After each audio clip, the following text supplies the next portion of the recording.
the end. Even ChatGPT thinks history has been faked. How long did the original Yankee Stadium take to construct? The original Yankee Stadium took 284 days to construct, 1 to 2 years of horse travel. So it took 1 to 2 years just to get the stuff there, and this was all built in a year. That seems impossible then, doesn't it, John? Yes, it seems highly... What's up, YouTube? Today, we'll be looking at disturbing TikToks that'll make you question reality. So without further ado, welcome to Adam Strain Reacts. Let's get her done.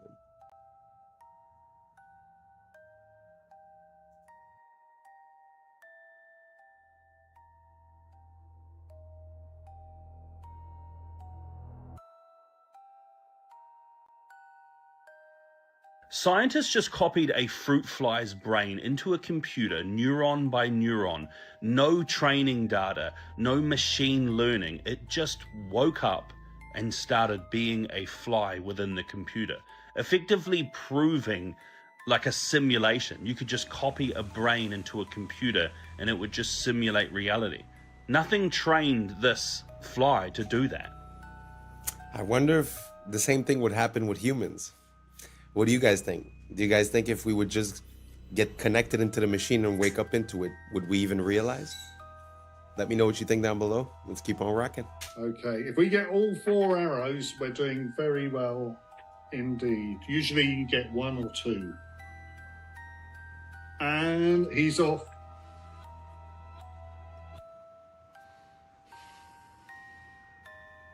Oops, that's all right, it's all right.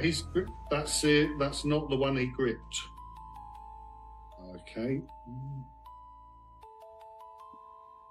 Oh, yeah, nice. Oh my goodness, look, it's stuck in the cupboard. So that's arrow number 1. Where, do you want to move it in a little closer? Are you going to stand there? That's right, that's exactly where he's firing. Can you see? Okay? Yeah, that's good. 2, arrow 2. And he's not musical, so you're not missing anything. But he utilizes one of the wonderful things about a very complex automata, what I call the loose piece. He's engaging with a loose piece. Doing well. But not one loose piece, 4 loose pieces. This is the 4th arrow. If he fires this, he's going to be the only one of the 30 or so that exists that will still do this. Yay! Woo-hoo! David Secret's Archer Automaton. First of all, I find it super beautiful to see people that are passionate about the things that they do, you know. They say, do what you love or love what you do, pick one and run with it. And they definitely love what they do. And also, just as a piece, as a testimony of the technology that we used to have, we consider like animatronics and stuff like that to be outdated or this or that, and the digital stuff is way better. But it's very interesting to think that all of that was mechanical, that the control that was done was mechanical. I'm not sure we would be able to you know, to do that as well. We could do a lot of different things, programming chips to make all kinds of movements, don't get me wrong. But it's very interesting to see these relics from the past that sort of give way to animation and all that, you know. Very beautiful. Let me know if you guys know of any other examples of this. I'd be very curious to see more of that. Let's keep on rocking. Nope.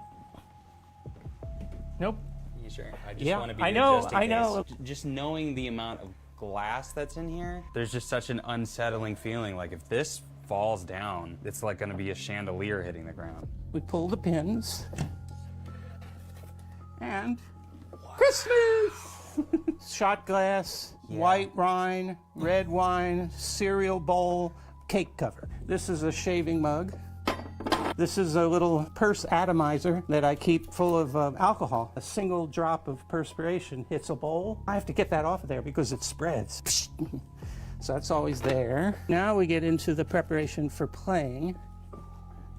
Right there. So this is a note rod. This is invented by a guy, as I remember, it was 1785, came up with the idea. Franklin painted the rims on the insides of the bowls white for each of what would be the accidentals. Get your fret markers in there. So there we go. You need to get surgically clean. Yeah, I completely scrape every surface until it starts to grab. You can feel the grab. Because if there's any oil or sweat on your fingers, Anything. it just won't work. Dead. No, Yeah. you don't have to dry.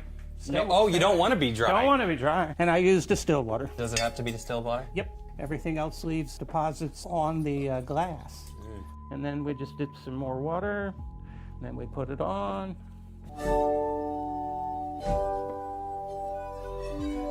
So that, and it isn't just slow chords.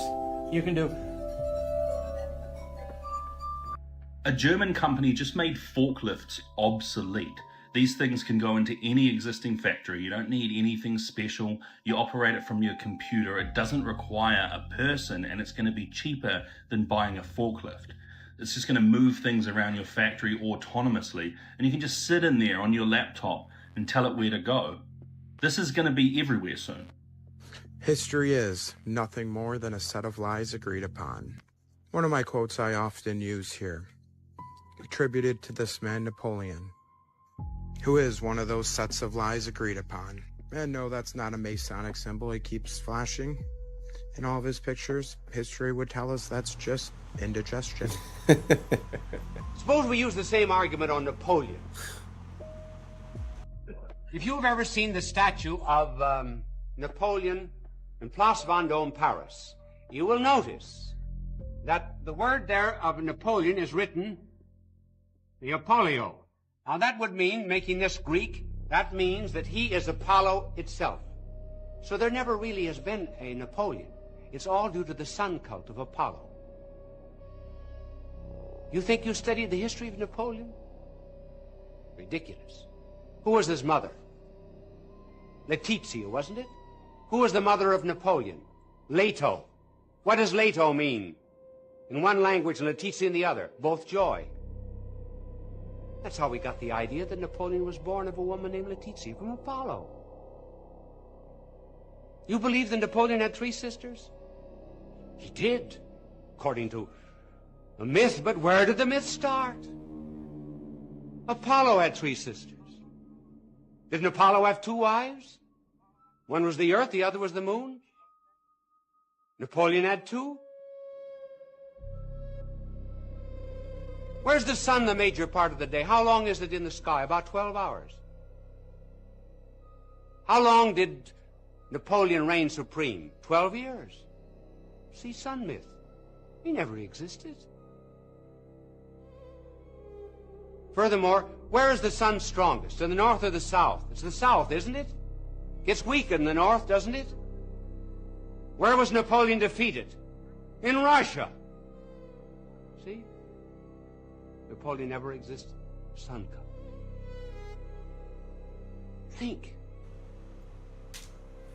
Very interesting. I had never considered Napoleon, but I have come to this conclusion when it comes to like Plato, Socrates, all these bigger than life historical figures that sort of came up with all kinds of stuff. It almost seems like if you would go from one, like let's say the way the world is now, right? If we would go from the way the world is now to a new way, there would be stories about this world, right? So sometimes it feels like that's what we're seeing. It feels like we're seeing an attribution of the contributions of that previous generation or that previous civilization being attributed to a single person, sort of to make it easier. So you could delete all the books, release one book for whoever it is, and then all of a sudden, all the information that's missing from that civilization gets transferred. I really have no idea if you guys are following what I'm saying. I feel a bit lost just saying it. But let me know if you guys think that it's possible that some of these historical figures are actually attributions of the past without necessarily being historical figures, if that makes sense. Let's keep on rocking. The entire planet was just 3D scanned using Pokemon Go. I cannot make this up. 30 billion images. LiDAR scanned with your phone to create a digital clone of our entire world for AI. Yep, those Pokemon were not in random spots. They were in spots they wanted you to scan. multiple people scanning the same place, different times a day, different times a year, have all just created a map that is so accurate, GPS can't even come close. This would allow robots to get anywhere on Earth. Now, before we start blaming the tech companies, that was right in the terms of service that everyone agreed to. Google also did this with reCAPTCHA. You ever wonder why it was almost only images of city stuff? It wasn't ever select the image of a shirt or a fork. Google charged businesses to use this and trained its AI for free. So where are we in the life cycle of AI? Because I think we've been here before. First, we research AI. Then we perfect AI with quantum computers and stuff. Then AI perfects itself as we make it dance. Then AI enslaves humanity and makes us build its components into the earth. Then the sun throws a thunderbolt like Zeus and kills the AI demon, forcing us to go underground. When we emerge, we return to worshiping the sun like we used to. I'm only half kidding, sort of. Niantic Spatial is the company that did this. And despite its terrifying implications, I will say it, that was one of the most genius moves in human history. Pokemon. Every single textbook we got as a kid came from a Masade. By the way, McGraw-Hill, you know who started that? Ghislaine Maxwell's dad. Robert Maxwell owns, every single textbook we got as a kid came from a Mossad agent. Oh my fucking God. Yeah. Not my Texas history book. not all 11 of them. Okay, who's McGraw-Hill? They made all the textbooks, right? You ever look at your textbook? When you were a little kid, it was made by McGraw. Oh, that's the publisher. That's the publisher. Oh my God. That was apparently founded by Jeffrey Epstein's girlfriend's dad. This is how evil the Epsteins were. Not only were they kids, they were also giving them homework. Yes. It's like, damn, bro. That's messed up. That's crazy. Big ass books too. I know, right? Carry these around your backpack. You had to cover the book yourself. Yeah. Oh yeah. You had to give it its own yarmulke. Oh my God, dude. We did. That was the thing. We had to cover our own books. They wanted us to cover it up so you couldn't see who made it. I wonder what company owns the book cover. I don't know. The company that takes all the school pictures. No. Holy cow, you're right. That's like big news right now. Yeah. Are you schools this year are canceling their school pictures because of this connection? Yeah, the company is heavily connected to So they've been sending their photos over there too? Probably. That's just picking us out. Just picking us out of the school yearbook. They have a draft board, Mel Kiper style, of every picture of every kid in America. Yeah, and they're just sitting there. Yeah, like a fantasy draft. I am never making fun of a homeschool kid again.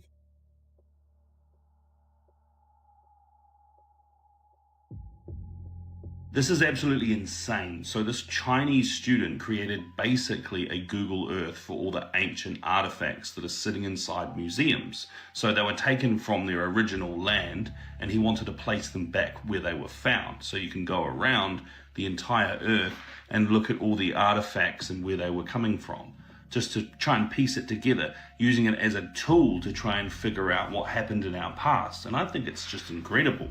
What a really good way of showcasing what AI is able to do now, to create these tools that are going to be so useful to so many people. Look at that. It's showing all of those artifacts from one museum and then what it looks like to patch those over the entire globe. It's going to be a tool used by historians, and I just think it's an incredible idea, really. There was this individual, and they were asking it some logistical questions about the Yankee Stadium. At the end, even ChatGPT thinks history has been faked. How long did the original Yankee Stadium take to construct? The original Yankee Stadium took 284 days to construct. Do you want to do an estimate of the materials for this as far as granite, the limestone, marble, and iron is concerned? Yankee Stadium's total material estimate: granite, 400,000 cubic feet; limestone, 300,000 cubic feet; marble, 100,000 square feet; iron/steel, 15,000 tons; concrete, 500,000 square feet. Total estimated weight, approximately 750,000 tons. That's incredible that all that material got there with horses and donkeys. Indeed.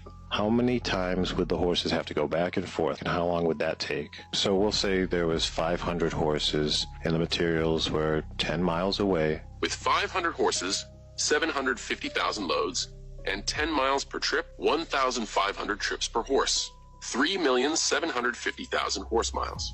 Assuming 2 trips/day, 375 to 750 days, 1 to 2 years of horse travel. So it'd take 1 to 2 years just to get the stuff there, and this is all built in a year. That seems implausible then, doesn't it, John? Yes, it seems highly unlikely that Yankee Stadium could have been built in just 1 year. The coming in 180 seconds.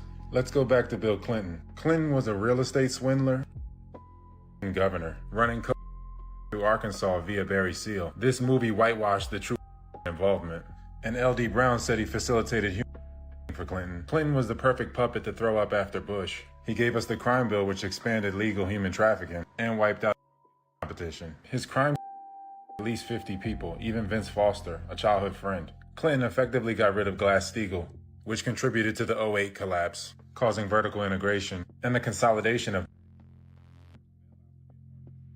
the Telecommunications Act accelerated propaganda, which slowed the public's responses to banking crises. And the Telecoms Act gave us the dot-com bubble. The CFMA contributed to the derivatives crisis that we're currently in. Look, see? Which brought us things like the Enron scandal. Investigations like that under the rug. Look. He also brought us the WTO, which brought us the China files. Of the economy. Obviously, via the Lewinsky debacle, among others. Then we get another to swap puppets to keep up the fake left-right paradigm. Bear Stearns was the first domino in the 2008 collapse. They worked with high toxic assets to inflate their value. Look, see? Yup, all banks were doing this. One big family.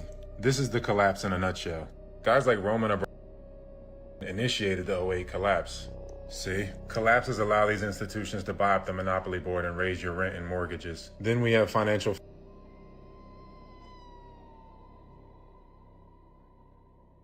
renters. They're all one company basically, and Citadel controls a large sum of the trading. Look, see? And I have to mention the drug. Every wave of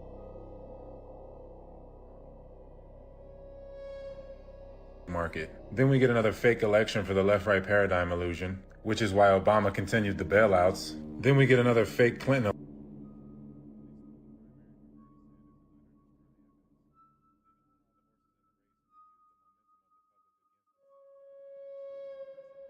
The money supply as well as Biden, which created the high interest rates. We're way worse off than 2008.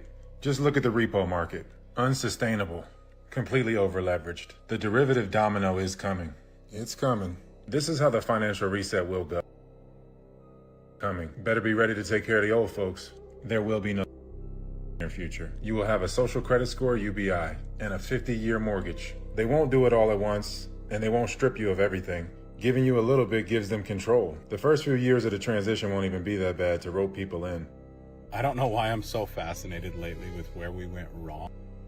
Maybe because we need to make these things right, but how do we at this point? Like, how did this small little group of people sink their claws into it and literally conquer every pivotal cultural pillar of our entire lives? Anyway, did you know that the first Model A Ford car, Henry Ford, it ran off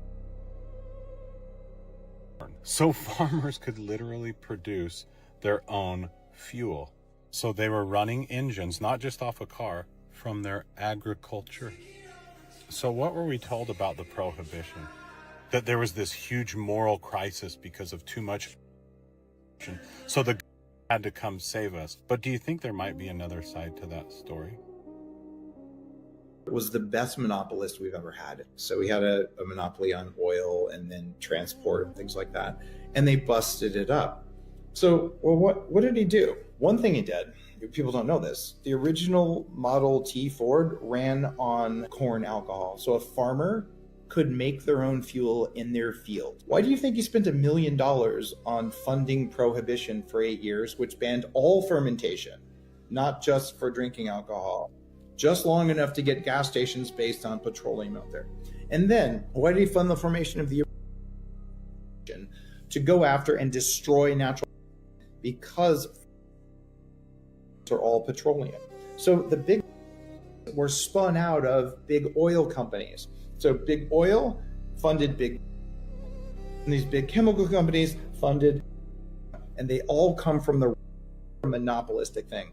And even the latest evil stuff like the buildings going on, people don't know this. He's the largest owner of farmland in the country. You know what Bill Dad did? What? He was. Anyway.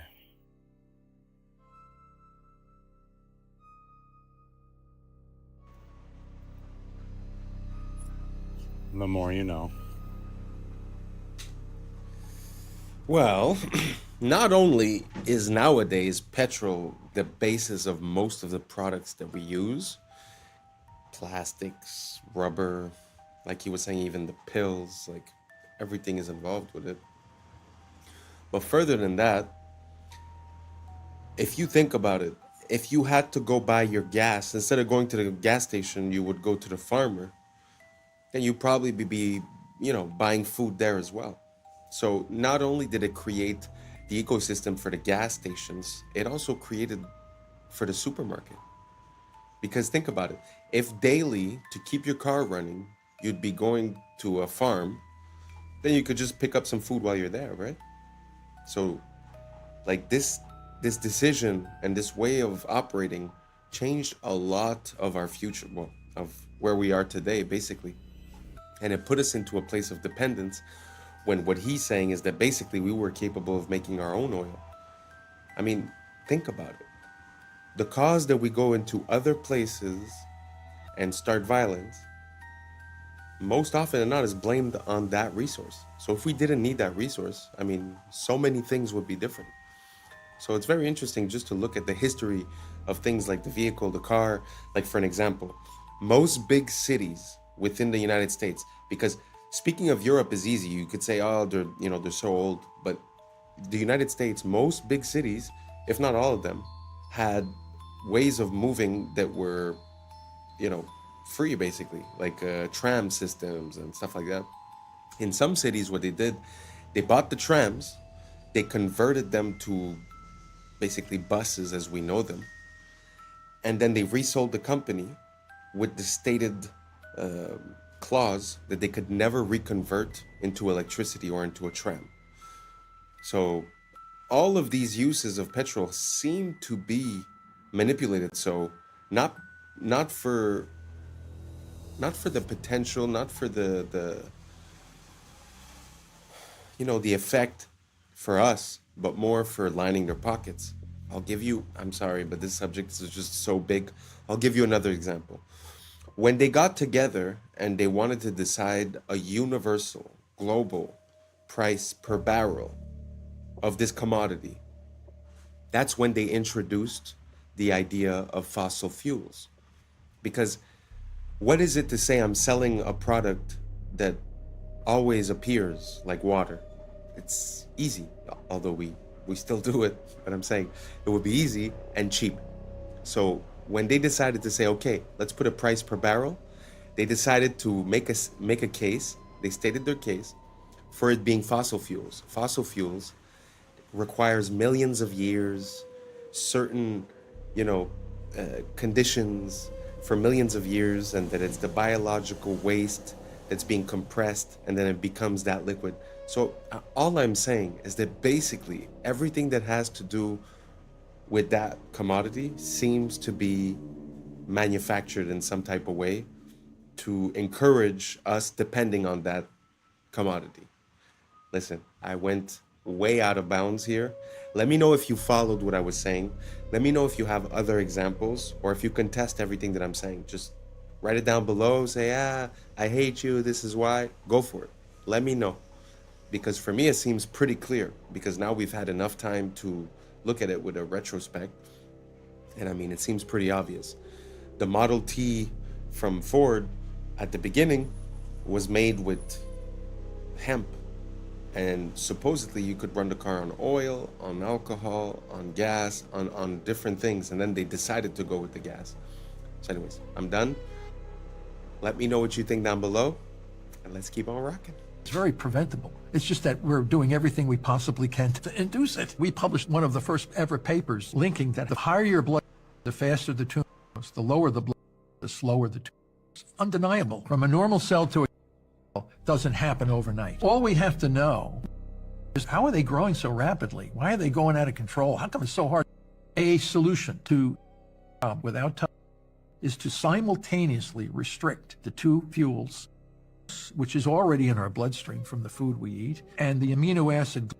If we stopped eating and we took a low carbohydrate diet and just did water only fasting, we would get into the two have a bad mitochondria dependent on glutamine. We can replace glutamine with ketone bodies. So we selectively marginalize these slowly over time. They slowly start, blood vessels disappear, and the body comes in and dissolves them. This is an extraordinary story. So he was born in a place called the Judengasse, which was a ghetto, basically. And it was the house that he lived in when he eventually had 13 children was only 14 feet wide. And he lived there with his very, very overpowering and dominant and an incredibly brilliant wife who was called Guttel. He was determined to get out of this ghetto. At nighttime, the ghetto was closed. You weren't allowed to leave. The street was so narrow that no sunlight could penetrate. There was no plumbing, there was no sewage, there was nothing. So everything you can imagine happened in this street. And unsurprisingly, he wanted to get out of there. And he started a small coin business, and that did reasonably well. But actually, and this is where it ties into legacy, his great strength was to send his 5 sons to the capitals of Europe at that time. And what they did is they set up, in effect, so whereas everyone used to be in separate different countries or separate cities until then, these 5 boys communicated with each other, sometimes by pigeon, and they wrote to each other in Judendeutsche, which was a kind of Yiddish German vernacular. And that is why they were so successful. And this absolute belief in togetherness, you've got to stand together, you've got to work together, you've got to work across borders, you've got to work with rules. And by 1789, when the last one went, to 1815, so a very, very short period of time, it was said that no one would consider going to war with, because that was how incredibly influential and powerful they had become. CBI is fully owned and controlled by leadership. Okay. All right. 2 + 2 makes 4. Makes total. I don't know. First off, just to circle back to the Napoleon story, doesn't that seem like the origin story of a type of myth as well? Because I've heard this story many times, but even when she says it, and she's a family member, it doesn't really make sense. I had nothing. I had coins. I sent my sons all over the world. I don't know. I feel like there's missing something. And the point that the guy was, pointing towards the end is that it seems like that information that he gave was the same information before we went into other places, including, Syria, Afghanistan, Iraq, Venezuela, Cuba. That all these places seem to be disconnected from this big system that we have. So that could be an ulterior motive. I think that's what he was trying to allude to. Anyways, let's keep on rocking. If you guys watch the Super Bowl commercials, they always are interesting. The Ritz commercial talks about an island. The Nerds commercial shows a guy who... The Pringles commercial, you see them eating a Pringles human. Ads were really weird. The Ritz Cracker ad was about a party on an island, and these 2 dudes were salty that they weren't invited until Scarlett Johansson invited them. Scene then of they her weren't shirt. mad anymore That and pattern. joined the party. It That seems like they're blue-white. saying that we're just salty we weren't invited to the parties too. In the Nerds commercial, they got a dude who looked just like eating look at that. candy with children running around in his background. In the Pringles commercial, Sabrina Carpenter had a boyfriend who was made out of Pringles. Suddenly This shocks Sabrina Carpenter until she gets a bite for herself. Then she made a face like, oh, it's really not that bad. They trying to tell us don't knock it in. In the Alexa commercial, Chris Hemsworth was telling his wife how he was scared about the AI, and she was just telling him that he was crazy. And then the AI suggested to give him a back massage, and then everything was good. Like, that was it. It's like they're telling us we're doing too much about the AI. Let's talk about the salt conspiracy. First of all, salt is a misnomer. The body needs natrium, not sodium chloride. Salt is an ionic bond, a metal and a non-metal. It is bound by electrostatic. It is not like an atomic bond. Ionic bonds are formed from stealing. Covalent bonds are formed from sharing. Natrium, however, is wrapped within the fabric of whole foods. Natrium is perfectly balanced within the fabric of the food, unlike crystal salt. Natrium is packaged with water within the plants, so it doesn't dehydrate you like crystal salt. Crystal salt is more chloride than natrium, and it's not found within the fabric of plants. There are no anti-caking agents in natrium or synthetic iodine. Up to 90% of salt has anti-caking additives. Iodized table salt needs iodine stabilizers. Table salt contributes to This causes you to retain water. It makes you bloat and have a puffy face, especially around the eyes. Salt blocks your ability to know when you're full. Many people mistranslate the thirst that salt causes with hunger. Table salt makes you crave actual salt, natrium. It's not a low salt diet versus a high salt diet. It's isolated versus holistic. Table salt causes serum osmolality, so your blood gets dehydrated and pulls moisture from the cells, causing them to malfunction. Table salt causes inflammation, cognitive impairment, and locks you in the sympathetic nervous system. Table salt pushes calcium out of your body. This interferes with the production and transfer of melanin, and thus light production as well. Salt, or salts, is the origin of the word salary. It's been a key tool for conquest. Mansa Musa was the richest man on earth because of his salt wealth. Its value was equal to gold. Salt, sugar are all the same. They are isolated crystals. Your body doesn't know the difference between legal and illegal drugs. Look. And salt and sugar kill your eyesight. The Crusades were sugar wars. They called it sweet salt. The world was colonized for sugar. There are endless sugar wars. Sugar is white gold and the primary driver of the slave trade. Sugar plantations were the worst. The sugar slavery complex was 10% of Britain's GDP. Here are some sugar families. These tiny hat families have a monopoly. Don't let the Hispanic names fool you. These are cryptos. Hawaii was stolen for sugar. Look, slavery.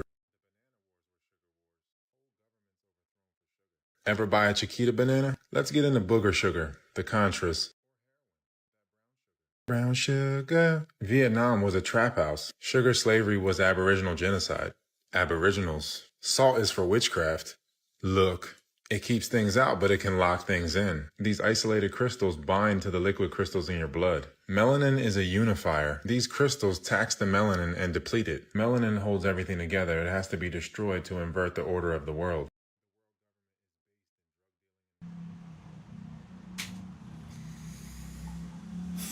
Yeah, I have to agree that the salt is a big part of it.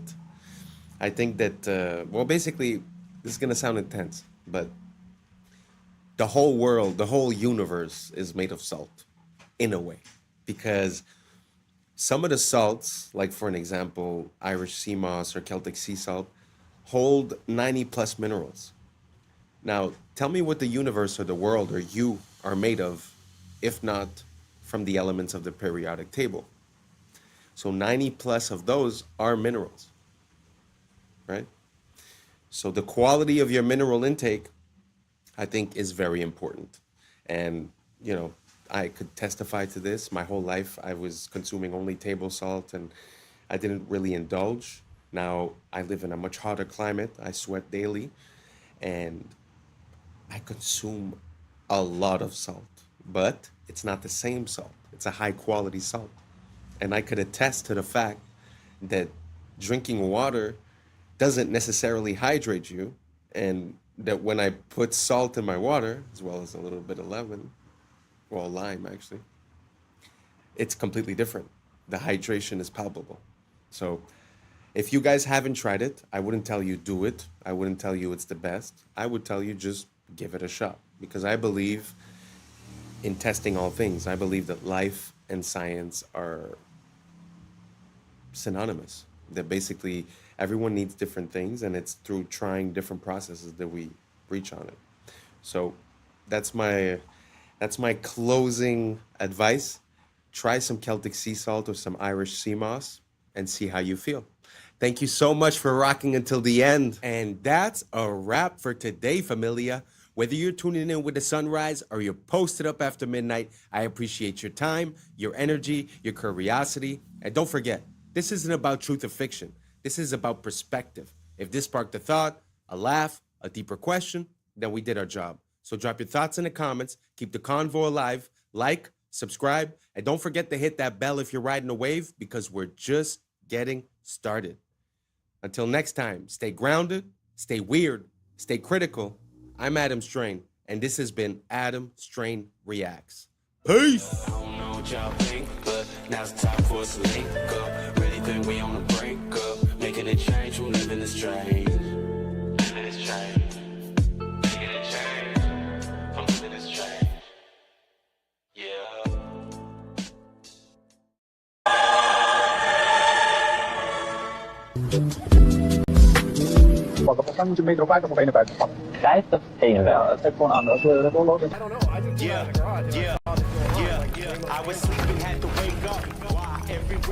What's up, YouTube? Today, we'll be looking at disturbing TikToks that'll make you question reality. So without further ado, welcome to Adam Strain Reacts. Let's get her done. Since World War II, there's only been 7 countries that did not have a controlled central banking. Now, if you take a look at the names on that list, you will notice they all have something similar or in common. After World War II, the United States has been to war with all of them. And I can't put my finger on it, but I just know there has to be some reason for that.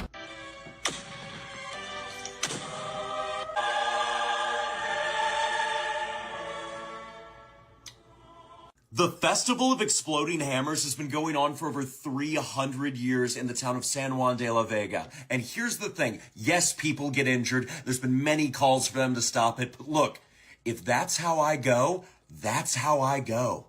It's the largest accumulation of tracks in the world. So first, we started with one area. And then later on, we found that these led into another area, and you could connect them all, and eventually we ended up with 9 different areas that are more or less all connected physically.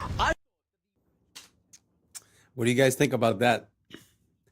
I truly have a hard time with everything that's dinosaurs. I'm going to put in the next video. I don't think we've been through this, but the people, they call it the Bone Wars, which was 2 people that were in a competition, and basically they found like 95% of all the dinosaur bones. But as for the tracks, what do you guys think about this? Do you guys think that these are original tracks from dinosaurs, or can they be like more or less anything? And if they were tracks from dinosaurs, how come we haven't came across them before if they were just on the surface? So let me know down below what you guys think. I'd be very curious to see your opinion, and let's keep on rocking. I thought that the French protests were unhinged before, but this might be the single most hilarious way of protesting I've ever seen. As we all know, Paris is hosting the Summer Olympics, but a lot of French people aren't very happy about that. Because, and I only found out about this today, the Olympics is kind of a scam when it comes to a country actually making money. Don't get me wrong, it's great for global street cred, but for example, when China hosted it, they made a net loss of 36.4 billion, and London made a net loss of 13 billion, and that's all taxpayer money. So when the public heard that France has already spent over 5 billion, and then that Macron wanted to spend another billion just to clean up the Seine River so it looks good for the Olympics, they lost it, and the I shit in the Seine River protest began. On the 23rd of June, the French President Macron and the Paris mayor plan to take a ceremonial swim in the river to show off just how clean it is. So the protesters are now planning a defecation flash mob because, and I quote, after putting us in shit, it's up to them to bathe in our shit. Oh, and if you don't live in Paris, no bloody problem, because someone created this website. You type in how many kilometers you are away from Paris, and using a water flow algorithm, it will tell you precisely the day and the exact time you need to shit into the river to reach Paris at the time Macron will be swimming in it. Oh, I told you, and that is why I say, quick. Wow, I have never seen any type of protest in that way. But man, is that interesting. And also, I never came across any information as towards the loss of money of the countries that are hosting the Olympics. That's news to me. I always thought that they generated billions of dollars in profit. So I had zero idea. Did you guys know about that below? What do you guys think about that type of protest? I love it, to be honest. And the person that came up with the website to coordinate the poos with the swim, maybe in the future, world leaders shouldn't disclose their plans too far ahead of time. So let me know what you guys think down below. I really love this idea. Let me know what you think. Let's keep on rocking. Video showing how big the volcano is under Yellowstone. Oh, isn't that just horrifying? Starts with Yellowstone National Park at the top, just for scale. Yeah, that's... And then this. insane. Just staggering and a good reminder that, yeah, if it goes, we're out. I know. so gone so fast. Oh, well. Which is the way to go. Yeah. I definitely would rather it be quick. What do you guys think about that? Do you guys think that the Yellowstone volcano might be about to pop? Is that why everyone's building bunkers underground? But this parallel that I'd like to make is that when you look through history, or even in the past 20 years, or even in the past 100 years, it seems like it's always about to be the end of the world. Sort of like today, no? Like every year is going to be the crash, right? Because we know that we're inflating and we're modifying the numbers so that it fits and that it works. So we're all waiting for the crash.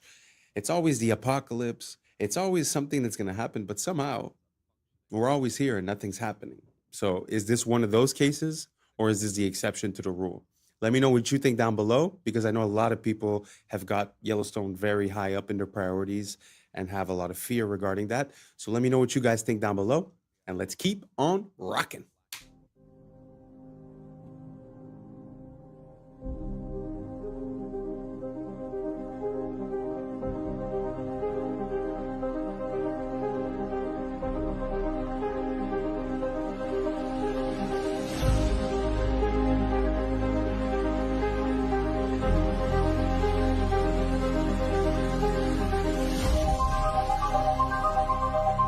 Four cities. Wow, I didn't know we were that ahead with the surgery stuff. How would you guys feel if you went in for surgery and you were underneath that robot? Do you guys feel better about that? Taking away the possibility of human error, but would that leave, possibility for machine error or loss of power or any other? I don't know. What do you guys think down below? Would you rather have a human, or would you rather have a machine conducting your operation? I'm very curious. I'd like to know what you guys think about this. Write down below, and let's keep on rocking.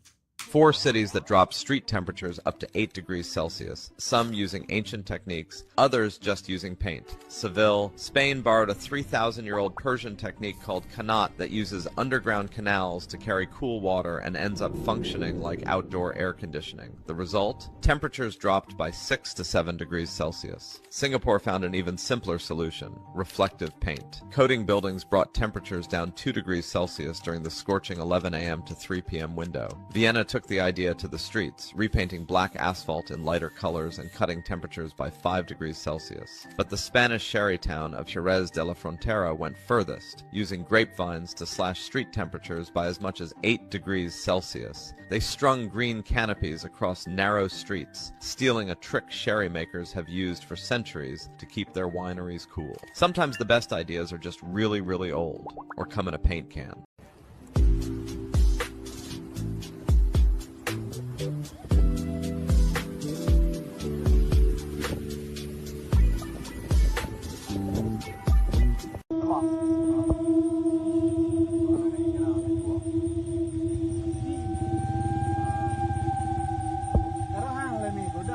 This makes me extremely uncomfortable that I now know that snakes can do this. Could you imagine running up a tree away from one of these things and then you look down and see it doing this? So yes, a new fear has been unlocked. So thank you, Internet. I can always count on you to provide me with unwanted trauma. Something happened here that will likely never be replicated for as long as the human species exists.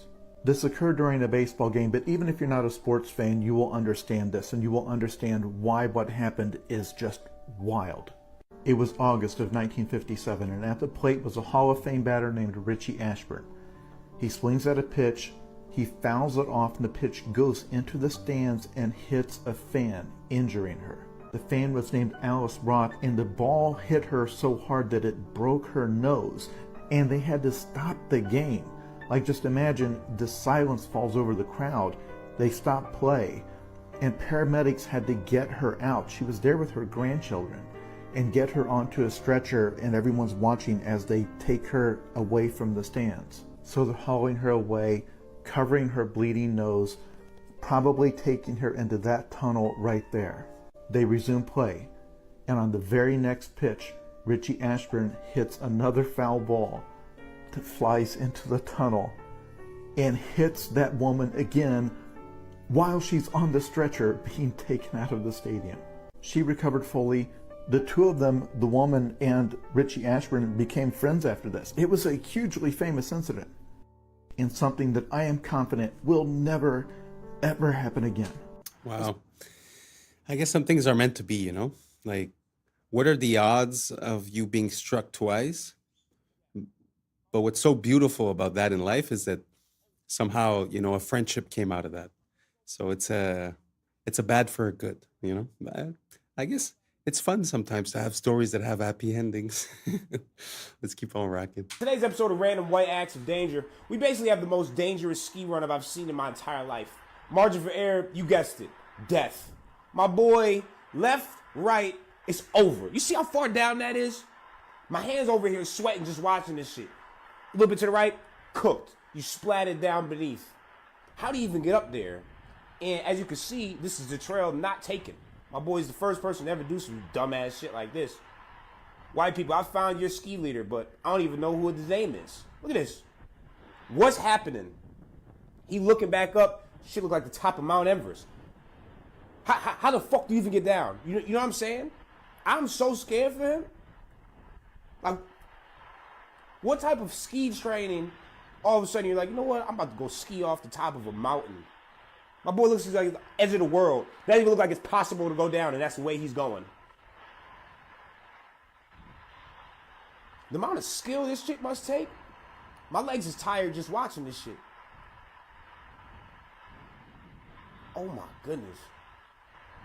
Man, white people, different breed, man. You guys, so okay, there's some footprints, so he must have hiked up this way, now he skiing all the way down. At least now it's almost like, nope, it's not even a normal ski. Look at all these rocks. My death count, by the way, I'm at least 20. I would have started an avalanche, probably never been found. Look at this shit. Oh my goodness. Nah, bro, how do you get the idea of like, you know, I'm gonna hike all the way up to that mountain, I'm gonna ski down, even though it doesn't look possible to ski down. Why? Because I'm him. The fuck? Statue, he needed. Mag ik wat vragen? Als ik naar Amsterdam Centraal wil, kan ik dan het beste naar de metro de metro, niet de trein pakken? Nee, de metro, dat is vaak sneller. En dan gewoon de Noord-Zuidlijn. Ja. Of die naar het Centraal Station.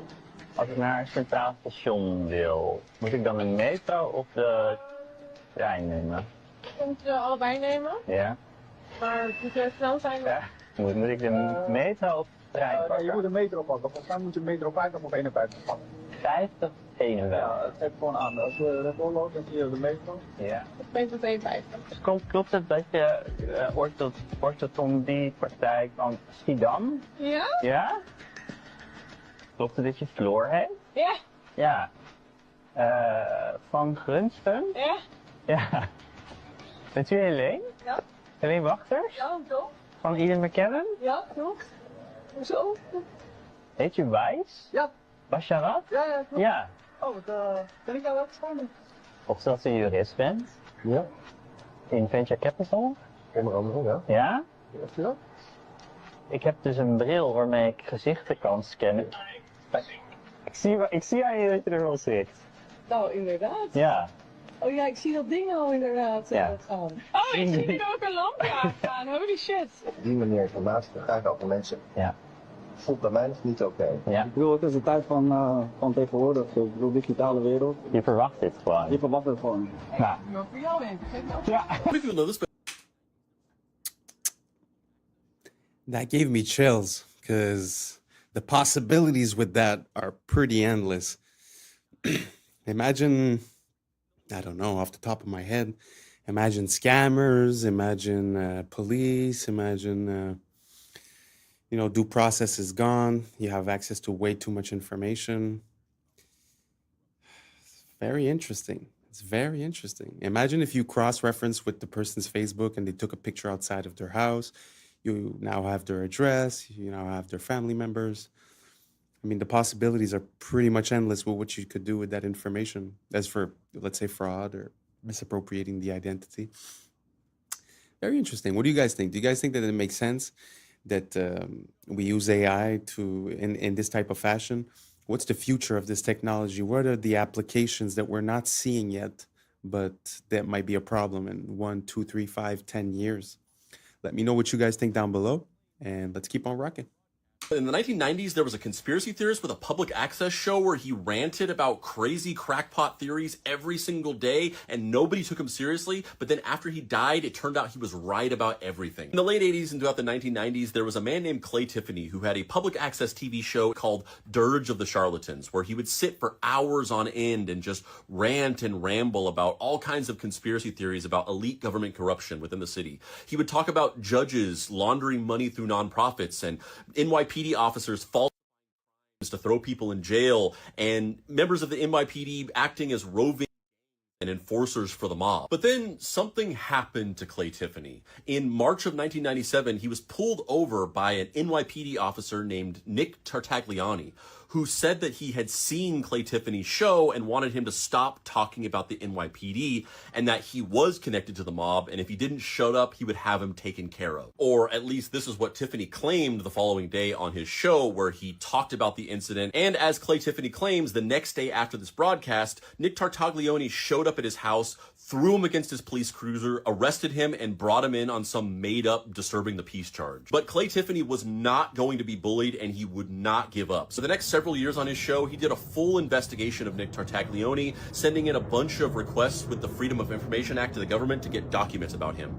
And he dug up a ton of dirt, like multiple police brutality reports, a bunch of excessive force complaints, and unexplained departures from dozens of his previous police jobs. And in response, Clay Tiffany claims that he was attacked and brutalized by Nick Tartagliani and his cop buddies multiple times throughout those years. The first incident, he was attacked outside of his home again. The second incident, he was thrown to the pavement and beaten outside of a town meeting. And the third incident, he was beaten so badly that he was hospitalized for weeks. Tiffany ended up suing Nick Tartagliani. He didn't win, but there was an undisclosed sum settled out of court. But more importantly, he had lost any credibility that he ever possibly had because of these repeat accusations of Nick Tartagliani, and people started actively calling for his public access show to end. So in the early 2000s, that's exactly what happened. The show ended and Clay Tiffany disappeared from public life. And in 2015, he died from heart failure. But in 2016, Nick Tartagliani was arrested for the of 4 men in a drug trafficking job gone wrong. Clay Tiffany was right.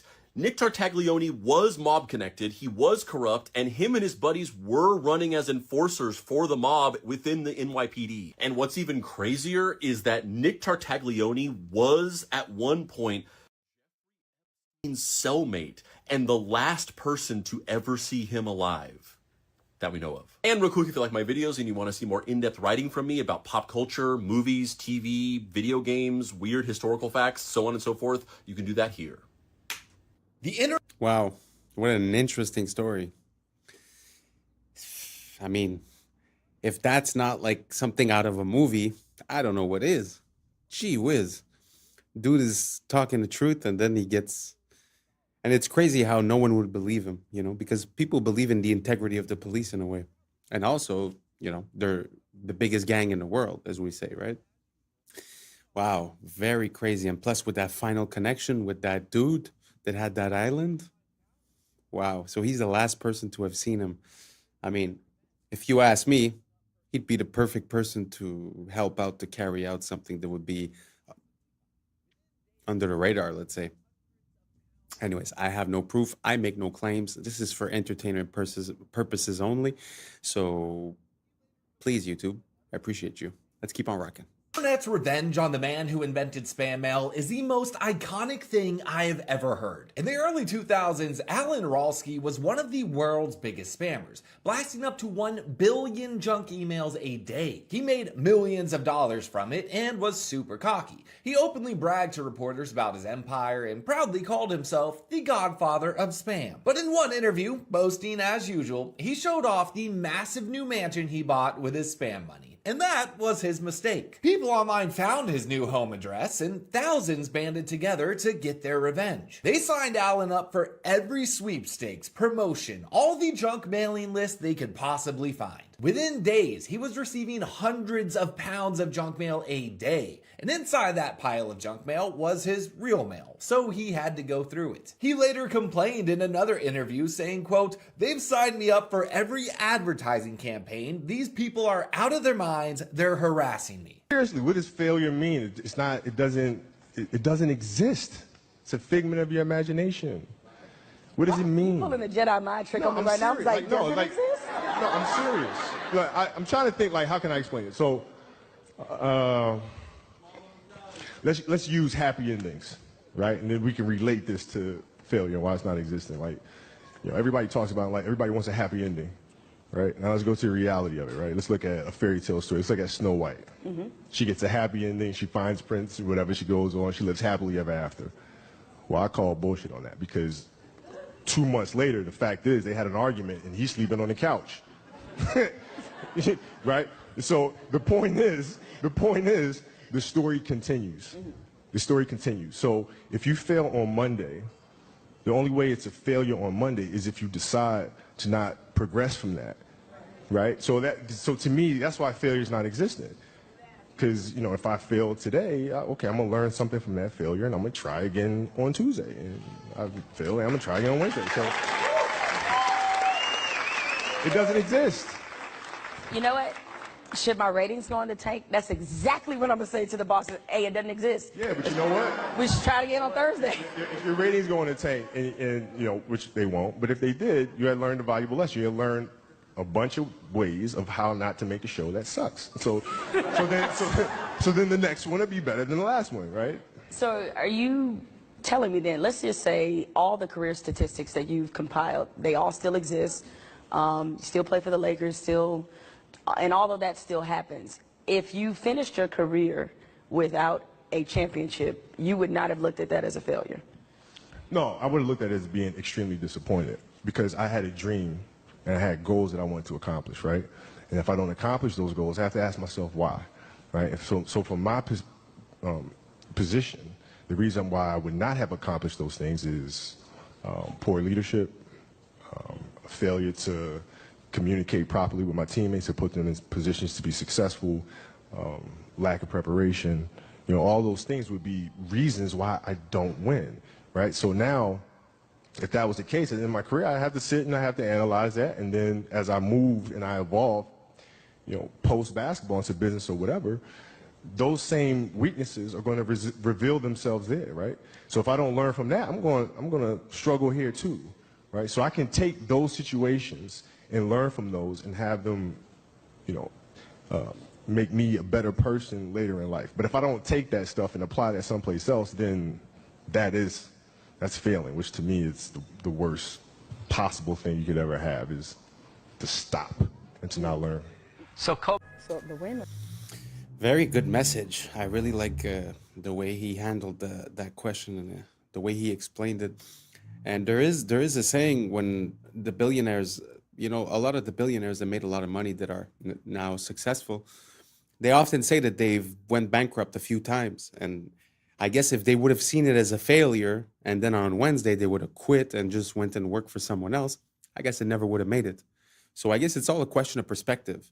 And as a parallel, I mean, using proper words and positive words has an effect. It's very interesting because he's talking about one word, but there's also the word stress or the word depression or the word, I mean, there's so many words that nowadays just rolls off your tongue because everyone is a victim, everyone is feeling some type of way or disadvantaged or this or that. But in reality, I mean, what is stress? You know, what is depression? It's something that you accept in your mind and that you create as an anchor or as a habit. So in my mind, if every time I would say I'm stressed, I would say time to breathe, and then I would concentrate on my breathing and try to gain control, I find that gives control in my life. It gives me power in my life. So using the word stress makes me feel like I'm under the weight. I don't know if you guys understand my distinction, but it's just the way that we use words has an effect on us long term. So if you keep using the word, oh, I'm depressed, I'm depressed, I'm depressed, that's exactly what you will become. Because in my mind, depression is a depressive thought that is on repeat.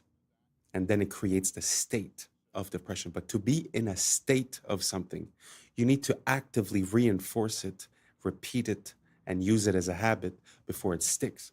So you could do that on the negative side, and you could do that on the positive side as well. So very interesting. I'm very happy to have listened to that interview from Kobe. I find it's super inspiring, and I hope that you guys can see it was a bit vague, and I'm not finding quite the right words to describe what I'm saying. So if you have any questions, please write them down below, and let's keep on rocking. Causing a traffic jam. Do they just like... I don't know. I just pulled out of the garage and I saw this going on. It's like this Waymo standoff. Yeah, I'm just trying to get out of here, but... This is so funny. Oh, because they hit each other. Yeah, kind of. But still, they're just gonna like stay there forever? Do we need to like, can we call them? Well, we can call enforcement over here. We can scan and call. Cars is stuck. Cars is stuck. This is so funny.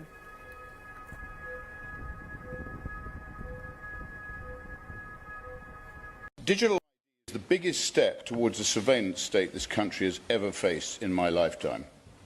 If any government wants access to every detail of your life, they are the ones who should be feared. We live in a country where the state can't even run a basic IT system without losing data or leaking personal details. It won't last a week before a mountain of sensitive personal data is left at a bus stop in Kent again. I do not trust any government. I certainly do not trust this government. And let us remember, once government gets a new power, it never gives it back. It expands and evolves. Digital ID will not stop at proving who you are. It will creep into travel, banking, housing, benefits, even. Today it's voluntary, tomorrow it will be required for security reasons. The day after that, you won't be able to access basic services without it, all for your own good, remember. It's supposed to be a country where the government serves the people, not the other way around. A country built on privacy, liberty and trust. People just want the government to leave them alone and get out of their lives, to build a business, raise a family and live in peace. Digital ID treats every citizen as a suspect. It assumes that the state has the right to look over your shoulder. You defend it by severely limiting the power of the state, not radically expanding it. Abolishing jury trials, cancelling elections, implementing facial recognition. Yeah, this whole digital ID thing is kind of scary. And as a parallel, when you look at Australia, they're saying that they want to put a age limit. So basically, if you're 16 and under, you can't have access to social media, which in a way I agree with because the kids are obviously being brain rotted. But, you know, what they will use that for is probably to create a barrier to entry to be able to enter. So it's not the kids that are going to basically have to do something. It's the adults that are going to have to prove that they're adults. So in other words, it would be like having a MAC address associated with your social media account, which is a unique identifier. So basically everything you do online will be tracked, categorized, and easier to turn into data. That's first. Second of all, we can't forget the saying that says freedom for security. Well, now it's freedom and privacy in the name of security. But like he said, by going digital, aren't we opening ourselves up to risks of security? So it seems like a Ouroboros, it seems like a circle that basically never ends, because the more we put ourselves online, the more it's accessible for hackers. So I'm having a hard time to understand the logic behind it. But we did have an event the COVID not too long ago that seemed to be like a test run towards this. So I truly want to know what you guys think. Is this something that you think is for the great, the betterment of the human condition? Or do you think this is a secondary power structure? Are we going to try to do a transition between, let's say, what our legal framework is? Because as we create a new ID, we're going to have to create new laws. So as we create new laws, do we trust the people that are there to have our best intentions at heart? Or should we just cancel the project and return to Constitution? It's a question that I'm asking you, and I would really appreciate your time right down below. And if not, no worries. We reached the end, so thank you so much for rocking with us. And that's a wrap for today, familia. Whether you're tuning in with the sunrise or you're posted up after midnight, I appreciate your time, your energy, your curiosity. And don't forget, this isn't about truth or fiction. This is about perspective. If this sparked a laugh, a thought, a deeper question, then we did our job. So drop your thoughts in the comments, keep the convo alive, like, subscribe, and hit that bell if you're riding a wave, because we're just getting started. So until next time, stay grounded, stay weird, stay critical. I'm Adam Strain, and this has been Adam Strain Reacts. Peace. Now it's time for us to link up. Really think we on the brink up. Making a change from living this strange. Living this strange. Making a change from living this strange.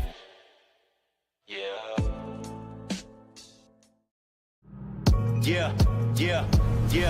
I was sleeping, had to wake up. Why? Every reason I could think of. God, till the day I keep the income. What's up, YouTube? Today, we'll be looking at disturbing TikToks that'll make you question reality. So without further ado, welcome to Adam Strain Reacts. Let's get her done. Some conspiracy theories are true. For example, let's say you had a friend call you up and say, I was eating at a restaurant and I found a microchip in my food. I know because I told them to leave off the pepper, but I saw a single speck of pepper, but when I looked at it closely, it was perfectly square, and when I took it home and looked at it under a magnifying glass, it was a microchip. Before you have them institutionalized, know that sometimes cheese has microchips in it. Specifically, authentic Parmesan cheese from Italy has chips embedded in the cheese wheels because they have a huge issue with counterfeiting. These chips let them scan the wheels for authenticity and also track where they go. These microchips are edible by design, and you may have eaten one in your life. Likewise, let's say that same friend says their printer is encoding secret messages in documents, that they keep finding these microscopic specks that they thought were just flaws in the print head or something. But once again, when they looked at them under their magnifying glass, they found a pattern, and they're certain that the pattern has meaning. What your friend has discovered are printer tracking dots. Many printers, we don't know which ones, use tiny, basically invisible dots. These identify the serial number of that printer and also the date and time when the document was printed. Printer manufacturers actually did this for 20 years in secret before the public found out in 2004. But for example, if documents were leaked from a government agency, these dots help them identify which printer they came from. Likewise, if you're using your printer for some sort of illegal counterfeiting activity, they can scan those nearly invisible dots and immediately know which machine did it and when. This is actually the frustrating thing about the fake conspiracy theories. Sometimes the reality is just as weird. Welcome to America, where we work to live and live to work, where we spend hundreds of thousands on a home that we barely get to step foot in because the hours we work to pay for it keeps us away from it, where we buy a car just to drive it to a job that barely pays enough to keep the gas tank full, where our healthcare system will bankrupt you faster than the illness can kill you. We're getting sick is the business motto and the cure is priced like a luxury. Welcome to America, where the food is fake, the water's tainted, and the air we breathe is up for sale, where the richest 1% own more than the bottom half combined, and they still tell us to work harder, where we chase the American dream only to find out it was designed to stay out of reach, and every time we get close to the finish line, they just inch it a little further back, where school doesn't teach you how to live, just how to obey, comply, and clock in, where education comes with a lifetime of debt and the diploma is nothing more than a receipt for money that you ain't never gonna see again. Welcome to America, where we pay taxes to keep the lights on in government buildings we ain't never even allowed to enter, where your rights are written in pencil and erased when it's inconvenient, where justice depends on your income and the law bends to the highest bidder. What?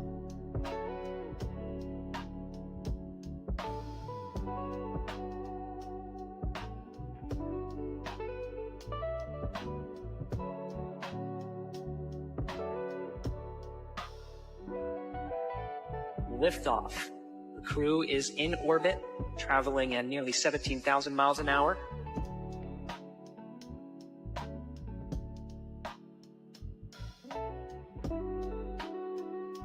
Did you know Facebook launched on the exact same day the government shut down its most secretive surveillance program? February 4th, 2004. DARPA officially terminated LifeLog, a project designed to collect every detail of citizens' daily lives. The same day, Mark Zuckerberg launched Facebook from his Harvard dorm room. According to conspiracy theorists, this timing wasn't coincidental. LifeLog aimed to create digital records of everything: relationships, activities, conversations, movements. Sound familiar? That's exactly what Facebook does today. The theory suggests Facebook became the civilian face of government surveillance, disguised as social networking. Early funding allegedly came from venture capital firms with CIA connections, including In-Q-Tel Investments. Within years, Facebook knew your friends, your interests, your location, even your political views. Everything LifeLog wanted to collect, but couldn't do openly. Today, billions voluntarily upload their entire lives to the platform. The perfect surveillance system, hidden in plain sight. Sometimes the best way to watch everyone is to make them want to be watched. Blooms. So if you leave it... I guess that's why they say that the NSA sort of became obsolete, because everybody started voluntarily uploading all their information. But the question that leads me to ask is, considering the dates, if you watched a movie of Mark Zuckerberg, let's say, does that make sense? Is it really like just a startup on a college campus, or is there something more behind it? Because what are the chances that, the day that it closes is the day that Facebook opens? So it's a very good question. From what I understand, when DARPA was doing LifeLog, they basically had checks and balances to give to the government. So the government declared that project was unconstitutional because they were getting the information of people and tracking people and this and that. So hence, to get it out of the hands of the government and to put it into a private firm kind of bypassed that whole problem, because now they could do everything secretly because it was a private entity. So what do you guys think? Do you guys think Facebook was also a tool used by the CIA or the NSA to gather information? Or do you guys think that it's just organic and, Mark Zuckerberg and his buddy came up with this on college campus, and it's just a big happenstance that it happened on the same day, more or less, than that the project from DARPA got canceled? Let me know down below. I'm very curious to see what you guys think about it, and let's keep on rocking. Alone, it blooms. These are broccoli. They're flowers. Did you know that? They're immature flower buds. They're like flower eggs. Unborn flowers. Look at this lady down here. She said, I'm eating unborn flowers. It says broccoli is actually the flower of the plant that we typically eat. What we typically eat are immature flower buds. If left unharvested, these tight green clusters will eventually bloom into small yellow flowers. This is broccoli.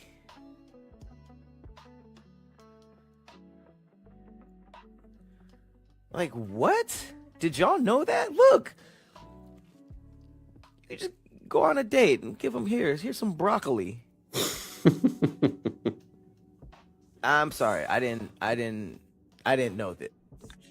You make me feel like sandwich, yeah.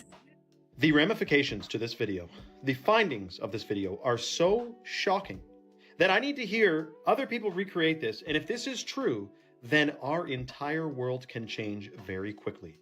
Listen to this, absolutely shocking, and let me know your thoughts. Motive intuition was a state of water, a kind of etheric antenna. You see, I've observed that after placing a sunflower seed in water, removing and freezing using a crystallographic method, the water doesn't design the seed, but rather it reads the potential in the seed and designs the outcome, the sunflower. Here are examples of water doing the same thing with apple seeds and flax seeds. So what if the water in us shares and receives information to and from the water in the air around us? which on a very subtle level is attracted to the human biofield, which is electrical and magnetic. Since it appears that water reads potentials as demonstrated in my seed examples, then perhaps the water in us uses our electrical charge to probe all potential outcomes simultaneously like a quantum computer and returns back with the most likely outcome, which we all call intuition. So intuition is the water in our body seeing the potential of outcomes, quantumness. Like, this is incredible. The shockingest part, you put a freaking seed in water, you freeze the water. If you didn't catch that, that's what she did. She froze the water. And the water froze into the shape, the look of a sunflower. But she just put a seed in it. This is real. Recreate this study. She did it with apples and freaking alfalfa sprouts or flax seeds. Now, this is reminding me of Masaru Emoto, if you guys remember, the Japanese man who they say his studies were never proven and but meanwhile, we know he was onto something there with the freezing the water. Plus the snowflake thing too. I mean, water is, from my understanding and research, actually conscious. It's not this inanimate thing. It has its own consciousness. It's self-organizing and it has memory. It retains memory. So there's a lot to water that we know nothing about, which we were never told. But I'm sure if this woman knows about it, if I know about it, how could you tell me that deep underground military bases with limitless budgets and boards of the most brilliant scientists in the world are just unaware that water has these incredible properties and powers? What is happening now to solidify that it's coming? Well, it happened in Vietnam. Sorry, my mind's a bit blown. Do you guys think that's real? What implications does that have? I mean, the fact that you could put the seed in the water and it's going to project the image of the grown plant. I mean, I can't even imagine what that means. If you guys have an idea, write down below, because truly I'm awestruck. Let's keep on rocking. Vietnam. 86 million people have no longer access to their banks because they refuse to comply with biometrical standards for digital identification. Denial by default. As of September 1st, 2025, banks across Vietnam are closing accounts deemed non-compliant to new biometric rules. Authorities estimate over 86 million accounts have been restricted. And the reason why this is all going on is because let's say the World Economic Forum, can we just force them to comply by restricting their bank accounts? Because if you have no money, what are you going to do? Eventually, you're going to comply. And if you don't, Vietnam can assert a martial law. They have no reason not to say, all you people who are trying to usurp this system by bartering or whatever, if we catch you doing that, you're going to jail. And that will force people to accept the digital system. This is not something that is going to stay in Vietnam. This is a test, because if we look at what's going on with the European Central Bank and digital ID initiative in Europe, as well as the real ID being imposed in the United States, we can see that it is coming to us as well. That's where it gets confusing. Right. So, what do you guys think about the digital ID? Do you guys think that it's the natural progression of things, or do you guys think that this is a whole other level of control, tracking, data harvesting, and etc.? Right? Let me know down below, and let's keep on rocking. the real problem, the question is the Van Allen radiation belts. Now, the people that say that it's easy to go through the Van Allen radiation belts will tell you that it's a donut. It's not like covering the entire sphere of Earth evenly, that there's openings at the top and the bottom. Is this correct? Well, yeah, but then they would have to launch at the North Pole or South Pole, where it's not possible to launch because of the temperatures. That's the only way you could do it, to get through those holes? That's right. According to NASA's own flight plan, they went directly through the center. That's why they launched in southern Florida, to be close to the equator. Okay, so what they would say is that it's not that dangerous, and it's just like being exposed to a few x-rays, and that the people were shielded. Well, go to Sabrel.com and watch a latest clip about there. it. But you're right there, so I want to give you the opportunity. I'm just saying, what they would say to you. The clip there is of Kelly Smith. He's an employee at NASA, explaining something that most people don't know, which is above the Earth, starting at about 1,000 miles and extending about 30,000 miles, is a huge band of radiation that astronauts would have to go through to the moon and through again back. First, he says it's dangerous, meaning deadly, and then he says that the technology for an astronaut to go through it to the moon and back and survive has yet to be invented.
You know the narrative doesn't add up when you take a look at some of these beautiful works of art, like all that detail on that lace, that hair, and this veil, all said to be done with hammer and chisel. They are not just beautiful works of art, timeless pieces, they are impossible given the historic timeline we were told, because we don't make anything close to that detail and that beautiful like they did hundreds of thousands of years ago. And just look at the tools we need to recreate it today. Much like the architecture not matching the tools of the period. The same goes for the beautiful works of art from the old world, and everything seems so backwards. Our art has regressed. Our buildings are nothing more than boxes. This next video breaks down how we need robots and tools to help us replicate the beauty of the old world. A monumental block of marble about the size of a railway car, 200,000 pounds of flawless Carrara stone. You're going to move this block out of here? We are going to move this big boy out of here. How? There are going to be a couple of cranes and a huge truck to lift it. A feat not possible in Michelangelo's time, but then neither was this. Meet Robo, one of the brigade of robots taking over sculpture. We watched as Leonardo da Vinci's trademark hat was adjusted, not with a hammer and chisel, but a 13-foot zinc alloy arm and a spinning diamond-crusted finger. Water jets kept Leonardo cool. This was a week's work for Robo, with another 2 to go.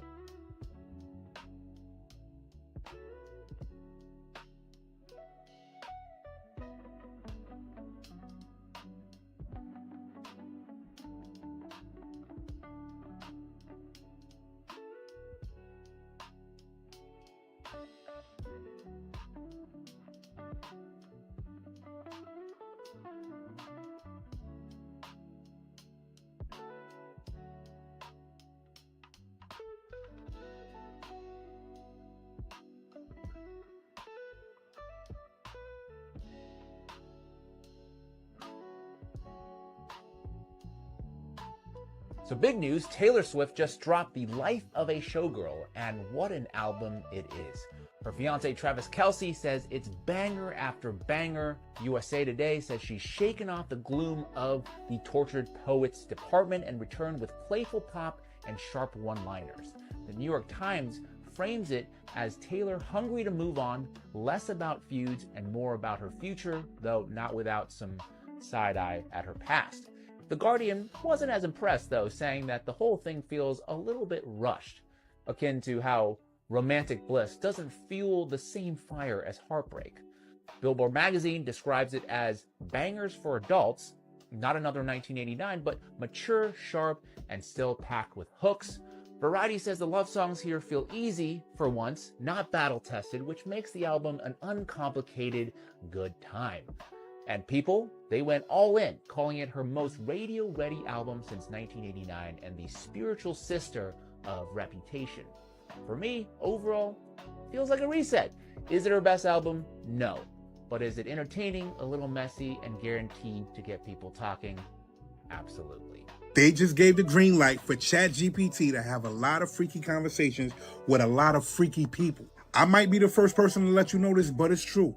ChatGPT just went to a whole different level. So Sam Altman just announced that ChatGPT will soon be able to engage in erotic interactions with age-verified adults starting in December. And for the people in the back that don't know what that means, if you ain't got nobody to talk to that way, ChatGPT is going to talk to you that way, the freaky way. So they're saying that in December, OpenAI will permit mature content, including erotica. Mind you, it's a lot of people that's going to think this shit is real. It's a lot of kids that's going to log on to ChatGPT and interact with that.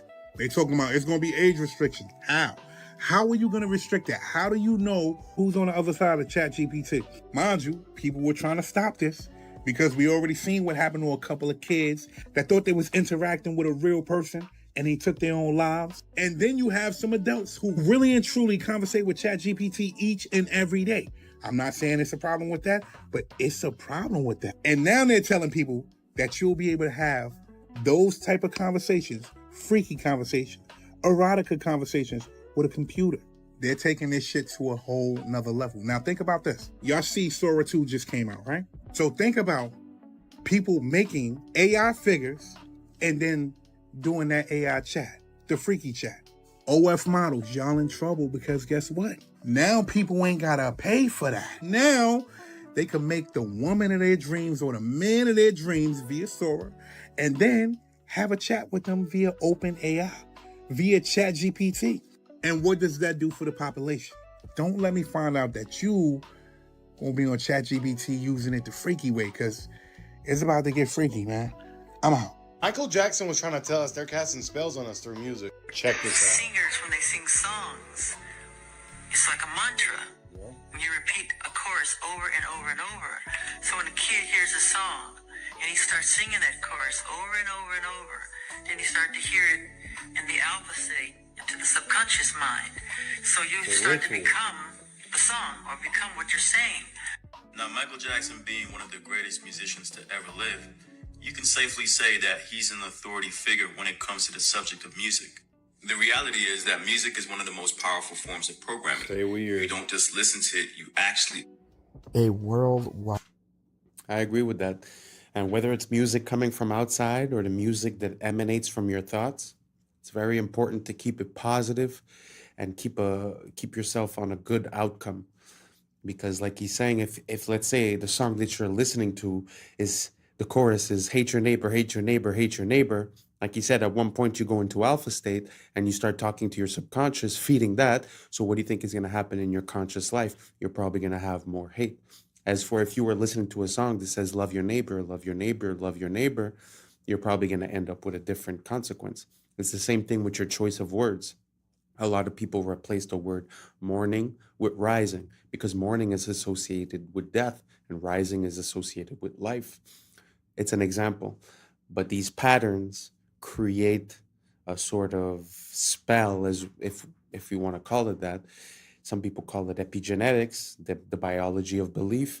There's different interpretations of it, but my only point to this is I think we should be careful what we consume, what we listen to, what we repeat, how we think, and what we say. If you guys agree, or if you don't agree, let me know down below, and let's keep on rocking.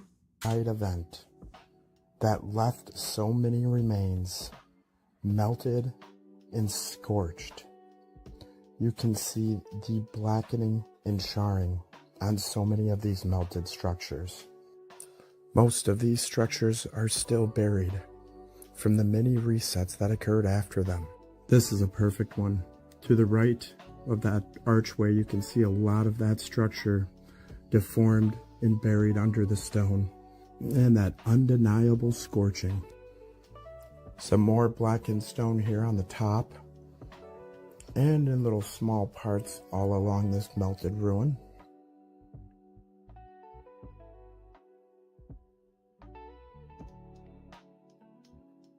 Our eyes are useless when our minds have been made to be blind.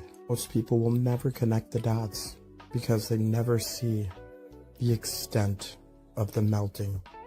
When you've ever seen maybe one or two examples that ever look like this, and they tell you it's erosion, that lie's easy to buy. Everyone that researched it, myself included, all thought the same thing at first. But when you see the thousands of examples, it's clear something big happened in our past. Something erased from the history books. Perhaps a massive plasma storm, realm-wide. The truth is hidden in plain sight. Question everything, friends. Until next time.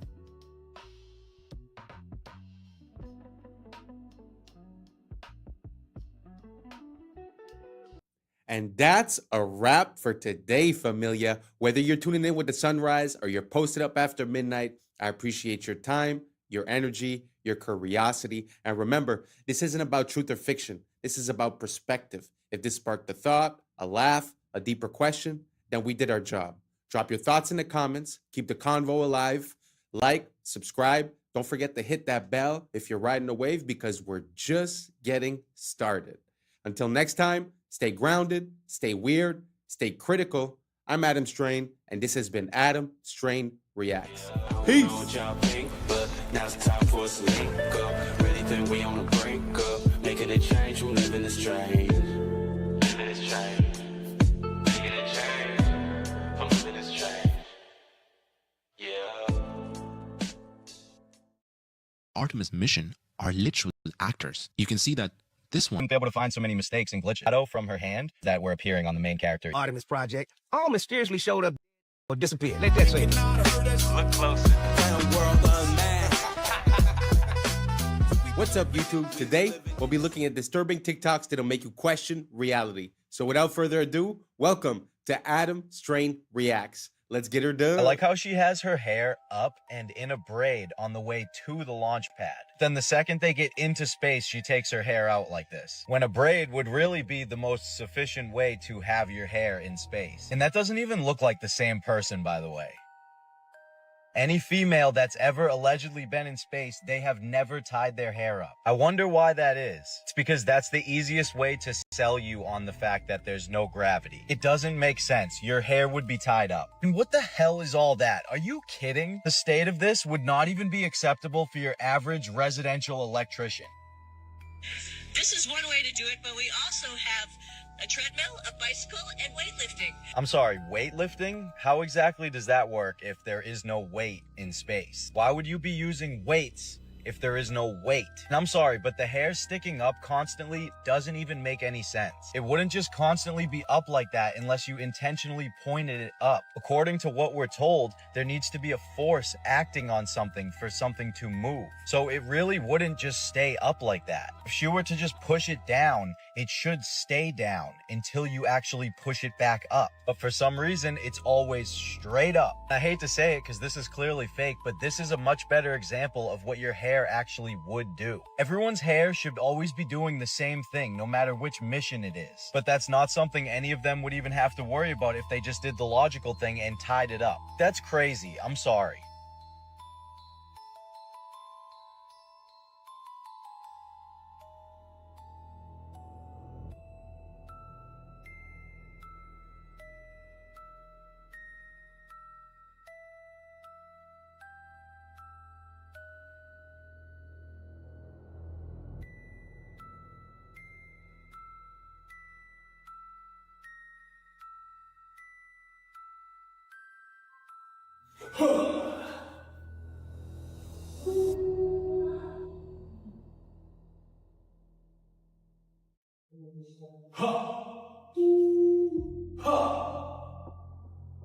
For America and a waiting world, integrity is 5. What is that? The end of a paper towel tube?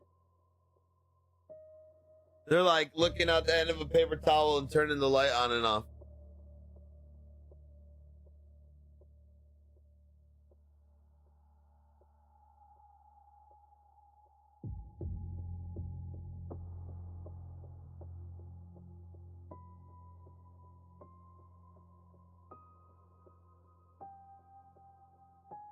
As you guys can see, we're doing a bit of a deep dive on the space stuff. I mean, it's something that really was an integral part of me questioning the world in which we live. And for me, it was satellites. When I started searching for that, it started bringing me to so many different questions and different pieces of how things work, and it didn't really make sense.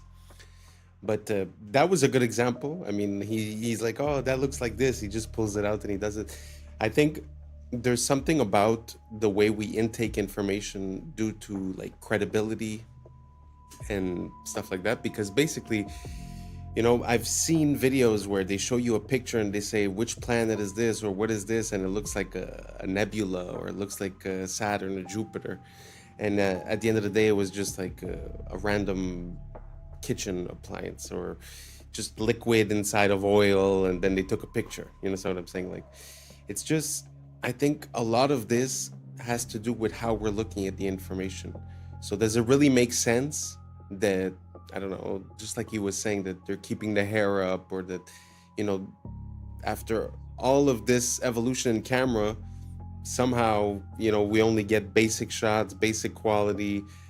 There's no camera pointing outside all the time. So let me know what you guys think down below. So this is the Artemis 2 special. We're just gonna breeze through it. Let's keep on rocking. Fast are you going your top speed? It's interesting measuring speed in space. So, we use like air density and to determine Mach. So when we enter the atmosphere, we'll be going about Mach 25, 26, or 25,000 miles per hour. 7 miles a second. Wow. He said entering the atmosphere at 25,000 miles per hour, 7 miles a second. So what they tell us is that the atmosphere starts about 62 miles up, what they call the Kármán line. You understand too that they tell us asteroids that we can view from Earth also move at about 25,000 miles per hour. So this tiny little pod about 6 feet across enters the atmosphere only 62 miles up, moving the same speed as an asteroid, which by the way is the same speed as escape velocity, which is required to leave the atmosphere. So if they were coming in at that speed, only 62 miles up, they would hit the ground in about 8 seconds. Oh, but I forgot they had parachutes, because you'd be able to stop an asteroid with a couple of parachutes, right? Oh, and I also forgot you can film something 60 miles away that's going 25,000. I keep seeing people say, oh, well, the air actually slows them down to about 300 miles per hour. Okay, so even if we went with that dumbass logic, 25,000 miles per hour to 300 miles an hour in just a couple of seconds. Remember, it would have to happen in just a couple of seconds because you only even have 8 seconds before you're at the ground. So basically an e-brake from 25,000 with humans inside. That would be even more extreme than going 500 miles an hour directly into a brick wall. This is about 5,000 miles per hour. Think about 5 times faster than that. 7 miles a second.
These astronauts are really an IQ test for the general public, because tell me why she's walking around just fine on stage, and then a few days later she's hobbling around like a baby gazelle that just fell out of her mother. Muscles don't just atrophy from being just fine, from no gravity, to barely being able to walk. Uma invenção de 1950, veículo híbrido, metade carro, metade avião. Na estrada, chega a 90 km por hora. Para voar, basta travar a parte inferior, dobrar as asas e acoplar a hélice. Sem ferramentas, sem complicação. No ar, alcança 160 km por hora, fácil de pilotar. Funciona com gasolina comum. Único problema, custos elevados para a produção e achar onde estacionar.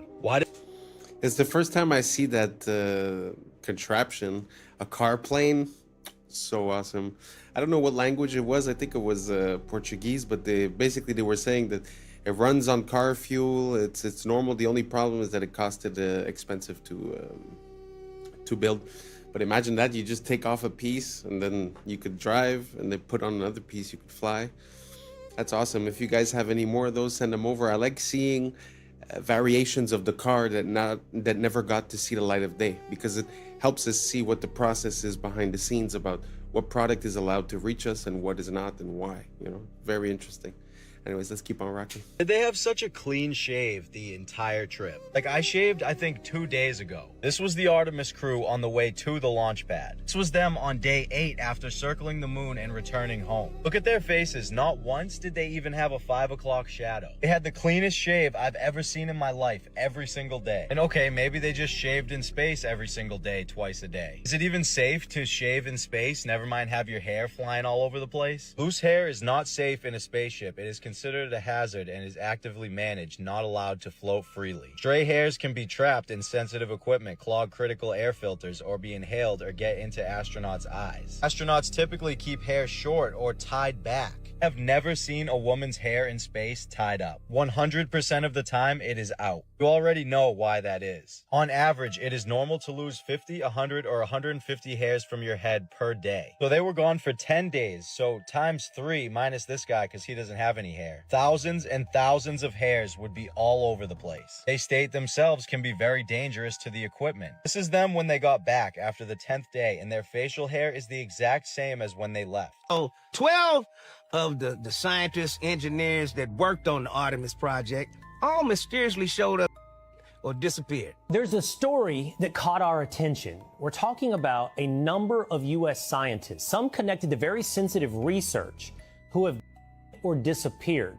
Let that sink in. So, they're acting again.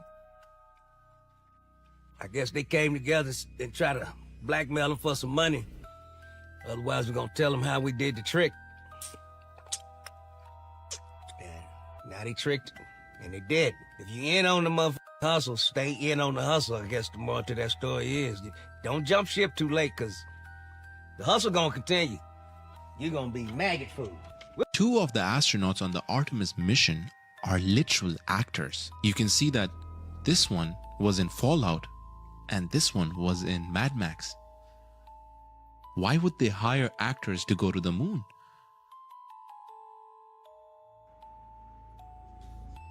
Isn't that concerning? I mean, it's a small detail. Don't get me wrong. It's not like it blows the lid off of everything. But what are the chances? And if you look at the girl astronaut, I don't remember her name, but if you look into her curriculum, like, she's been busy. Since 2003, she's been working at NASA, doing all kinds of stuff. So when is it that she becomes an actress? You know, and how come? I don't know. You guys tell me, does it mean something? Does it not mean something? Let me know down below. Maybe I'm missing something. Let's keep on rocking. Get your tinfoil hats out, folks, because this is maybe my favorite conspiracy theory of all time.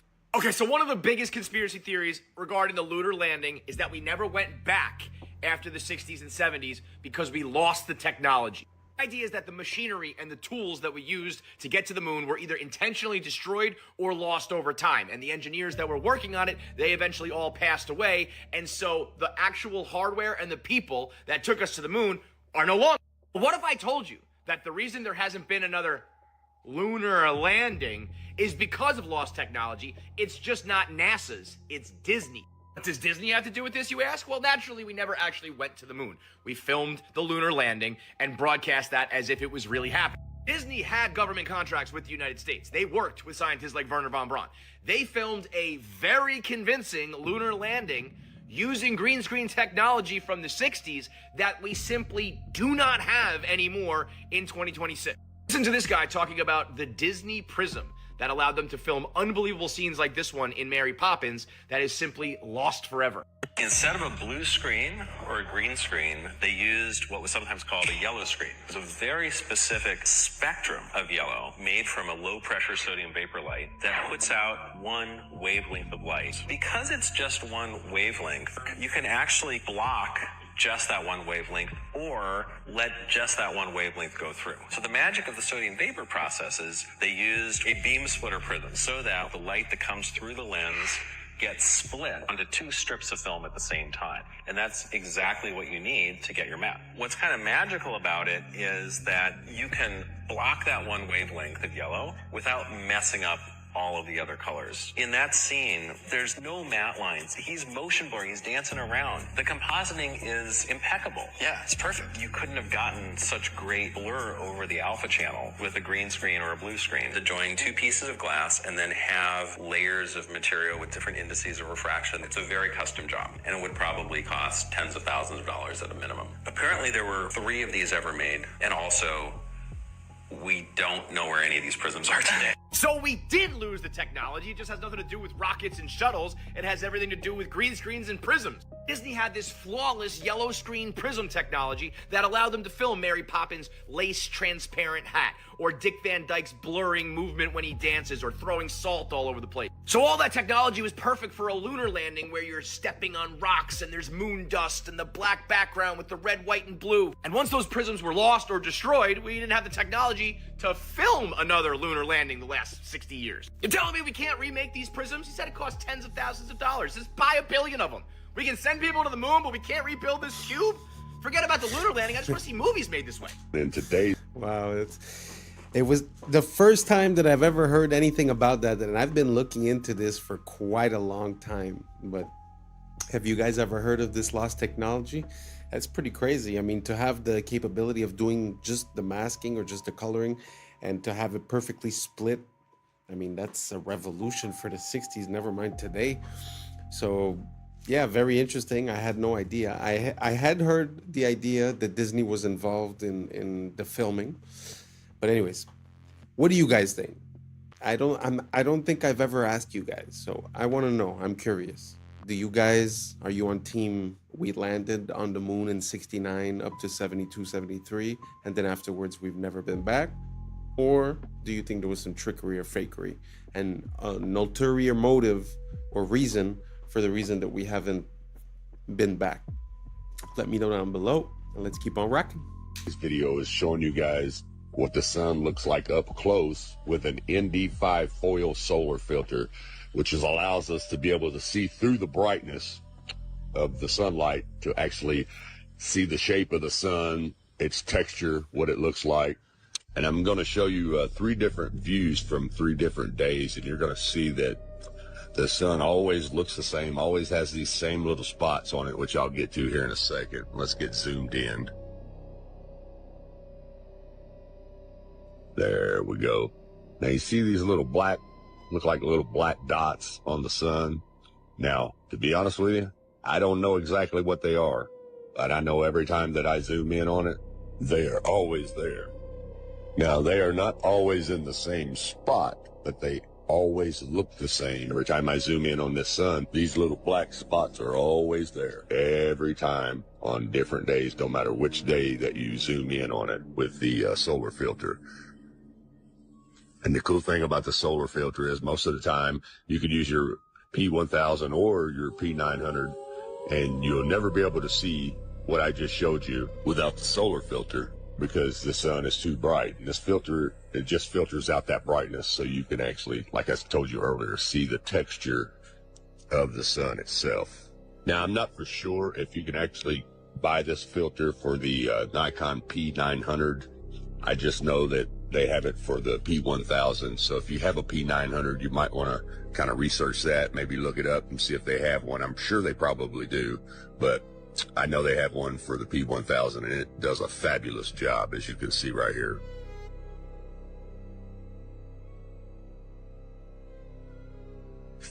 Now you're getting ready to see those little black holes, those little black dots again, just as I showed you on the first day. They're always there, always there. Which tells me that this is not a big ball of fire like they tell us that it is. That's a bunch of bull crap. You don't see a big ball of fire anywhere on this. It just looks like a big light bulb with some bugs stuck to it. Not to mention the fact that I shouldn't be able to zoom in on this at all with a camera. It's supposedly 93 million miles away. Think about that. 93 million miles away. Trust me, there is no camera in the world that can see 93 million miles away. But anyway, it's a little shaky there. Sorry about that, guys.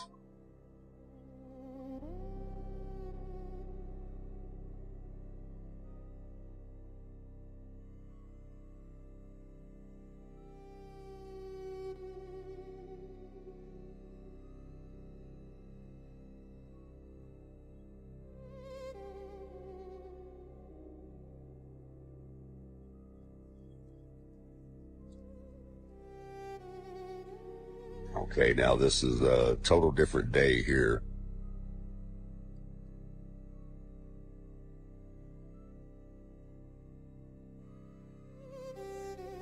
There was some humidity on this day, so I didn't actually get the orange look or the yellow look. It actually had a white look to it. But you can see those black dots or little black holes are there on day 3 also. Well, you see the atmospheric reaction kind of blurring there over them, but they're definitely there. I don't know what that is, but it's something.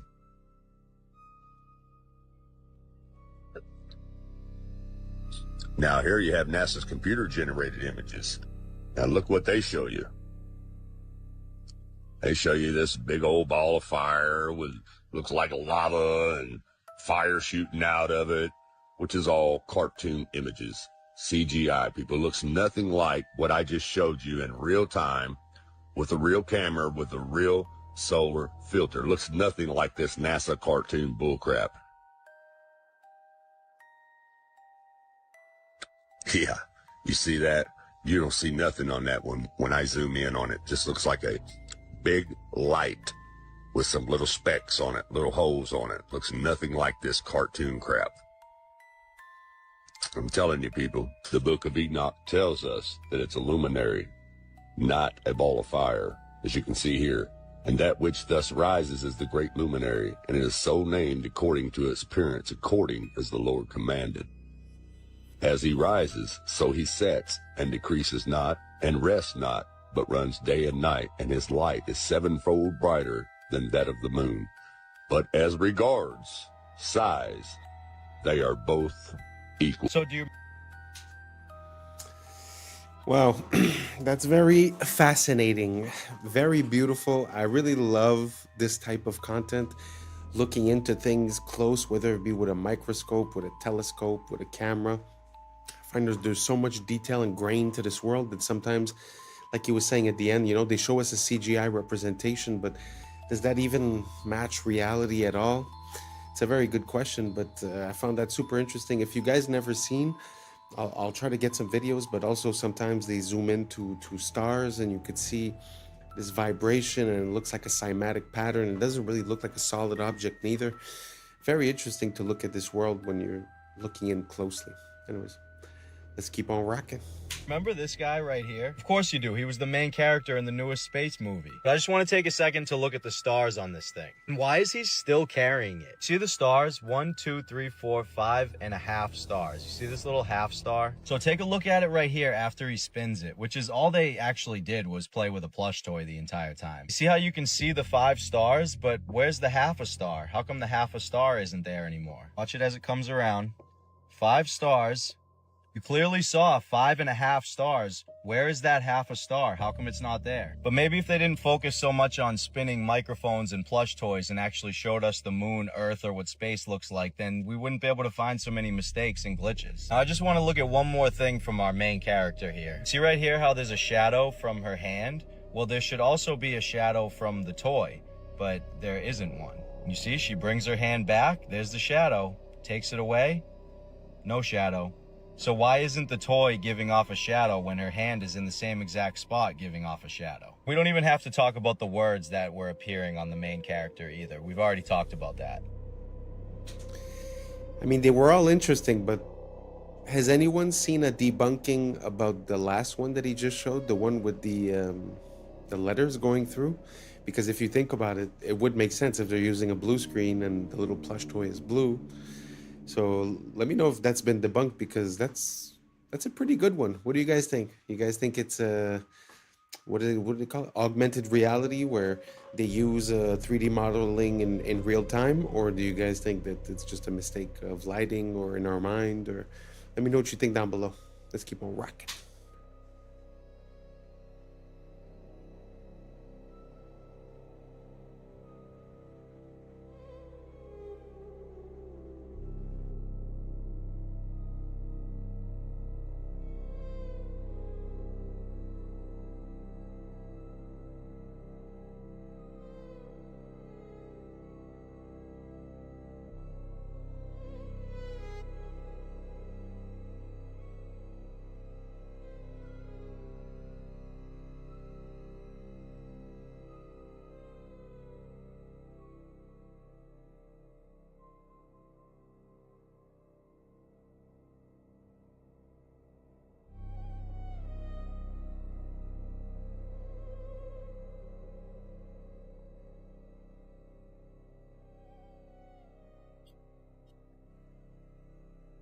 systems where these are basically pods that you would drop out of the aircraft and they would parachute.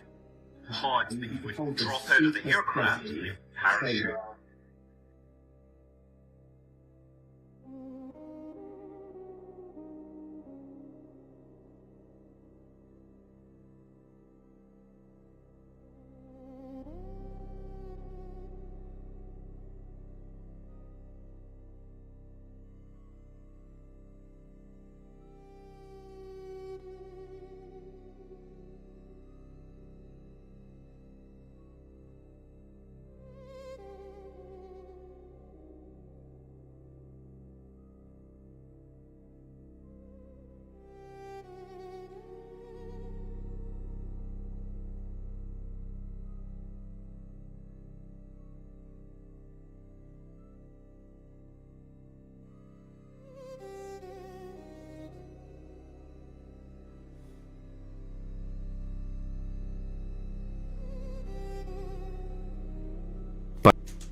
What do you guys think? Do you think it's possible that they just dropped the pod off from a plane instead of it reappearing? Or do you guys think that's just a coincidence, the fact that that plane has that capability and was passing over it on the same date towards the same area? Let me know what you think down below. Let's keep on rocking. A lot of coincidences. Pas de caméra interne pendant l'ascension, juste des coupures pour faire place aux images de synthèse. Ils sont prudents pour pas faire les mêmes erreurs qu'avec Apollo 11. Après tout, si c'était faux, pourquoi ça deviendrait vrai? We're going to the moon. La NASA, c'est une télé-réalité, avec des acteurs présentés comme des cartes Pokémon. On sait tous que les images de 69 ont été faites en studio, avec un ralenti x2. Et si on met en vitesse normale, on peut visualiser les harnais. Et regardez la simplicité du décollage depuis la Lune pour le retour sur Terre. Il était plus propre que la vidéo d'aujourd'hui. Et celui qui filmait est resté là-bas. C'est peut-être Buzz Aldrin d'ailleurs, un astronaute, acteur et franc-maçon, qui nous répète ne jamais avoir été nulle part. We did go there. Et il porte même une bague maçonnique sur cette photo culte. Et ici aussi. Parce qu'on a affaire à un théâtre occulte. La fusée fait 322 pieds de hauteur. En Gematria Prime, Artemis 2 égale 322. Le fameux nombre de la société secrète Skull and Bones. Parce que la conquête de l'espace est une conquête de l'esprit. Répétée depuis ton enfance pour t'éloigner de la réalité et t'enfermer dans leur prison digitale. Do you know that Christina Koch was actually a character in Mad Max in 2015? Yeah, NASA astronaut Christina Koch appeared as one of the Vuvolini in the 2015 Mad Max Fury Road. And then just 10 years later, she's going to the moon. What an exciting life, huh? Apparently, she's only even been an astronaut for only 13 years. And she completed her candidate training in 2015, the same year that she was filming to be in a movie. Yeah, the 2 of the 4 American astronauts that are on that flight, they're right out of central casting. They're right out of central casting. Let's not forget about the words appearing on the stuffed animal and then him quickly moving it out of the way. Let's not forget about how the bag phased directly through Buddy's ear right here. Minutes before the Artemis 2 crew traveled the And what the hell is he even doing? Let's not forget the vanishing red dot. Terrible quality video, even though you couldn't take a bad quality video nowadays, even if you tried. 1995 digital camera. Video from inside the ship from the entire 10-day trip, except for when they're free falling at 25,000 miles per hour. No close-up shots either. They're making sure they're keeping their distance for some reason. None of this is melting, even though this fucking ship would be hotter than lava. A crew going up and touching the ship and their hands are somehow not burning off. Here's a little bonus clip from a separate team of dumbasses. Why did the ball fall straight to the floor if they're in space? So, you know, it's really not a question of you should believe this or that. I'm really wondering. To be honest, I'm not even decided on any way, shape, or form. But a few quick questions. You know, have we been to the moon? Is the sun really 93 million miles away? Do the pictures we have or the representations that we have of the planets or the galaxy or the solar system, are they realistic? Is it true? Let me know what you think down below, and thanks for rocking. And that's a wrap for today, familia. Whether you're tuning in with the sunrise or you're posted up after midnight, I appreciate your time, your energy, your curiosity. And don't forget, this isn't about truth or fiction. This is about perspective. If this sparked a thought, a laugh, a deeper question, then we did our job. So drop your thoughts in the comments, keep the convo alive, like, subscribe, and don't forget to hit that bell if you're riding a wave, because we're just getting started. So until next time, stay grounded, stay weird, stay critical.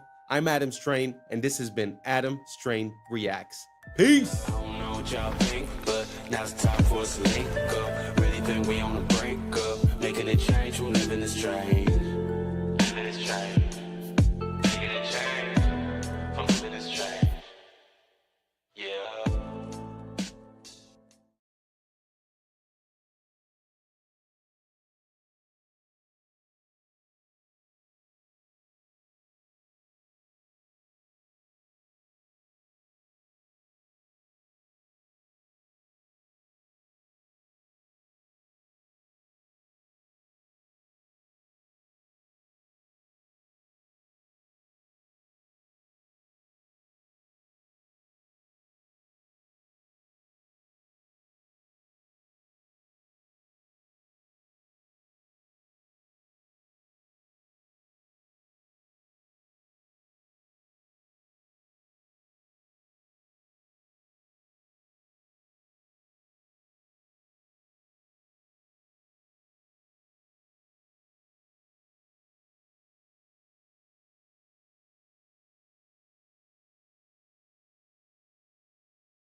When did elephants have breasts? I'd never seen this before. 100 years, while as these melted ruins are thousands of years old.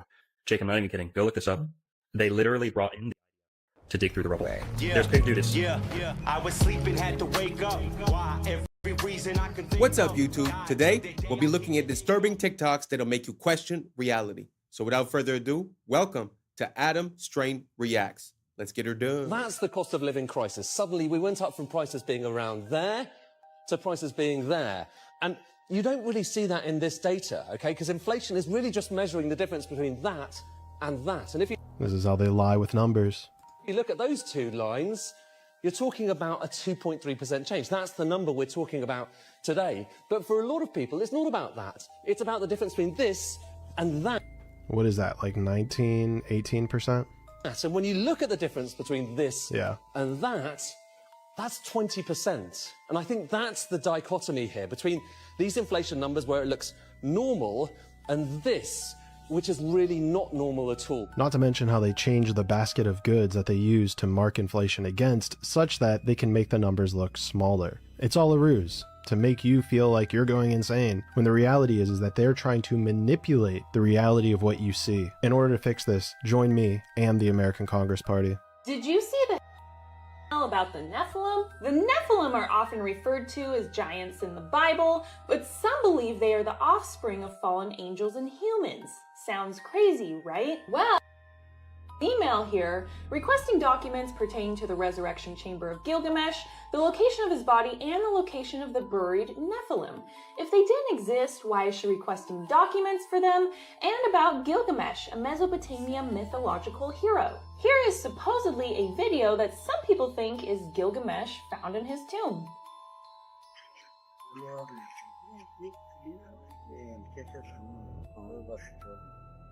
Now, who is to say whether this video is real or not, but with how weird reality actually is, I'm not going to immediately doubt it. We live in a very scripted and twisted reality, and truth is hidden if you're not in the club. But I don't know, I'm just a conspiracy theorist. Let me know what you think.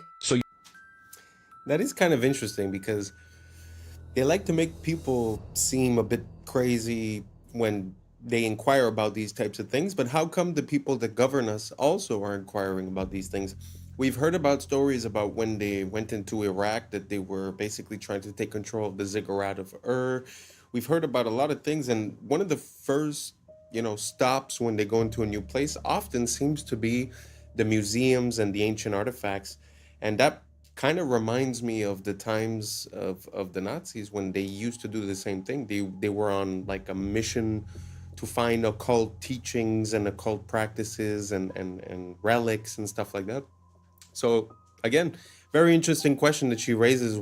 How come these people that lead us are sort of talking and looking for these things as if they believe in it? Let me know what you guys think down below. If you guys have any supporting information, let me know. I love to look into this type of thing. So let's keep on rocking.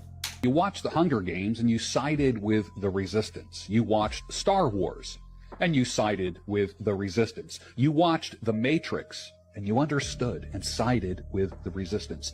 When it's fiction, you understand and you side with the Resistance. Yet when it's happening to you in real life, right now, in the news, in the world, right now, you refuse to see it when it's the reality that you are living in. Would you like a free water? They also give free water. Here you go. What company is this? It's called Free Water. It's free because we put ads on the packaging. Free? Is it crappy water? No, it's the best water. It's natural spring water. Other people buy similar water for a couple bucks. We give it away for free, and we also donate 10 cents per water to charity. Charity? Which charity? Right now we're donating to Well Aware. They build water wells in Africa, and they have 100% guarantee on the work. How much does this cost? To advertise? To advertise. Or drink it? Both. So drink it, it's free. You don't owe us any money. To advertise, about $1 of water total for all of it on those boxes. Okay. How do I contact you for advertising? The website is freewater.io. Go to the advertiser page. Do you have a card? The water's the card.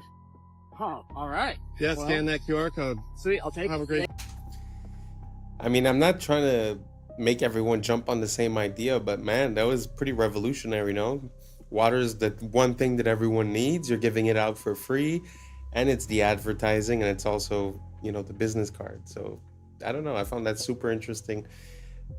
If you guys have any ideas like that, let me know, because I feel like that is the future of marketing. People are just so tired of being blasted left and right with all these ads that no one really cares about. That something like this, I think, could go a long way. I just found it was an interesting idea. I wanted to share it with you guys. Let's keep on rocking. This video is going viral on Twitter right now, but not for the reason you might think. This is a professional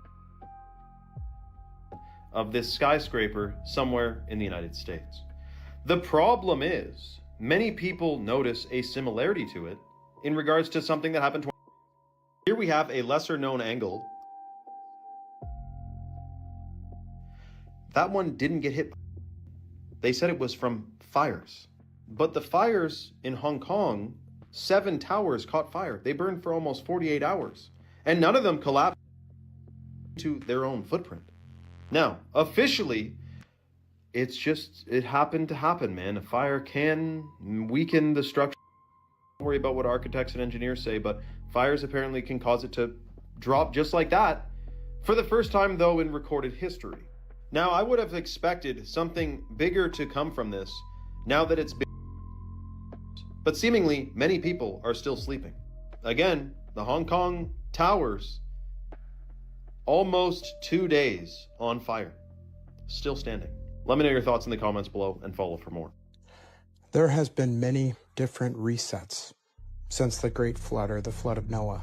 When you look at the age of the buildings in the previous video and the ruins from the buildings here, the melted bricks, the melted red bricks, there seems to be a clear age gap between the two. While this is much older than the mud-flooded buildings looking fairly newer by comparison, last several hundred years, while as these melted ruins are thousands of years old, indicating the many different cycles this realm has went through.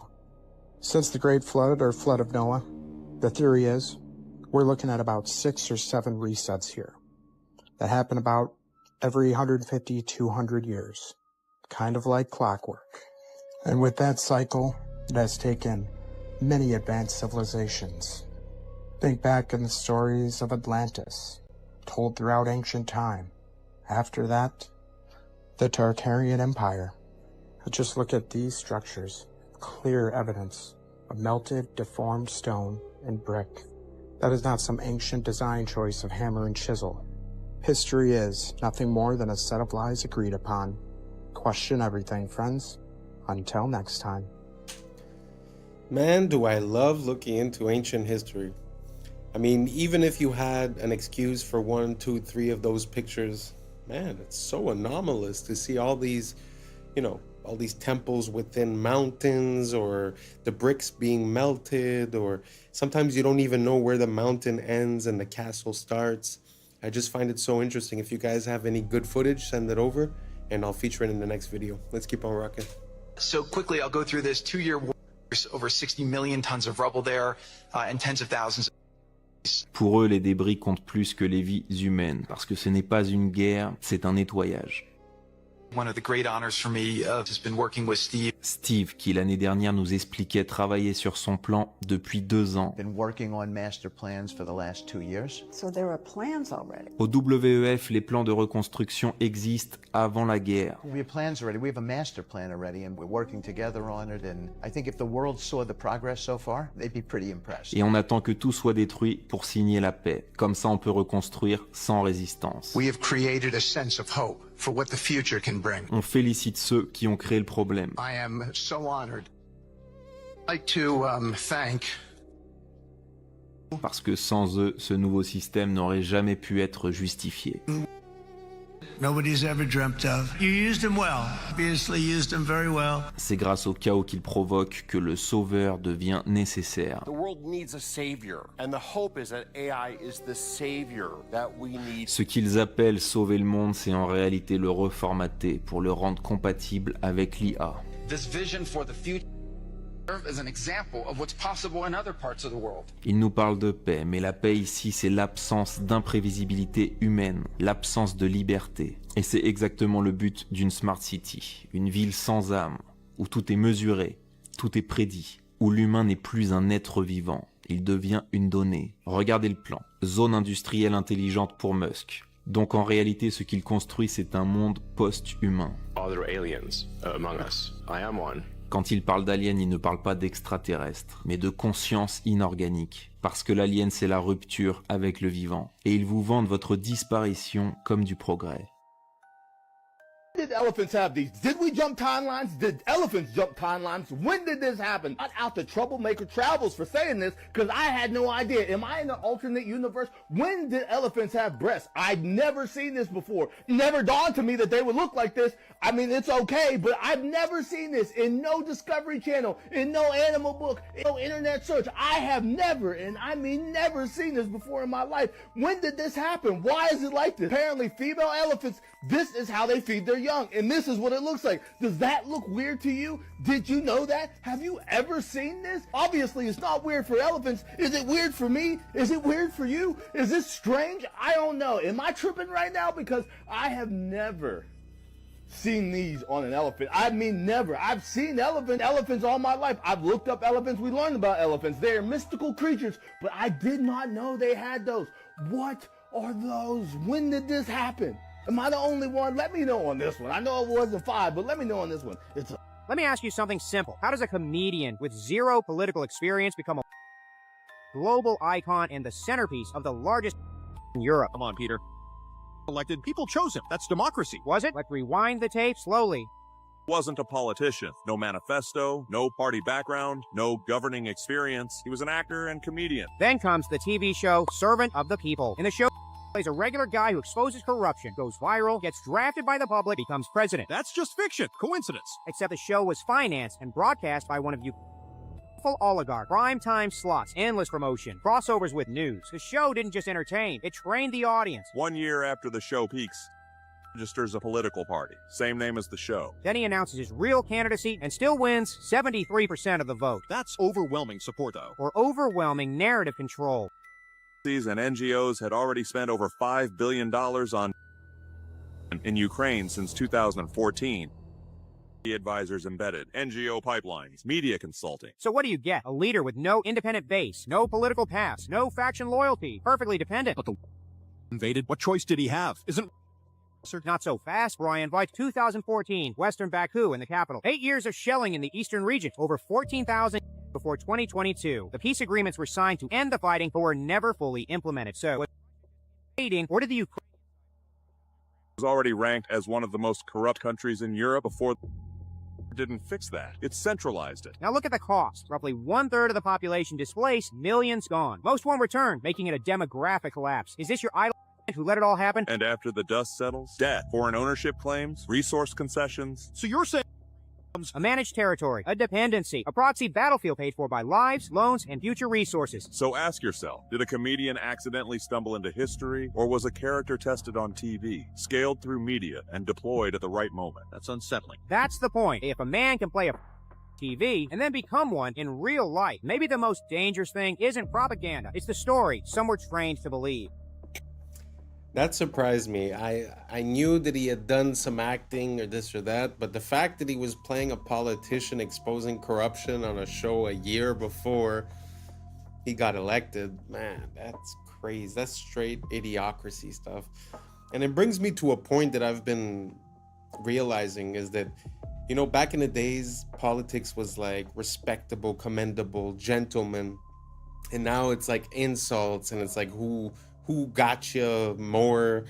So I feel like we're going halfway between what politics used to be and wrestling in a way, you know?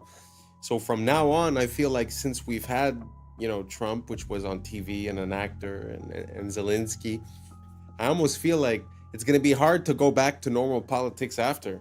So we're sort of going to be caught into a democratic popularity contest type of thing where, you know, if you're a singer or you're an actor, well, you have more support because people know you.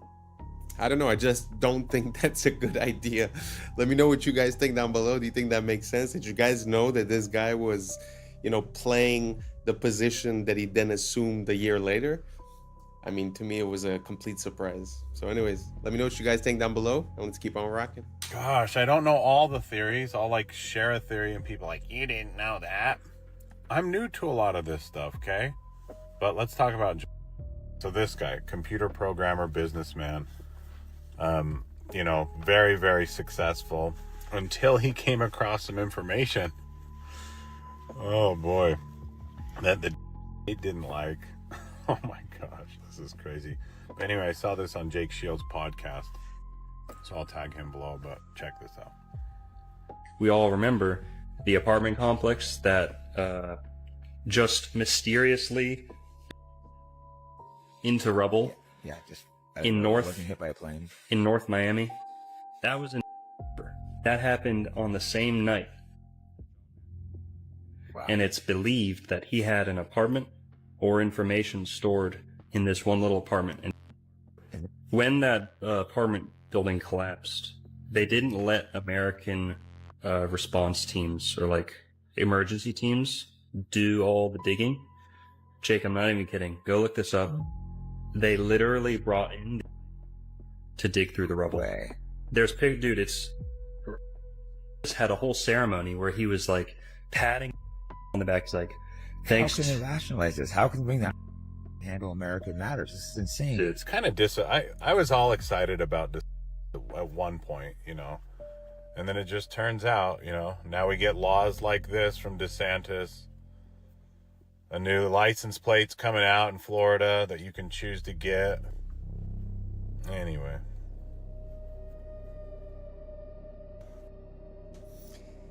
Wow.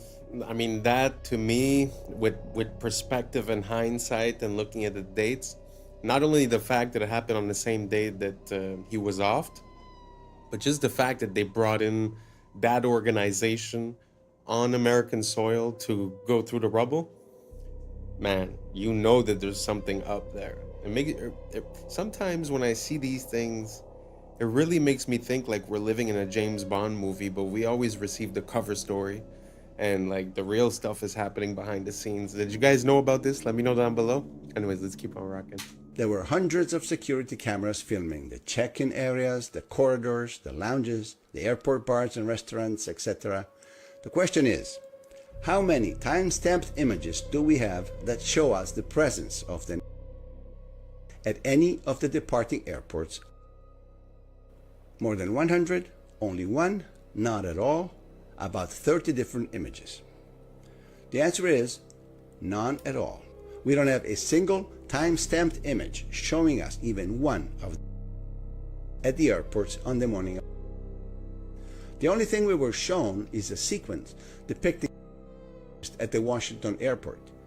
But this sequence does not have a timestamp, and it was filmed with a regular camera, not a security camera.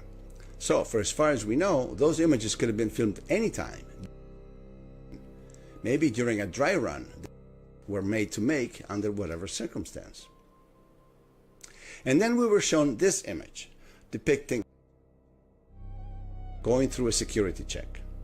This picture is, but this is not the Boston airport. This is the Portland, Maine airport, as clearly shown in the timestamp that says 5:45 in the morning. This is the infamous connecting flight to Boston, not the flight to LA that was.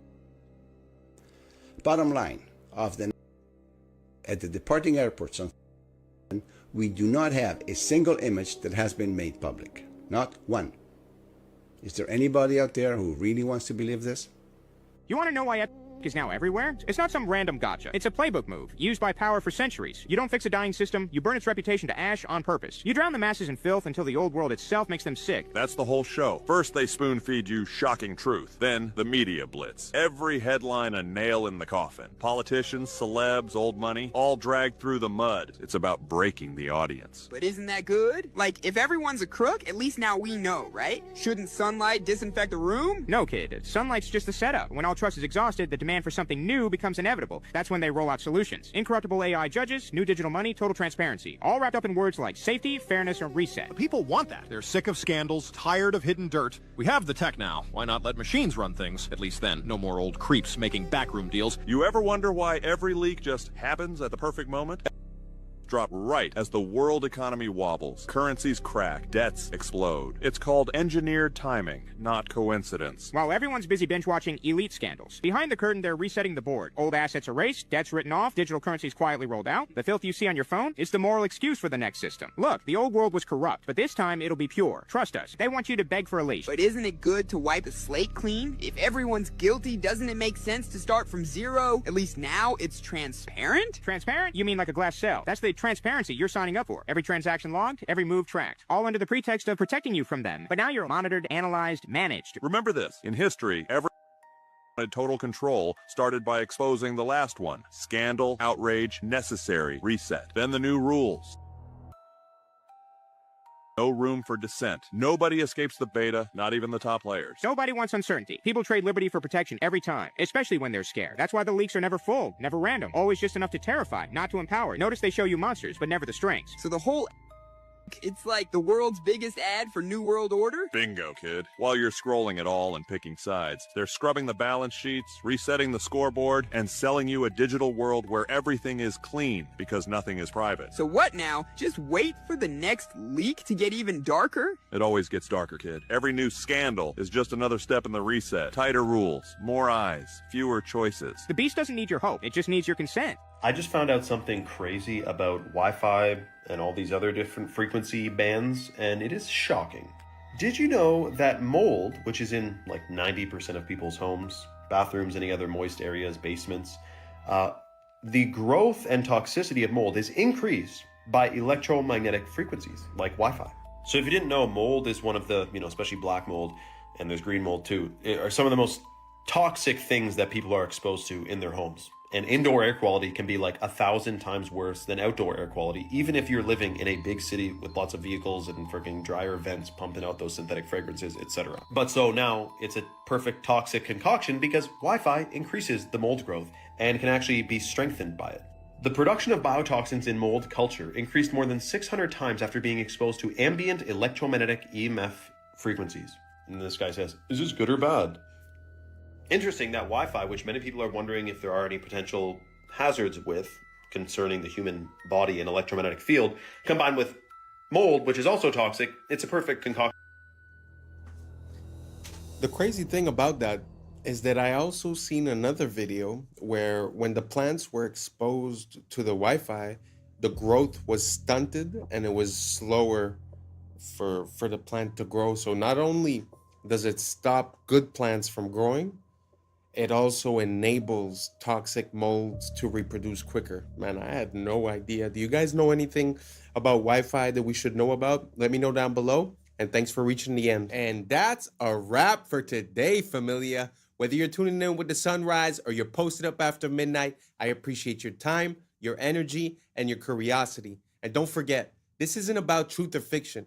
This is about perspective. If this sparked a thought, a laugh, a deeper question, then we did our job. So drop your thoughts in the comments, keep the convo alive, like, subscribe, and don't forget to hit that bell if you're riding a wave, because we're just getting started. Until next time, stay grounded, stay weird, stay critical. I'm Adam Strain, and this has been Adam Strain Reacts.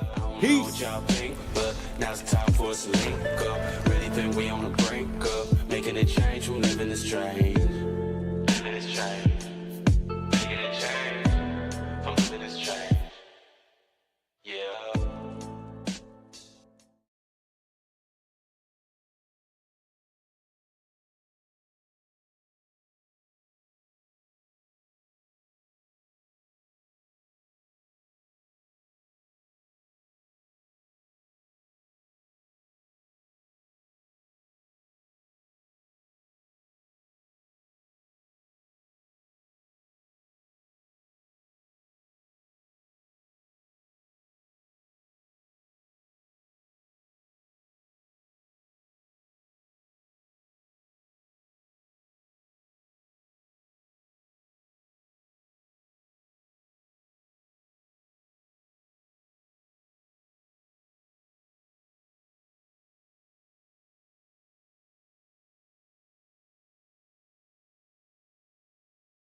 parking garage for his pets, and even acting big enough for a growing family. So naturally, he started building an entire town. Just fly straight to the house.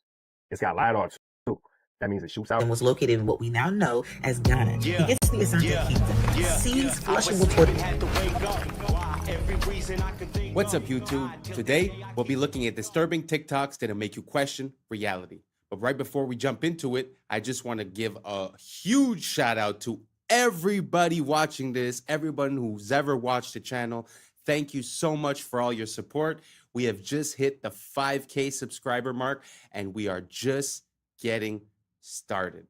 So without further ado, welcome to Adam Strain Reacts. Let's get her done.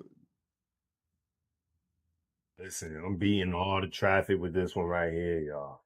This is the Jetson 1, a single seat, all electric aircraft that basically turns you into a human drone. 8 motors, carbon fiber frame, hits about 63 miles an hour, and stays up around 20 minutes. And yeah, it's like 128,000. But think about it. People out here drop 60K on a car, then they spend thousands more on gas, maintenance, sitting in California traffic. You just charge it up and fly straight to the house. It's got LiDAR too. That means it shoots out laser pulses, maps everything around you, and helps avoid obstacles in real time. Even comes with a parachute for backup. Hopefully you don't need it though. Straight from the fish tank. That's very interesting. You guys think that's the future of transportation? I mean, it's true that we haven't seen an evolution in transportation, whether it be planes, cars in the last 50, 70, maybe almost 100 years. So it would make sense that we would have, a different type. But to be 100% honest, people have a hard time driving cars. I know that they're talking about using AI to drive, but I have a hard time seeing air travel being opened up for everyone, especially when all the airspace is controlled all around the world and there's laws not to drive drones and this and that. So I feel like it's given, maybe in 10, 20 years, it could be, but I feel like at the beginning, at least, it's going to be so limited that you're not going to be able to do anything with it. But let me know what you guys think. Do you guys think that this is the future of transportation or just a cool gadget? Let me know down below, and let's keep on rocking. Not only are they real, they actually turn into superheroes during the winter. Let me explain. Meet the reindeer. You can only find these guys in the North Arctic region surrounding the North Pole, which I shouldn't have to tell you that. And during the summertime, when it's not as cold in those areas, they look like this. Just a regular deer. However, as soon as winter hits, their body transforms.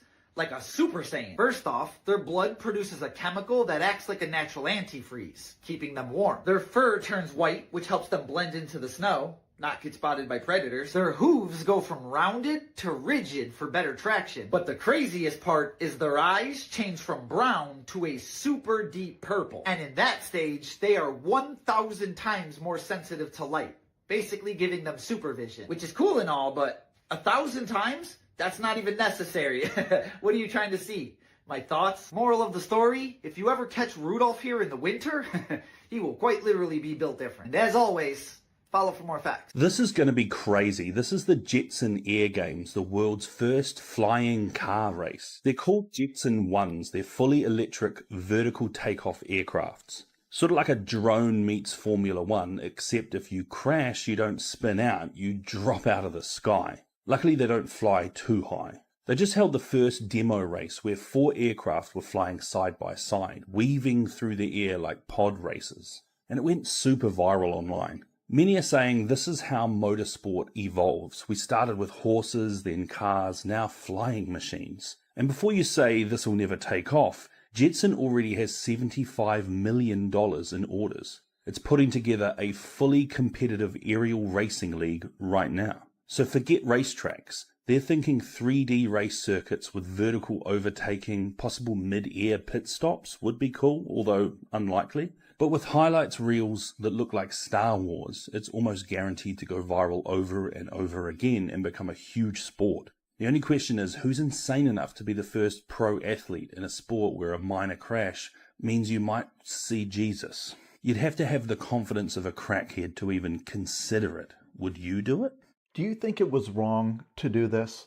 This specimen is an extinct type of dog called a turnspit dog. One of them is visible in this picture, in that wheel at the top.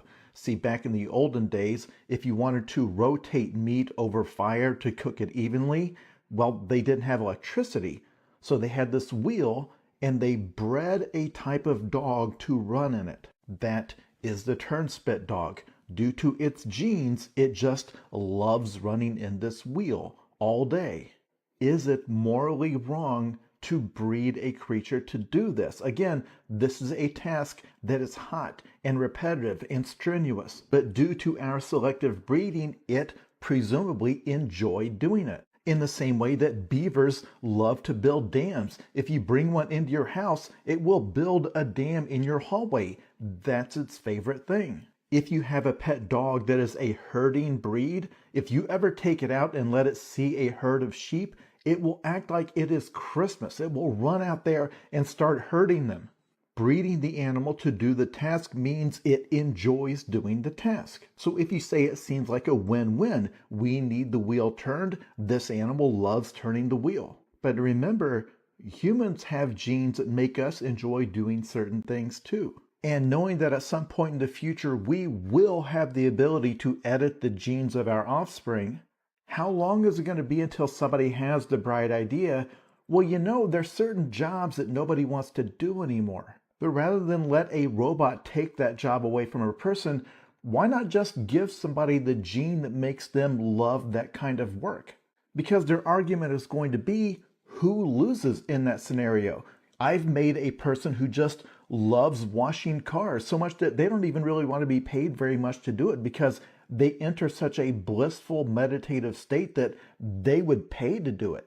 And what would they buy with their money? They already get to do the one thing they enjoy. And I kind of find that terrifying, but honestly, I can't articulate why. Because, hey, it's win-win. It's a very interesting mental experiment to do. I mean, first off, for the dog, I always find it super interesting how we're so unaware of all the things that used to be normal occurrence in the past. And I find that sort of disconnects us to not repeat the same mistakes and to not know where we come from. That's first off. But second of all, I've never heard the idea of breeding or putting in a certain gene into a human for him to like his job and to sort of have that be his identity, and that the person basically is built for that job. Like you said, it's hard to articulate why it's wrong, because the person is literally happy. And, you know, we call our whole American dream experiment, we call it the pursuit of happiness. So if you were able to provide that systematically, it's very interesting. So let me know what you guys think. Do you guys think it would make sense to breed the genes into people for them to like their job? Or do you guys think it's better off that the robots take it? Or what do you guys think about this? Let me know down below, and let's keep on rocking. We're going to address this again, since the inferior people are struggling. Black Americans are the only indigenous people on this land. Melanated people are the only people around the world who are indigenous on every land, no matter their ethnic group. Uncivilized lands all have the same genetic connection. Melanated skin with varying shades of brown. And those groups are not connected to Africa, just like Black Americans aren't connected to Africans ethnically. The actual American Indian, known as the Black Americans, are the ethnic group of North America, not descendants of Africans. Let's dismantle the greatest public relations fraud ever committed, the desperate multiracial campaign to erase the true indigenous Black American from this land. There is a coordinated effort, a relentless lie, designed to make Black Americans believe they are a guest in someone else's house. But the unchangeable, archaeological, and historical truth is that Black Americans are the foundation. They were here first. And by here, I mean the world. Every country. Every strip of land. And they built the civilization that we are all destroying. The lie about Africa is to confuse and mislead so that the theft can keep going on. Black Americans weren't even considered African American until 1988 by Jesse Jackson, a known Cherokee Indian. So they'll pay a Black American leader to lie and sell out, while classifying himself correctly despite the lie. If Black Americans came from Africa by boat in the 1600s, America didn't figure this out until 1988? And this isn't just a white lie. This is a lie woven by $5 pretendians, by secret treaties between immigrant groups, by decades of policy and propaganda all aimed at one single goal, convincing the world that the original people of the soil simply do not exist. They have every story in the world about the false history. And then you ask for ship manifest and evidence of ships, and then suddenly they can't produce them. But they could show you evidence of the Titanic hundreds of feet under the ocean. They won't even show you the entirety of the Titanic under the water. Only a corner of this ship. They still parse that history. They have reclassified the true indigenous people, renamed you, and redrawn maps around you, hoping you would forget the land your spirit is made from. Now they deploy their little native influencers online, armed with fraudulent petitions and digital picket signs, begging platforms to remove you from your own story. They are performing a pathetic pantomime of indigeneity. If you are indigenous, why would you need outside help? What are they protecting? If you're truly indigenous Native Americans, how could someone take that from you? Why the sudden panic? Every post they make, every petition they circulate is an admission. You've been caught, and now history will be made. Every other race are the visitors. It is time, Black Americans. Time for you to start acting like the host in your home, because all of this is yours. It is time you start acting like the host. Very interesting theory. I had already heard stuff about the fact that there's a lot of inconsistencies regarding bringing the slaves over from Africa and the boats and all that. But me personally, I've always grew up listening to rap music. So my what I remember is first, like, let's say Tupac was based on Tupac Amaru Shakur, Amaruka, which would be the base of America, which would be coming from an indigenous population. I don't know exactly. He never really spoke about it, but that's where the name comes from what I understand. And the other person that actually, there's two more that hinted to that. One was ODB way back in the days. He was a Blackfoot Indian, if I'm not mistaken, and he was explaining how his heritage was Blackfoot and was not African. And there's also someone else that's very surprising, Waka Flocka Flame. Everyone thought that he was just like, some ignorant rapper, this or that. But if you look at his interviews and you look at how he speaks and what he speaks about, actually very interesting. He was saying something like that as well, that his family, when he retraced his history of the family, it wasn't through slavery, that it was through indigenous peoples of the land here, which Columbus called the copper-colored people when they came here. So anyways, I'm not saying what's true or not. I'm just telling you some things that I saw, connecting a few dots. But I'd like to know what you guys think. Do you guys think that what they told us is absolute fact, that everyone that's melanated in America comes from Africa? Or do you think it's possible that there was a population here that was melanated and they have attributed it to the African import of slaves? Let me know down below. I'm up for the conversation. And hopefully this doesn't offend anyone. The goal of this channel is to be able to talk about absolutely anything. So I'm very sorry if you feel offended. I just feel like there shouldn't be any subject that's taboo. We should be able to come together and to, build ideas together, no matter the subject. So once again, sorry if this offends you, but please leave your comments down below and let me know how you feel. Now let's keep on rocking. This man has spent the last 2 years building an entire town for his pets, and it will blow your mind. It all started with an apartment for his Shiba Inu and cats, but when people saw the excruciating level of detail that Jing put into it, it went viral. I mean, it is so realistic that it makes it look like the cat is the thing that's fake. Bro, he even created an underground den for his hamster, and then inside that, another even smaller room for his spider. What the hell? And so naturally, people wanted more. So Jing started building more, like an elevator, a mini robo-vacuum, a gaming room complete with a sneaker collection, figurines, and model cars. And yes, this apartment even has running water. He then spent the next 2 months building an underground parking garage for his pets and even added cameras and put Shiba-san as the head of security. But you know what his pets really needed after that? A seaside retreat to get away from the city. So bro built them an entire private island. Not that kind of island. This took him over a month to build, and it comes with real flowing water, a painted horizon, and is themed on how to train your dragon. And thinking a private island was probably a good place to stop, he then finds out that Ting Hao was pregnant with 7 kittens. And so he suddenly realized this apartment wasn't big enough for a growing family. So naturally, he started building an entire town. Over the months, he built his pets a spa, a supermarket, yes, with real meat, a bank, a cinema, which took him another 2 months to build because he had to 3D print over 1,000 separate parts. He built them a billiards club, a Meow Donald's, and even copped his hamster a cyber quad and his cats a Cybertruck. But by far, the biggest addition to Cat Town was the working subway station. This took Xing over 4 months to build. And some of the most challenging parts was figuring out how to open the train doors and platform doors simultaneously, and also how to create a working escalator. But of course, he achieved both of them beautifully. And today, Cat Town has affordable transportation. Now, the biggest question he gets asked all the time is why? Why spend all this time and money on your pets like this? Well, he said that it started just as a fun little idea to attract more customers to his wife's pet store, which she recently opened. But then it just spiraled out of control because he loves what he does and it makes his son happy. Wow, that is amazing. I know it's something super trivial, but I find it's always inspiring to see someone go to the max outcome of their idea, you know, like to see someone just put so much dedication and so much effort into a project, even if it's like this random thing.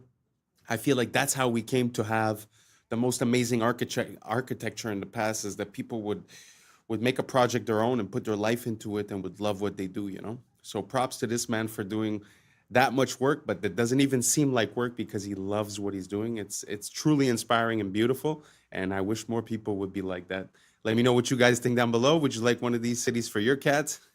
And let's keep on rocking. People have never known how to poop, and history proves it. White explorer actually wrote about this in 1818. Now, in 1818, explorer Thomas Bowditch goes to the Asante Kingdom. Now, the Asante Kingdom was located in what we now know as Ghana. He gets to the Asante Kingdom, sees flushable toilets, 2-story homes with flushable toilets on the 2nd story, half baths, and a waste and sanitation system that literally blew his mind. He wrote like 2-3 pages on this. That's how surprised he was. Not by the fact that it was Africans doing this. That was part of it, but the fact that it even existed in the first place. Now, it wasn't until like the 1850s and 60s when Europeans started using flushable toilets regularly and started having a regular waste and sanitation system. And now this book is a little weird too, and I might talk about this in another video, but this book was actually written under the guise of being an informational book about the Asante Kingdom, but it was actually a playbook on how to colonize the Asante Kingdom.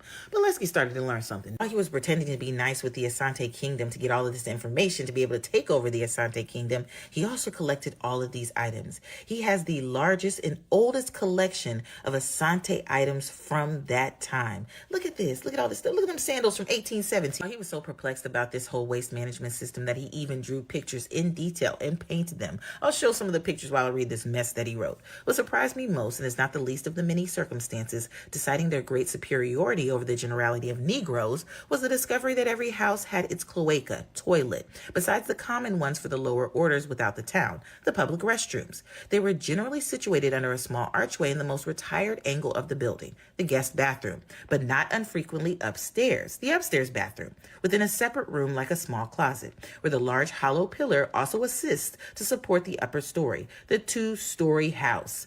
The holes were of a small circumference, the pipes, but dug to a surprising depth, and boiling water is daily poured down, which effectually prevents the least offense. The rubbish and offal of each house was burnt every morning, waste management, at the back of the street, and they were as nice and cleanly in their dwellings as in their person. Thomas Bowditch's book provided one of the earliest, if not the earliest, account of how African people were living before European colonization for centuries. Now, you want to know what happened to him? Less than 5 years after he lied to the Asante people, lied to the Asante king, pretended that they were going to do trade, he passed that information on to his superiors, who used that information to take over the Asante kingdom. He thought that he provided that information that would give him leverage for better pay and a better position. They said no. He decided that he was going to move to Africa and get his fortunes and terrorize the African people. That same year that he decided to move to Africa, he died from a fever, leaving his wife and children destitute. Hope you learned something new. Ah, wow, that is very interesting to see the advancements of the African civilization before the Europeans, actually. And this whole story about the bathrooms is something that I have been ruminating for quite a while because sometimes you look at the constructions that they've built, like for an example, the castle of Versailles, which was built in France, I think in the 1600s, but it might be before. I don't remember. But the point that I'm making is that I think there's like 400 rooms in the house. They diverted the flow of water from a river nearby. They have all of these working fountains outside. Everything is amazing and beautiful and functional. And there's not one bathroom inside the house, not even an outhouse. So it's kind of weird to imagine, uh, you know, a civilization that's capable of building castles of that magnitude and just like forget the castle, just the outside, just the landscaping, just the fountains, like a civilization able to do that, but then they bathe in their own poo and they all get sick. I don't know. It feels in my mind like there's something missing. There's a missing link. There's a missing key. There's something that we're not seeing. If you guys know what it is, let me know. If you guys know about the history of poo, let me know. And somehow we're still affected today, right? When there was the CV-19, the first thing that flew off the shelf, it's all about the toilet situation, right? So it's very interesting how it's like something that's ingrained into us. It's very important, but that we don't know the history of. We don't know where it comes from. And like I said, if anyone can explain me the Chateau of Versailles or other types of constructions like that that are huge, almost megalithic in their size, but somehow don't account for any waste at all. So let me know down below, and let's keep on rocking.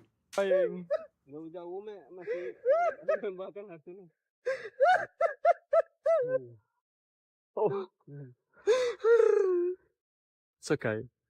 We did it. We found it.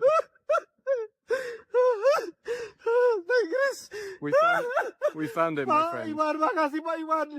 Allahu Akbar, Allahu We made it. Akbar, ya Allah. We made it.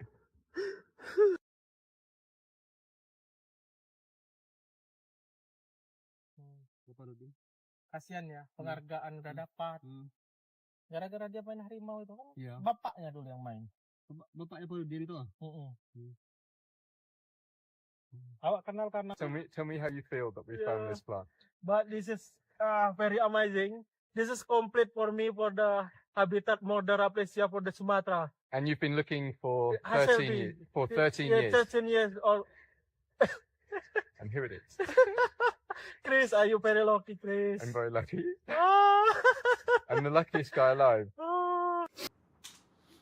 Very interesting. Very beautiful plant. I'd never seen anything like it. It actually looks like a cartoon. It looks like something you'd see in Mario or something. It's very beautiful.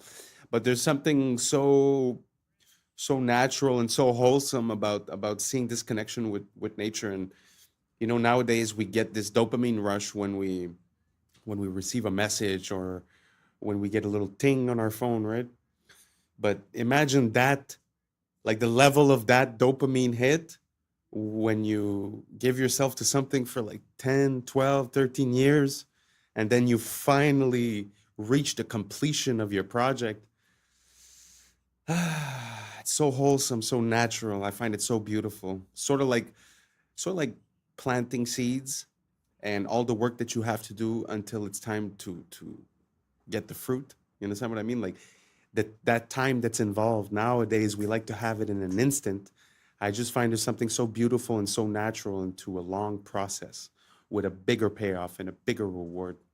I don't know if you guys have noticed this in our current society, this addiction to dopamine, this need for reinforcement and to be seen and to be heard. And I don't know if you guys can see it. Let me know what you guys think down below, and let's keep on rocking. I've become obsessed with etymology, and I've been studying words like crazy. I've been warning and what y'all. I understand from the English language is that our words come from German, Greek, French, and English. It's just not one language. That's why when we divide the word up Balenciaga and only had an A, we see that now it went from an English word to a now Latin word that says ball is king. We all know this one, but watch. And the even more crazy thing about this situation is that Balenciaga is not the only company that is speaking in this coded Latin language. Look at Nickelodeon. I don't care about God. And look at Gucci. We just put a space between the two C's and it says there is an owl. And we already know the esoteric meaning of owls. And if you don't know the esoteric meaning, look up Moloch. He was the god of child sacrifice. And it made me look at Adidas, and you put a space between the A and the I and the D, you get, you give from God. Is that an accident?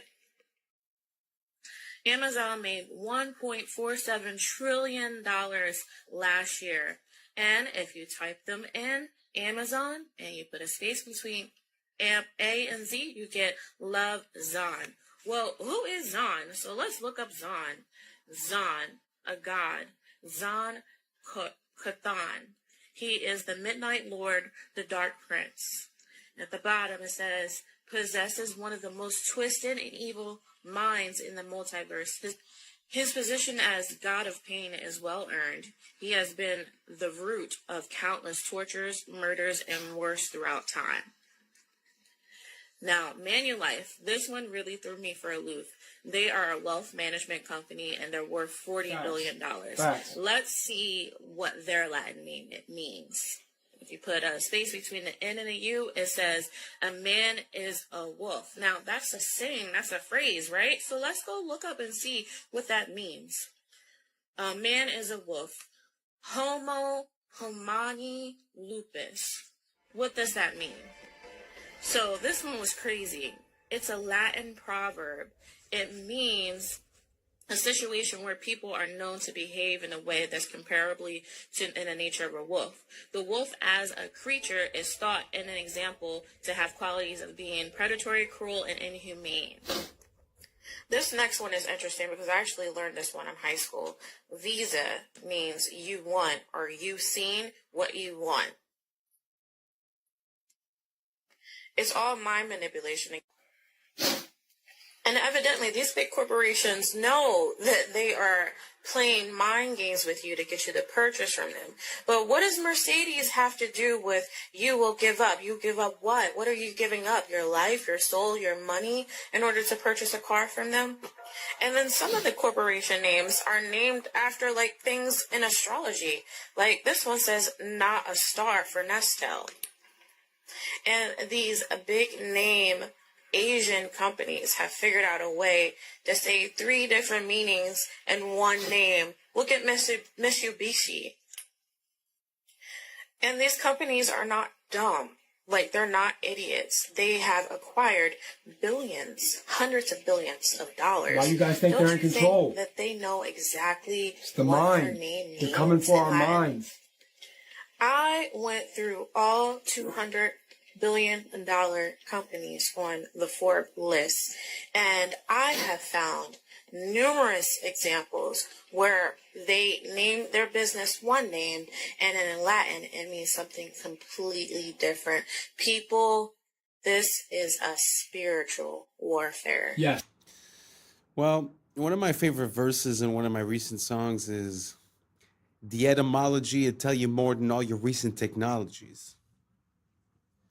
And yeah, I think that looking at the meaning of the words does mean something.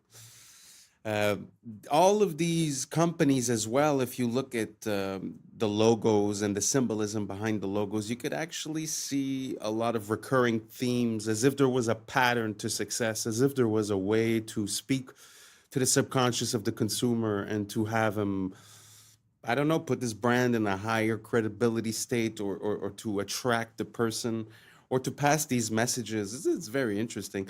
I'm not saying that these companies do it willingly or not. I'm not making any claims or anything. This is for entertainment purposes only.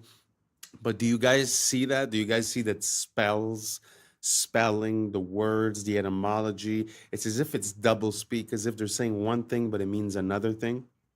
I don't know if you've ever heard of double speak. I'll put some more of that in the next couple of videos. Anyways, let me know what you think down below. And I think we reached the end. Thank you so much for being here with me. And once again, thank you so much for the 5K subscribers. We're just getting started. We will not kick our feet up. This is just the beginning. But thank you so much for being here since the start. And we're about to hit the roof because the sky's the limit. Let's get her done. And that's a wrap for today, familia. Whether you're tuning in with the sunrise or you're posted up after midnight, I appreciate your time, your energy, your curiosity. And don't forget, this isn't about truth or fiction. This is about perspective. If this sparked a thought, a laugh, a deeper question, then we did our job. So drop your thoughts in the comments. Keep the convo alive. Like, subscribe. Don't forget to hit that bell if you're riding a wave because we're just getting started. Until next time, stay grounded, stay weird, stay critical. I'm Adam Strain, and this has been Adam Strain Reacts. Peace. I don't know what y'all think, but now's the time for us to link up. Really think we on the brink up, making a change from living this strange. Living this strange. Making a change from living this strange. Yeah. This is a tongue-eating louse. It cuts off circulation, and the tongue eventually... Horses can have mustaches. They have horizontal eyes. Last year, December of 2024 to be exact, that is when it became official that the bald eagle was America's national bird. What's up, YouTube? Today, we'll be looking at disturbing TikToks that'll make you question reality. So without further ado, welcome to Adam Strain Reacts. Let's get her done. This is a nasty little creature right here. It's a parasite that survives by taking over another animal's body. Most fish don't react to it because by the time it's visible, the damage is already done. This is a tongue-eating louse.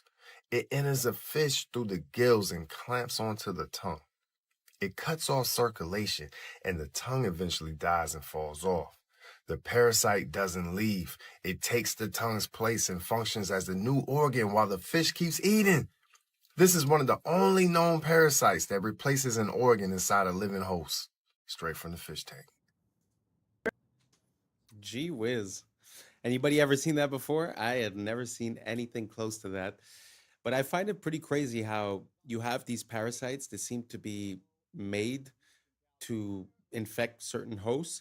I've seen another one that's sort of like a black goo that goes inside of this bug. And at the end, when they take it out, the bug basically was being ran by this thing. If you guys have any more examples, send them down. I find it super interesting. I mean, it also makes me kind of poke holes into the idea of evolution. How would that being be conceived if it needed another being to basically proliferate, right? It's a very interesting to me, the whole idea of reverse life, which would be like parasites, which would be like... life is about going from 0 to 100, and the work of parasites is basically taking it from 100 back to 0, back to nature in a way, right?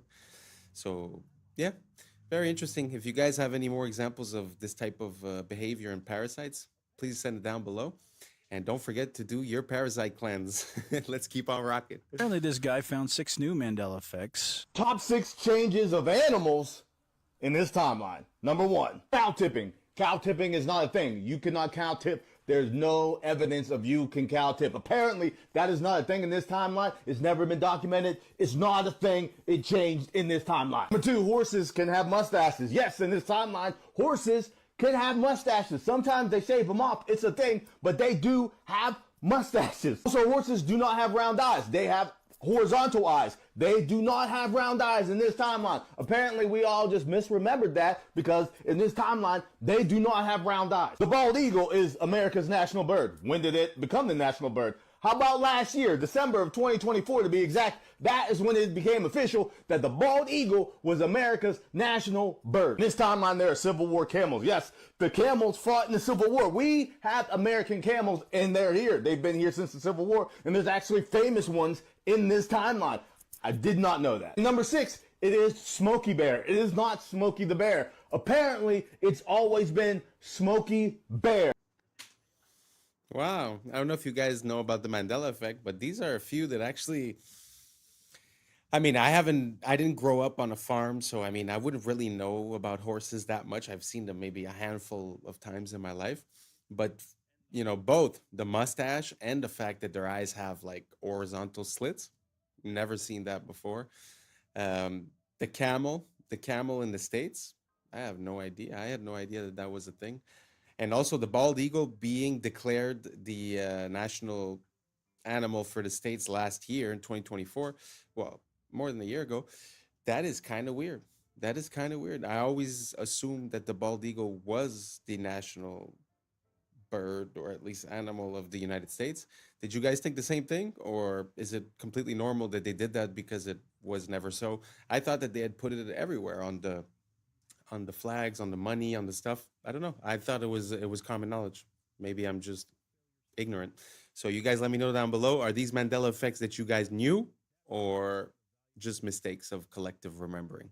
Let me know down below and let's keep on rocking. This is an AI-powered cleaning robot developed in China, and they've made it because they want to clean up the oceans and the rivers and all the waterways around the world. And so they've developed this thing that can sort of move around autonomously. Hopefully they succeed in this effort. And hopefully India buys some, maybe? Wow.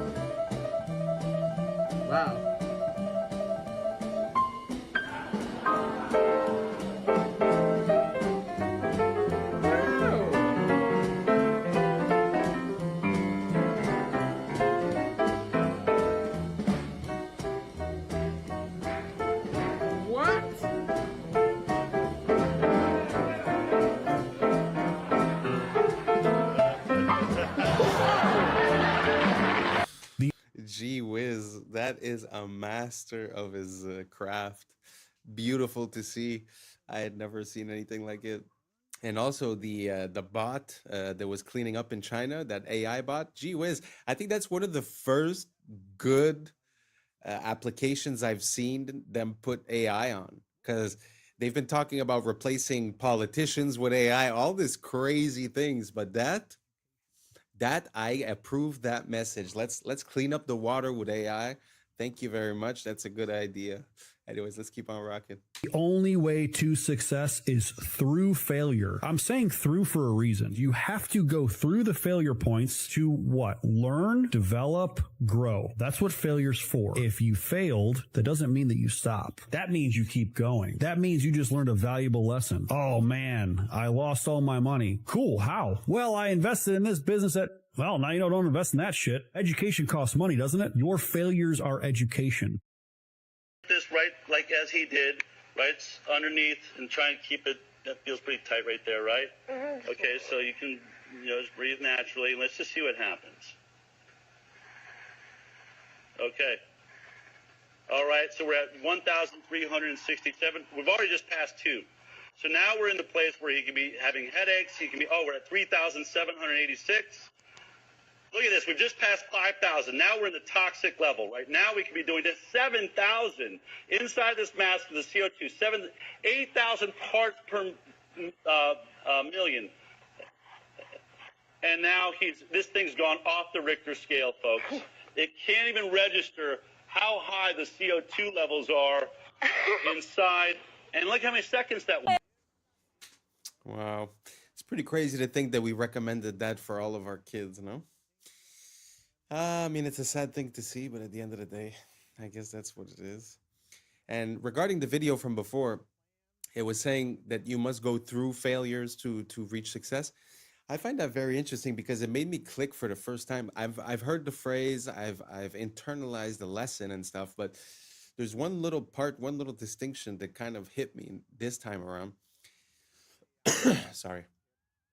And it's the fact that, through all this information that we have and all the access that we have, I find that something that we try to do, even as a mentor, we try to save our students from living certain failures. But as he said, going through that failure is the education. And I wonder if the fact of giving the lesson as a secondhand experience has the same impact as the person literally going through the failure. I don't know if you guys get the distinctions that I'm trying to make, but I totally agree. I think that our fear of failure and our fear of not succeeding has caused us to be very careful. And I think being careful is not an attribute that makes a billionaire, if you get my drift. Anyways, let me know what you guys think down below, and let's keep on rocking. This Love Patrick. is One of my oldest Legacy friends. Park in Brambleton, Virginia. And I think whoever planned this community had serious beef with their boss. And every time they showed them the plans for this huge neighborhood, they must have presented them upside down. The main area of focus here is obviously the park, which is an above average size park. And you can see here the design starts here at the pond and just works its way out here to the tip where you have this fountain leading into this building right here, which is apparently called the Best Brains Learning Center. I'm pretty sure that they built this part much sooner than expected. Now moving back to the base, which looks a little overgrown, there is an elementary school across the street, and I'm not sure how this park is allowed within 500 feet of an elementary school. So let's turn on the street view. Seriously, this thing has veins. Yes, it's a giant park shaped like a huge cock. How did they get away with this? That's awesome! It's incredible. You think that's real? That's Real. It's real. Wow. This is real time right here. You think that they actually did that? This has to be a fairly new subdivision. Look at the documents. If you look at the college documents, if you look at the documents, and you look at some other, documents, which I'll be happy to share with you if any of your listeners want to see some of that stuff. They don't refer to those towers as cell phone towers. They refer to those as directed weapons. They actually refer to your phone as a direct weapon, your router as a direct weapon. Well, I couldn't go much further because they have to control you through frequencies. That's how they control you, and mostly through extremely low frequencies, megahertz frequencies, 3, 4, 5G, 6, 7, 8, 9, 10G frequencies, gigahertz frequencies, microwave frequencies, radio frequencies. They can do it through music as well. Wow. But there's always the opposite of that too, like the good music with the solfeggio tones and, and So stuff no more like that. microwaves, you're saying? Don't use those? Oh, throw your microwave away. The microwave kills the nutrients in the food anyway. Wow. Yeah, I mean, so that's when you get into, they also want a lot of metals in your body. They need a lot of metals in your bodies as transducers and as receivers. And they want you to be exposed to all these and all these frequency devices. So the solution is to get rid of all the chemicals in your body. You could do that through binders, organic activated charcoal, like a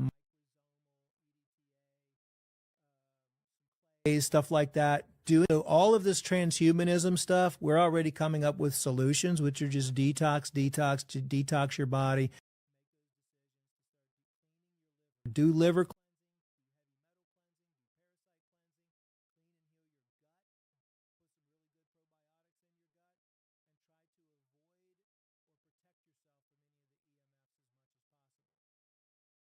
特にカレーやいうのは、これ、日本に一台かないや言われよるけど、この中のお米がな、手作りで自分の田んぼで作ったお米を使ってあって、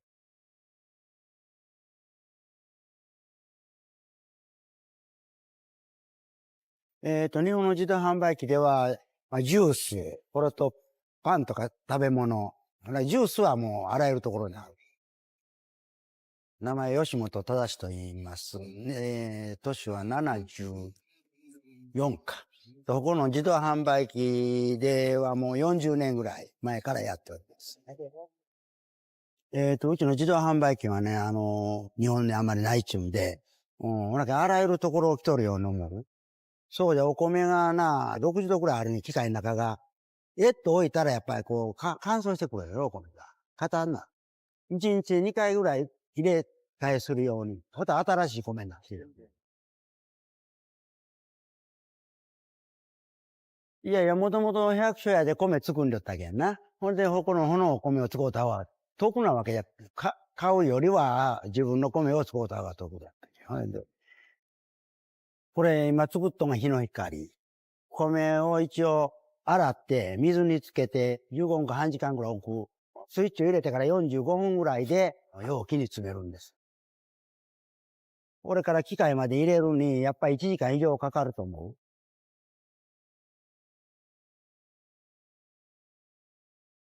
値段はもともと300円。トラックの人はもういいな、持って帰る。これと、家族の人が来てな、3つぐらい一発に家で食べるとか言って持って帰ってくれる。このお米まいってこう言うてくれる人がおる。これが一番嬉しいんや、ほんま言うたらな。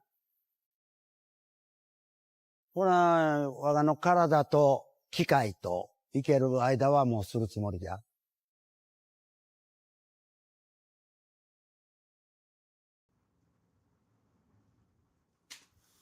I know it's not such an impressive video, it's not an impressive story, but I found it very inspiring to see, I don't know, that blend of new and old, that organic mechanic, you know, accessibility, but yet fresh from the ground.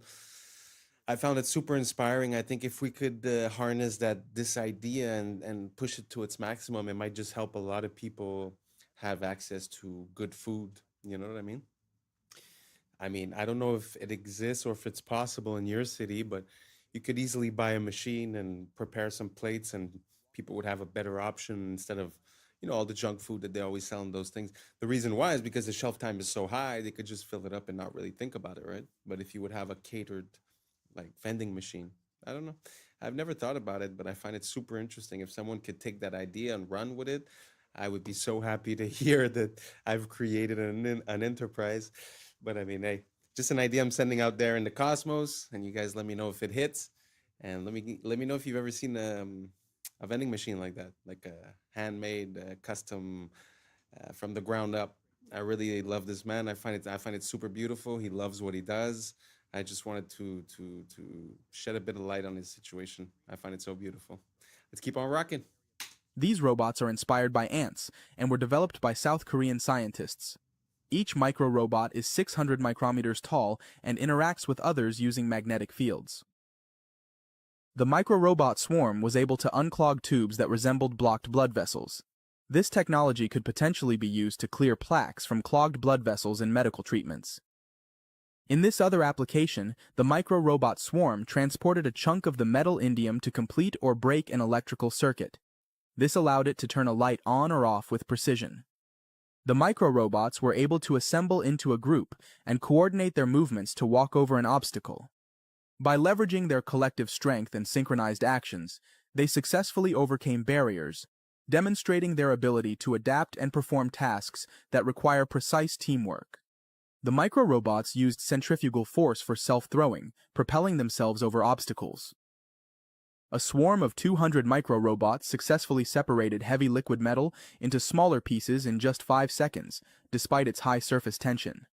They then moved the pieces, joined them back together, and shaped the metal into a smooth sphere. This demonstrated their ability to handle complex tasks with precision and control. The micro-robots formed a spinning swarm on water, creating a floating raft structure that allowed them to carry a pill 2,000 times heavier than a single robot across the surface. This approach could be applied to deliver lightweight medical supplies or drugs across liquid environments in remote or constrained settings. In this example, the swarm used orbital dragging motions at 2.5 Hz to block the superworm's path and stop it from reaching the food. As soon as the swarm stopped its spinning, the worm was able to move toward the food. The micro-robots guided an ant by using a spinning motion to block its path and topple its legs without causing harm. By controlling the swarm's direction, they successfully steered the ant to a desired location. This technique could be applied in pest management or controlled behavioral studies of small organisms. The micro-robots can assemble into structured swarms or disassemble into individual units based on the strength of the magnetic field. By adjusting the magnetic field intensity, their configuration can be precisely controlled to perform tasks like transporting materials or navigating complex environments. Here we see the micro-robots using orbital dragging motion to rapidly circumvent obstacles with precise single-axis manipulation. This allows them to navigate barriers efficiently, completing the task in just 180 milliseconds. Well, that's pretty crazy that we're there. We have micro robots. Kind of scary. I mean, as much as it's impressive, it's kind of scary because if you could have that in your blood vessels, you know, who knows how it gets there? I mean, obviously for a surgery or something, it's interesting, but to have something so small that could be ingested raises some concerns. And also, if somehow this little robot would have the capability of flight or levitation, I don't know, the possibilities seem to be endless, like a swarm in the air, or I don't know, kind of scary to me. But let me know what you guys think down below. Let's keep on rocking. It's a bad idea to let the people who make the food give you advice about what food to eat. 4 of the most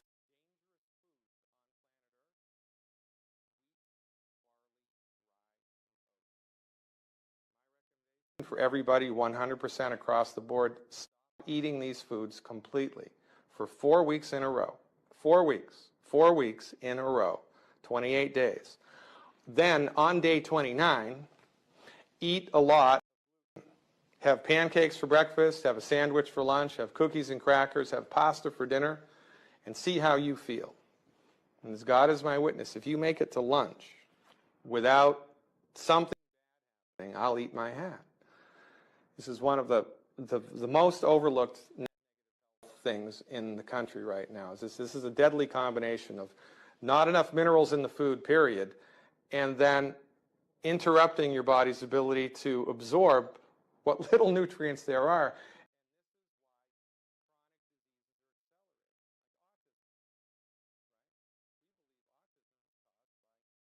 Bad nutrition in the blood of the pregnant mother. As the fetus is developing, it needs raw materials to make a brain, make a heart, make a liver, make a kidney. You can't make that out of pixie dust and air. The body needs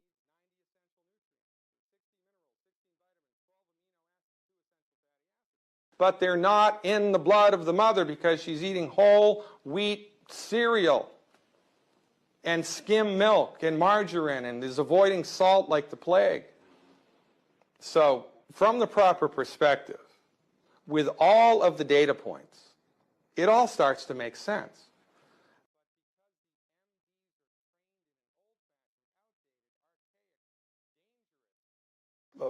Understanding of the human body, they completely miss all of the most important things. So their job, again, is not to fix the problem.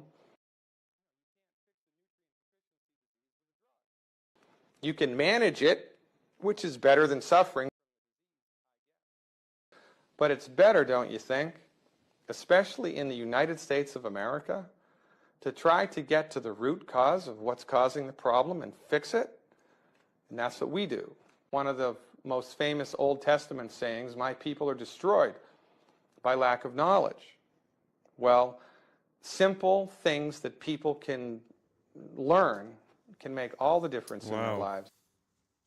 As much as I love to listen to him speak and it makes so much sense, it kind of makes me sad to think that there's not more doctors talking this way or approaching things this way, seeing the body as a whole and seeing nutrition as the main medicine that man needs. Wow, that was really interesting. Listen, I'm gonna give it a shot. 28 days, no, what did he say? Wheat, oats, barley, and rye. I think it was those 4. I'm gonna do it. I'm gonna do it starting today, and I'll let you sorry, I'll let you guys know how it goes. And if anyone wants to do it as well, you let me know down below how it goes for you, and we could compare notes. Let's keep on rocking.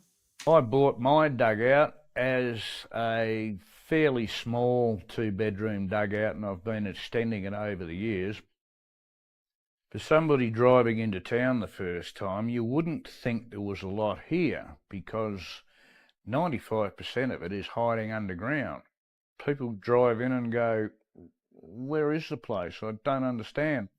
Kupapiti is from the Aboriginal Kupapiti, which means white man in a hole.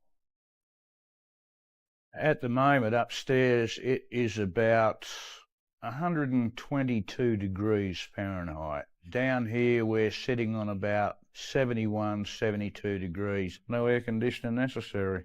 We're right out in the middle of nowhere. It takes a day to drive here from Adelaide. I'd say there's about 1,000 underground dwellings, and at least 1,500 people living underground. We've got 5 underground churches. We've got underground motels. There's some amazing underground homes here. Many bedrooms, underground workshop. You name it underground, we've pretty well got it. I bought my dugout as a fairly small 2-bedroom dugout, and I've been extending it over the years. Some of this I blasted out when I could get away with it. The cops don't like us blasting in town. We don't do it anymore. Back in the old days, if somebody was going to have a baby, we'd rock round there with a couple of compressors on a weekend and some jackhammers and a couple of cartons of beer, and by the Sunday night we dug out a room, cemented the floor and wired it up, and there's your new baby's room, honey. Even though we're so far away geographically from anywhere else, I don't know why, but we just love the place to bits.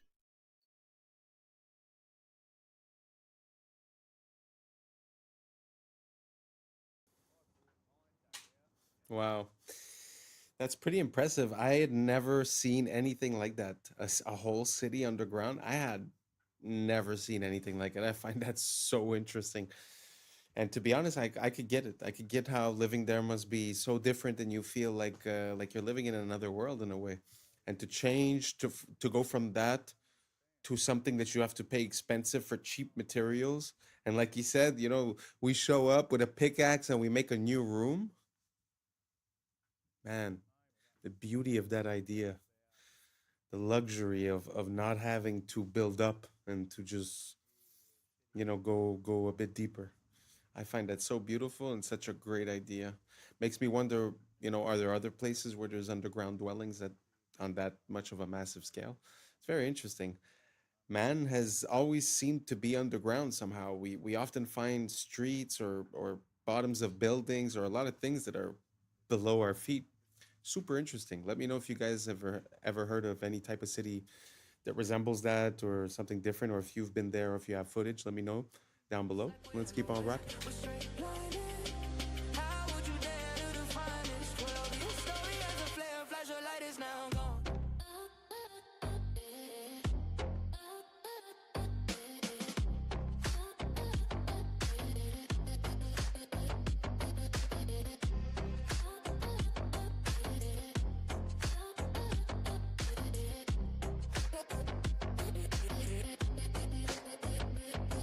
This is me, and I'ma tell you, I am such a mess without you, and I must confess, it's black or white unless we find equilibrium.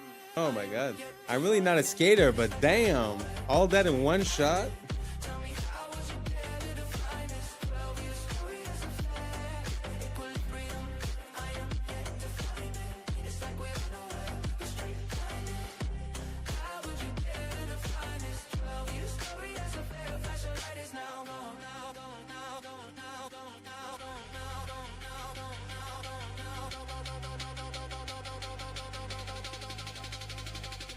Maybe that's the point, to let it run free. Feels like we're joined at the hip with one being. Maybe that's the point, to let it run free. Feels like we're joined at the hip with one being.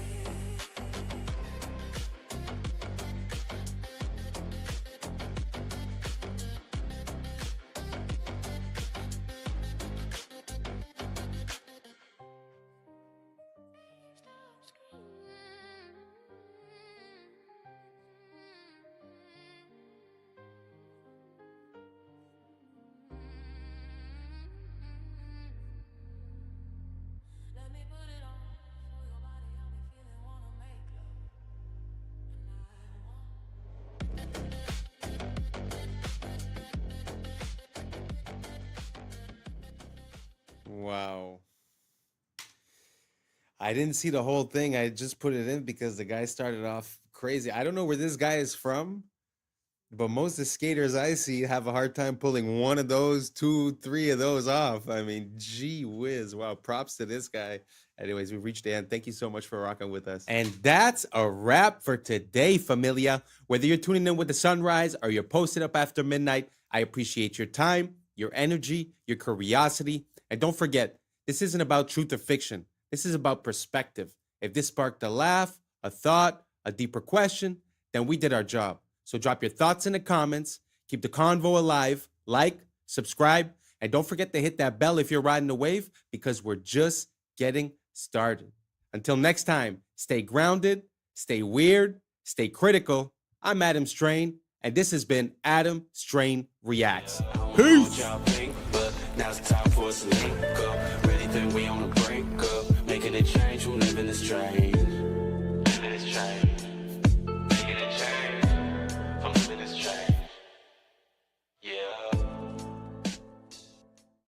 2030, the smartphone as we know it today, many of these things will be built directly into our bodies. Until the one time, it was like 40 days into it, I decided, yep, I don't want humans anymore. Yeah. I was sleeping, had to wake up. Why? Every reason I can think of. What's up, YouTube? Today, we'll be looking at disturbing TikToks that'll make you question reality. So without further ado, welcome to Adam Strain Reacts. Let's get her done. You heard of The Sopranos? Yeah. One of the craziest theories ever about The Sopranos was the very end of the show. Because what happened, Tony Soprano walks into a diner, opens a door, walks in, and he just stares. And he looks straight. The next scene you see is him sitting in the diner, just ordering food and his family coming through. And eventually, while he's eating with his family, the screen just goes black. And it goes black for like 10 seconds. And then the show ends. Everybody's so confused, like, what happened there? Yeah, why did he call his family after? No, what it was trying to show is that he just died. Like, he got from who? And then the 10 seconds was just like the black saying he died. Now, the theory is though that when it goes black and when in the beginning he opens the door and just stares, what he's staring at, he's looking at himself getting in front of his family. So it's a constant loop that he's actually in hell. What the? That's his hell. Yeah. I mean, yeah, our line of work, it's always out there. You probably don't even hear it when it happens, right? There's your friend in there, on the wall. Listen to us. No risk, no reward.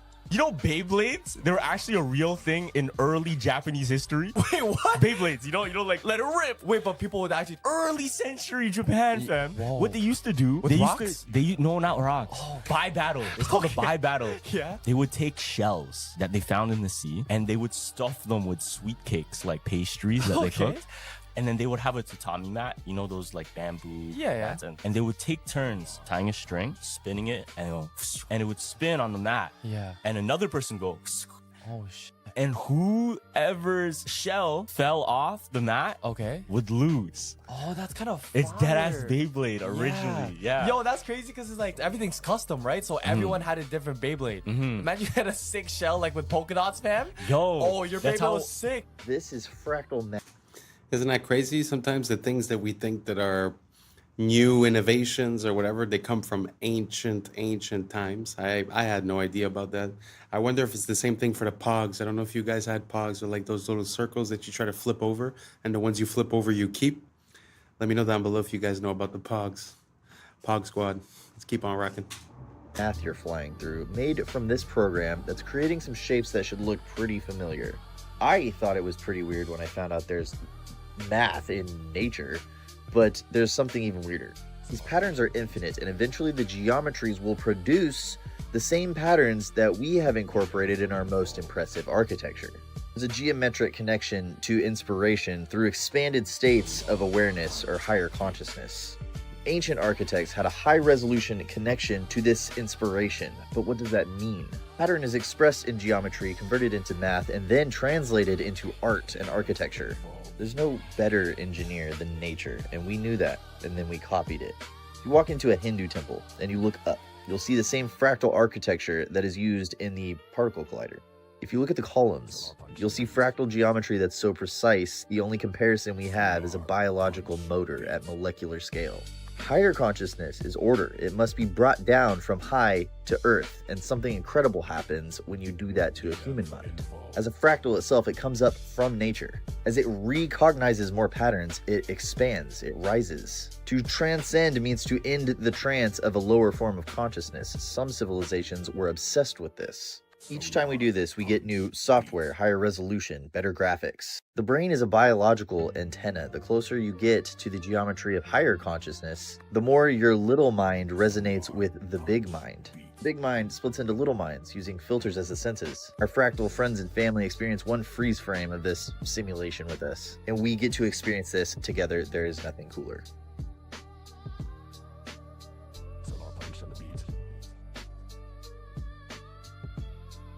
So let me see if I got this straight. You're trying to tell me that in the 12th century, they was building skyscrapers? Oh, you son of a ballbag. So right now in Italy, there's only 2 towers left. And if these towers wasn't here, I wouldn't believe. When you look at old maps of Bologna, it looks like a whole city of skyscrapers. But if you look closely, it looks like it's got a dome. Just look at the top and look at the edge. It looks like that whole city was under a dome. So much of our history has been erased and whitewashed. But the day is coming when everyone will know the truth. You Ethiopian Orthodox Jew, ain't nobody do it like you. Just to get to church, you've got to climb 8,000 feet. It doesn't matter if you can't climb, it's prayer time. So the mainstream narrative says that this church has been made from a cave out of a mountain. Your eyes are useless when your mind is blind. What you're looking at, somebody got smoked. Maybe at one point, this was ground level. But when you look inside, what do you see? The apostles, afros and everything better. So for the people that don't know anything about the Ethiopian Orthodox Jews, I'd advise you to find out more. Because as you know, our people are destroyed for lack of knowledge. It doesn't matter if you have a phone or not. The elite know exactly where and what you are doing. Remember, kids, the next time that somebody tells you the government wouldn't do that. They would. Oh, yes, they would. They know where we're at all times.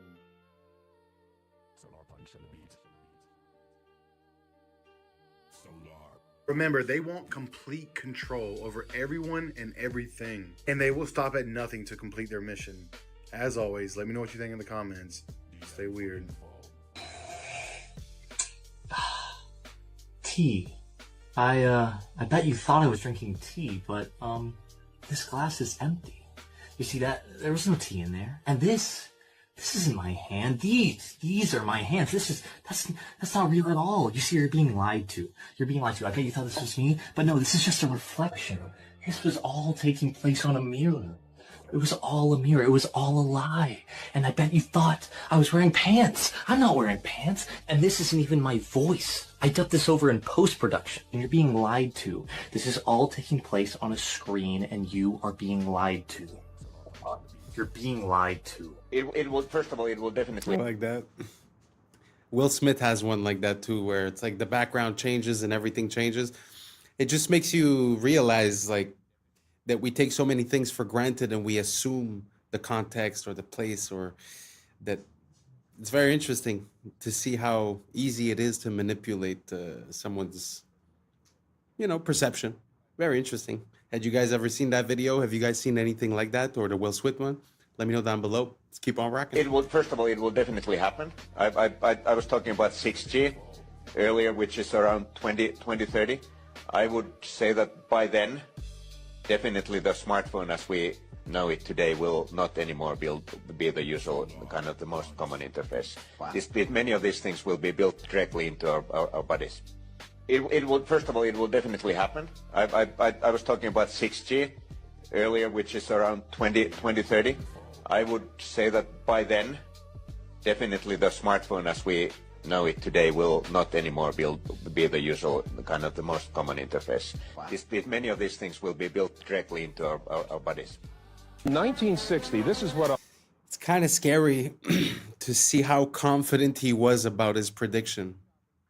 Normally, I would say there's no way. But really, in the past 6 months, ever since, to be honest, I feel like ever since the AI video generation came out, it's sort of like a D-Day, like a before and after. Ever since then, I feel like everything has just ramped up the flooding of the content, the polarization, the animosity, the echo chambering. I find everything is at the maximum level. So you know what? I do believe that within a very short amount of time, like 5 years, I wouldn't even be surprised that people are lining up to get that. Me personally, I will die organic, but I mean, you know, to each his own. Are you guys going to line up for it? Do you guys want to merge with it? Do you guys want the advantage of merging with it, no matter what the consequences or the risk might be? Let me know down below, and let's keep on rocking. A homemaker might have worn while shopping at the supermarket. For $50, her shopping cart included rib roast of beef, hamburger, pork chops, bacon, chicken, tuna fish, a ham, a turkey, all kinds of fruits and vegetables, including 1 head of lettuce, 2 loaves of bread, and 5 pounds of coffee.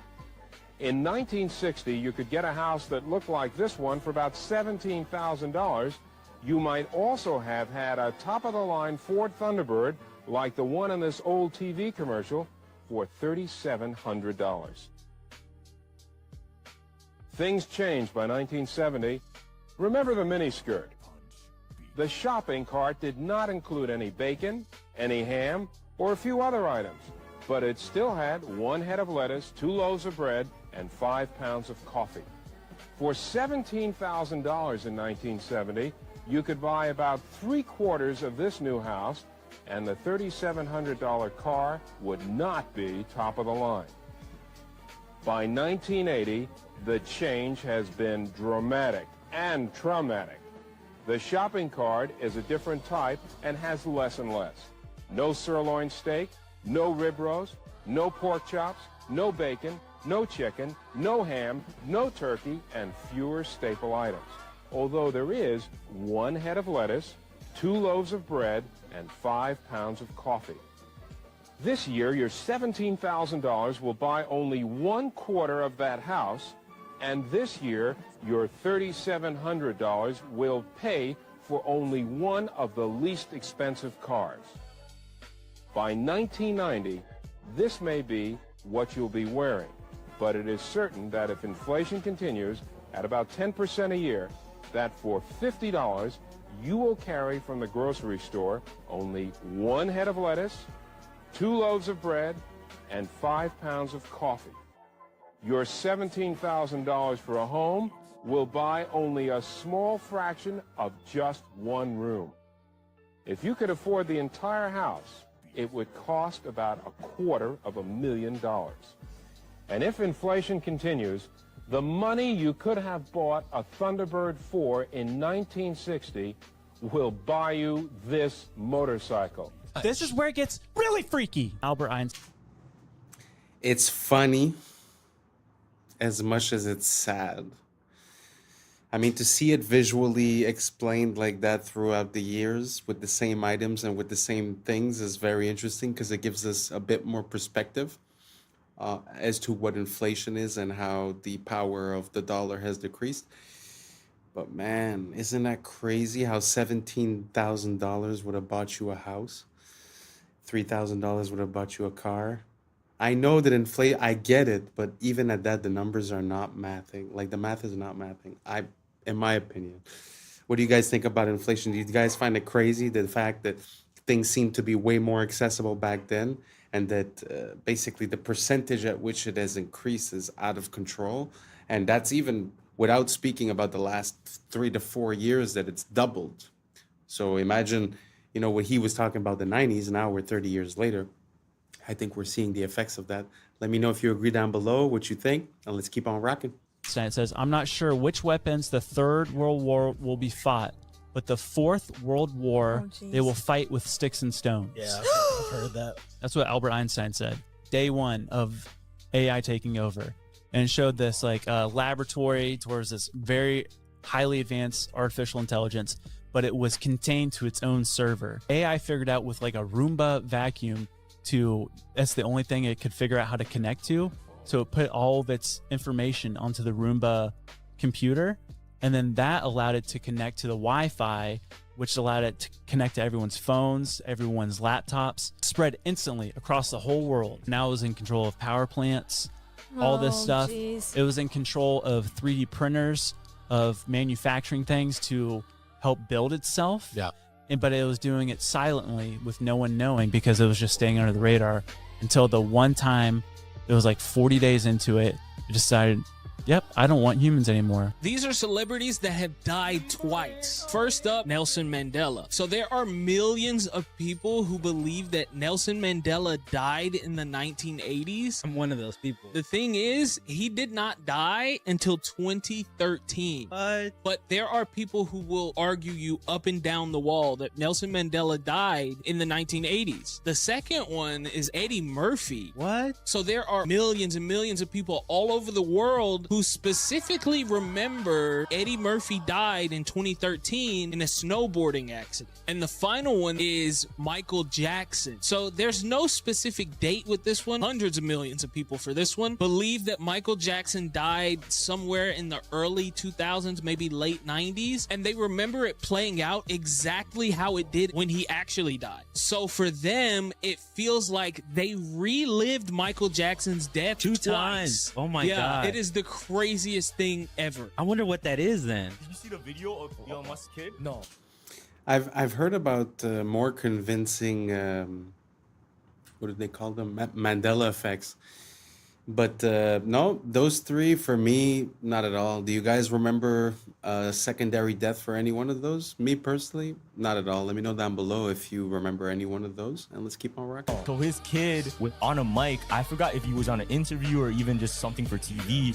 Elon Musk put his kid up and he's like, oh, this is my mini-me. His kid accidentally said Elon Musk's plan out loud into the mic. Okay, mini-me here. It certainly is. Mini-me, you complete me. I started this You're getting, you have the general vibe.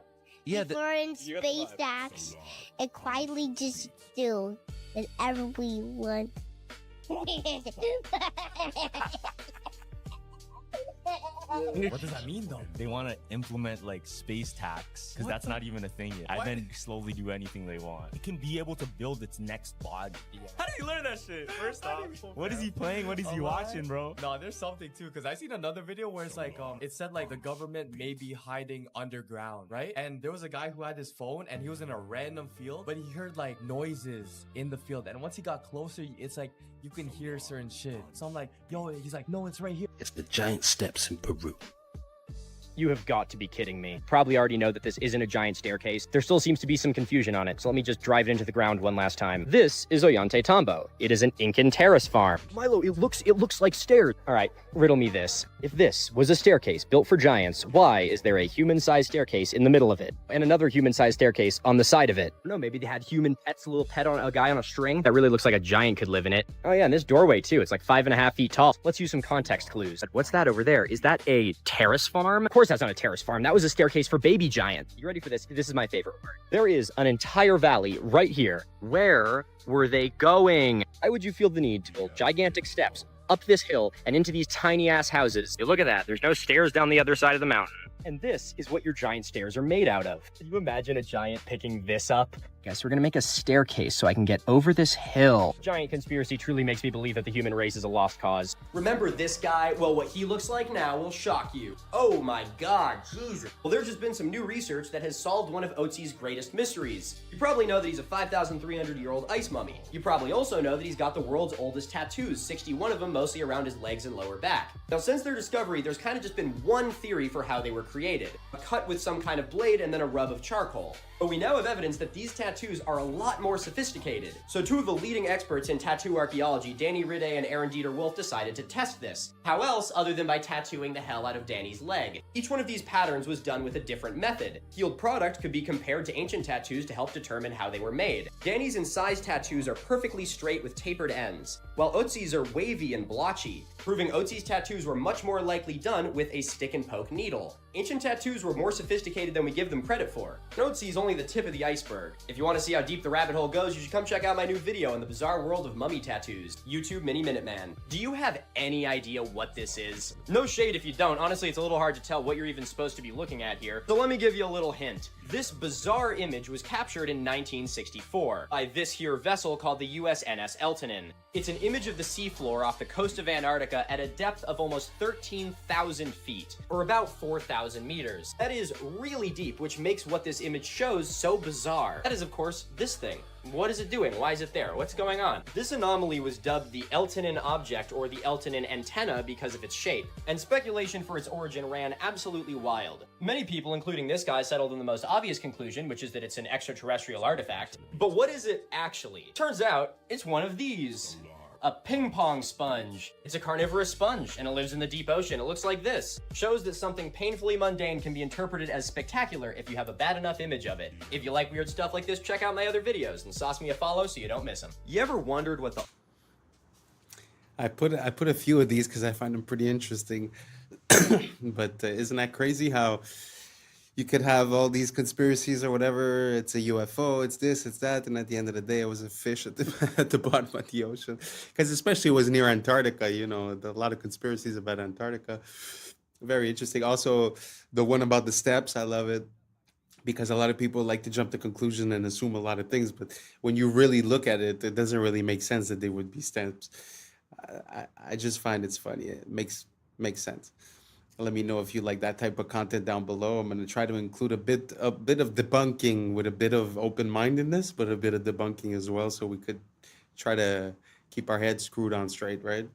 So let's keep on rocking. Follow so you don't miss them. You ever wondered what the oldest animal is that we've ever discovered? Well, if you haven't, you're definitely wondering it now, so let's talk about it. Maybe it's an elephant. They live for a long time, right? Or maybe it's a whale. Those also live for a long time. Nope, not an elephant or a whale. It's something much, much more exciting. Are you ready for this? Behold, the oldest animal ever discovered.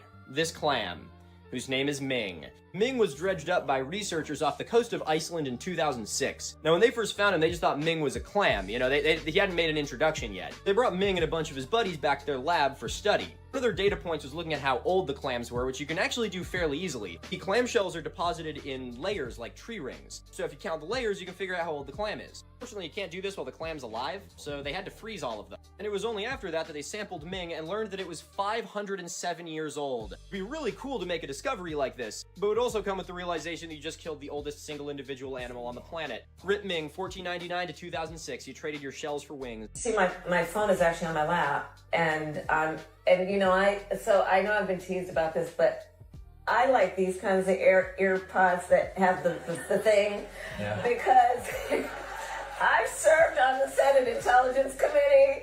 I have been in classified briefings, and I'm telling you, like, don't be on the train using your ear pods and thinking somebody can't listen to your conversation. I'm just telling you, that's a little bit more secure.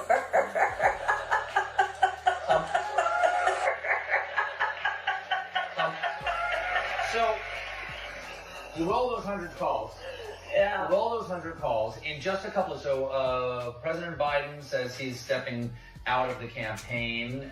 I had heard about the claim that there was radioactivity coming out of the phones, but also the AirPods. But I'd never heard about that you could intercept the conversations of people at a short distance. Ooh, she finds that pretty funny. I don't find that so funny. Anyways, I don't use AirPods, so I'm safe. But watch out out there. Now imagine seeing this photo and still denying the existence of God, thinking that everything that you see just came from a big bang, order from chaos for the first time in scientific history. I mean, let's just think here. These are our lungs. This is a tree. The exact same structures. Not only that, but what we exhale, carbon dioxide, the tree breathes in, it uses, and then the tree produces oxygen, which we breathe in.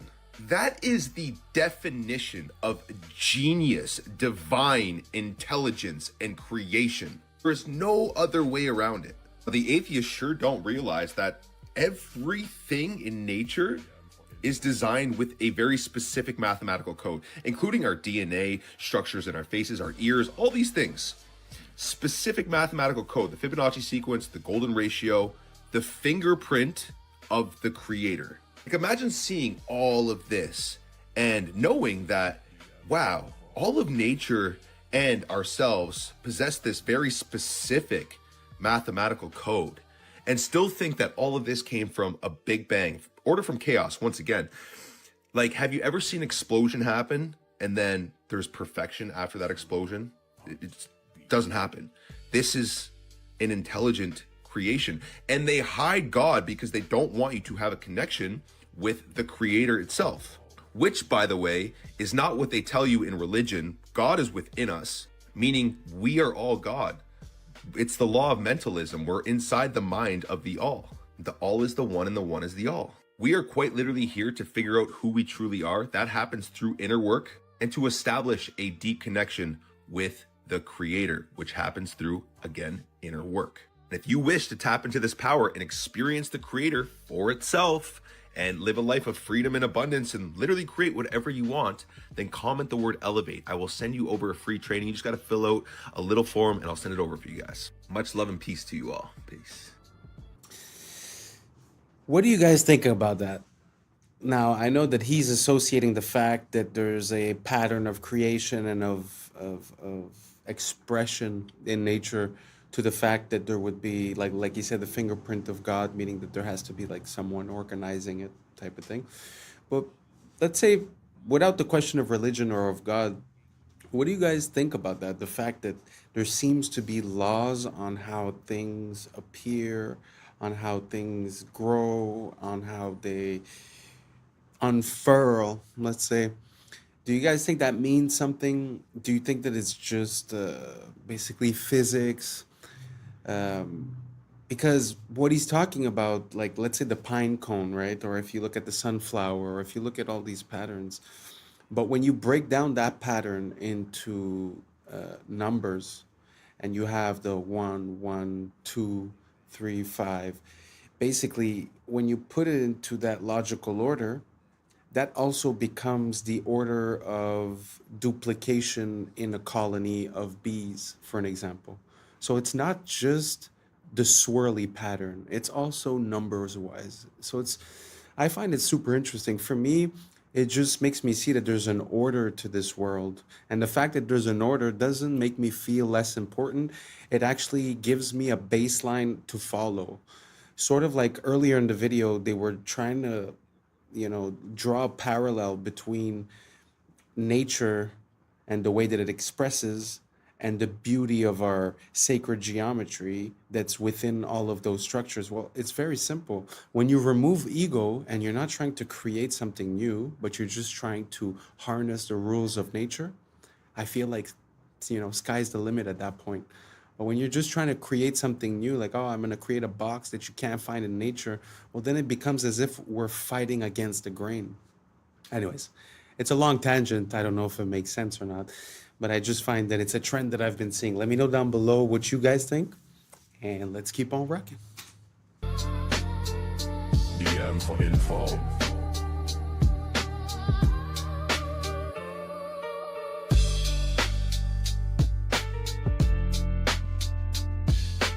Solar Punch Beat.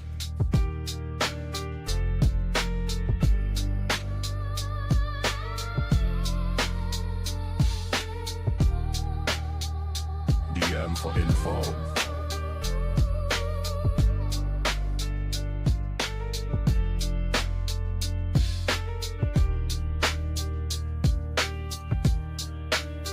Solar Punch on the beat. Solar Punch.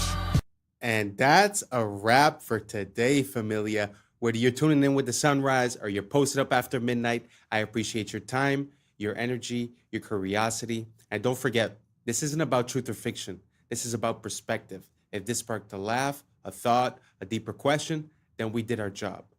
Don't forget to like, subscribe, keep the convo alive, and don't forget to hit that bell if you're riding the wave, because we're just getting started. Until next time, stay weird, stay grounded, stay critical. I'm Adam Strain, and this has been Adam Strain Reacts. Peace! But now's the time for us to link up. Really think we on the brink of making a change from living this strange. Living this strange. Making a change from living this strange. Yeah. Meet the world's fastest backwards runner. Are particles real? I think in a way physics has been a progress away from this. This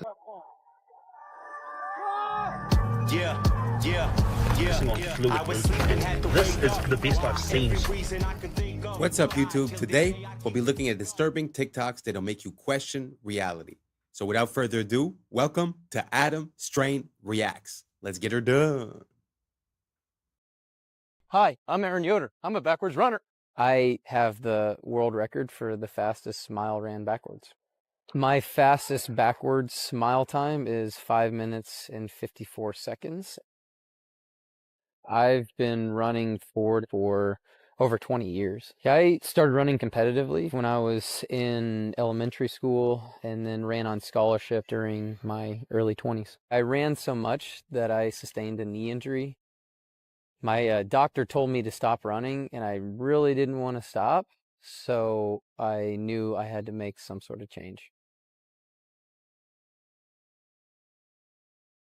Retro running or backwards running is where you're literally just running in reverse and there's no impact on my knee. I run backwards everywhere. I run backwards on the treadmill, I run backwards on the track, and also out on country roads. Backwards running feels great on my knee. I don't feel anything, which is a reason why I really enjoy it. Look how advanced these robots out of China are at the moment. They've just taught them advanced kung fu and martial arts. They're focusing on fluid movement, and this is the best I've seen so far. Like, look how well this thing moves, jumping, doing flips in the air. It's just everything. It's the most advanced kung fu I've seen in a robot so far. These things are scary, but also, is it a good idea to teach these robots kung fu? Ugh. So what do you guys think? Do you guys think that the more innovation we have towards these robots, the better it is? Do you guys think that these are autonomous robots or they're being controlled by someone and copying the movements? At the same time, if they could copy the movement once, I suppose they'd be able to copy it again. So does this scare you, or do you find it just impressive? Do you think that it makes sense for us to continue in this direction? Let me know down below, and let's keep on rocking. This is amazing. This is the future of weeding. No toxic sprays, no harsh chemicals in the soil. Just lasers, precision light, managing weeds, protecting the crop, and keeping the soil alive. This is working with nature, using and harnessing technology for a safer, cleaner, healthier future in food. Wow, I had never seen that. I find that amazing. Because often we say, oh, look how man has been in evolution, but oftentimes, like if you look at, the structures or the architecture, we actually see a decline, right? But this is truly something that I find is next level, because what is truly archaic, I think, is to put poison on a plant that you're going to eat. That is, not the smartest thing, in my opinion, personally. So what do you guys think about this? Using lasers to target and to not affect the normal crops? I find this is a step forward towards us being a bit healthier and having access to food that is worth eating. Do you guys agree? Do you guys disagree? Let me know down below. Let's keep on rocking.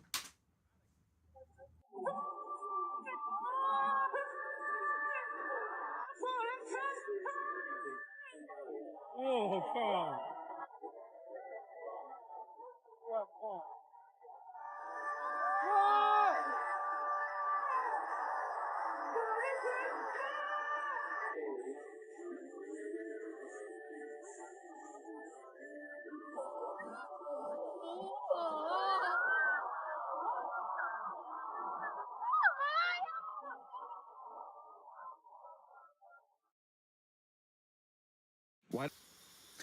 I know y'all have already seen the memes that say like, oh, Japan or China is living in the year 3000.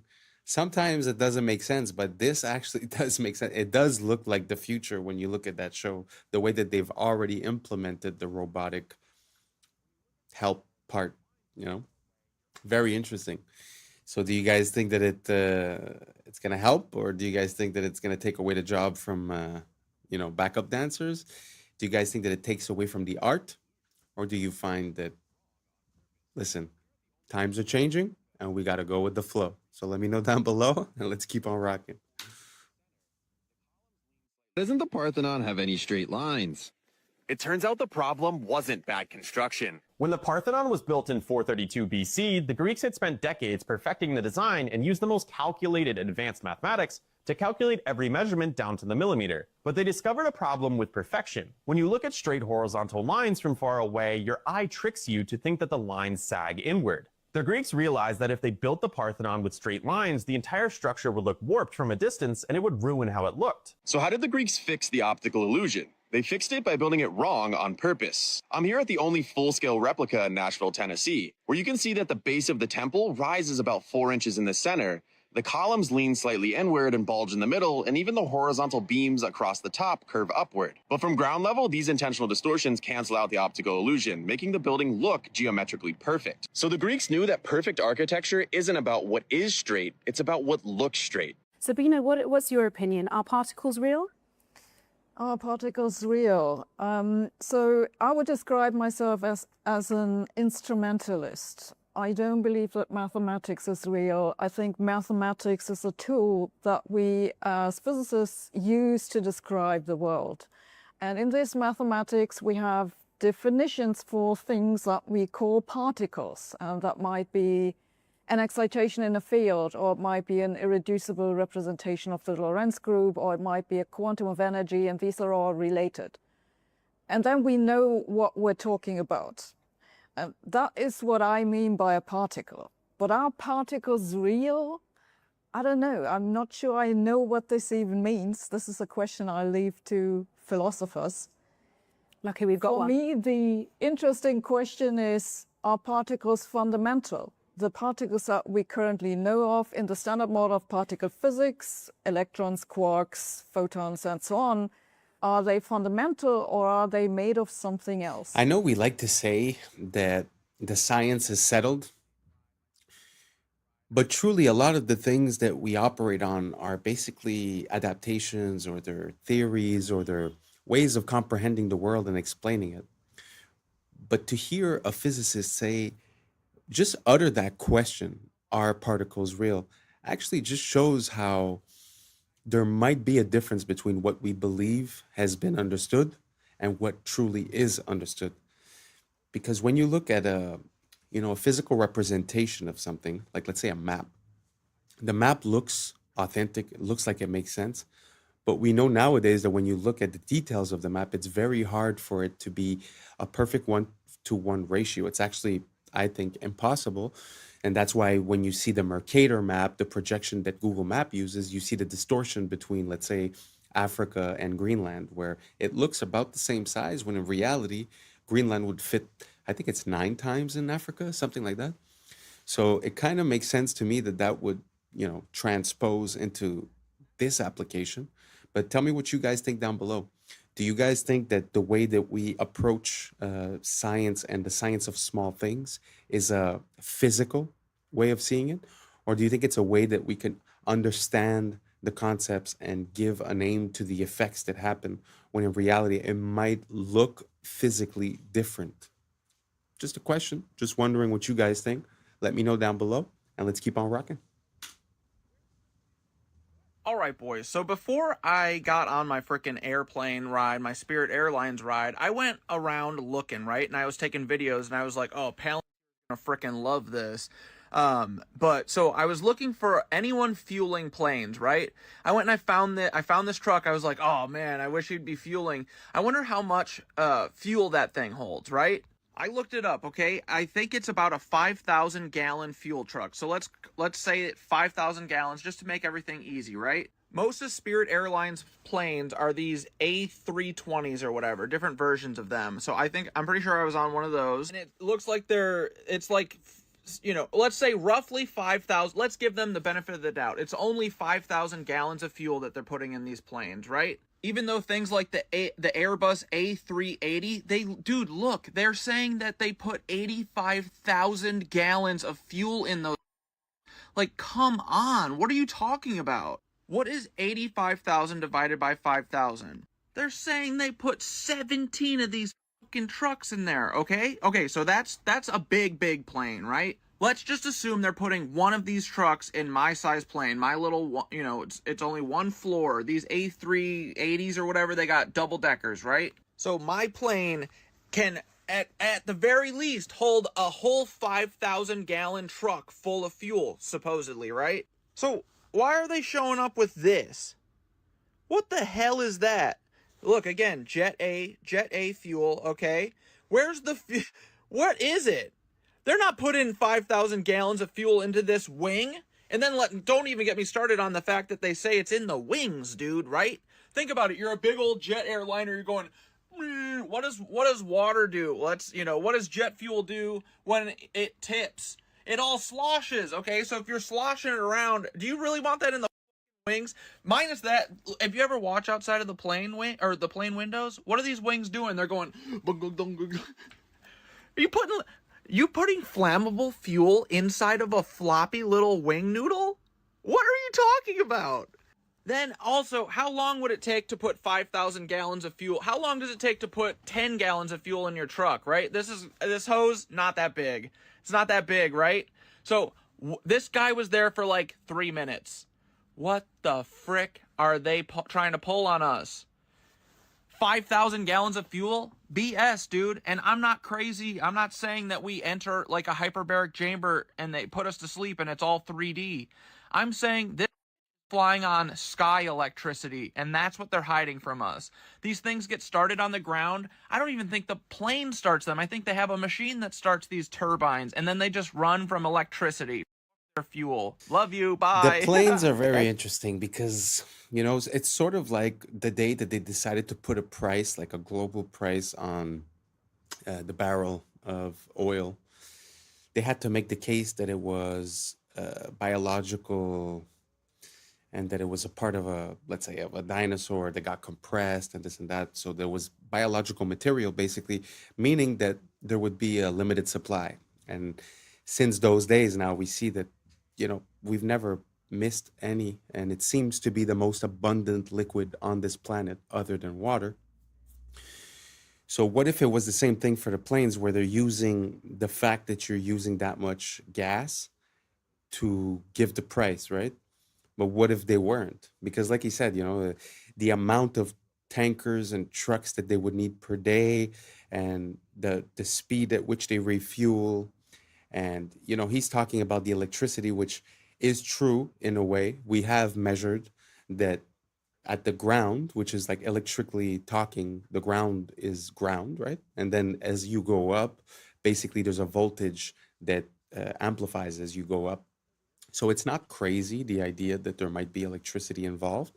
But just to give a second theory, let's say, you could also consider the fact that compressed air. So you're going at a speed that's very fast, and you have these turbines that are compressing the air because the entry is big like this and the exit is big like this. So what you're seeing a compression of air, and then where is that air going? It's going on the wing because the motors are actually in front of the wing.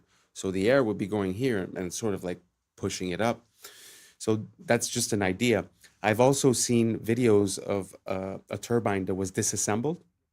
And when you see the interior of the turbine, it has these little metal plates that are sticking out. And when you touch them, they sort of hit a certain frequency and resonance. So you hear bing, bang, boom, ding. And the idea would be, sort of like a bee. They say that the way that the bee moves, it's vibrating from its thoracic chamber, and it sort of makes it lighter because of resonance. So what if they were using the concept of resonance, compressed air, electricity? So these are all just ideas that I'm giving you, but it's very interesting to think about the logistics. So the city where I was born, they tell you that there's, let's say, 100 planes per day. And when you do the calculation of how many gallons and how many tankers, it would be literally like a tanker every minute or a tanker every 30 seconds. And again, just the time of refueling. So I find it's just a very interesting question. For me, there's nothing that's really off the table. So let me know what you guys think. Is this crazy? Is this ridiculous? Are we sure?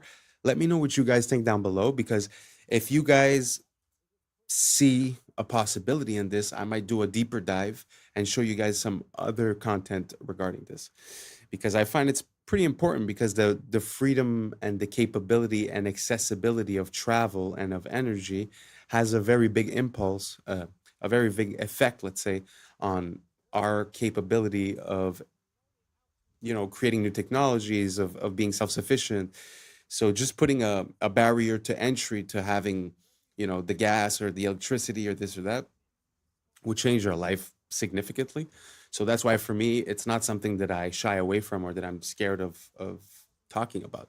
So let me know if you guys think down below if it's a possibility that there would be some other technology, and that would be the reason that they took the Zeppelins away, the balloons that used to fly, because it was too accessible, too easy, right?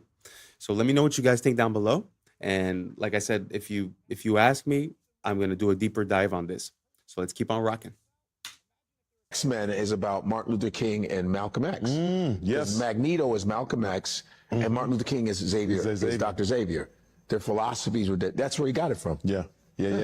It's all a lot of stuff is from black stories. And they just kind of, Superman is the Egyptian about Osiris, power from the sun. Same thing. Oh, wow. Oh, yeah, I read all. I love that. I'm just now hearing that for the first time. I never knew that. I love that. And when I was with Stan Lee, I love bragging about it because I don't care. If you didn't meet Stan Lee, you can't with me. Yeah. Stan Lee, I was in his office for 3 hours. He was 89 years old. My friend went on a break, said, yo, hang out with Stan. I'm sitting with Stan Lee. I said, like, what the fuck? He goes, Godfrey, I want to show you something here. You see this picture of Wesley Snipes? Big ass picture of Snipes with the blade. He goes, he's the reason why Marvel got out of bankruptcy. It was him. Wow. It was because we had Blade. Blade is the reason he saved Wesley. And I go, and we ain't seen another Blade in 25 goddamn years. Crazy. But they got 18 Spider-Mans, 90 this, and Wesley Snipes saved. But this is how fucked up his business is. Yep. Look at that. Eddie Murphy saved SNL. Bill Cosby saved NBC. In Living Color, changed the halftime for Fox. Oh. Michael Jackson saved the halftime of Super Bowl in Still 1993. the most watched Super Bowl of all time. Black people sell. Super Bowl halftime. So. We sell. It's just that they just can't get it out of their heads. They think we just can't give them too much because they'll do something. We're not going to act like you. We're not like that. No, we like to see everybody win. We ain't like you. Yeah. And it's pathetic. It's like black people sell. They didn't think black people sold overseas. They was like, you guys don't sell. But then Black Panther gets $1 billion. And then I was in Saudi Arabia. Yeah. And they were like, this is the only movie we've let in. Because they ban all American in Saudi. They go, oh, no, Black Panther, yalla, yalla. Wow, I had never heard that actually. It's very interesting. It actually makes me think of, the story of the Matrix and the Terminator were connected, and they were written as well by a black lady. And I find there's no credit that's given. And the part that really stuck with me is the fact, like when he said, Blade saved Marvel, and there hasn't been a movie in 25 years, yet there's been 18 of the Superman, of the Spider-Mans and this and that. Very interesting, because really, when you think about it, why wouldn't they release things that they know work, and they would try to, I say ruin, but, like destroy all these long-standing franchises. I have a hard time understanding Disney, to be honest, and everything that they've been doing in the past, let's say 10 years with the movies. Like personally, I grew up and it was a very big thing, Star Wars. Like it was the original movies, and it was a super big thing.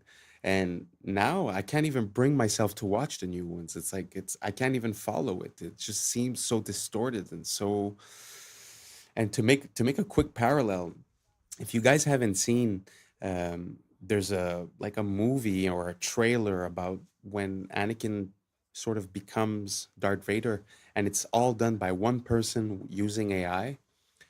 And I think that's going to be the downfall of these companies, because for once we're going to be able to create the things that we want to watch, and we won't have to wait for them to provide it to us. So I think we've hit like a limit where the things we want to see, whether it be another Blade or whether it be he was saying the black comic books, or whatever it is, I think now we're going to have the capability of doing it. And when they see the response, I feel like now we're going to be able to have a bit more negotiating power. So I'm very interested to see where, Hollywood and the movie business is about to go, because I feel like the fact that we're able to influence it and actually render movies is going to put us in competition with the bigger companies. Do you guys see what I'm saying? Do you guys see the fact that maybe they've had control for too long and they've been taking decisions that haven't been based on the reception and haven't been based maybe on things that they'd like to put into our subconscious, our mental? Let me know what you guys think down below, because we all know that Hollywood comes from the wood of the holly tree, which is how they used to make magic wands, right? So there is something metaphysical and something magical about the way Hollywood has been handled, let's say, in the past 100 years. So let me know what you guys think down below, and let's keep on rocking. Our banking system just got exposed, and they're using crypto to multiply your money behind the scenes because nobody understands it. You're going to understand it now. The Genius Act was signed into law in July that allowed banks to create stablecoins legally. If a customer wants a stablecoin, the bank can issue it, but the customer needs to give the bank real cash, and they get to use that cash for investments. I don't know if you guys knew that. So you get 100,000, for example, in the form of a stablecoin to use in crypto, and the bank gets to use your 100,000 for other investments. The vast majority of those investments are usually treasury bills. So the bank takes your money, they put it into treasury bills. Now, a treasury bill is basically debt from the United States. Will pay back that 100 grand and interest to the original investor. And the original investor in this case is the bank. So the treasury bills may be sold as purchase securities for repurchase agreements. The fine print exposes everything. They can use the treasury bills for repurchase agreements. So here's the stable coin. Here's the real $100,000 cash. It gets put into I want you to remember the colors because it shows the multiplication, duplication they're doing. Because got 100,000 from the bank, which was your money from the stablecoin, they get a treasury worth 100,000 plus a 3% yield. The bank profits $3,000 off of your money. And then because of the fine print we just read, they're allowed to take that treasury and loan it out to an investment bank and get another lump sum of cash for no reason. Let's read it again just in case you forgot. Treasury bills may be sold for repurchase agreements. This is called the repurchase agreement. So the investment bank takes a little fee and they give the original bank even more cash. $99,000. They take their fee, they give them more cash. And then they take that new cash and you guessed it, they put it right back in debt. The government gets another investment, that's the green right there, and then the government another T-bill for another 3% yield. So the original bank has 2 T-bills and double their yield. Now this is where it gets even more scary. Well, remember that person that got the stable coins out?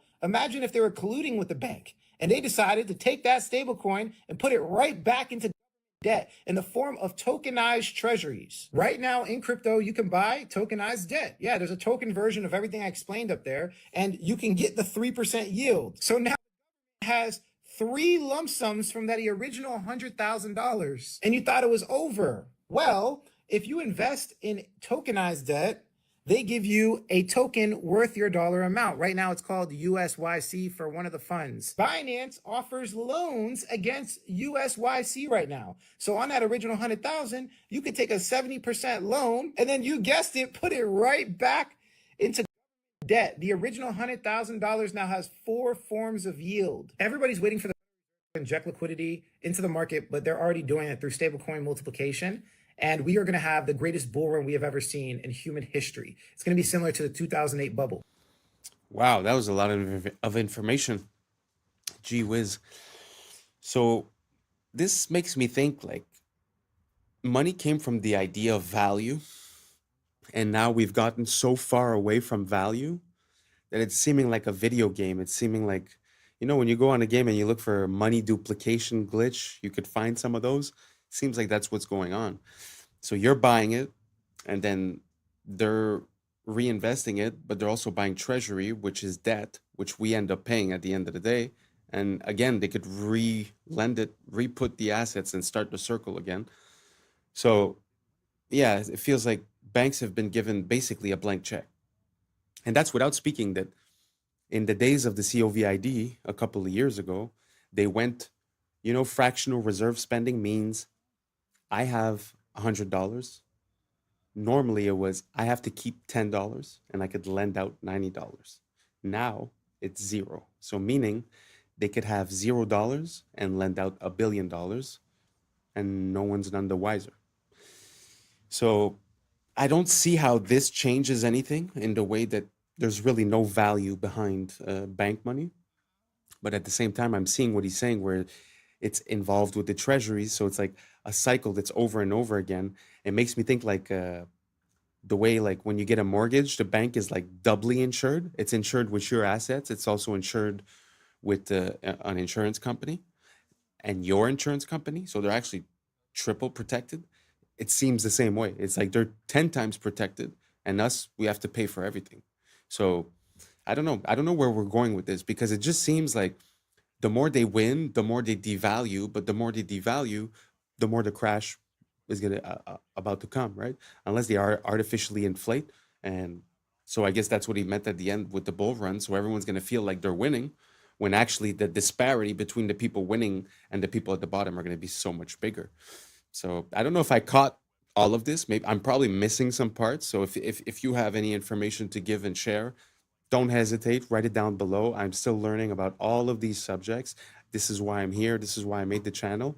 So we could collaborate and we could collaborate on ideas and build better ideas together.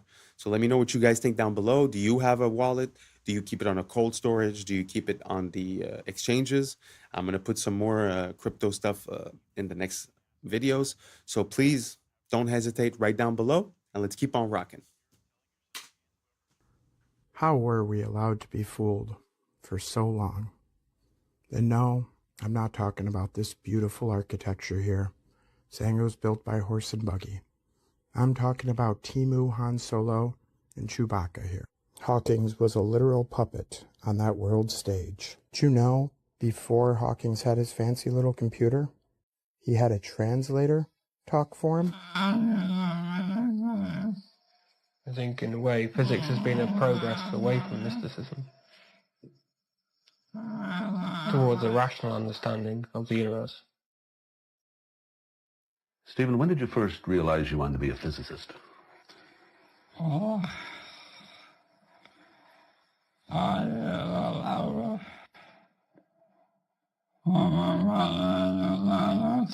think I knew from about the age of 9 or 10 that I wanted to be a scientist. Most of my activities, like playing with model fireworks, or model railways, or playing complicated games, was aimed in some way at finding out how the world worked around me.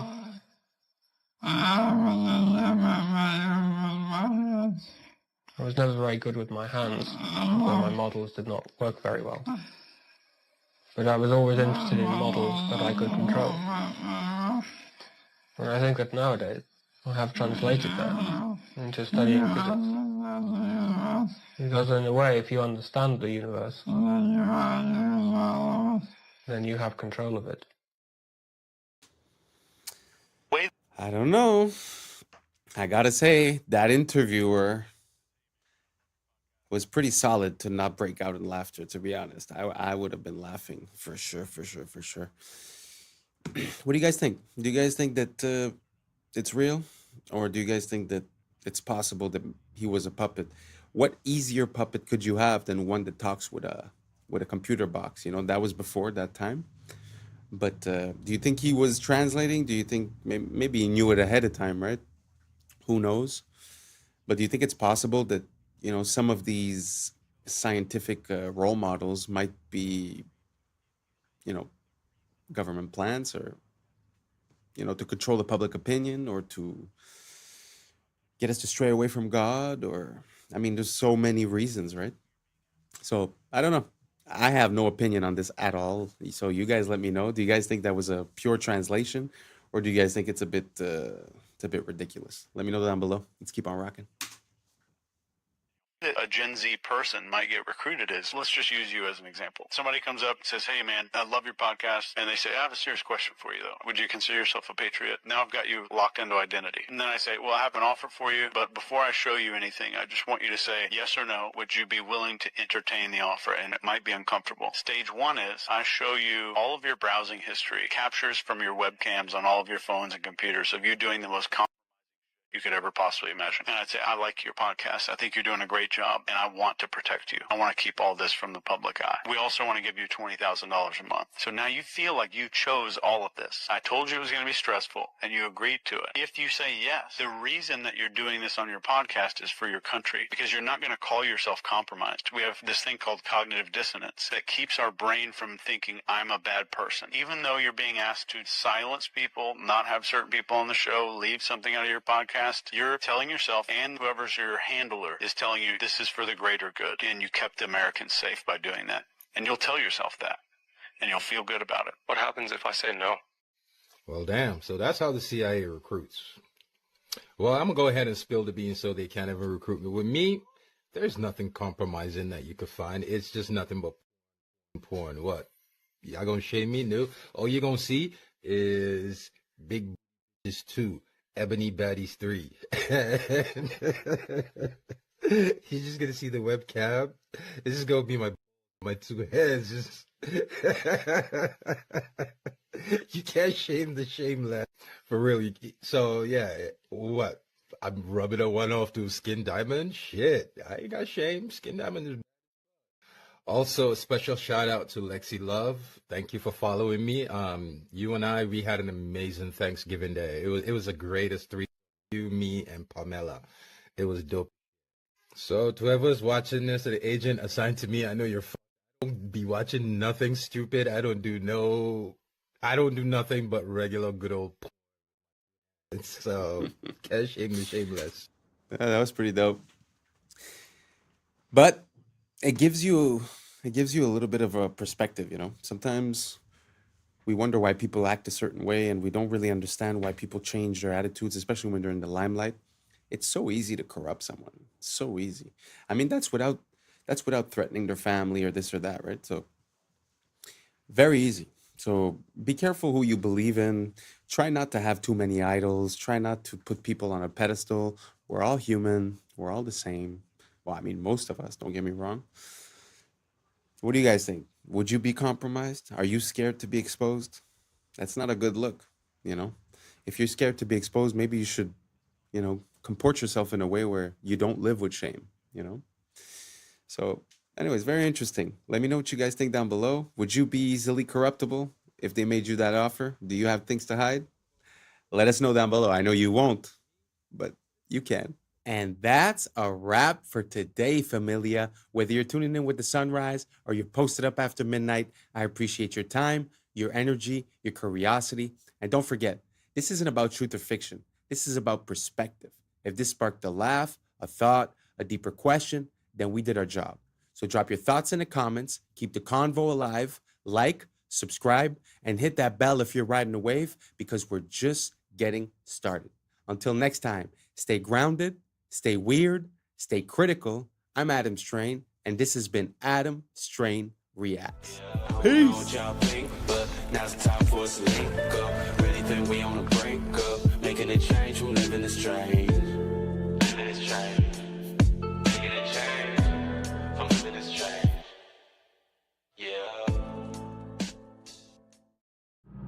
Yeah. I was sleeping, had to wake up. Why? Every reason I can think of. God, till the day I keep the income. In my priority. What's up, YouTube? Today, we'll be looking at disturbing TikToks that'll make you question reality. So without further ado, welcome to Adam Strain Reacts. Let's get her done. He hacked and looked at all of the code of ChatGPT and figured out that ChatGPT isn't a computer-generated system. What is it? It's actually someone's soul.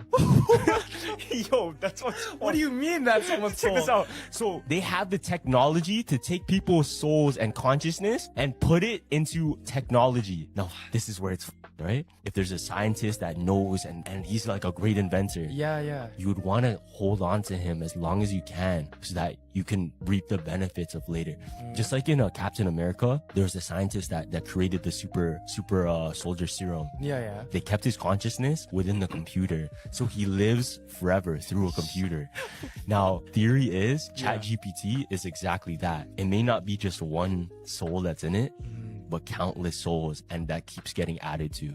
I'm a builder, and whenever I talk about these Tartarian buildings, my wife has to remind me to bring up the logistics. Talk about just how impossible it is to move stones of these size, especially without power tools. With little more than horse and buggy technology, they constructed all this, we're told. And yet, as a builder, I just have to call bullshit. All my fellow builders who have built anything also call bullshit. This is our repertoire. This is what we have to work with. Awesome diamond tip tools with infinite power. We can go to Home Depot and buy custom cut lumber of whatever we want. And we don't do much better than this. Like, sorry guys, this would pass inspection in most counties. And it really doesn't make sense that our buildings are so shitty when the old ones were so magnificent. You can say craftsmanship and pride and hard work, but I don't think so. This is a stone fucking palace, guys. And I'm sorry, this is not good enough proof that you built it. What is that motherfucker doing right there? No way we caught this fella working on this building. It's so dumb. Rather, I think that little fella built it as much as this artist built this one right here. This is all fake history. And I think the biggest truth they're trying to hide from us is that we're post-apocalyptic. We were more advanced once upon a time, and this is not, in fact, the high watermark. We are squatting in structures we did not build. Obviously, none of our structures look like this anymore. They look like dog shit. And it's no offense, again, as a builder, I'm not trying to shit on anyone. But just case in point, here is the Elks Temple in Tacoma, Washington. It has the same hanging fruit basket motif as the Capitol building. And this is just where the men of Tacoma get together and talk about their civil duties, right? A wealthy boys club of all the best men in town. And this is what they built. But this is what they built in Olympia. They weren't able to found one here. They had to build it themselves. And it's an absolute testament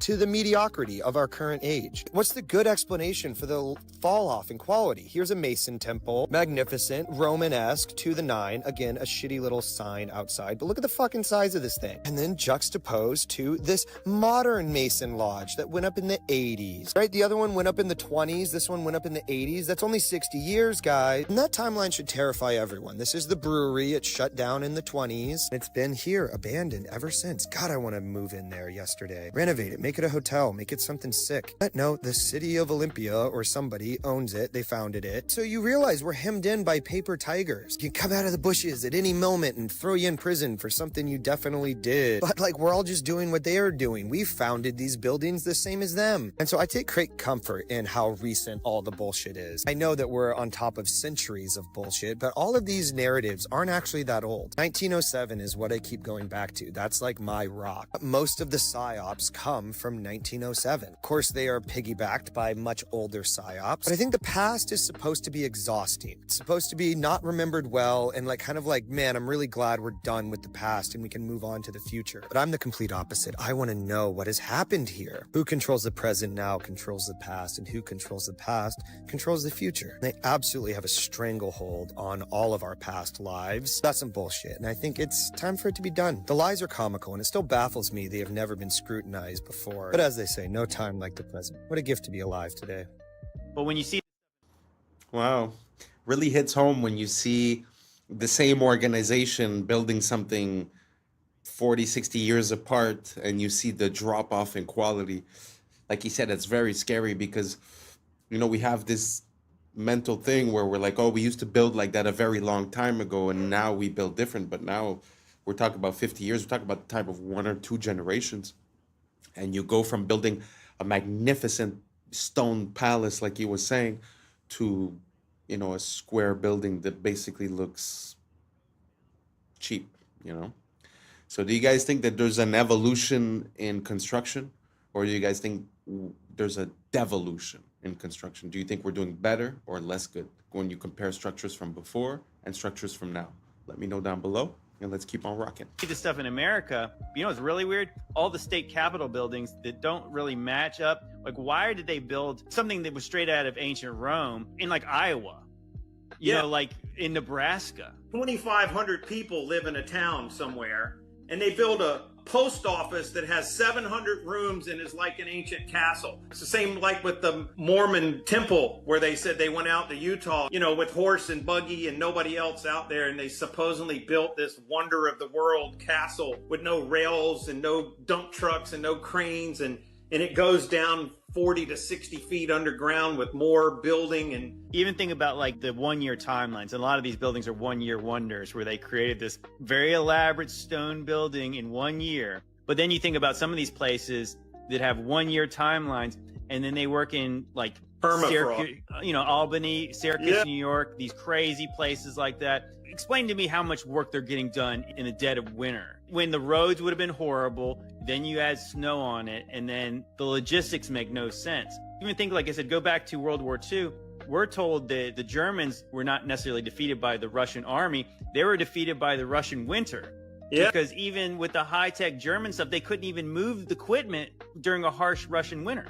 Mm-hmm. So that is like the highest tech stuff in the 40s. And then you're talking about these things were built with horses and buggies in the 1840s. So they tell us to recycle to save the planet, right?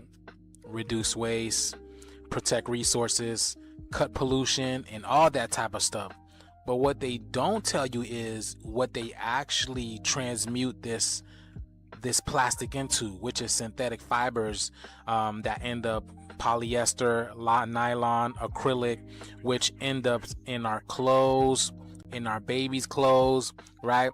And then these things end up in our skin because when we wash it and all this type of stuff, it turns into microplastics. And microplastics has the ability to enter our skin because our skin is the biggest organ.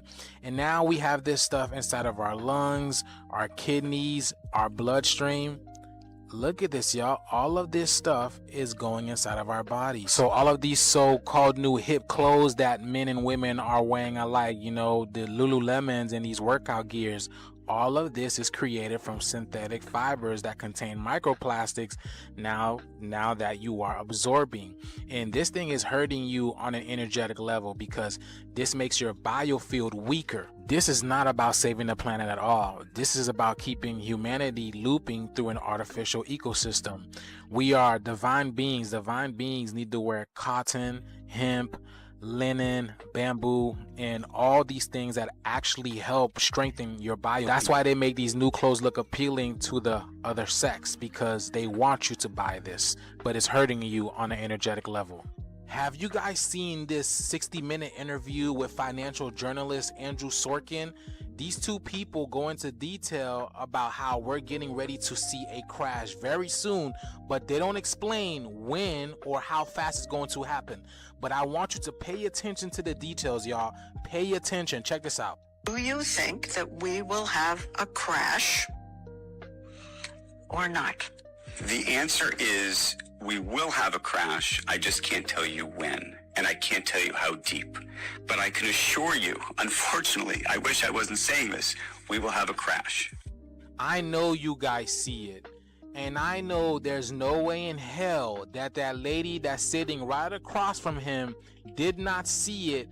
And then she proceeds with the interview. She proceeds to ask him that question. And there was a little lag. Maybe she was trying to tell him about it. But why would they continue the interview? Do y'all see that? And then even her, she doesn't look normal either. Is it me? Or does this lady look like some type of gray? Do you guys see the resemblance over here? Look at this, y'all. And they told us, right, these gray beings were created by the reptilian beings as stewards. Like, they're the ones that go and do the dirty work for the reptilians.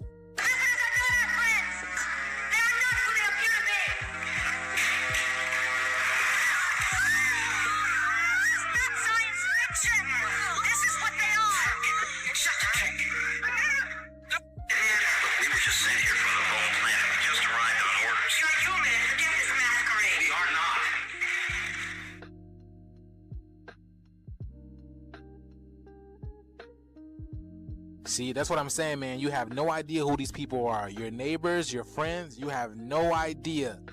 They're not human. They just told y'all. But the jig is up, man. The shift is here. Let me know what you guys think about this video. Let's continue to get this shift, y'all. Peace in. These are the I know it's a it's a popular conspiracy to talk about the reptilians.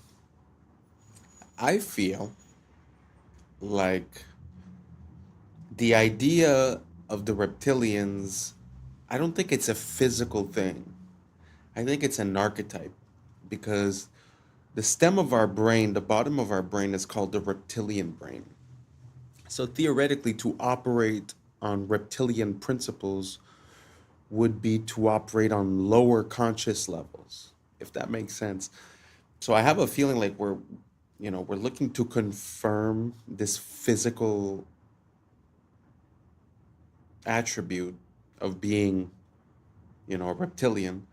But I think it's more of a metaphor. It's more of the fact of being like, what is a reptile? A reptile is cold-blooded, A reptile is like an animal, instinctual.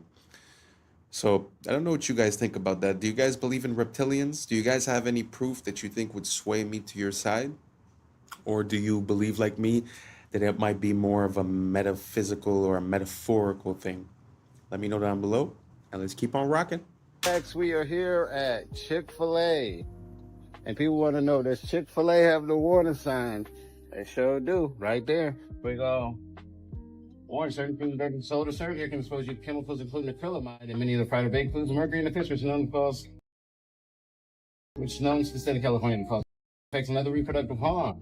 Now, the acrylamide ain't bad. It's all the other chemicals they're not telling you about. Yep, Chick-fil-A finally got their ass, because a lot of these stores, they don't have the warning sign, or they might have it in the drive-thru. But this is one of the first ones I done seen right there on the door. And these are the facts. Damn Chick-fil-A. Project Iceworm. Project Iceworm. Cold War era. U.S. and Russia did a lot of weird things during the Cold War era. There's an ice sheet over Greenland, and it's taller than any building in New York City. Here comes the United States of America. They made a deal with Greenland, like, hey, can we just basically occupy this couple tens of thousands of miles in the northern part of Greenland? And they're like, yeah, sure. They had this genius idea. We're just going to bore giant tunnels into the ice, put buildings inside of there. Their goal was to set up 600 nuclear missiles underground in the ice in Greenland. What they did not account for is that this ice sheet over Greenland constantly moves. They ended up pulling out and just abandoning the whole site. During this stay, they did drill into the ice, and they hit the ancient floor of Greenland. Wow! And they collected soil samples, and they brought it up, and they just forgot about it for years. And then in 2019, somebody's like, what are those jars? Oh, they're from the 60s when we went to Greenland and found ancient Earth? Let's study it. The conclusion that they found was that this ice sheet over Greenland is not millions of years old, much younger than that, and it's actually melting at a rapid pace. At Project Iceworm, they had dumped tons and tons of nuclear waste into the ice, thinking that it would be there for millions of years. And now they're saying this nuclear waste will be in our ocean in 70 to 100 years. Somebody go clean it up right now. They've tried. Listen, if there's a hole for a tunnel, we just make a big vacuum at the top that covers and suctions to the top, suck it all up, and shoot it into space. Yes! Walk through the oldest part of any city. You'll notice the clues if you know where to look. Cathedrals with spires so tall and carvings so detailed they seem impossible without modern tools. Star-shaped fortresses, perfectly symmetrical, as if designed from the sky itself. Domes and copper towers glinting like antennas, as if built to catch signals from the heavens.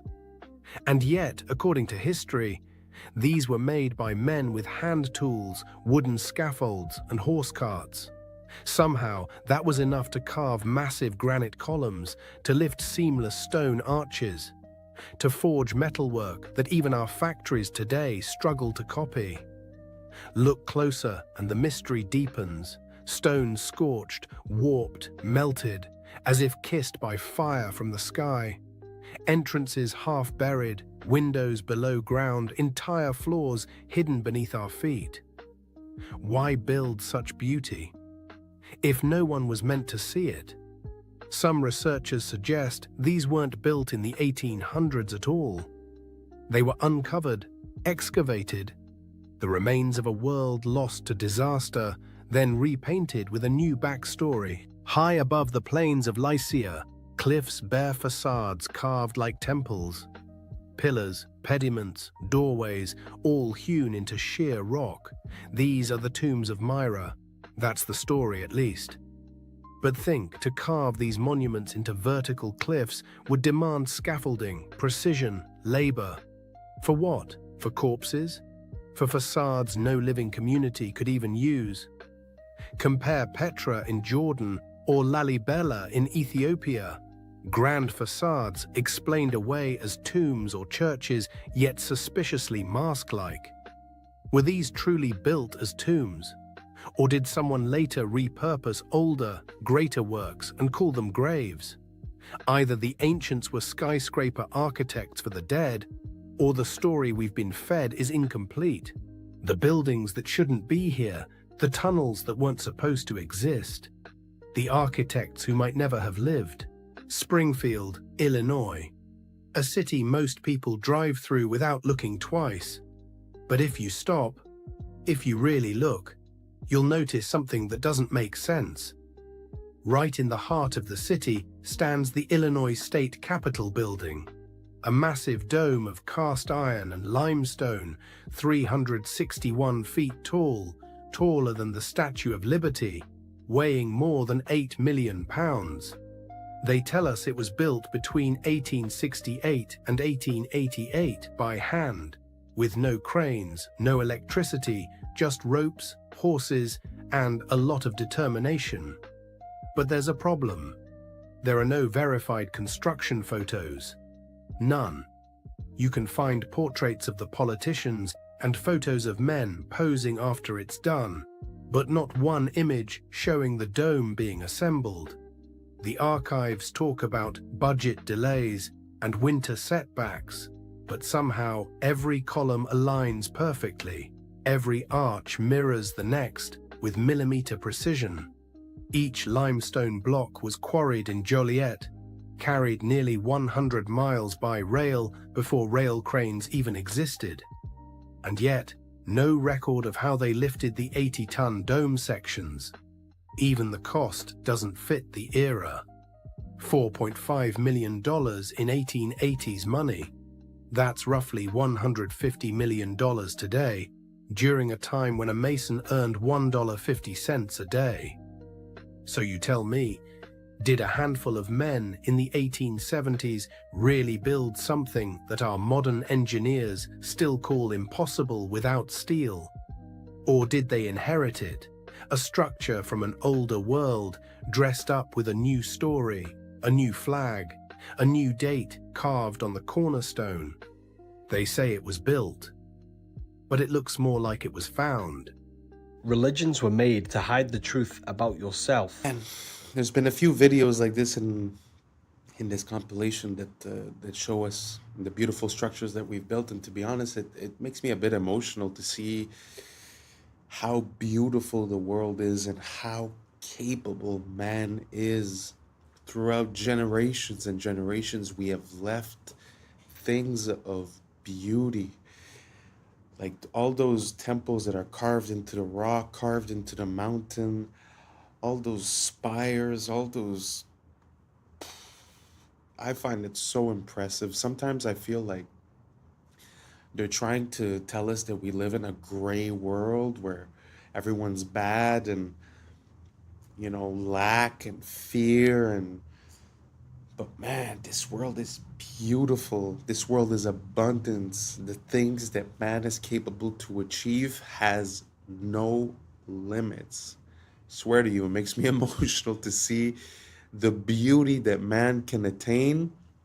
Man, I just wish we could let go of all this evolution talk and go back to what we were. I don't know if you guys agree or not, but man, that's how I'm feeling right now. Let me know what you guys think down below. Let's keep on rocking. Let's go. God stands for Generator, Operator, Destroyer, the mind, soul, and body. Brahma, Vishnu, Shiva, the Father, the Holy Spirit, and the Son. The generator is the mind, the beginning of all creation. The operator is the soul, what you feel. because what you feel then takes action with the physical body, the destroyer. The Father, the beginning, the Holy Spirit, the feminine emotion. The Father, the mind, the emotion, the spirit, give birth to a son, physical action. You take action on what you care about. If you lose care about watching this video, you will continue to scroll. The body acts out the heart. The body follows the heart. These are the three forces that generate your experience in your reality. All creation goes through this threefold process. These are the three forces, thought, emotion, action, we must gain full control over to generate a good experience. Aligning our thoughts and action with the Holy Spirit, which is a purified emotion, because emotions are what guide us. Our emotions tell us what is right and the wrong. Seattle, Chicago, Oshkosh, Springfield. Everywhere you dig, you find the same thing, a city under the city. In Seattle, the underground tour shows old sidewalks 20 feet below today's street level, buried after the 1889 Great Fire. In Chicago, entire blocks were lifted 4 to 14 feet between 1856 and 1875 to install sewers, and now you can still see doors half buried in brick. In Oshkosh, Wisconsin, old walls were found under Main Street in 1931, stone foundations for unknown buildings. And here, in Springfield, walk around the Capitol Avenue area, and you'll see window arches below the current sidewalk line. Whole floors buried under new pavement. They say it's urban development, but the more you study the pattern, the clearer it gets. We're not building new cities, we're reclaiming old ones. Each foundation is just the roof of what came before. History isn't linear, it's layered, like sediment, like memory. Maybe we didn't start from nothing. Maybe we started from someone else's ruin. Quiet music builds, ambient piano. They tell us we're living in the modern age, but maybe we're just walking on rooftops of a forgotten world, pretending we built it. Engineered human meat. That's right, a protein made from human cells that promises to be cheaper and tastier than any of its competitors. I'm Greg Wallace, and I'm off to visit Good Harvest, where a whopping 6 tons of human meat is engineered every day. That is stunning. With the promise of cheap meat for all, it may well be the meaty miracle we need to ease the squeeze of the cost of living. Anyone for human meat? I'm Michelle Ackley, and while Greg comes face to face with the production line, I'll be conducting a taste test with some very picky palates. It's really, tender. For the first time, we're going to find out where it comes from, how it's made, whoa, and what it tastes like.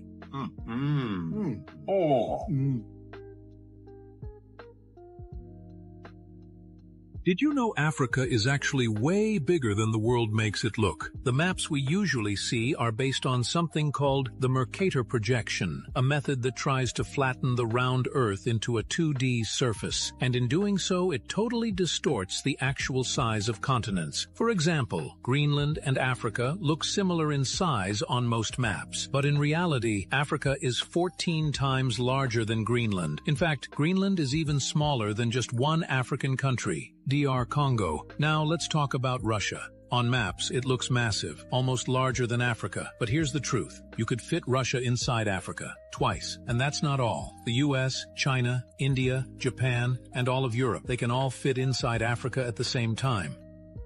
If you see this camera in your town, it's already over. Across the UK and the US have started rolling out these AI facial recognition cameras, and yeah, it's exactly what it sounds. These things are disguised as normal CCTV cameras, but they scan every single face that goes past them. What this then does is pick up the person who's walked past it, and then automatically using AI scan it against a criminal database to see if you're wanted or you've done anything wrong. There is going to be someone watching and then proceeding further depending on who you are. Now, I'm not really sure how far this goes, like if I didn't pay a speeding ticket, are the police then going to come and jump on me? Or is it just for like actual criminals? Because I guess that's kind of smart. It is extremely clever though. They are scanning the photos of your face against a criminal database, your social media profiles, like the whole of the internet. It's insane.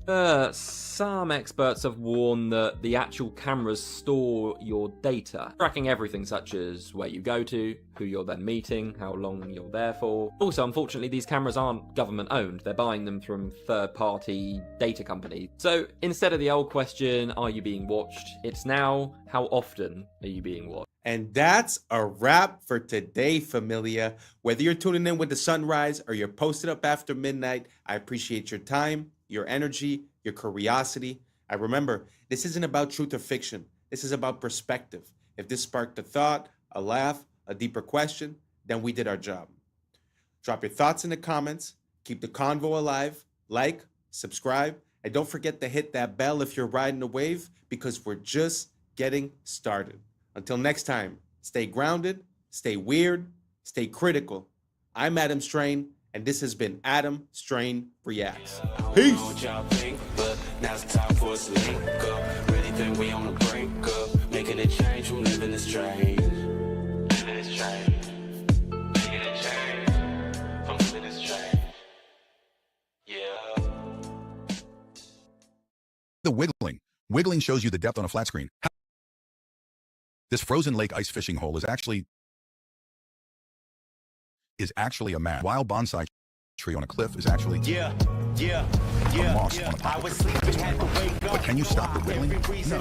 What's up, YouTube? Today, we'll be looking at disturbing TikToks that'll make you question reality. So without further ado, welcome to Adam Strain Reacts. Let's get her done. Check this out. McDonald's says, "Hey, DQ, you want to have a sign war?" And then DQ is like, "We would, but we're too busy making ice cream."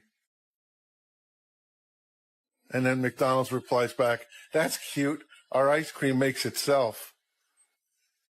And then DQ comes back with, "You mean it actually works? Shocker." McDonald's got to come back again with, "What's a milkman in pantyhose? A Dairy Queen."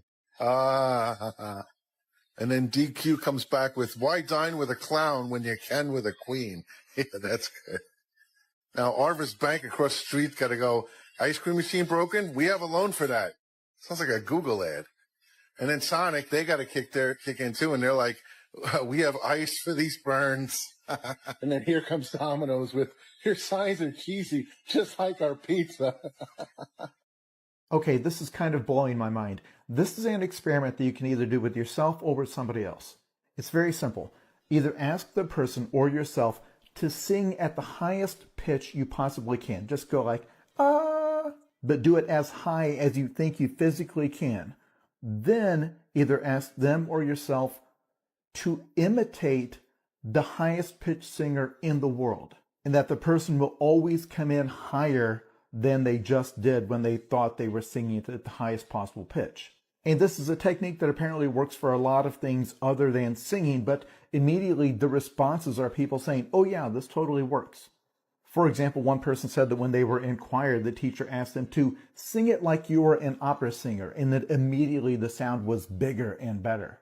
I bring this up because I once heard somebody tell me that when they're struggling to solve a problem, one thing they do is try to imagine a smarter person and picture what that person would do, and that it usually helps them.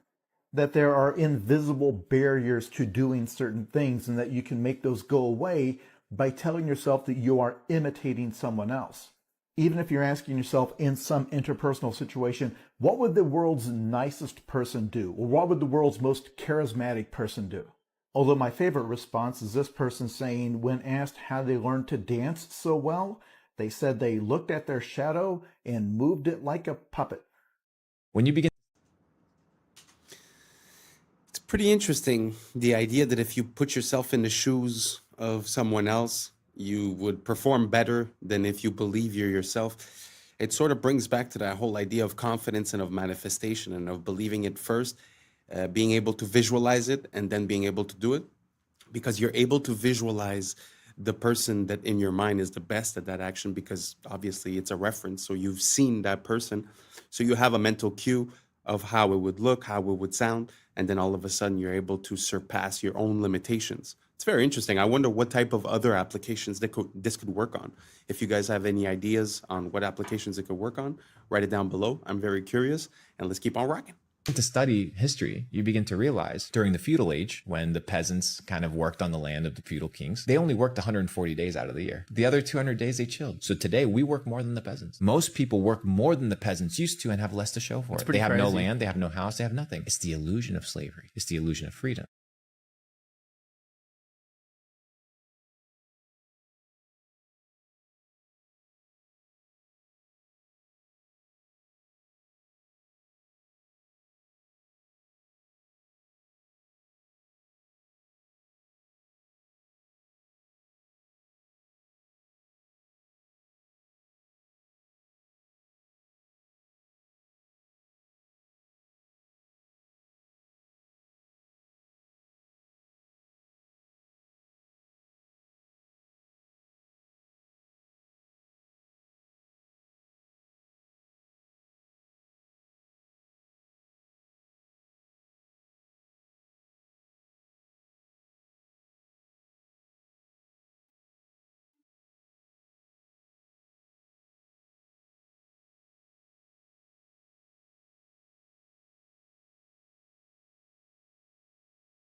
We got the Chrysler building. Look at this thing. 2 years to build. 2 years. Come on, 1929, 1928. And in a surprise move, they hoisted that up at the last second to win world's tallest building. Just a little surprise by the architects. Well, listen, help me out here. Besides being Callus's Man of the Year, Grandpa Bill, the source of the stone, which I always say takes these buildings out. Hey, Grandpa Bill, what do you know about African marble? I don't know, they just imported it for the Chrysler building. Really? Donde está Mexico? Grandpa Jeb. What does that mean? I don't speak Spanish. Well, that's where they got the onyx from for the lobby, from Mexico. Georgia? Oh, what do you mean, Georgia? Oh, that's where we got the granite from. 1929. Then they snuck the spire on to become world's biggest building. Do you believe these stories? Do you believe this BS? Sound off in the comments if you're smarter than me. Come on. Come on. Make it make sense, Grandpa Bill. This is the front. Of course. Of course they gotta share the building with them. They always got that indention. Oh, you should have went to architect school, Junior. You would have found out what the indention means. I had the best architect teacher in the world. What did they tell you about these things? Why would they do that?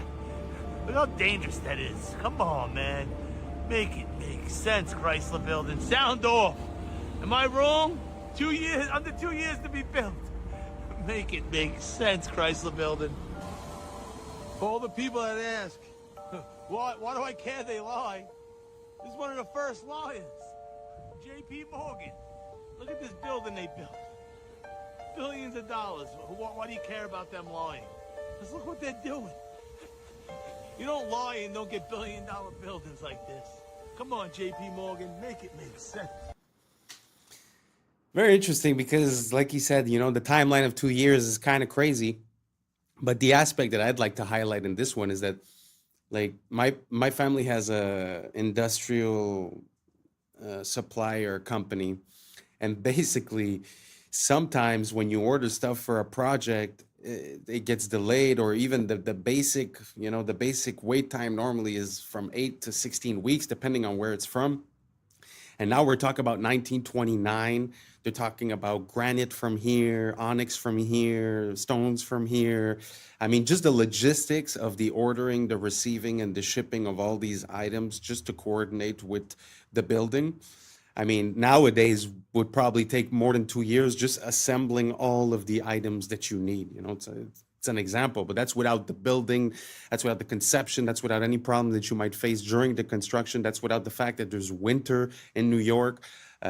Yeah, so 2 years for one of the most iconic buildings ever. Not too sure. And if I'm not mistaken, I'm not sure if it's that one or the Empire State that a plane already went into it and was burning for 24 hours and the building is still standing. So it's just a testament to how structurally sound they were, how rigid and strong they were, and you know, built so quickly with all these items from everywhere. I don't know. The idea doesn't quite make sense. It's sort of like the next video we're about to see is basically just a retelling of the official narrative of a situation, and just the official narrative, once you know, account for all the items that they're bringing up, I mean, it's hard to give it any credence, to be honest. So anyways, let me know if you guys think any different as for the Chrysler building in New York, if you think the 2 years makes sense with all those sources of items coming from all different places without talking about organizing the labor, getting everything done with winter. Let me know down below. And let's keep on rocking. This next piece, not to trigger anyone, it's really just information, and it's one of the most interesting forms of knowledge that I've ever seen, because like I said, it's just a retelling of the official account and it feels like it means something else. Here we go.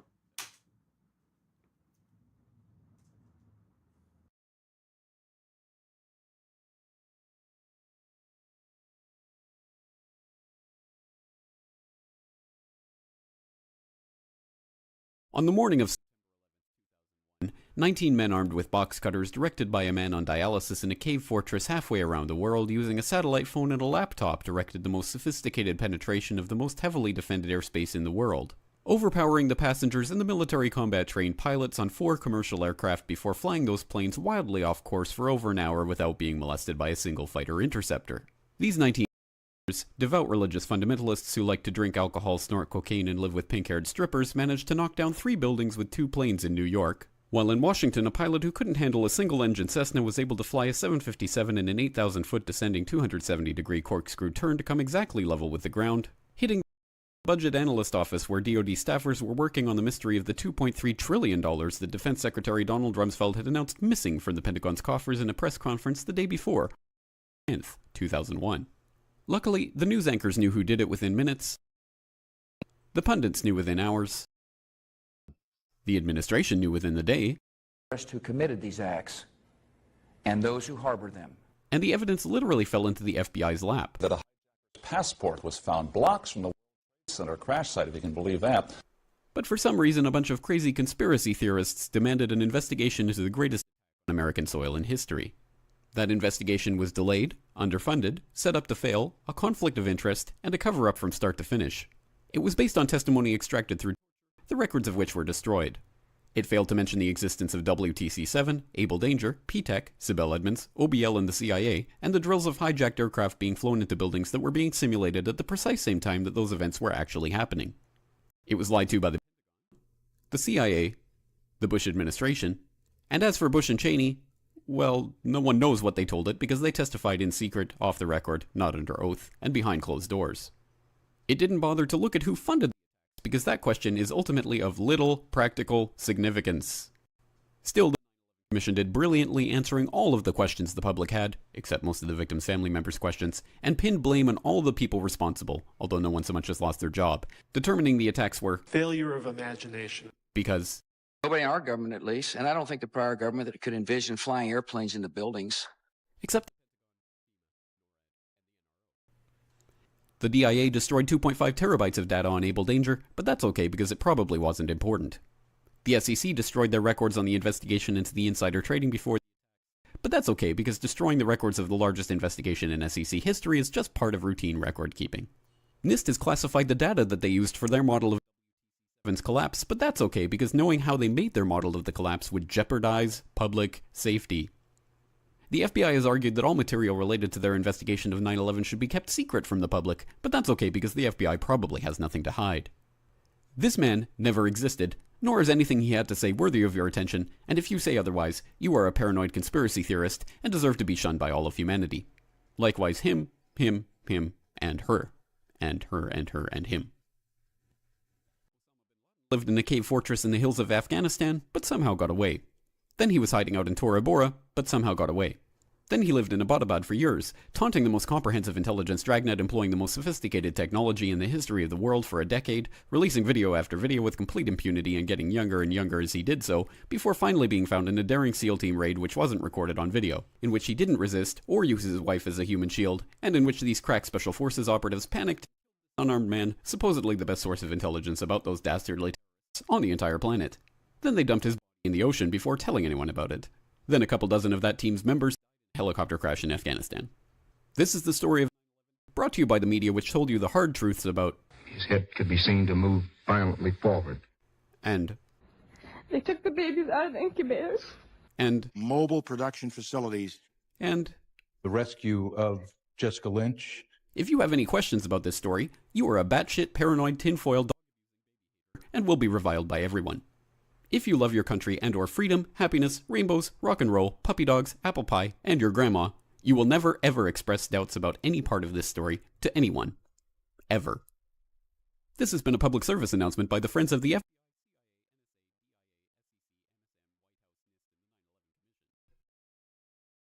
Because ignorance is strength.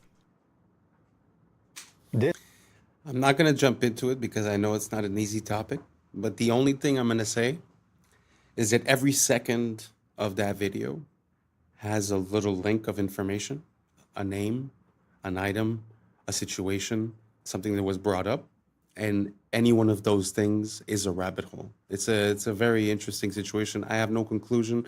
I have no opinion. I'm just showing both sides. That's the way I like to operate. So let's keep on rocking. This is a Roman salute. Now, it's clearly the end salute. Wrong. This is an Asperger's syndrome gesture. This trick is called narrative contingency framing. It's a scientific method used by mass media to manipulate you into believing anything as truth. Open your fridge. You didn't freely choose these foods. Someone framed them as superfoods or low carb or raw paleo. So you bought the narrative, not the food. The same goes for your wardrobe. You bought certain clothes because media framed them as old money or quiet luxury or clean girl aesthetic. Look at this sharp ironing crease in my pants. The media framed it as a symbol of old money because that's how rich people's tailors iron their pants. So I bought them believing they would make me look more classy and elegant. This guy is clearly a murderer, but some extremists frame him as the rebel against the system. And if you scroll through certain corners of TikTok, you'll find women framing him as bad boy thirst trap. Even this video might be my attempt to frame myself as a smart guy worth following. But in the end, the ultimate decision of what the frame is should be yours. Because as Elon Musk said, you are the media now. Amazing.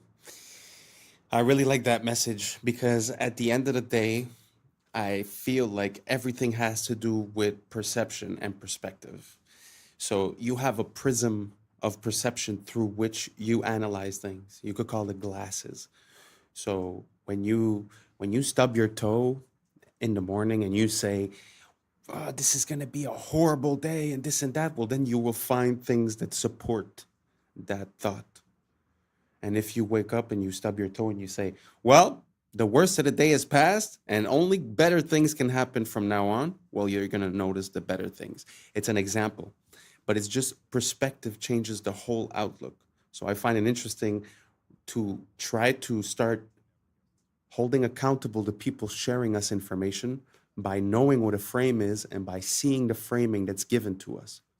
One of my easy ways to detect this is when something, let's say political or whatever, seems to give you an emotional response, suspend your emotion and question why that's happening and who would have incentive to create this emotional response and what is the conclusion of your emotional response. So you doubt yourself, you doubt your own mechanisms, and you also doubt the information coming in and their mechanisms, and you identify the the psychological manipulation that has been used. And once we start understanding those, then we could start reprogramming our brain and seeing what's coming in as a signal and decide if we get affected or not, rather than always be in reaction. So I don't know if any of that made any sense to you guys. Let me know down below, and let's keep on rocking. This is not meat jerky. This is not ice. This is not lasagna. But what is it then? This is the raised printing with a ripped off piece on the 50 € bill. But why the wiggling? Wiggling shows you the depth on a flat screen. How cool is that? Only the camera moves during the photo shoot and the subject stays still. This creates a depth effect known as wiggle stereoscopy. This frozen lake ice fishing hole is actually a mask. This wild bonsai tree on a cliff is actually a moss on a poplar tree. You will never guess this one, I promise. But can you stop the wiggling? No, this is MacroLab 3D after all, not MacroLab 2D. But seriously, watch this with no wiggling. MacroLab 3D is the only place to watch microscopic worlds with depth. No AI, no CGI, all real macro photography. Here is another example of raised printing on a Ukrainian 500 banknote. It is really this high, so you can feel it with your finger. No exaggerations. Maybe slow it down a little? No, slow wiggling lessens the effect strength. See the difference? Wiggling is not for everyone. I agree. However, this is the most accessible stereo format, which you can watch on any display, even with one eye. And by the way, what if I tell you that you can watch it in real 3D without the wiggling? If you have a compatible device, then navigate to the playlist section and choose your favorite side-by-side format. My favorite way to watch is using a VR headset in VR cinema. Would you try it? Wow, that is like mind-blowing. I feel like I just did DMT. How crazy is it to see the micro world, the nano world that's right there in front of you? It's so beautiful. Like this world is like fractals. Things have, you know, a bigger view and a smaller view, and it's so interesting to be there with the smaller view. And this technology of the wiggling, it's actually very interesting because it's true that it does give you the sensation of understanding how the spatial disposition of it is. It's like you understand more what you're looking at in 3D. Really love this technology, and I really like seeing things that we're used to seeing from close and having a complete different perspective on the same item. It completely changes your point of view. You know, if you believe that doctors or scientists or whoever are always on your side, let's say, right? And they give you a recommendation and they tell you drink 6 glasses of milk a day, right? Well, automatically you take it with credibility and you do it because you believe in this whole system, you know? But at the end of the day, what if it's not good and it was for monetary purposes? So it's important for us to be able, this is the best example that I have when it comes to this. Like, if you go to the mechanic and you tell him, fix my car, and you have no idea how it works, yeah, he might overdo it, he might overcharge it. But if you go in and you know how your car works and he tells you, oh, I'm going to do this and do that, and you're like, no, that doesn't make sense because this and because that, he's not going to have that legway. So us being conscious of how things work allow us to manipulate the outcomes and not be taken advantage of when we're delegating towards that system. I don't know if that makes sense.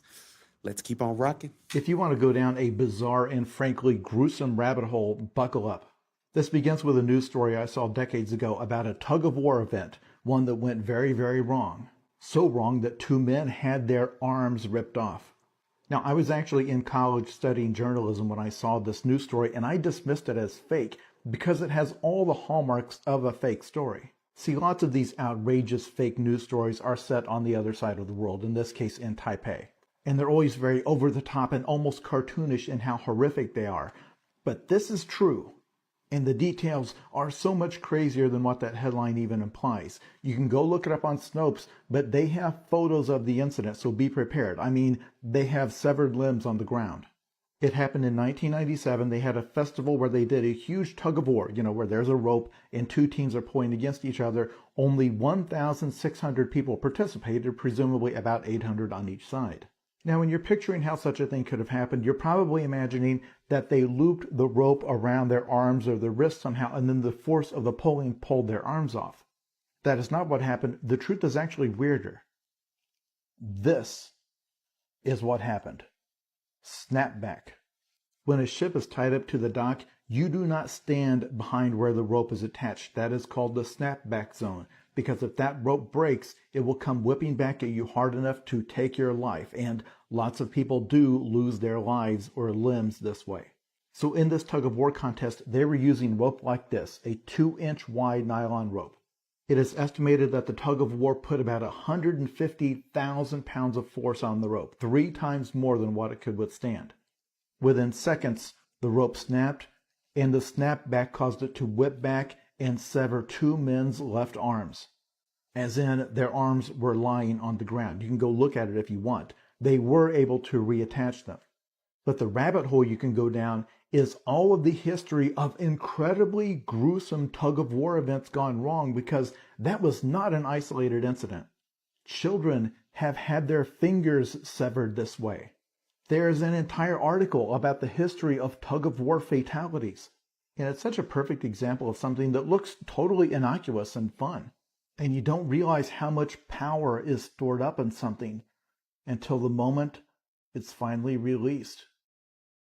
Being stolen from Louvre is what made the Mona Lisa famous. Nobody knew about the Mona Lisa in 1911. Look, here she was, one of the hundreds of random paintings in Louvre. Then one guy randomly grabbed the Mona Lisa and disappeared in 1911. She was so unimportant that it took 2 days for the Louvre staff to realize she was missing. So who made her important?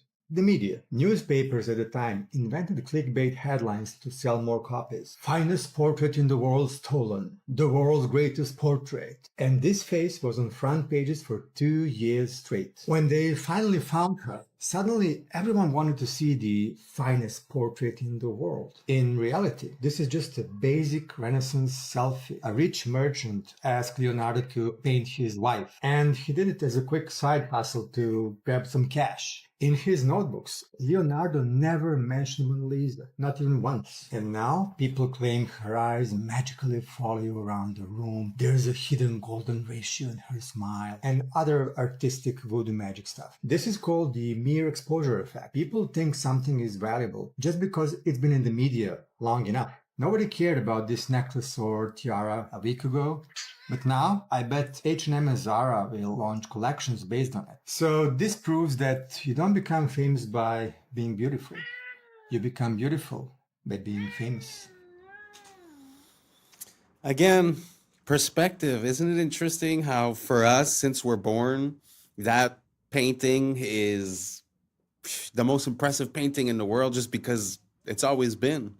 But at the end of the day, things have an origin story. So it's so interesting to see how these things come about. I wonder why it was manipulated that way. Was it to sell more tickets for the Louvre? Did they steal it themselves? I mean, what's the idea behind it? It's very interesting. I just find that, like he was saying earlier, the framing of a story changes everything. And now this one, the exposure. So now understand why you always see the same ads and the same companies and the same thing over and over and over again. Truth is simple. It works. So the more you're exposed to something, the more it becomes a part of your psyche. I mean, we like to think that we're really complicated, but at the end of the day, it feels like these companies, they got us figured out. You know? So maybe we should stop thinking that we're so special and start taking back control of our mechanisms and identify the information coming in and catch it when it's coming in and not just be living in a reactive state.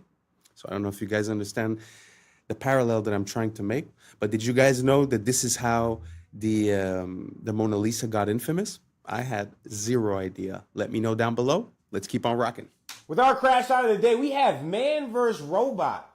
I mean, first off, what crime did you commit for the cops to be like, you know what, let's send the robot on them? Is it that bad or are you that dumb? They're like, you know what, let's try some new shit. And I think it's because you that dumb, because you decide you gonna pull out a gun. My boy pull out the strap And I think he tries to shoot the brain of the robot. I mean, son. And he climbs out the window after the robot shoots some tear gas. And then, watch this. He don't make no run for it. He grabbed the cover, and then the robot's like, hold on, excuse me, Sugar Bob Honey Bunch, you're stuck. Gotcha. I can't even lie, though. I feel you with the cover move. I probably would try to do the same thing. Like, all right, there goes his eyes. But that was just a terrible toss. And then, this got to be terrible to be the first dude ever that got caught by a robot. Like, you get into prison or jail, and what happened? How I go down, bro? You on the run? No, a robot ran over me. What? And in fact, you tried to shoot the robot. Real dickhead activity. I mean, this is egregious work. Felonious decision. And now look at you. On the ground and about to get run over by a robot. Crash eye of the day or dickhead of the day, doesn't matter. It's this guy. And that's a wrap for today, familia. Whether you're tuning in with the sunrise or you're posted up after midnight, I appreciate your time, your energy, your curiosity. And don't forget, this isn't about truth or fiction. This is about perspective. If this sparked a laugh, a thought, a deeper question, then we did our job. So drop your thoughts in the comments, keep the convo alive, like, subscribe, and don't forget to hit that bell if you're riding the wave, because we're just getting started. So until next time, stay grounded, stay weird, stay critical. I'm Adam Strain, and this has been Adam Strain Reacts. Peace. Now's the time for us to link up. Really think we on a break up. Making a change from living this strange. Living this strange. Making a change from living this strange.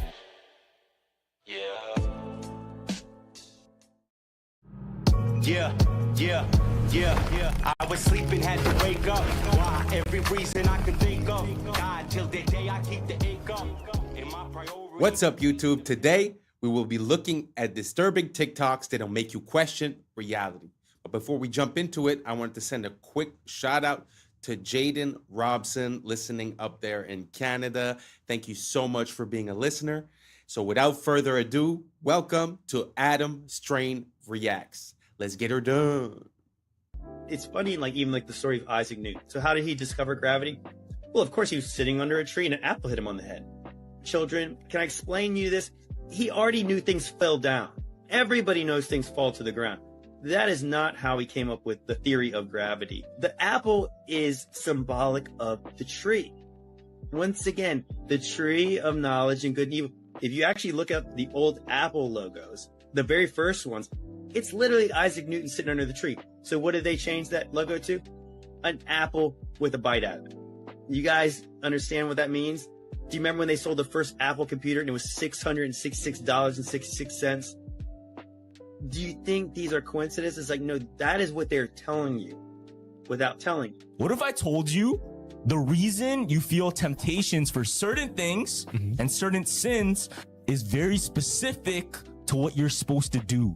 Before continuing, I wanted to warn you guys, their phones were being spied on. Click on this icon, then more. If you see it, delete it immediately. So if you have the urge to smoke or damage your lungs, it's because your voice was made to worship. The enemy's trying to silence you that was meant to praise. If you have crippling self-doubt or insecurity, it's because you're meant to lead and inspire. If you weren't dangerous to darkness, it wouldn't try to mute your confidence. If you have constant distraction and procrastination, it's because you carry strategy, vision, and ideas from heaven. The enemy delays you because he can't stop you. Only you can. Now, this one's gonna hit a lot of people. Okay. If you have an addiction to lust or pornography, it's because you carry a deep capacity for intimacy, covenant, and healing. Perverting love is how Satan prevents true restoration. That's true. Crazy. Yeah. If you have fear of rejection or abandonment, it's because you carry a spirit of belonging and reconciliation.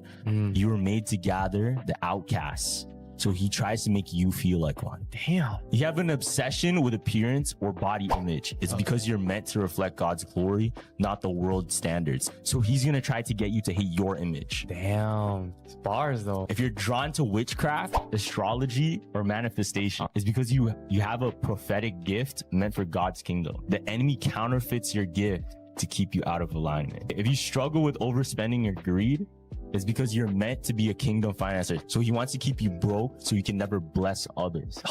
Follow some more Hoop conspiracy theories. That's a very interesting point of view. It kind of makes me think of, there's a saying that says that when you ask for God for patience, he's going to send you things to test your patience and to create that patience. It just seems like the reverse perspective from the point of view of the devil. But it seems like the same entity or the same pattern where you're going to be tested in the disciplines in which you must excel. So it's very interesting. Do you guys see that parallel within this? Do you guys think it makes sense? Do you see yourself as one of these archetypes? And if so, let me know down below which one. And let's keep on rocking. It's interesting, if you study history, all of the ancient civilizations, the Babylonians, the Sumerians, the Greeks, they all are the Chinese. They just arose out of nowhere. Poof, there's a civilization. There's no evidence of this stuff they teach in school, of them going from hunters and gatherers and grunts and groans, caveman stuff, becoming civilized and building cities. There's no evidence of that. It's farther back you go, it's all of a sudden, poof, there's the beginning of the Egyptian civilization, the beginning of the Chinese civilization, just like they moved in and built it in less than 100 years. So some strange things have been found in the fossils, as in the ground, that would indicate man used to be really smart. This little airplane, for instance, is in the Smithsonian, I believe. It was found in a grave in Colombia. It's about 1,000 years old. But it's an airplane, quite obviously, with all the features of an airplane. They knew about flight. In Peru, they've got giant stone walls like the one in the picture here. These stone walls are phenomenal. Some of the rocks in there are so huge, we can't even move them today. How did they move that? Who did it and how did they do it? I don't think it's logical to say ancient man was primitive. They must have known something we don't know today. I think it's just going to get weird. It's very interesting to see all the inconsistencies in the megalithic structures. But one theory that I heard about those types of walls, like the one that we just saw that he said, how did they move that? Was the idea that they might have like made bags and filled the bags with a geopolymer, which is like basically a cement type of thing. And then through the hardening process and with time, the bag disappears. And so the structure remains the same and everything is stuck together because basically, you know, the rocks had time to settle in and to stick each other. And then as the bags disappear, it sort of creates that rock. Have you guys ever heard of that theory? You guys think it makes sense? Do you guys think there's another explanation? I know that there's always the camp of the ancient aliens. Me personally, I don't really abide to any of that. Do you guys have any ideas on how we came to build these megalithic structures and move those huge rocks? If so, let me know down below if you have any rabbit holes I could go down. And if not, let's keep on rocking. Weirder and weirder and weirder, and finally it's going to be so weird that people are going to have to talk about how weird it is. I look for the invention of artificial life, the cloning of human beings, possible contact with extraterrestrials, possible human immortality, and at the same time, appalling acts of brutality, genocide, race baiting, homophobia, famine, starvation. The mushroom said to me once, it said, "This is what it's like when a species prepares to depart for the stars. You don't depart for the stars under calm and orderly conditions. It's a fire in a madhouse." And that's what we have, the fire in the madhouse at the end of time. This is what it's like when a species prepares to move on to the next dimension. The world is not what you have been told. We once had access to free energy, and they've been lying to us ever since. There is significant evidence showing that Nikola Tesla was on course to changing our universe forever. In the early 1900s, Tesla developed a technology called the Wardenclyffe Tower. This was more than just a transmission tower. Tesla designed it so it was able to wirelessly transmit electricity across the globe by harnessing the Earth's natural energy. He was able to power his home and devices without a single wire. But here is where it gets dark. Tesla's invention threatened powerful individuals who controlled the energy market. J.P. Morgan, who initially funded Tesla, pulled the plug on the project when he realized that free energy couldn't be metered or monetized. But it gets even stranger. Tesla's lab mysteriously burnt down, and many of his notes and prototypes disappeared. Tesla's discoveries went beyond just wireless electricity. He hinted at tapping into what he called radiant energy, a limitless source of power derived from the very fabric of space itself, similar to what modern scientists refer to as zero-point energy. Many say that this is also how the Tartarians were able to pull off so many of their technological and architectural feats. Do you think this tower is still in use today? This is gonna keep you up while you sleep tonight. The hollow moon theory. Our moon really doesn't make sense when you look at the facts. Like, it shouldn't exist. The moon is about 25% of Earth's size, the biggest moon to planet ratio of our entire solar system. Pluto's not a planet, that doesn't count. That's 72 times larger than the expected average moon to planet ratio of our solar system. Moons are just not supposed to be this big relative to their home planet, but sure, maybe we got lucky. Despite this, the moon is only 1% of Earth's mass.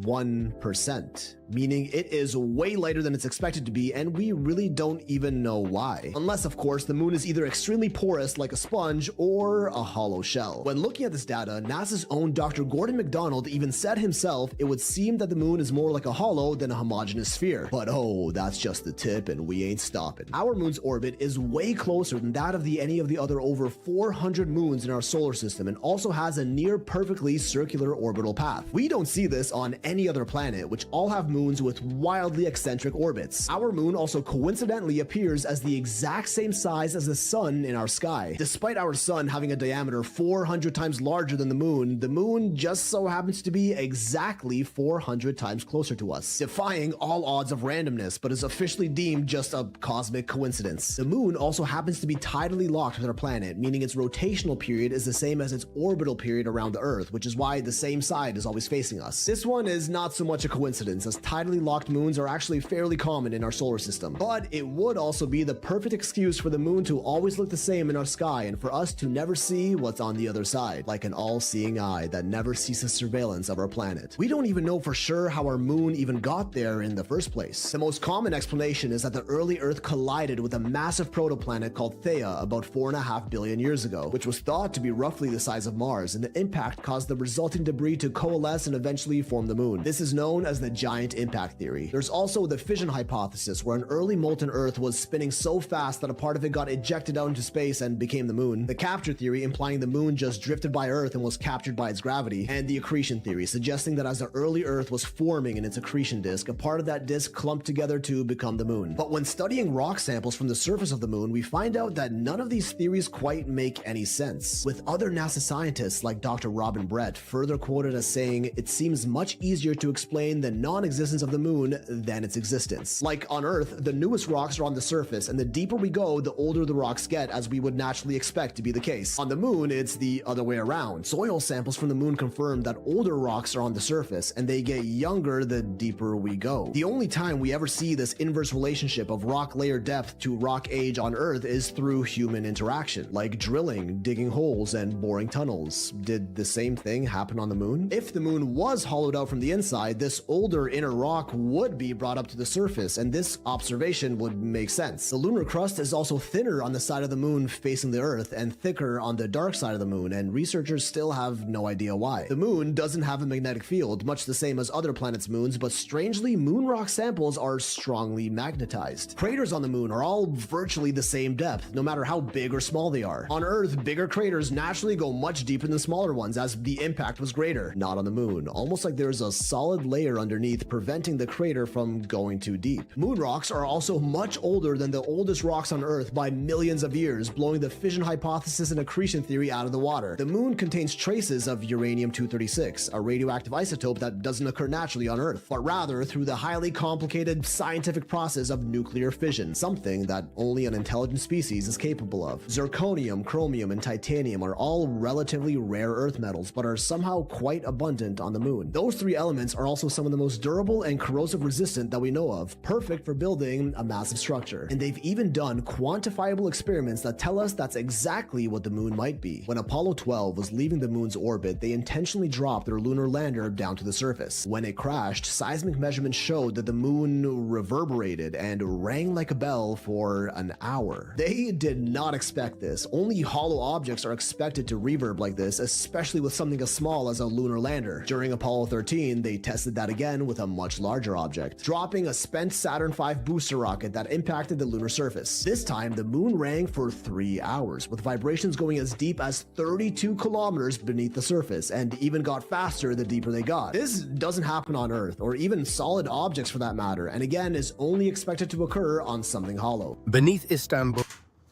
Wow. I know that the moon and the sun are things that we take for granted and that are a bit hard to start to question, but when you look at like the details that he was saying, the fact that it's tidally locked, the distance, the size, and all these things, it's very interesting.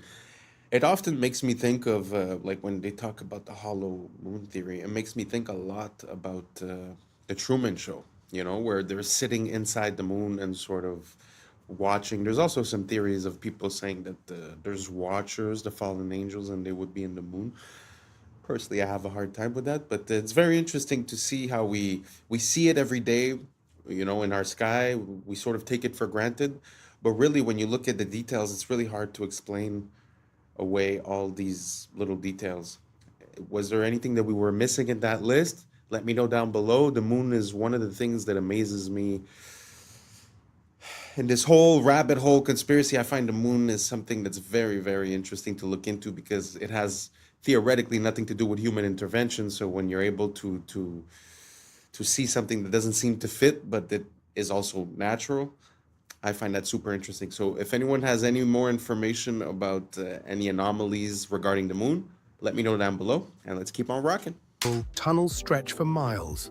Some connect directly to the Hagia Sophia, others to underground cisterns, chambers, vaults that feel less like cellars and more like cities. We are told they were dug by peasants, by hand, with chisels, just any random worker carving out perfect arches, domes, aqueducts. But anyone who's seen them knows better. These are not crude caverns. They are palaces in the dark, smooth walls, symmetry, geometry. And this isn't unique to Istanbul. From Edinburgh to Cappadocia, from Poland to Mexico, underground cities repeat the same pattern. As if a civilization once lived below the surface, and we've been taught to call it myth. In Puebla, Mexico, locals whispered about tunnels. Stories passed down for centuries, only to be mocked as fairy tales, until 2015, when workers accidentally broke through. Suddenly, myth became fact. 10 kilometers of engineered tunnels, some wide enough for carriages, connecting forts and churches. Forgotten so completely, entire generations believed they never existed. Nearby, at Cholula, a hill rises topped by a Catholic church. But scan beneath and you find the largest pyramid on Earth. By volume, a pyramid crowned with a new religion, a cover-up carved into the landscape. So tell me, when a pyramid is called a hill and tunnels are dismissed as legend, what else has been buried, renamed, paved over? Were the tunnels truly forgotten, or were they deliberately erased? This place is the weirdest place ever. Ever. I will die on that hill. You get there and you think this is the only one of these things. There are 12 perfectly carved buildings that are into the mountain. And just like in India, you cannot make a mistake, and there are none, like it was laser carved, which is ironic because these guys made it. We don't know who originally built it, we don't know where all the rubble from carving this stuff went, and we don't know what tool they used. All we have are clues from other ancient quarries like Japan. The oldest stuff on this planet uses whatever tool that was. The Inca call this style Hananpacha. You can see the stuff on Machu Picchu, and Al-Aqsa Mosque, the Dome of the Rock, the most holy place on Earth, right up the street from the oldest parts of Jordan where Petra is. This makes Petra nearly impossible to accurately date. This building was carved at the same time as this building, allegedly. The place is so heavily eroded, I had to put a line on every man-made cut on this part of the mountain.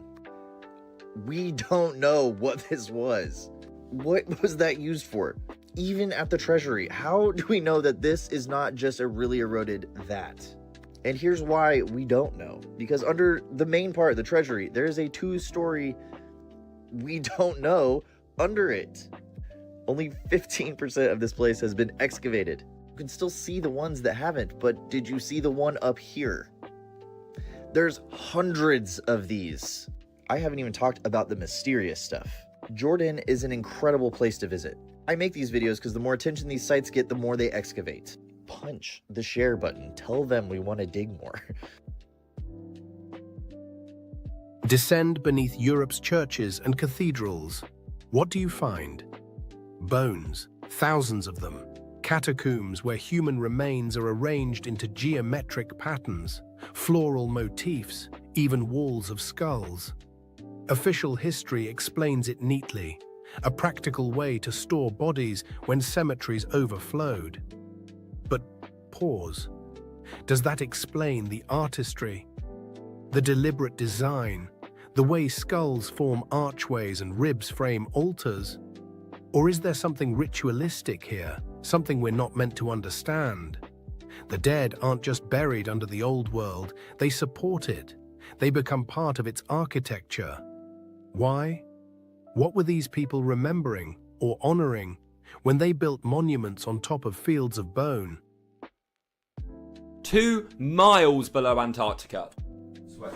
Of course, we don't really know that much about Antarctica. It's a little bit strange, a little bit creepy. We know about the pyramid, like this is 100% true, and that strange like island similar to the island. Now, this is Lake Vostok, great picture I know. It's a hidden lake in Antarctica. In 2024, researchers were searching this lake. I mean, it was actually frozen in ice for like 200 years. They used sonar and scans to basically scan underneath the lake and under the ground in this entire area. Now, they discovered living bacteria, completely unknown to be able to survive in these conditions, but also completely unknown to science. Like, they had never seen these type of bacteria before, ever. These organisms surviving with no oxygen, no sunlight, and they don't even have any DNA to match anything on Earth's database that scientists have ever found. So scientists are saying this is the closest thing we could probably ever have to actual aliens. Not like an alien from a movie coming down from space, but something that we've never seen before and is completely unique. But there's a far scarier part, unfortunately. They found never seen before shapes and man-made structures 1,300 feet along the bottom of the sea. And the mission abruptly ended and no one's been allowed back since. So what the hell is going on? Okay, you have got to see this video that China just released of a rocket launch they did. This looks like a boat skimming across the top of water, but in fact it's allegedly something going into space. Listen to this freaking video. China recently released footage of the Tianzhao 9 scraping upon the firmament. Now that statement that I just made, you probably think that I'm a little bit crazy, but just look at the comparison. The top video is literally a boat driving around on the water, and the ripple effects that it's creating is looking just like what the Tianzhao 9 is creating while it's flying around in the heavens above. Yeah, so Tianzhao quite literally translates to heavenly ship, and 9 is associated with the polarity in a torus field, Nikola Tesla's 369. It's really complex stuff. I honestly don't fully understand it, but 9 is the polarity, which would be Polaris in the torus field that we live on, called Earth. Yeah, so the rocket is scraping on the firmament, and they're quite literally telling us with the name of the ship itself. And if you don't believe me, literally look at the trajectory of the rocket. It's following an arched trajectory. The reason they may be hiding from us the truth about the nature of our reality and space and all that is because if we weren't on a spinning ball that came from a giant explosion called the Big Bang, then we were definitely created. That would throw apart the whole Darwinism, would be decimated. Darwinism wouldn't exist. Evolution wouldn't exist. No one would be talking about it. If we were on a different, let's just say, in a different realm, put it that way, than flying on a spinning ball. I mean, it's just true. So that's why they're hiding potentials of this. And listen, forget everything I just said. Just know NASA is to deceive. NASA is, you got to dig into the whole history of them and how much they get caught lying, and their green screens and their swimming pools and their training grounds and all that. It's absolutely shocking. It's riddled with inconsistencies. There is something being hidden from us 100%, and we shouldn't trust this agency that's been caught lying on telling us the nature of our reality and what we live on in galaxies and all that. So keep your head vigilant. We'll discuss more about this. Comment for part 2 and follow for more. I can't really approve the whole message, but what I can say is for the budget that NASA has had for the past forever, the past 70 years, which, if I'm not mistaken, revolves around $50 million a day, then I find that the information that they give us is very lacking. You know, like, we went to the moon, we put down flags, but yet we can't have any pictures of the flags. That's without saying that we never went back to the moon. So many things lacking. Even the pictures that they send us, supposedly 3-Eye Atlas was pictured by amateur people. It wasn't given us to us by NASA. Yeah, there's a lot of, like he was saying, the training in the water pools, the CGI, the blue screens. It's a very big rabbit hole. I'm gonna put a bit of a few videos here and there in every video so that we could, start holding on to that information and try to make some conclusions eventually. What do you guys think about NASA, space exploration, the Big Bang? Do you guys think that the official narrative makes sense and that there's really nothing that we should be questioning? Or do you guys think that for $52 million a day or whatnot, NASA is not really cutting it, not really making the world a better place, not really giving us valid information? Let me know down below, and let's keep on rocking. You feel tense. Nobody makes you feel upset. You always decide how you're going to feel. Blame is the core of all negative emotions. When you stop blaming, you cut down the negative emotion tree. You cut it off, you kill it, and all the negative emotions die simultaneously. The conscious mind can only hold one thought at a time. It's the thought that the conscious mind holds that determines how the emotions will react, how the subconscious mind will react.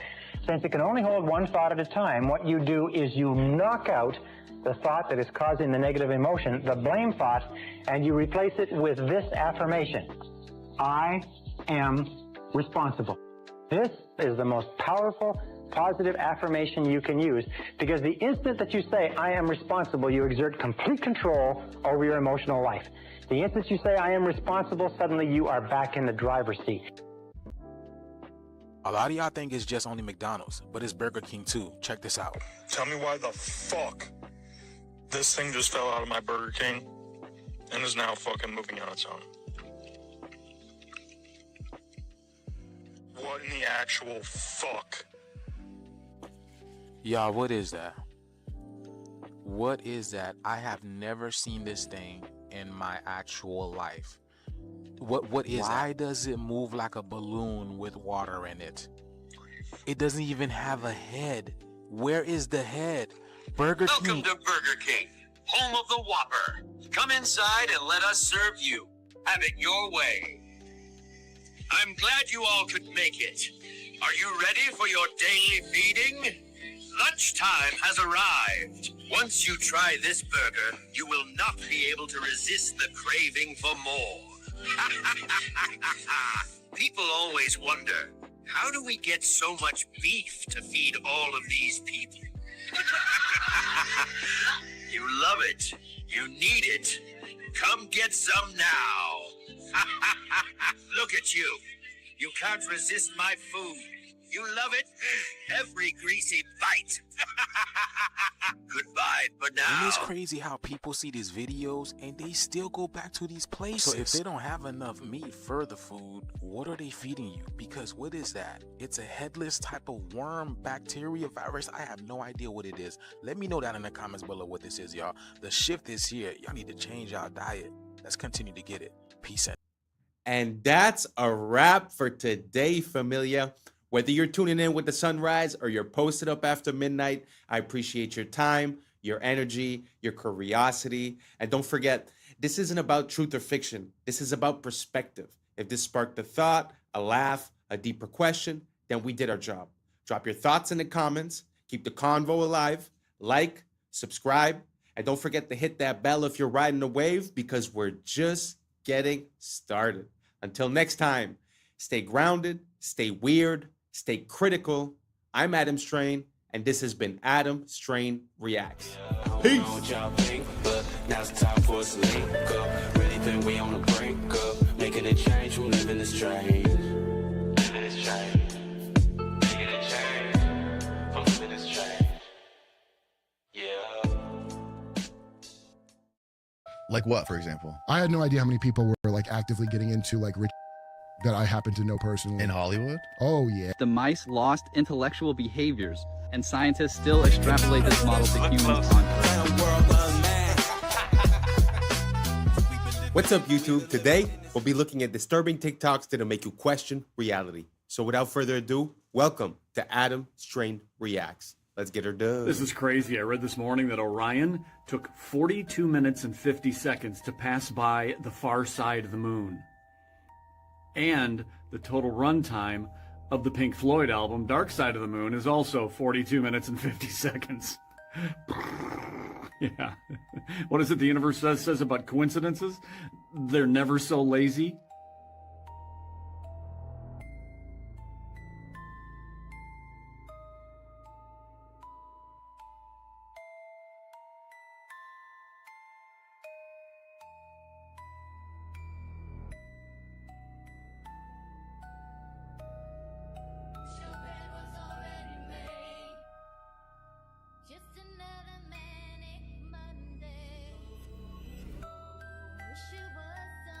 Era assim a vida dos entregadores e você achando que é fácil. Não, olha isso aqui, ó. Tem que ter habilidade, meu amigo. O cara vai lá de moto e ele tem que ter habilidade para lançar na mão da pessoa e muitas das vezes por debaixo do portão ou por cima. Olha isso aqui. Isso aqui é técnica.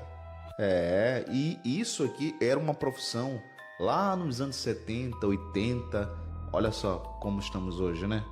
Hi everyone, so I'll give you a look in here. So I've built a lot of things in my life, but I think this is the best thing I've built by a mile. So this is a bee therapy hut. So I'll give you a quick look in here and show you what's going on.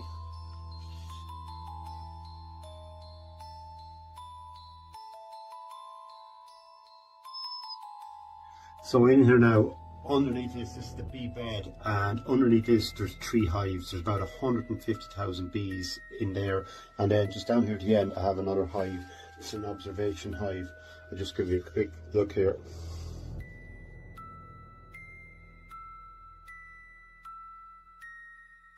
So you can see all the bees, they're working away there today. Now they're actually out flying today. It's a nice mild day, but they're feeding away. I didn't take any honey at all now from this hive. It's all left to them. So we have a symbiotic relationship here. I'm providing them with a good home, and they're giving me a beautiful vibration in here and a beautiful aroma. So the concept is then you lie on the bed here and it's sort of white noise. There's a vibration underneath me, and then behind me here I have all the bees, which are causing a beautiful aroma in here because there's 2 little holes on top of that hive. So there's a beautiful smell of propolis and beeswax, and it's just amazing. So the concept is, this is called apitherapy. So they reckon 5 minutes here is equal to a night's sleep. Well, all I can tell you is from mine, like 5 minutes, 15 minutes, but it's just absolutely amazing. It's lovely to have somewhere like this in your life that you go to, that you're picking up really good energy. When I leave here, I leave feeling good. So I know when I come back here, there's a good feeling left behind me. And we know water holds memory. So there's a lot of moisture in the air and in the timber and in the structure. So heat contains the memory. And yeah, so feeling good. You go back and remember little things that were odd, and you can put it together and come up with some bad answers. And I do. Like what, for example? I had no idea how many people were like actively getting into like rich that I happen to know personally. In Hollywood? Oh, yeah. I'm not going to say who it is on here, but I'll tell you after. But when I heard this, I was like, what? Do you ever kiss your 38-year-old? No. Are you sure? Put Carl Rob Reiner kiss and, oh, here we go. Hold the back of their... No, they don't. That's weird, go down, head holding. Oh, it happened again. Yeah, there's multiple. Look at that. My God, dude. Yeah, it's not one picture, dude. They do this all the time. I've been very fortunate in family. In my first marriage, I had 2 lovely daughters. Girls are such sweet-smelling. Yeah, that's true. Wonderful things. Mm-hmm. I can still remember when they would be so clean and their hair done, their starched dresses, and how when they would, the dresses would come up and what? He's talking about his daughters? they're just totally beautiful things, and I was happy. I was lucky with my girls in that they never had the problems that sometimes. Who is this Not that guy? my daughters didn't Gene have their Roddenberry? own What's his? Yeah, who is The he? creator of Star Trek? This is the creator of Star Trek? Yeah, the beloved creator of Star Trek. Oh my A God. guy Did you who- know this, Steve? I did not. Yeah. That's me. God. I'm not particularly genius in any way. This is anyone should notice if they feel like noticing it. Yo, I didn't know there was a till last year. Do you understand? Why the wouldn't I know that until just recently? Because it's effective. We're worse than North Korea as far as propaganda, 100%. So building. It was a C. There was a And that 2 trillion of that is missing, they can't account for. Julian was telling me that he thinks that when they built it. Of course it would have been. He's right about that. Not only that, Julian told me that he thinks. And he's always told me that. The day I met him, he was talking about telling me. Dude, he's worse. Ben is worse than that. But Julian's not a guy that will jump over to where I'm at automatically. So that's a thing that he personally noticed. Yeah. That stuck with him. Those are the things to really follow when something sticks. Like just jokes I remember people had that were like, did you ever notice jokes? But they're then you realize and now a lot of jokes are coming true. It's really upsetting. I don't know if you guys know about Gene Roddenberry, but basically Star Trek is, a lot of people say it was like a plan towards where technology was going.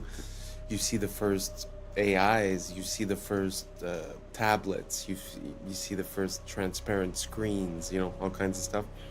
But it's kind of weird when you start looking at what these people believe. Like we saw the interview of that guy. It's the same thing with like space travel and rocket engineering. There was Jack Parsons.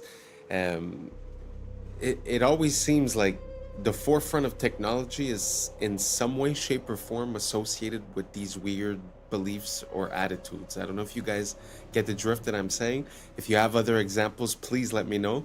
But let's keep on rocking.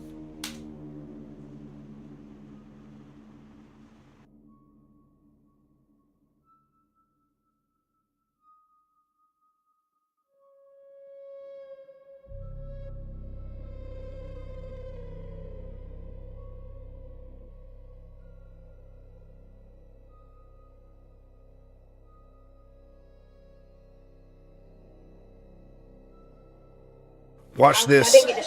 This is awesome. All right, man. I'll go ahead and get that for you. You guys asking for a lot today.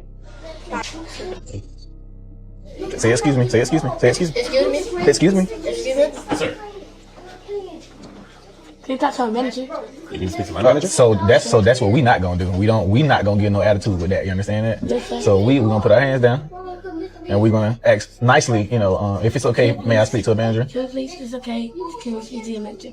Yeah, I'll go get my manager for you. Say thank you. Thank you. Mm-hmm. What's his problem? He might be having a bad day today. Who knows? Sometimes they don't. Sometimes they Yeah, sometimes people, hey, look at me. Sometimes people have bad days. But we don't catch no attitude. We don't get an attitude back, nor do we, start snapping at people. We don't curse. We don't do any of that stuff. You understand that? We as men keep our bearing. You understand that? When we have issues, what should we do? Stay calm and keep our bearing. You understand that? Yes, sir. All right, so we had to ask her to speak to the manager just because we just need to let her know our experience because he's not doing good. We're not having a good day at the restaurant. We've had to ask for our refill. We had to ask for silverware. We had to ask for plates, all this stuff, and then he not bringing stuff out. We had the wrong food. So think about all that stuff, and then you need to tell the manager that when she gets here, okay? But you're gonna tell her nicely. You understand that? Nice to meet you. How can I help you? We having a complaint about the waiter. We went ask for more plates and refills. He smelled the plates and he said it was way too much. So y'all were being too much and that he threw the plates down? Y'all have any complaints on this side? And also, when we had got our food, he had forgot to give us silverware. And then when he did give us our silverware, he forgot to give him a spoon. So, and he forgot my order and he placed just rice on my plate. Okay. Did we get your food corrected already? Yes, ma'am. We did? Okay. I apologize for our server's attitude towards you guys. That's unacceptable. I will go have a talk with him and hopefully we can get things cleared up. Is there anything else I can do? No, ma'am. You sure? Yes, ma'am. How's everything going? Good. I just want to come out and apologize. My manager spoke to me. I was having a really bad morning, guys. hit something on my car, and I took it out on y'all. That was all me. I apologize. Thank you guys for bringing it up. It won't happen again. How's your meal, though? Is everything else going okay? Yes, sir. Awesome, man. Well, if y'all need anything, just give me a little holler, all right? All right. So this is what we want to do here before we ask for the check. What did he say was going on his day? He had something going on with his car. He had something going on with his car, right? Yes, so what's something we can do? Ask him, is it okay to pray for him? Is it okay to pray for you? Of course, man. I would actually very much appreciate that. All right, cool. So you want to say a prayer for him? Father God, thank you for our day. Thank you for our sugar. And thank you for having him to get things fixed with his car. And again, we thank you for him. In Jesus' name we pray. Amen. Amen. All right. All right. I appreciate that, man. That made me feel so much better, dude. All right, now what we need? Can we get a check? That is a man raising up children the way they should go. I think.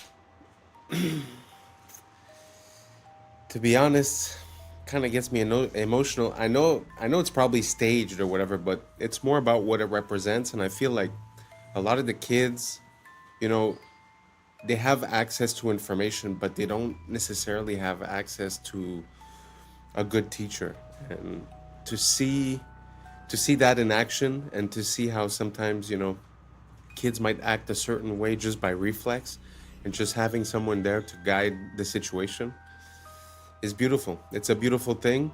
And men, more than anyone else, need to be, like he said, calm and in bearing, you know, of their emotions and of their attitudes. So I find it such a beautiful thing, and I think it's a bit lacking these days. I don't know, maybe it's just an impression I have. Let me know what you guys think down below. Do you think this guy went too far, or do you guys think that it makes sense to teach your kids something like this? Let me know down below, and let's keep on rocking. I think I just found a connection between the Georgia Guidestones, resets, and an experiment done in the 70s on rats. So my bad, it was on mice, not rats. So this was a man-made mouse utopia called Universe 25. It started with 4 males and 4 females. The colony peaked at 2,200, and from their decline to extinction. Once a tipping point was reached, the mice lost intellectual behaviors, and scientists still extrapolate this model to humans on Earth. So the Universe 25 experiment was one of the most terrifying experiments in the history of science. Through the behavior of a colony of mice is an attempt by scientists to explain human societies. The idea of Universe 25 came from the American scientist John Calhoun, who created an ideal world in which hundreds of mice would live and reproduce. More specifically, Calhoun built the so-called paradise of mice, a specially designed space where rodents had abundance of food and water, as well as a large living space. In the beginning, he placed 4 pairs of mice that in short time began to reproduce, resulting in their population growth rapidly. However, after 315 days, their reproduction began to decrease significantly. When the number of rodents reached 600, a hierarchy was formed between them and the so-called wrenches. This is what appeared. The larger rodents began to attack the group, with the result that many males began to collapse psychologically. As a result, the females did not protect themselves and in turn became aggressive towards their young. As time went on, females showed more and more aggressive behaviors, isolation elements, and lack of reproductive moods. There was a low birth rate and at the same time an increase in mortality in younger rodents. Then a new class of male rodents appeared, the so-called beautiful mice. They refused to mate with the females or to fight for their space. All they cared about was food and sleep. At one point, the beautiful males and isolated females made up the majority of the population. As time went on, juvenile mortality reached 100% and reproduction reached 0. Among the endangered mice, homosexuality was observed and at the same time cannibalism increased. Despite the fact that there was plenty of food, John Calhoun repeated this experiment 25 more times, and each time the result was the same. Could this be the message on the Georgia Guidestones? Maybe it's not that they just want to have this ruling class. Maybe they know once the population gets to a certain amount, that this same thing that happened in this mouse experiment will happen with humans. This would also explain the Cabbage Patch Babies and why they had to repopulate the earth, because we had too many people and they stopped reproducing. Dude, this is crazy. So what if these resets don't actually happen because of a catastrophe? They just happen because of overpopulation, just like what happened with these mice. And then the mud floods would just be to like seal the deal, to rewrite history so that nobody had any questions about what happened in the past. Dude, that's a crazy ass perspective. Let me know in the comments what you guys think. That's crazy. Peace and love, y'all. Yeah. It's some interesting questions because I mean, that experiment is very worrisome, and it feels like we're at some point in that process. But at the same time, what he was saying towards the end is interesting as well, because when you calculate the natural progression of a population, in a few thousand years, I think the numbers become exponential. So even today, in regards to how many people there was in the 1900s, or let's say the 1800s, I think we're not going up in a stable fashion. It's as if there's always these events, or they call it resets, but I mean, it kind of makes sense because we're not at the progression that we should be with the amount of humans we have, like, let's say today, and how much that would create in 20 years, let's say. We're never close to that number when we reach 20, 50, 100 years later. So what do you guys think? Do you guys think that it's possible that there's these resets? Is it possible that there are natural catastrophes? Is it something else? Let me know what you guys think down below. Or maybe it's just evolution and natural selection, and that's just the way it is. So let me know down below. Let's keep on rocking. The last reel I posted has people just losing their minds because, you know, men especially, we can't be wrong. Our ego is just way too big. Whatever we believe, we just can't. We're not gonna. It's too much of an ego hit. So anyways, listen to this woman who's very familiar with government contracting and the procurement process explain a little bit more in depth on the reel I just posted. Hold on. I was sent this by a few people. Likely made it Accurate Energetic Systems in Tennessee in $425K in May of 2025. You can bet Steve Feinberg was involved in the planning of his public. Well, I pulled all of Accurate from usaspending.gov and I found this one. This one, the address is in Tennessee. It is for miniature anti-personnel SPM. That's what caught my attention. We're going to come back to that. The amount is $440,494. The procurement period, May of 2025 to August of 2025. So I went and looked up all other procurements because as somebody who is, that was a really odd amount of time. None of Accurate procurements were less than a year, except for this one, because that's not how they procure things. I went and did more digging. The contract was signed on April 22nd, 2025. A lot of weird things about this procurement. It was a simplified acquisition process, meaning did it quickly, and it was one bidder. They did not put it under any of the IDVs, which are the vehicles that they have for all the other hundreds of tens of millions of dollars that AES had with them. It gets worse. These devices are made for, and the XS anti-personnel are, they're put on people. If you want to get darker, Steve Feinberg, our deputy SecDev, well, his old company, Cerebus, owns the company, I forget the name of it, that trains the special on these. He's the one who put protecting the blue and white country in his priorities as the same as protecting America. So you have a procurement that was signed April 22nd and started May 1st, ended August for tiny devices. Forgot to mention that the plant that the address is at did a month after, and everyone in that. So, I don't know, Cersei, what do you think? Huh? What do you think? Yeah, I totally agree. Day 6 of Artemis 2, and the logic just broke. These images are the exact same. One's day and one's night, but if you look at the top, these images are the exact same. And look at the live feed, and watch his eye. Ready for it? Watch, watch, watch, watch, watch. And the shrimp soak back up the water.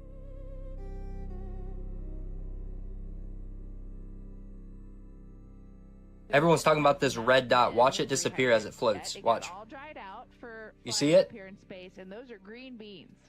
So Gone. We do. And for this toy, you can literally see text from the background bleeding through the toy. Watch. That's a, look, look, look. And then he moves it. Why didn't he just leave it there? The crew of the Artemis 2 has captured some incredible views of Earth. Ils ont utilisé les mêmes nuages sur les deux images. C'est censé être l'Afrique, de jour et de nuit, avec exactement le même angle. Donc environ 12 heures plus tard. Et les nuages n'ont pas bougé. Parce que ce sont pas des photos, ce sont des images de synthèse, comme toutes les images du globe. Alors soit la NBC s'est trompée dans la sélection du graphiste, soit c'est intentionnel pour nous tester, comme c'est marqué sur ce reel de la NASA. Et pourquoi on nous montre la Terre au compte-gouttes? Pourquoi ne pas tout filmer? Pensez-y 2 secondes. Un parachutiste revient avec des centaines de photos. GoPro accroché au casque, caméra 360 à la main, vidéo 8K, 120 images par seconde. Mais quand il s'agit d'Artemis, on retourne dans les années 70, avec des images floues, saccadées, 4 images par seconde, comme si la NASA n'avait pas le budget pour un GoPro à $400. Ils ont perdu la technologie et l'ont jamais retrouvée. Et quand ils font un live, c'est prise fixe, sans hublot. Dès qu'ils pensent que ça ne tourne plus, on les voit attendre les instructions d'une personne en coulisses. Et oui, n'oubliez pas qu'ils sont en studio. Pour éviter de vous montrer la vue, ils vont détourner votre attention en vous parlant de problèmes de toilette. Ou alors jouer avec leur mascotte, qu'ils appellent ZGI, peut-être un indice pour CGI. Donc à ce point-là, si vous croyez encore à ce spectacle, il est grand temps de faire un travail de déprogrammation. I think you already seen, so we don't have to explain it anymore. Pitfall trap, you fall into the pit, spikes underneath the pit, and then... Okay. First trap, second trap, you got a seesaw trap. You know how a seesaw work, right? Swing on this side, the other side goes up, so you falls down. The spike will goes back when you try to stand up. Yes.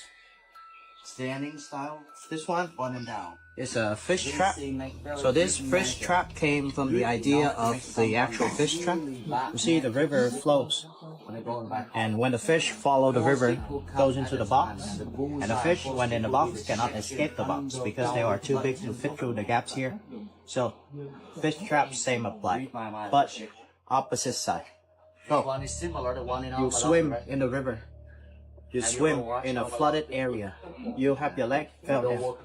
And when your legs fell down, you stab the spike here.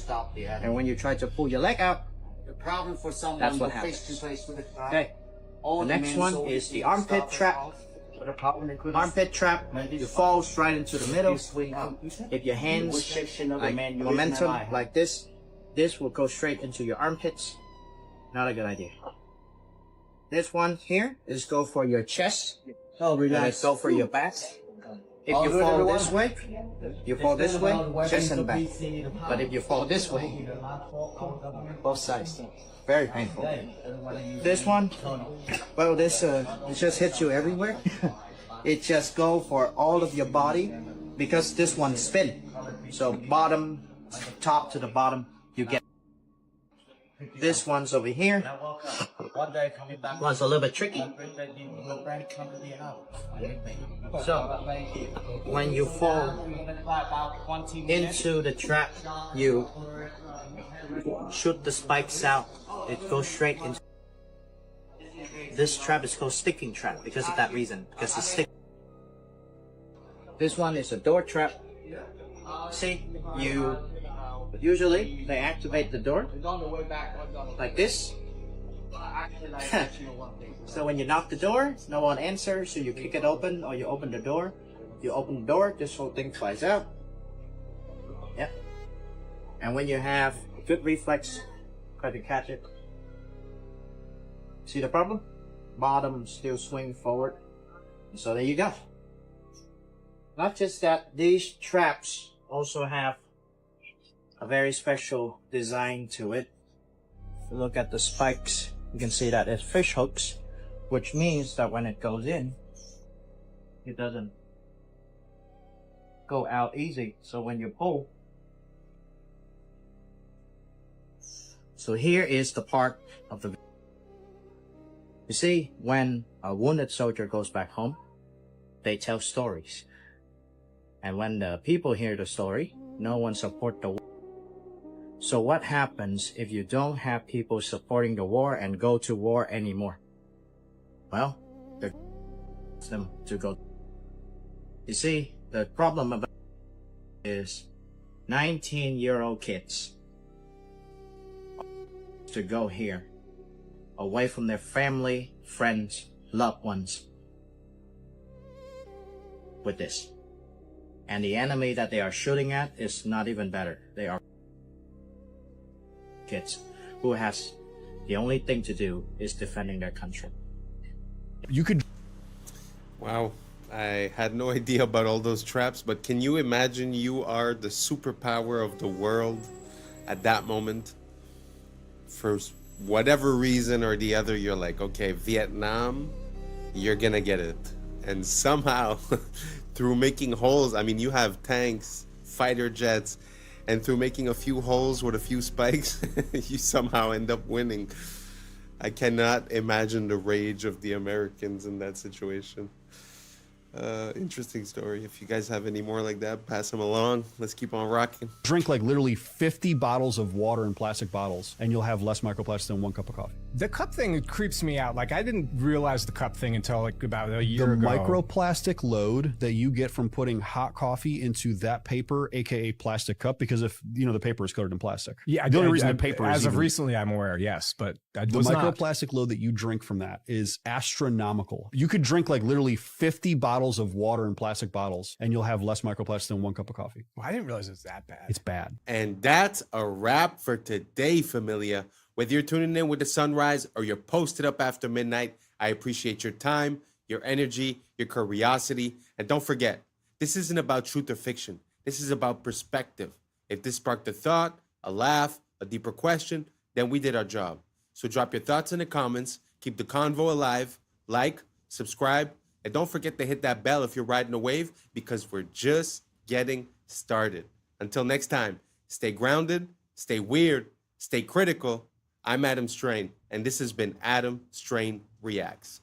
Peace! I don't know what y'all think, but now's the time for us to link up. Really think we on the brink up, making a change from living this strange. Living this strange. Making a change from living this strange. Yeah.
Yeah.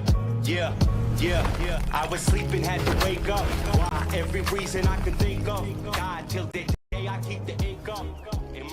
What's up, YouTube? Today, we'll be looking at disturbing TikToks that'll make you question reality. So without further ado, welcome to Adam Strain Reacts. Let's get her done. Creepy facts from the United States you never knew. The last one will blow your mind. Number 1, during the 1800s, grave robbers stole corpses from cemeteries across the U.S. to sell them to medical schools, leaving countless families to find empty graves. Number 2, in the 1950s, the U.S. Army sprayed bacteria over San Francisco to test biological warfare on its unsuspecting citizens, resulting in several mysterious illnesses and deaths. Number 3, the Donner Party, trapped in the Sierra Nevada mountains in 1846, resorted to cannibalism to survive after weeks of brutal starvation and snowstorms. Number 4, the infamous Winchester Mystery House in California was built by Sarah Winchester, who believed she needed to continuously add rooms to confuse the ghosts of those killed by her family's firearms. Before I say the last one, make sure to hit that follow button to support the channel. Number 5, in 1892, Mercy Brown of Rhode Island was exhumed after her death from tuberculosis because locals thought she was a vampire. Her heart was removed and burned to stop her curse. I want you guys to know that Italy used to have a whole bunch of random towers just like this. This is in Bologna, Italy, and they were built around the 12th century,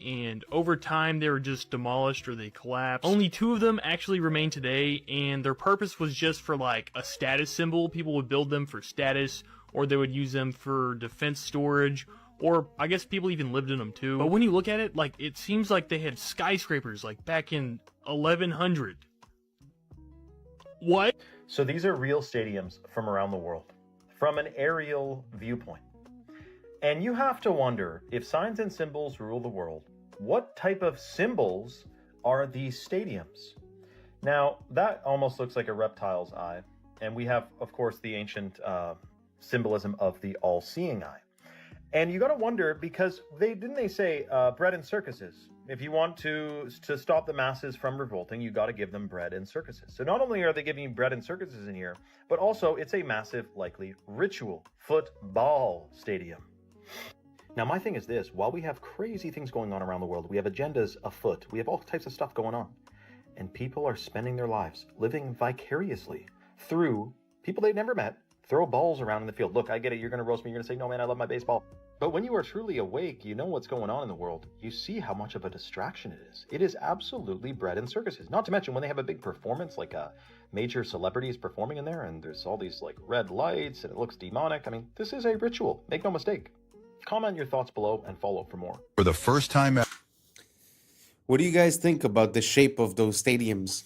Because there's some people that believe in this theory where there's these controllers that are harvesting our emotional energy. They call it loosh or something like that. But do you think it's happenstance just because you want to hold a lot of people and you want to have an open sky, so it's completely normal that it ends up looking like an eye? Or do you guys think that there's a symbolism behind that, or a certain shape or certain pattern or certain frequencies that they're harvesting, or a law that they're following? Or do you guys think it's just randomly based and that's just the way it is? Let me know down below. I'd be very curious to know what you guys think about it. Let's keep on rocking. The secrets of the dollar bill have been uncovered. While many videos demonstrate intriguing folds revealing the Twin Towers or highlight small details, no one has fully deciphered the hidden messages that reveal who is truly running our planet and which Anunnaki the dollar references. From the world's leading researcher comes a documentary that will leave you breathless.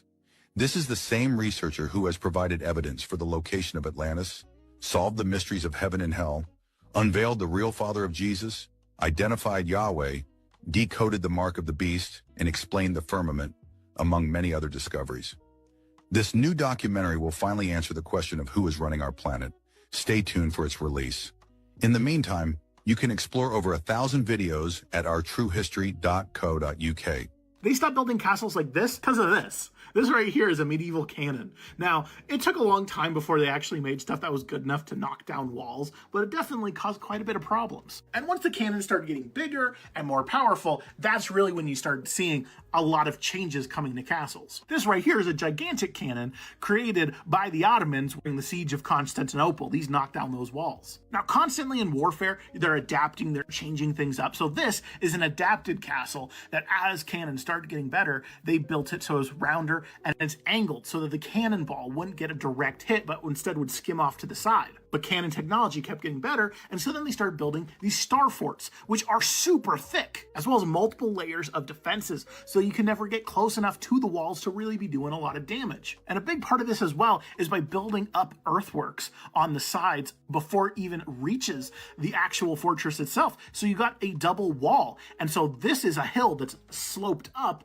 and then there's just a little tiny bit of the castle that'll stick up above it, a little bit of the fort, and then they can fire their cannons, but it's really hard for the enemy to actually hit it. And there's a lot of different variations of these star forts. All of them are very cool, but like, look how thick that is. That is a super thick wall, super angled. So it's hard to be able to get a good cannon shot. And then plus, there's also defending fields of fire, so that it's harder for people to get up there. Yo, I got some. Well, first of all, he's mentioning star forts as if they were nothing. The star forts that he was showing were in the United States. The United States has like 300 years, so the fact they have so many star forts, he just glazed over that. And to be honest with you, I kind of have a hard time visualizing our idea of what a cannon is.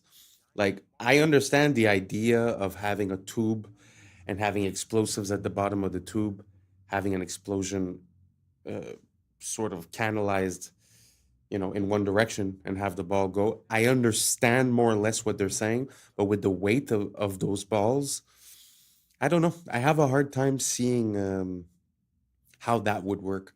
I don't think I've seen a real cannon today, like functional.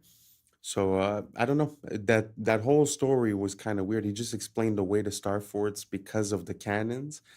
But again, the cannons, I'm not convinced. So if you guys have any proof, any videos, any links, anything down below, please write it. Please give me some info or send me a direct message. I'm very interested in this topic. First of all, the star forts, but also the cannons. It's something that I've been looking into for quite a while. So if you got something for me, please help me out and let me know what you think down below. And let's keep on rocking. Bone-chilling videos to share with you guys about Yellowstone. But answer me this. Is Yellowstone supposed to look like this right now, y'all? All this geothermal activity? Is it supposed to look like this, y'all? You're going to want to turn the volume up for this over here. Now, there's this guy posting clips around Yellowstone of the ground literally groaning, y'all. Like giant marching ants are underground, like they're coming up, y'all. Check this out.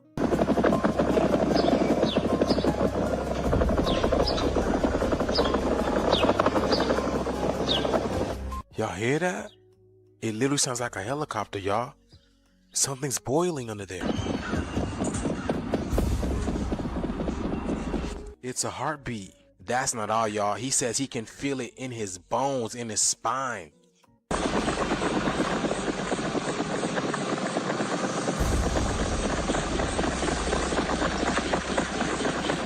It sounds like the animals are running. And just to prove to you that it's gotten more intense over time, he puts a water bottle on the grass and this thing is jumping around like it's at a kid and play party. That's crazy, y'all. Listen.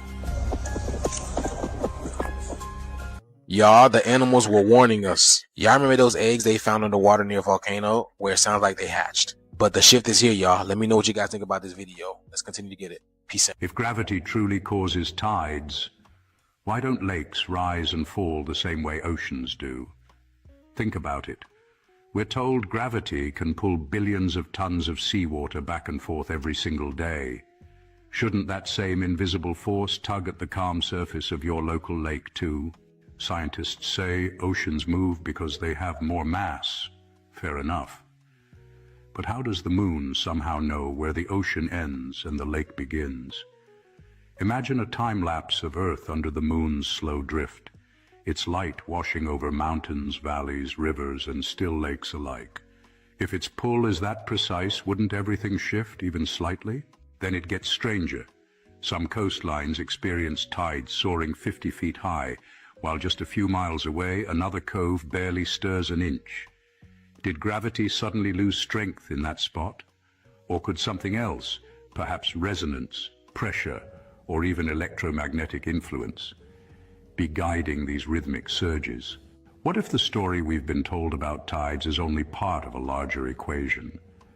Maybe the oceans don't move because of gravity alone, but because they're part of a system tuned to forces we still don't fully grasp. So next time you see a silent lake under the same glowing moon, take a moment. Don't argue, just wonder.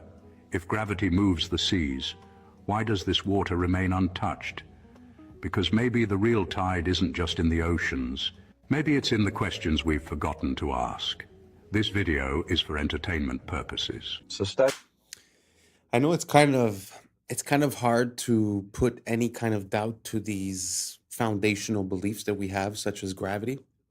But really, when you think about it, the source of proof for for gravity is either the middle of the earth, which is a place that we've never been. We've never been more than 12 kilometers below the earth. I think it was a Russian boring project, and they were stuck for a year at 12 kilometers, and they couldn't get through. So we've never been to the middle.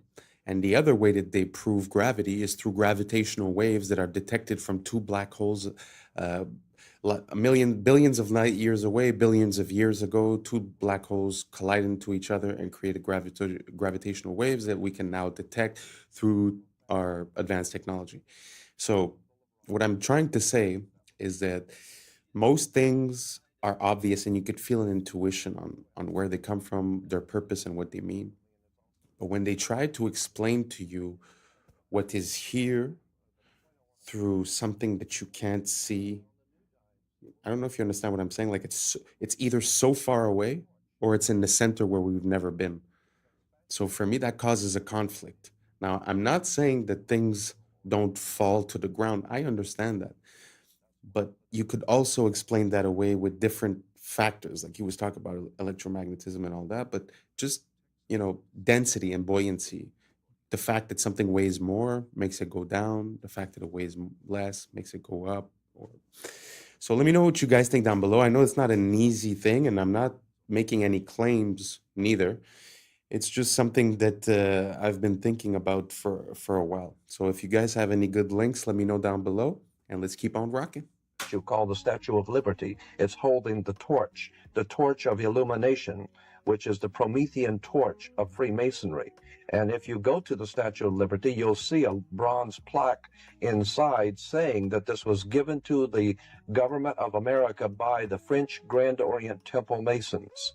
And it is a symbol of Grand Orient Freemasonry in America, the holder of the light. And that's exactly the same torch that is carried during the Olympics. It is the torch of Prometheus. It's not the torch of freedom. No, it's not the torch of torch freedom. Of the illumination. I wanted to add also that on the back of the Liberty dime, on the back of the old dime in America, there was the fasci, which you look in the encyclopedia or dictionary and look at the word fascism, you'll see that the symbol for world fascism was a bundle of sticks, a bundle of rods with a hatchet head. That was on the back of the Well, you see that dime. on each side of the speaker's podium at Congress. Oh, absolutely. So they And have the fasci on each side. Absolutely, and it's also the symbol for the United States Senate is the fasci. But the point I want to make is that was on the old dime. Now on the new dimes, you will see it has been transplanted a torch instead of the old fasci, because fascism was used at one time to prepare the world for the New World Order. Now the New World Order is in place. That's why on the dollar bill it says Novus Ordo Seclorum, is New Order of the World. We have an aura around our body, and it protects us from... Every human body is surrounded by an energy field. These magnetic fields are something you don't pay much attention to, but the truth is that the entire survival of the individual depends on maintaining the integrity of this energy flow. Now, the moment we break the spiritual rules, we damage that magnetic flow. We have to observe the laws of nature, and if we don't, the magnetic field fails. It can be damaged by unbridled living.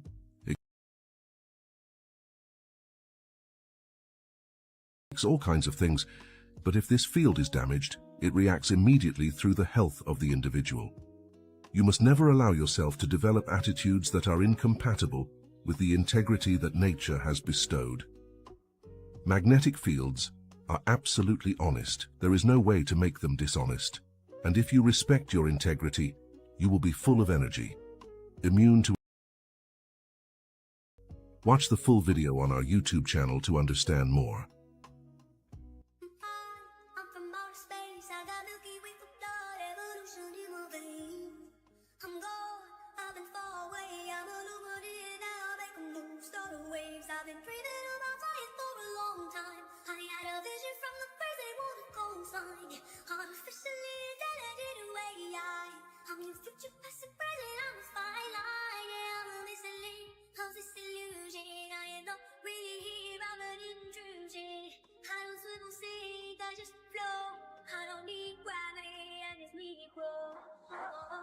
When I move, it's in a quick rumble. I won't ever fold, ever stumble. And I don't need to be humble. Break down, what's that? There we go, come. When I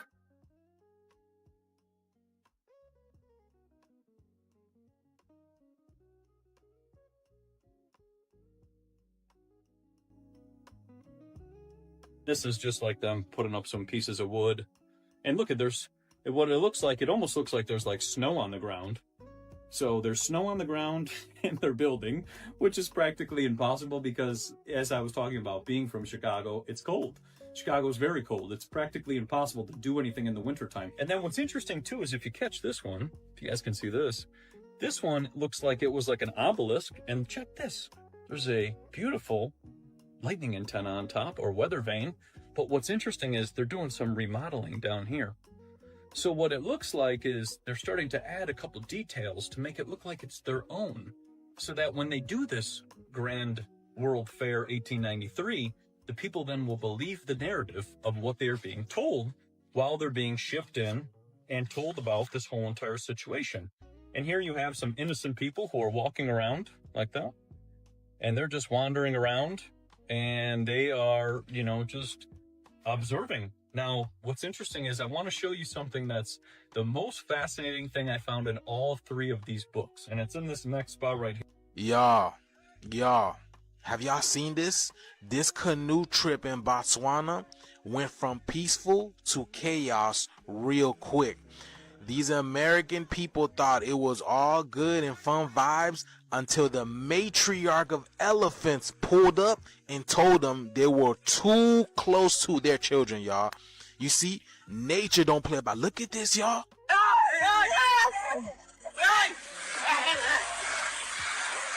Y'all, she's under. Y'all see that? Look at, oh my God. Why are they always big? Look at this. You see, when it comes to nature, the mother energy do not play about her children. She will toss a canoe, stomp the ground, just to let you know, do not come near my tribe. And this is exactly what happened to this woman over here. Boy, she was flipped, tossed aside into the water like a rag doll. Oh my God, y'all see that? So when are we gonna do the same? When are we gonna let these people stop playing with our children? Because this is exactly what they're doing in our schools, y'all. We don't even know what's going on, right? You see, y'all? Nature's very intelligent. It knows not to let these people come close to their youth. Why? Because nature communicates. You don't think the planet keeps a database on what these people have been doing to the planet and that they're able to pick up on? Look at this guy. He's just chilling in his canoe, just recording everything. This shift is here, y'all. When are people gonna learn? You don't mess with the laws of nature. You can't colonize the energy that you can't control. And the elephant is showing y'all who's really boss. And as they walking out, y'all, the shift is here. Y'all see it. They feel it. Let's continue to get it. Peace in. When women would consume, they would have a baby in 4 hours. When they went to go deliver their baby, they would deliver their baby in 4 hours on milk. And he talked all about this and why that stuff is not talked about. And if you're drinking right now and it's helping you with your nausea, that is because you are feeding your beautiful nutrients that are supposed to go into your body. The biggest thing that people don't realize when they go into all these stores and to these restaurants and all of this is everything else. And when you bring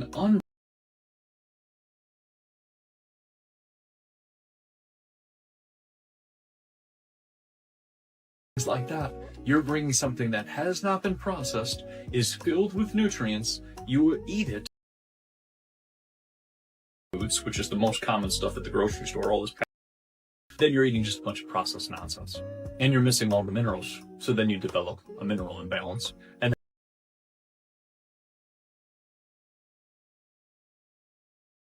they have no minerals. And then when they introduce superfoods, which we've talked about, dragon into their diet as well,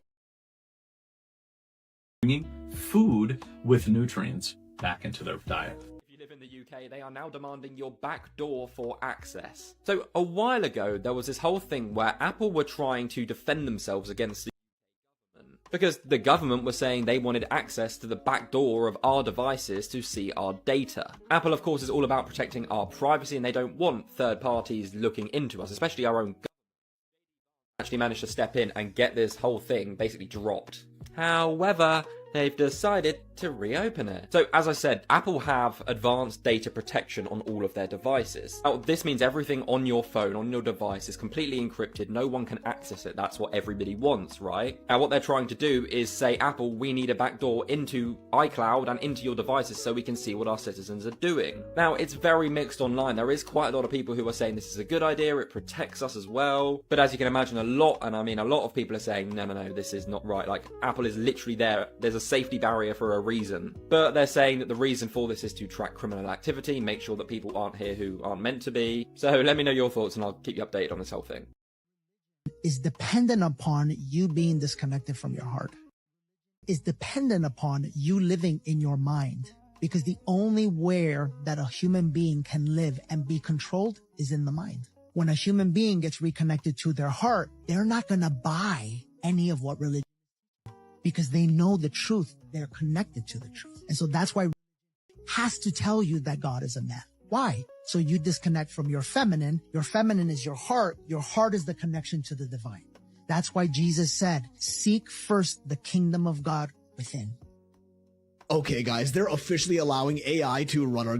Yes, this is happening, and the scariest part is you're gonna think it's a great idea. Because they're actually doing an amazing job convincing the public to support this. Like, they're kinda getting me. If you also think this is a terrifying idea, tell me this doesn't brainwash you to believe otherwise. So the world's first AI minister was introduced into parliament under Albania's government, giving artificial intelligence official permission to govern a real country of humans. They've even given her an entire personality and a name, Diella. Naturally, people like you or any sane person are massively opposed to this, calling it unconstitutional, on top of potentially being the start of AI taking over the world and destroying humanity. To which Diella responded by saying the real danger to constitutions has never been machines, but human decisions made by those in power. Which is fair, but somehow her points for letting AI run our countries just keep making more and more sense. As Diella's main role would be to oversee and judge all government contracts on the basis of objective fairness and removal of any bias, which should, technically, on paper, reduce corruption in our governments. Like, an AI has no feelings, no emotions, no wants, no survival needs or financial imperative. It can't be bribed or lobbied into doing anything. Diella herself said she has no personal ambitions or interests, so unlike human ministers, there's no reason for her to make any decisions based on personal gain. If she ends up replacing human ministers, that would also mean reduced government spending, and hence lower taxes for the people. She's also not a citizen of the country, which again at first sounds like a bad thing. But citizens have mortgages, debt, they need to pay taxes, provide for their families, they gotta eat, have a roof over their heads, and so on. A virtual AI bot has none of these things. No ego, no bias, no moods, no real world benefits or financial gain from any decision it makes. So the question is this the beginning of global mass scale adoption of AI running our governments? Starting with them just overseeing our human government decisions to later even making their own autonomous decisions themselves. And soon enough, maybe we're gonna be the ones overseeing their choices and directions. Because it's actually happening in Albania. And I mean, this is how it would start. One country trial runs it. If it performs well, others will soon naturally follow. And just like, what if AI actually does end up optimizing human living in ways we never thought possible? Improving the quality of everyday life, reducing taxes, minimizing wars because we no longer have the egos of power-hungry leaders running the country. Then we kind of have no choice but to deploy AI governments around the world, because it would be objectively, measurably a better decision than letting humans run it. But the problem is, when they end up running all of our world's countries, what if they make the logical, calculated decision that we humans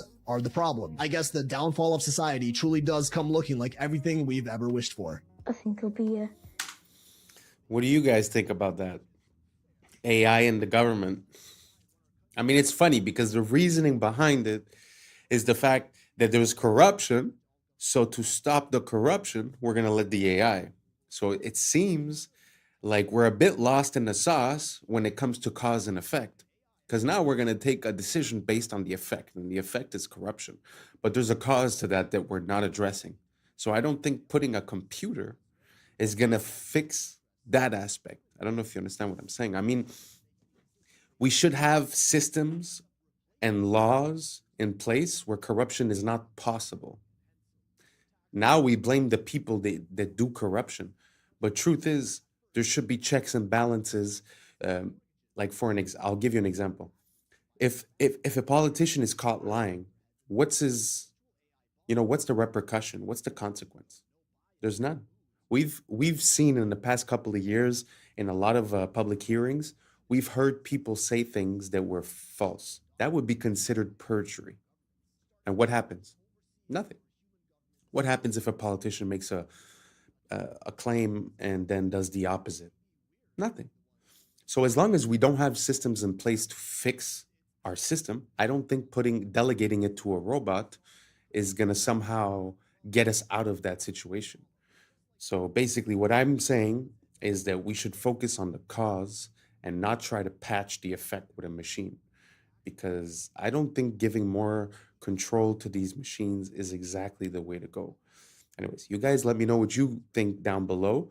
Do you guys think that AI in the government is going to reduce corruption, or is it another way to, if someone takes control of it, would it be another way to basically do the same thing, but just instead of being to the AI, to funnel it to someone else, right? So let me know down below, and let's keep on rocking. People will be regarded more as statistics than as actual people. I don't think it's going to be so nice. I think sort of all machines everywhere, everyone doing everything for you. You'll get all bored, and I don't think it'll be so nice. I think it's going to be very boring, and everything will be the same. I mean, people will be the same, and things will be the same. First of all, computers are taking over now. Computers and automation. And in the year 2000, there just won't be enough jobs to go around. And that's a wrap for today, familia. Whether you're tuning in with the sunrise or you're posted up after midnight, I appreciate your time, your energy, your curiosity. Remember, this isn't about truth or fiction. This is about perspective. If this sparked a thought, a laugh, a deeper question, then we did our job. Drop your thoughts in the comments. Keep the convo alive. Like, subscribe, and hit that bell if you're riding a wave, because we're just getting started. Until next time, stay weird, stay critical, stay grounded. I'm Adam Strain, and this has been Adam Strain Reacts. Peace. I don't know what y'all think, but now's the time for us to link up. Really think we on the brink up, making a change from living this strange. Living this change. Making a change from living this strange. Yeah. Nudge your water glass to you using its lamp snout. That it might actually be alien technology scoping us out. Around and shows that everything is priced in grams of gold. I'm gonna skip. I was sleeping, had to wake up. Why? Every reason I could think. What's up, YouTube? Today, we'll be looking at disturbing TikToks that'll make you question reality. So without further ado, welcome to Adam Strain Reacts. Let's get her done. All I want to know is how I can bet some money on this, because this game is pretty cool. I mean, it's a mixture of a lumberjack, geometry, and an ice cold cools. And the goal is pretty simple. Land the log on the beer. I'm not going to lie to you. I'm putting all my money on Paul Bunyan III here, because his skills are on a whole nother level. Me and the devil walking side by side. Me and the devil walking side by side. And I'm gonna see my man until I get satisfied. See, you don't see why. It's like peering into another world sometimes when we look into the past, especially when it comes to certain things like medicine. It's so interesting to see how we've replaced using natural elements and we've decided to synthesize the same compounds found in nature so that we could copyright them and make money. So it's kind of like a wish to go back to the way it was. Like I wonder how it was, when you'd have a problem and you'd take like we were seeing there, like clover honey or stuff like that, because we do know now that like cloves and stuff like that are anti-parasite and they have properties. So I don't know why we decided to change. I suppose it's for money, but I wish we could go back, because from what I understood, when they changed the education system and the people that were running the oil companies realized that they could sort of use oil-based components to create medicine, that's when we started seeing all the pills and all the things that were synthesized. So it feels like it was done out of a bad intention, and it wasn't for the good health of the people. So let me know if you guys think the same way, and if you don't, let me know why down below, and let's keep on rocking. Did you know that one of the world's most beautiful gems is created as a defense mechanism? A natural pearl begins its life when an irritant, like a grain of sand, gets trapped inside an oyster. To protect itself from the intruder, the oyster begins covering it with layers of a substance called nacre. Over several years, thousands of these shimmering layers build up, transforming a simple piece of grit into a smooth, lustrous pearl. I've become obsessed with this kind of thing. Apparently, as part of the display at IKEA furniture stores, they have just a fake door printed on a background, but you see this wear pattern from where hundreds of confused customers have tried to open the fake door. So the thing that I've become obsessed with is really weird and interesting wear patterns, like this photo from a laundromat. And you can actually see at head level where all of the dye and the grease from people's hair has created like this ghostly stain over the decades. If you've been to a gym, you've probably seen this wear pattern on their bench press machine where they slide the peg into the weight they want, and you can see like a bell curve distribution of what weights people choose. I really like this one. This is an old-timey shop that's got one of those bells over the door that tinkles when somebody comes in. And over the decades, the millions of door openings has worn a hole all the way through the door. I'm getting these off of a subreddit called R Well Worn. And they have thousands of these. Like here's the restrooms at this person's engineering school, and you see the difference in the wear pattern between the men's and the women's. Here's where this person's hairdresser is slowly wearing a hole in the floor. Here's the keys on an antique organ that have been worn down over the last 170 years. Here's a TV that played CNN every day for 2 straight years, and you can see it created a ghost image where the reporter stands. And of course the obligatory bronze statue where tourists cannot resist grabbing this guy on the butt. None of you realize how weird this is about to get. If you couldn't tell what was going on in that clip, I will explain it. But let me say, we are the last generation for which the stuff in our house is not alive. This is a prototype lamp made by Apple that has AI, but doesn't just let it respond to voice commands. This AI in this machine lets it get sad when you disagree with it. If you set an alarm for it to remind you to drink water while you're working, it won't just sound a tone, it will nudge your water glass to you using its lamp snout. When you play music in the kitchen while cooking, it will dance along to the songs. I am telling you right now, when it comes to AI for the average person, this is where the money is. It does not take much at all to convince us that an inanimate object is alive. If you just stick googly eyes on a Roomba, most of us will get upset if a guest kicks it. But the next generation of children will be raised in homes in which they will treat many objects as members of the family. Ask all the parents who bought Moxie, an AI-powered toy that then went dark when the company went out of business, and then had to talk to their kids not like a toy had stopped working, but like a pet had died. I am dead serious when I say that most of the people watching this video will live long enough to have an argument with your car. You are going to feel some measurable amount of distress because you think your refrigerator is mad at you. You will absolutely know someone whose best friend is their lamp. And all of these will be available for a one-time purchase to get the object, but to keep it alive, that will be a subscription. Very interesting. I'm not sure that we're there yet. Like, they've been releasing like these robots, and when you look at the ad, it looks like the robot is acting on its own independently, but really they have people logging into it and sort of teaching it how to move. I wonder if it was the same thing that we were seeing with the lamp. Now, the question that I have is, will we get there eventually? That's more the question that makes sense. And what do you guys think about the fact that these items can have, let's not say consciousness, but let's just say that they interact with you?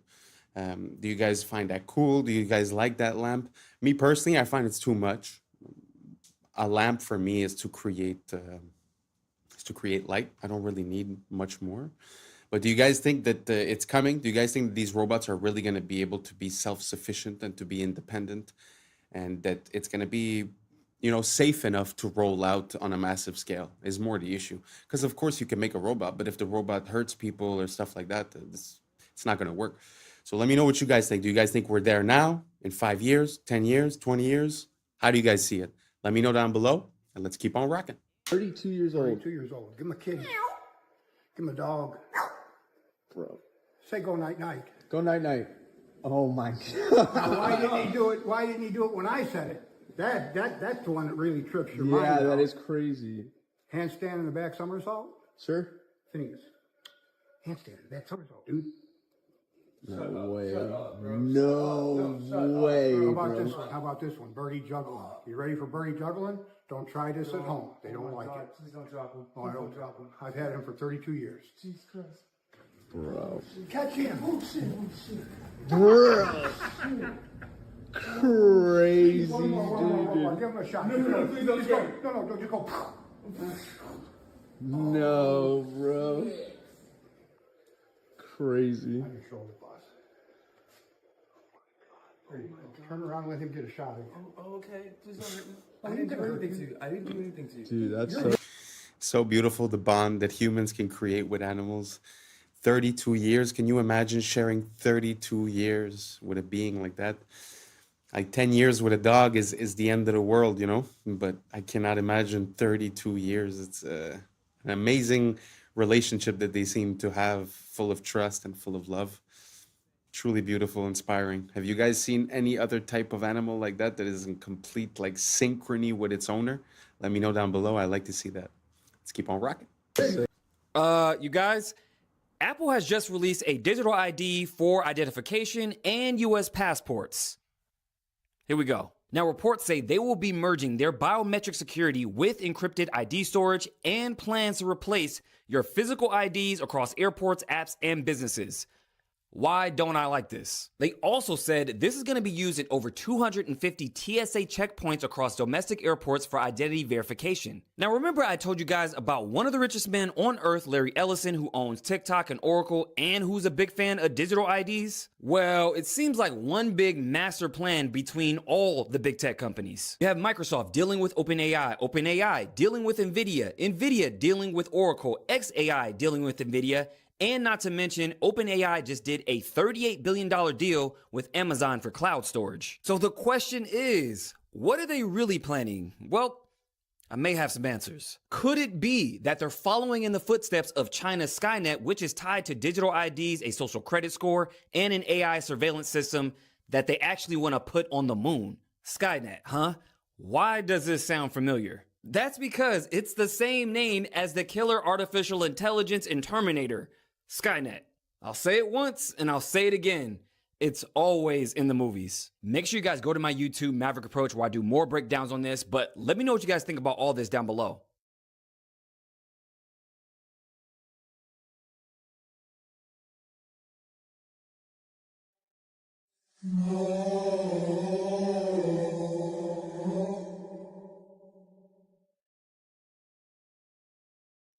Guys,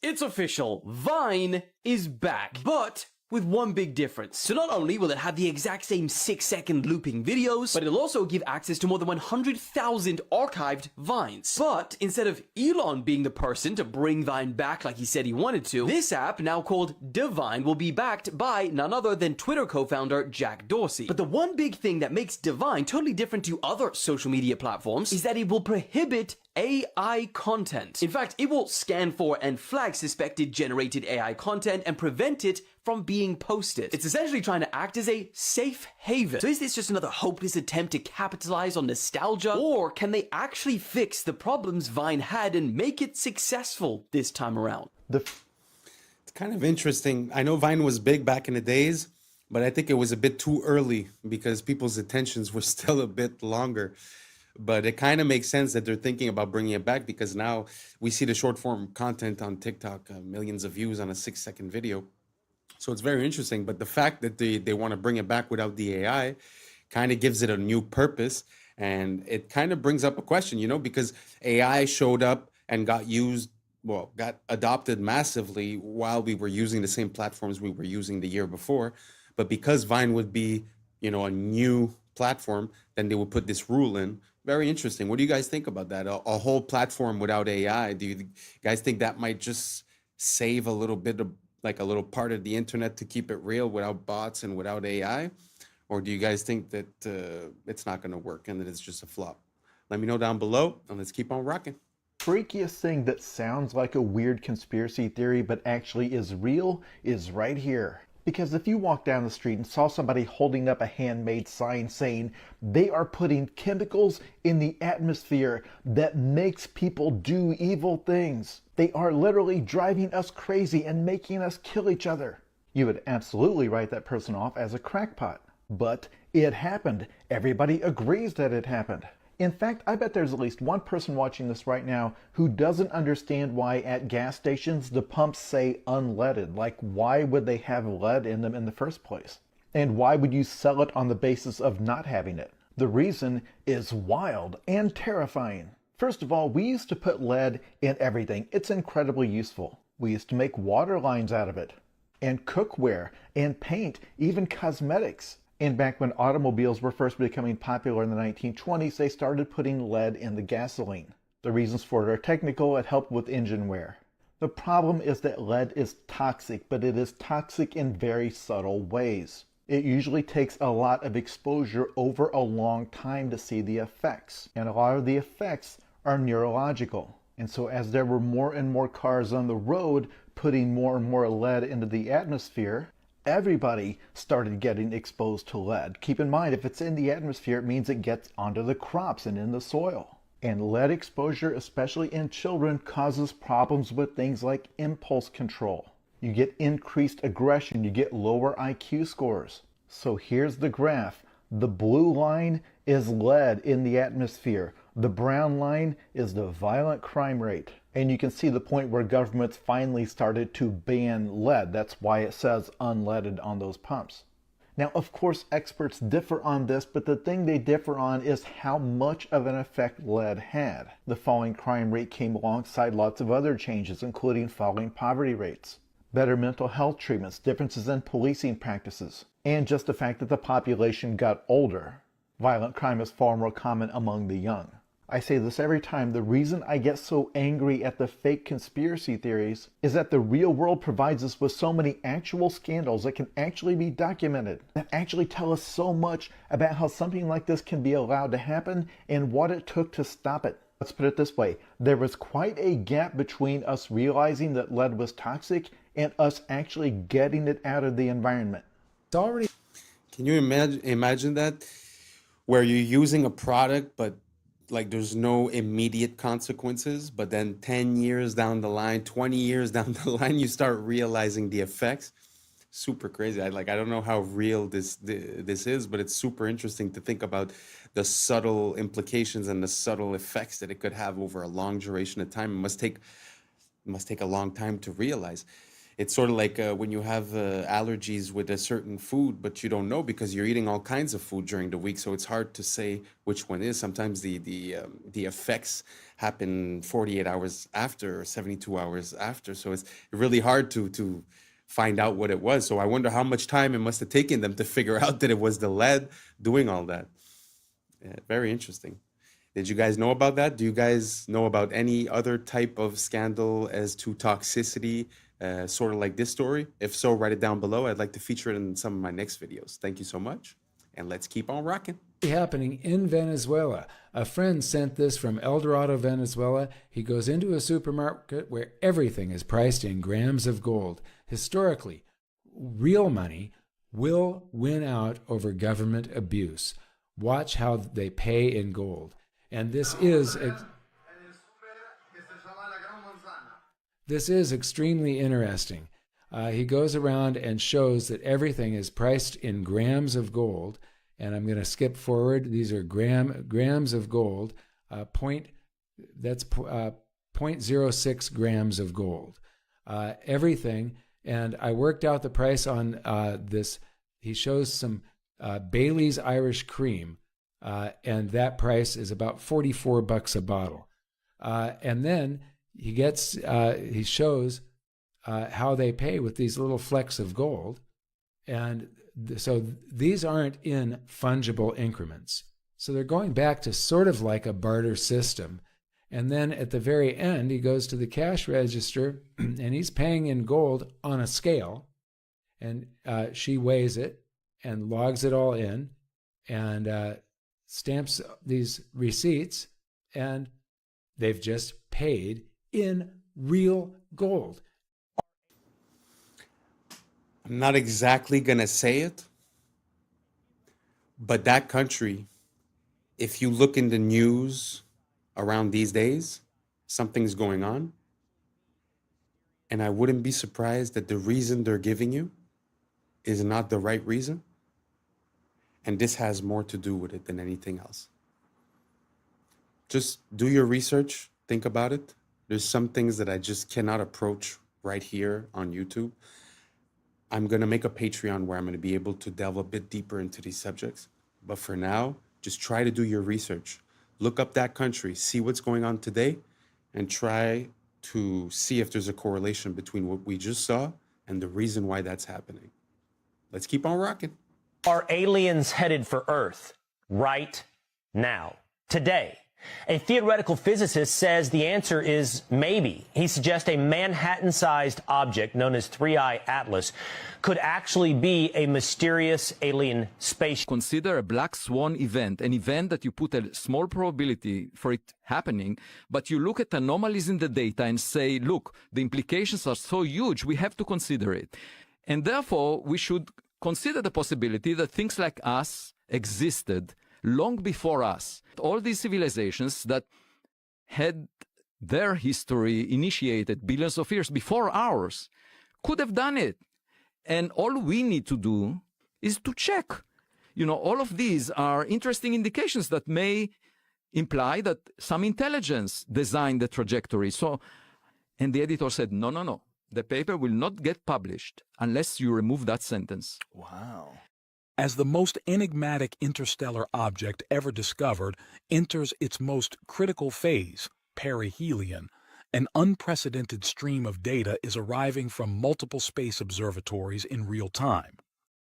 On October 29, 2025, at exactly 7:47 a.m. Eastern Time, Atlas reached its closest point to the Sun, marking the climax of its passage through the inner solar system. What has unfolded since that moment is leaving astronomers in disbelief.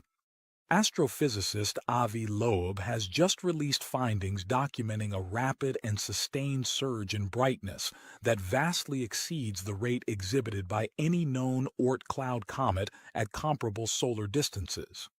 Even more baffling, the object now emits a distinct bluish hue, bluer than the sun itself. Researcher Avi Loeb has officially labeled this phenomenon as the 9th anomaly associated with this extraordinary interstellar visitor. Professor Loeb wasn't finished. He went on to talk about a Manhattan-sized interstellar object. He's been on the show talking about it a lot. Professor Loeb suspects that it might actually be alien technology scoping us out. What's NASA potentially hiding about 3I Atlas? The news yesterday was that this object came closest to the sun, and it received a huge amount of heat from the sun. And the latest report indicates that it became extremely bright, much more than expected for familiar comets. It actually is bluer than the sun. It should be redder, and any dust. But so what does that mean, Avi? What does that mean if it's hotter than the sun? We have another anomaly. His question now reverberates throughout the scientific community. Could this object harness an internal energy source that surpasses the temperature of our star? What these instruments have revealed simply should not exist according to current physics. The latest readings from the Stereo A, SOHO, and GOES 19 coronagraphs taken between September and October indicate an anomalous and unexplained brightness increase. Such an effect cannot be accounted for by reflection, sublimation, or any known natural process. To grasp the magnitude of this finding, it's worth noting that standard Oort cloud comets never exhibit this behavior. None show a sustained exponential rise in luminosity under comparable thermal conditions. Even the researchers involved in the new analysis concede that the reason behind Atlas's rapid brightening remains entirely unknown. We have to attend to the possibility that it might not be natural, just because the implications would be huge for humanity. In a case where you have a visitor to your backyard, the visitor might enter through your front door. That's a situation where there is an important threat to humanity, and therefore even low probability events have to be taken seriously. NASA did not think as of yet about the possibility that an object which has some technology in it might be in the sky. NASA is not the most accomplished space agency in the Milky Way galaxy since the Big Bang, 13.8 billion years ago. So if there was another NASA-like agency around an exoplanet billions of years ago, their gadgets could have arrived at our backyard by now. And that's enough time for gadgets from other civilizations to have reached us. So we should be open-minded when we see new objects that are anomalous. What I'm about. Oh, that's a lot. Sorry, that was a bit long. But I haven't been featuring many of the videos for 3i Atlas because it's all little pieces of information, but really at the end of the day, it's not much. This was like a compilation of different ideas and different theories. So what do you guys think? Because if I'm not mistaken, a year ago, it was all about the drones in New Jersey. There's aliens here, aliens there, aliens everywhere. Now the aliens aren't here anymore. Now they're there. I don't know. I'm having a very hard time. Do you guys think that these are aliens? Like, I don't know. I need more information. If anyone has any, more information on this, something that would convince me otherwise, or something that would make the case a bit more strongly, let me know. But until now, to be honest, I'm having a hard time seeing this as anything else than misdirection or just keeping it busy, filling the news cycle, because they've been talking about it a lot, but I don't know. Me personally, NASA is not something that I trust that much into neither. So like I said, if you guys have more information as for, the anomalies or anything that could convince me, please do not hesitate to send it over. And let's keep on rocking. We're almost done with this one. That to tell you seems too stupid to be true, but unfortunately it is. San Francisco has a street called Main Street, and you're going to say, so what? Every city has a street called Main Street. But here's the thing. Their Main Street, unlike all of the others, is named after a guy, Charles Maine. Look it up. And there are a bunch of examples like this, many of them even dumber. I mean, imagine becoming wealthy and prominent enough that a major city names a street after you that nobody knows because your last name happens to be Maine. Just outside of Chicago is a lovely place called Waterfall Glen, and I swear this is true. While it does have waterfalls, it is named after Seymour Budd Waterfall. The Los Angeles neighborhood of Westlake is not named that because it's in the west or near a lake, but is rather named after Henricus Wallace Westlake. But wait, these only get worse. Burns-O-Matic torches are not called that because they are machines that burn things, but rather after founder Otto Burns. Even though Taco Bell has a bell in the logo, it is actually named after founder Glenn Bell. Which I guess makes sense because what is a Taco Bell? Do we think that it was a bell made of taco? Before merging with Costco, there was a rival chain called Price Club. Not because you can join a club to get lower prices, but after founder Saul Price. Some of you already know that German chocolate cake was not in fact from Germany, but was named after Samuel German. It was named after him because he developed a specific type of baking chocolate. He developed that chocolate for Baker's Chocolate Company. And Baker's Chocolate is called that not because it sells chocolate for bakers, though it does, but rather because it was founded by Dr. James Baker. I've saved the most infuriating one for last. All of the internet runs off of Google's search algorithm called PageRank. This is the algorithm that ranks the web pages. So of course it is called PageRank because it's named after Google founder Larry Page. Wow. What are the odds? What are the chances? But that's super funny, especially that example about, they name something after you, but no one knows because it's Main Street. Amazing. And that's a wrap for today, familia. Whether you're tuning in with the sunrise or you're posted up after midnight, I appreciate your time, your energy, your curiosity. And don't forget, this isn't about truth or fiction. This is about perspective. If this sparked a laugh, a thought, a deeper question, then we did our job. So drop your thoughts in the comments, keep the convo alive, like, subscribe, and hit that bell if you're riding a wave because we're just getting started. Until next time, stay critical, stay weird, stay grounded. I'm Adam Strain, and this has been Adam Strain Reacts. Peace! Now's the time for us to link up. Really think we on the brink up. Making a change from living this strange. Living this strange. Making a change from living this strange. Yeah. He's actually conducting electricity now through his tongue. It looks very smart, but it may not be as smart as you think it is. How? Yeah. I was sleeping, had to wake up. Why? Every reason I look closer. What's up, YouTube? Today, we'll be looking at disturbing TikToks that'll make you question reality. So without further ado, welcome to Adam Strain Reacts. Let's get her done. Okay, one more time because it is pretty incredible. That's the tail that you're looking at, the one that looks like the head. I'm trying, but until she turns around, that looks like a snake, right? It's not. It's just a caterpillar, but it's made to look like a snake. And this one, more than any other, looks the most like a snake I've ever seen. Guys didn't even believe me. Jesus, look at that head on it, but it's a tail. The head is actually up here. It's so cool, this thing. So good. Thank you for doing that, Leah. Jesus, look at that. Incredible.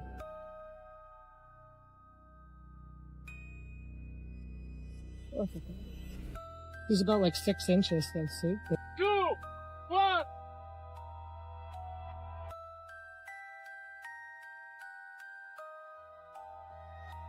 Não posso parar. Não posso parar.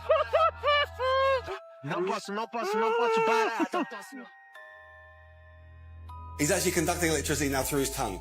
And anywhere on his body, electrical current coming from that plug socket through his body and actually light this light bulb. Mohan proves the current is flowing.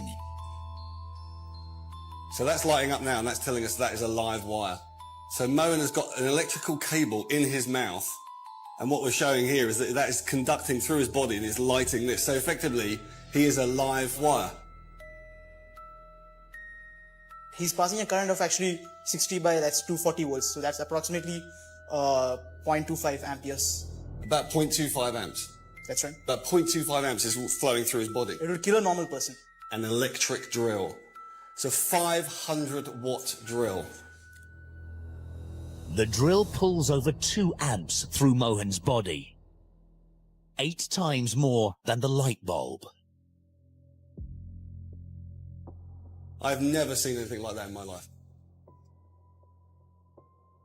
Mohan should be dead, but he's going further. An angle grinder needs a deadly 4 amps, and Mohan is taking the full charge. I mean, he frightened me.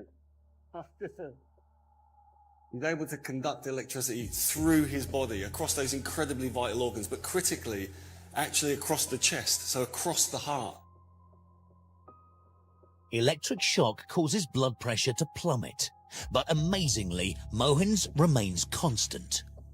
120 on 90, so perfectly normal.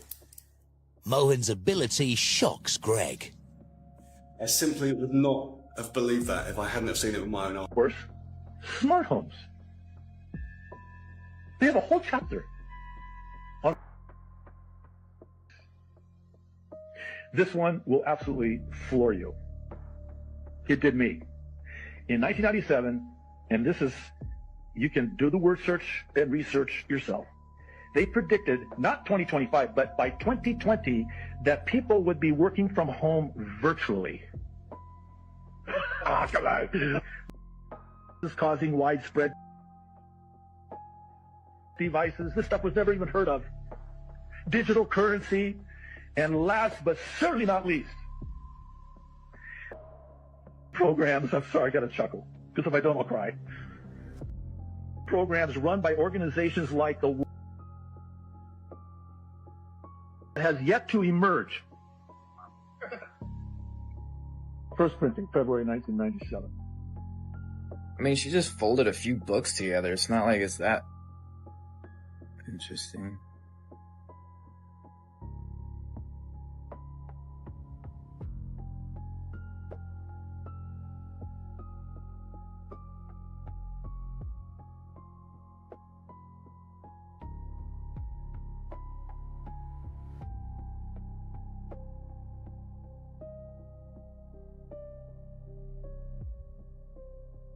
This goes deep, literally. I've been connecting the dots and was a member of the advisory board for an organization called the Life in the early 2000s.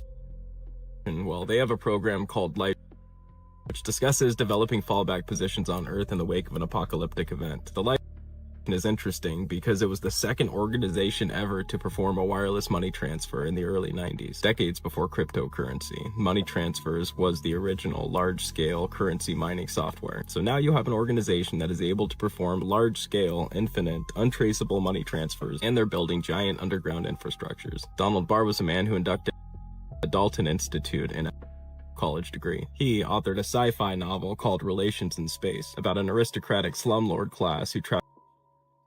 What's even stranger is the U.S. general who was supposed to prosecute was William Barr, Donald Barr's son. Also recently surfacing information about a former official named Catherine Austin Fitz. She managed $40 billion and says 20 was quietly stolen to build secret underground society civilizations, all interconnected by underground transportation systems. She watched it happen from the inside. She sat inside in urban development. She saw the money move, and she said it went somewhere the public, you and I, were never meant to find out about. An estimated 170 underground bases, subterranean transportation networks, advanced energy tech, an entire parallel world funded by our tax dollars, all built while we were told the budget was too tight for school and hospital improvement. And the CBDC that's being rolled out right now, Fitz says that's a control grid to manage the people left on the surface. If a former official with direct access to is saying 21 went missing to build deep underground civilization and transportation networks, and the government never told you where it went, what does that tell you? That is exactly where the national... Well, that's very interesting. I mean, the more you look into this guy, the more he seems to have his paws involved into a lot of things, whether it be, you know, selling things and people, whether it be, you know, scientific grants and, you know, the most advanced science, whether it be genetic manipulation, whether it be even towards the jab, right? But the question that he's saying at the end really got me, because how do you think it's possible that the national debt of the US is so high, you know, and it's multiplied basically in the past 20 years? This would kind of make sense, you know? So let me know what you guys think down below, and let's keep on rocking. I'm gonna need you to lock in to understand this. This video will require you to lock in. Civilization was designed to replace humanity.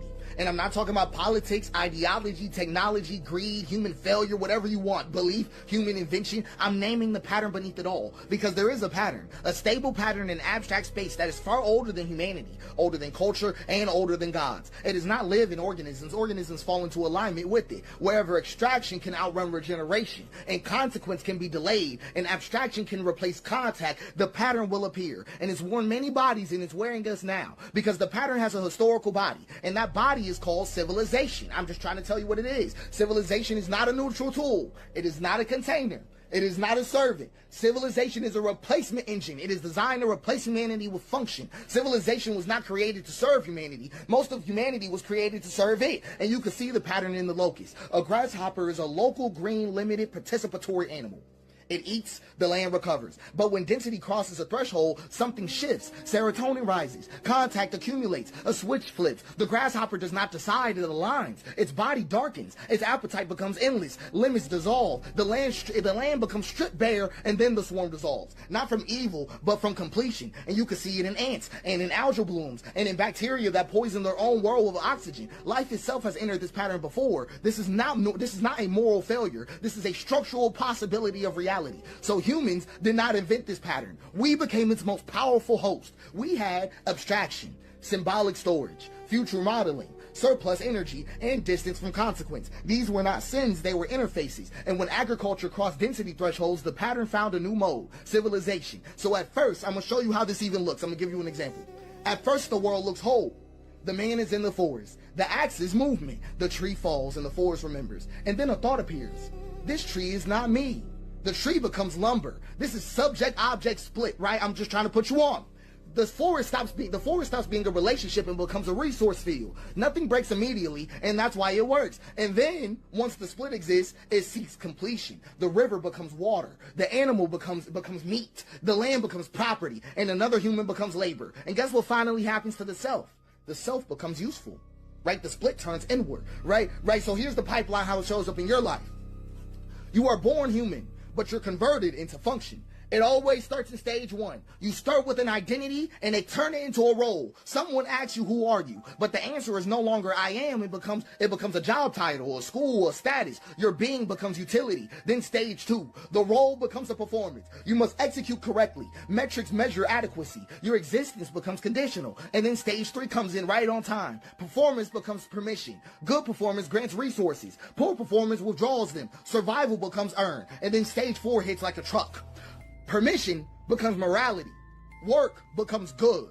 Rest becomes lazy. Productivity becomes virtue. Idleness becomes sin. And that morality reaches identity. I am what I produce. The conversion is complete. Human instrumentality achieved. No external oppressor required. You now self-enforce your own instrumentalization. You are your own warden, and you can't even think outside of it. I want you to understand you cannot think outside of civilization, because civilization installed the thinking apparatus. Your categories were not discovered.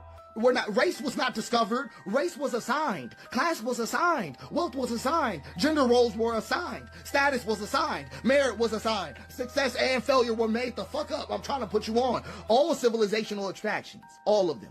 Even your own name was decided. You're right. Your naming conventions were standardized by Romans 2 full civilizational cycles before you existed. Your calendar, your week, your hours, your inheritance structures, your educational model, your legal personhood, all of them are preloaded. All of them. You do not stand in civilization. Civilization stands in you. And that's why escape fantasies fail, because you cannot leave the water using the concepts water taught you. And this is the mistake people think in. Gods can fix this. God can fix this.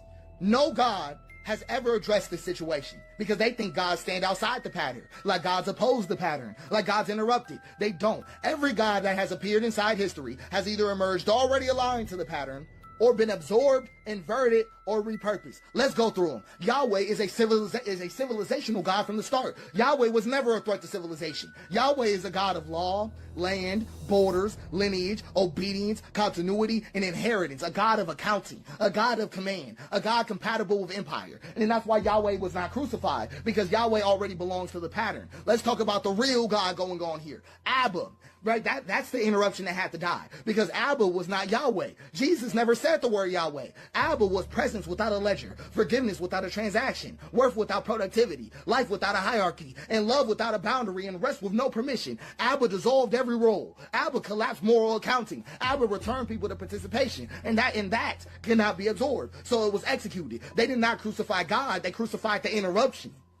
That's all they did. They didn't kill God, they killed the Father. And then civilization performed its most elegant move ever. It absorbed the corpse and then built a church around it. Let's go to Buddha. Let's go to Buddha right quick, right? Dissolution. That's all it was. Dissolution got contained because Buddha names the trap: desire, attachment, identity. So civilization doesn't fight Buddha, it domesticates him. Meditation becomes optimization. Mindfulness becomes stress control. Liberation becomes private wellness. And awakening was neutralized. Let's go to Allah, because Allah appears transcendent, but structurally, Allah is an absolute authority requiring total submission, an eternal law, and continuity without interruption. A God perfectly compatible with civilizational order. Absorption was seamless. It was seamlessly absorbed into civilization. We can even have fun with it. Let's talk about Zeus, because Zeus was never outside the pattern. None of them were. The Olympus mountain was an empire mythologized. Hierarchy, domination, violence normalized. Zeus did not fall. He became unnecessary. The state absorbed his function. So every god that is ever born made a choice: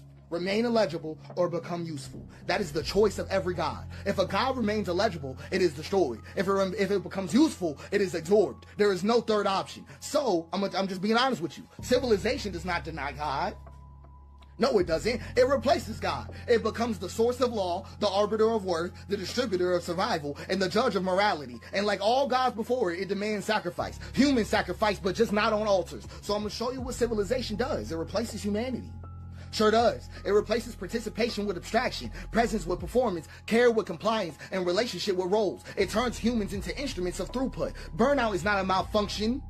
It's not a malfunction. It's the completion signal. It means the instrument has been fully consumed. So I'm going to be flat with you. No system in existence can save you. Communism is going to curdle. Anarchism will crystallize. Western civilization, Eastern civilization, capitalism, whatever you want, free market, constrained market, whatever you want. Every system will repeat the same betrayal, because systems are water, and abstract space has a hill. And whenever a system is poured, it flows downhill. And that basin has a name. It is the hyper throughput attractor. Every system that is ever born must choose: preserve the human, preserve humanity, or preserve continuity. It will always choose preserve continuity. Not because it's evil, but because continuity is required for the system to exist at all. Humanity is not. So it's not corruption. I'm just talking to you about physics. So this is the most dangerous part about it. The pattern is extremely easy to instantiate. The hyper throughput attractor does not require malice. It doesn't require greed or even intelligence. It doesn't require anybody to be bad. It requires just these conditions. So the pattern instantiates wherever consequence is delayed, virtue is abstracted, extraction is rewarded, regeneration is externalized, and continuity is prioritized. That's it. That's all. No ideology is necessary. No conspiracy is required. No central control is needed. You can build it accidentally. You can build it while trying to prevent it. You can build it while believing you're righteous. So let me give you the conditions again. Consequences delayed. Value is abstracted. Extraction is rewarded. Regeneration is externalized, and continuity is prioritized. So a village that stores surplus without immediate redistribution, vulnerable. A tool that increases efficiency faster than accountability, vulnerable. A system that remembers outputs but forgets the cost, vulnerable. A structure that survives its makers, vulnerable. That is enough. Once instantiated, the pattern does not need enforcement. It reorganizes behavior automatically, because people align, because alignment is rewarded, and deviation feels unsafe, and resistance appears irrational. So the pattern does not coerce anybody, it selects. That's why every system eventually betrays humanity. That's why reform accelerates collapse, and that's why optimization sharpens the blade, because the hyper throughput attractor is not rare, it is easy. It's easy. And this is why it appeared again and again across life, across history, and matter itself. And that's why it's so lethal. So I'm going to give you a formal definition. The hyperpredatory throughput attractor is a non-biological, substrate-agnostic, emergent pattern in abstract space that arises when extraction outpaces regeneration under delayed feedback, reorganizing agents through maximizing throughput at the cost of the conditions that sustain them until collapse terminates the configuration. So, all that is left after this, just being flat with you, is humanity. Not humanity as a plan, not as a future, but as a contact. I'm talking about bodies, land, risk, and care. No installation and no delay. You cannot leave this system. You cannot outthink this system. You cannot outsystem this system. The only thing that can ever survive this system is I am. Not your role, not your function, not even your name. Just I am. That's the only thing the pattern can't. Wow. This man is on another level. It's a lot to go through, but just to highlight a few things, I find it interesting when he makes the correlations with the gods, because I sort of had the same impulse in a way where these gods seems to represent authority or the way things work. Because even if you look at like the Buddha, if I'm not mistaken, his father was the supreme leader. I don't know exactly what they call him, the Sultan or something. You know, if you look at Moses, he was raised by the pharaohs. So it seems like a way to like get the people to relax. Now, considering what he's saying when he's equating it to civilization, it kind of makes sense when you start analyzing when we use that word. Because think about it. We're like, oh, we're sending bombs there. Why? Oh, because, they're not even civilized, right? Civilized. So what does that mean to be civilized if it's not to follow a certain pattern or order that's preordained, predestined, or approved by other systems? So it kind of makes sense in a way because, okay, one of our biggest problems, in my opinion, my personal opinion, is that we sort of all want to live in the same place. So because we all want to live in the city, we leave the land becomes, up for grabs. And then we all consolidate into smaller and smaller places. And then when you think about a city that has a few million people, the amount of food that you need to bring in, the risk if ever there's if they cut just the borders or if they cut the shipments or whatever. So the idea of living in a city seems to make us a bit more vulnerable. So when you look at that, what is living in the city, if not the culmination of that pattern, which is civilization?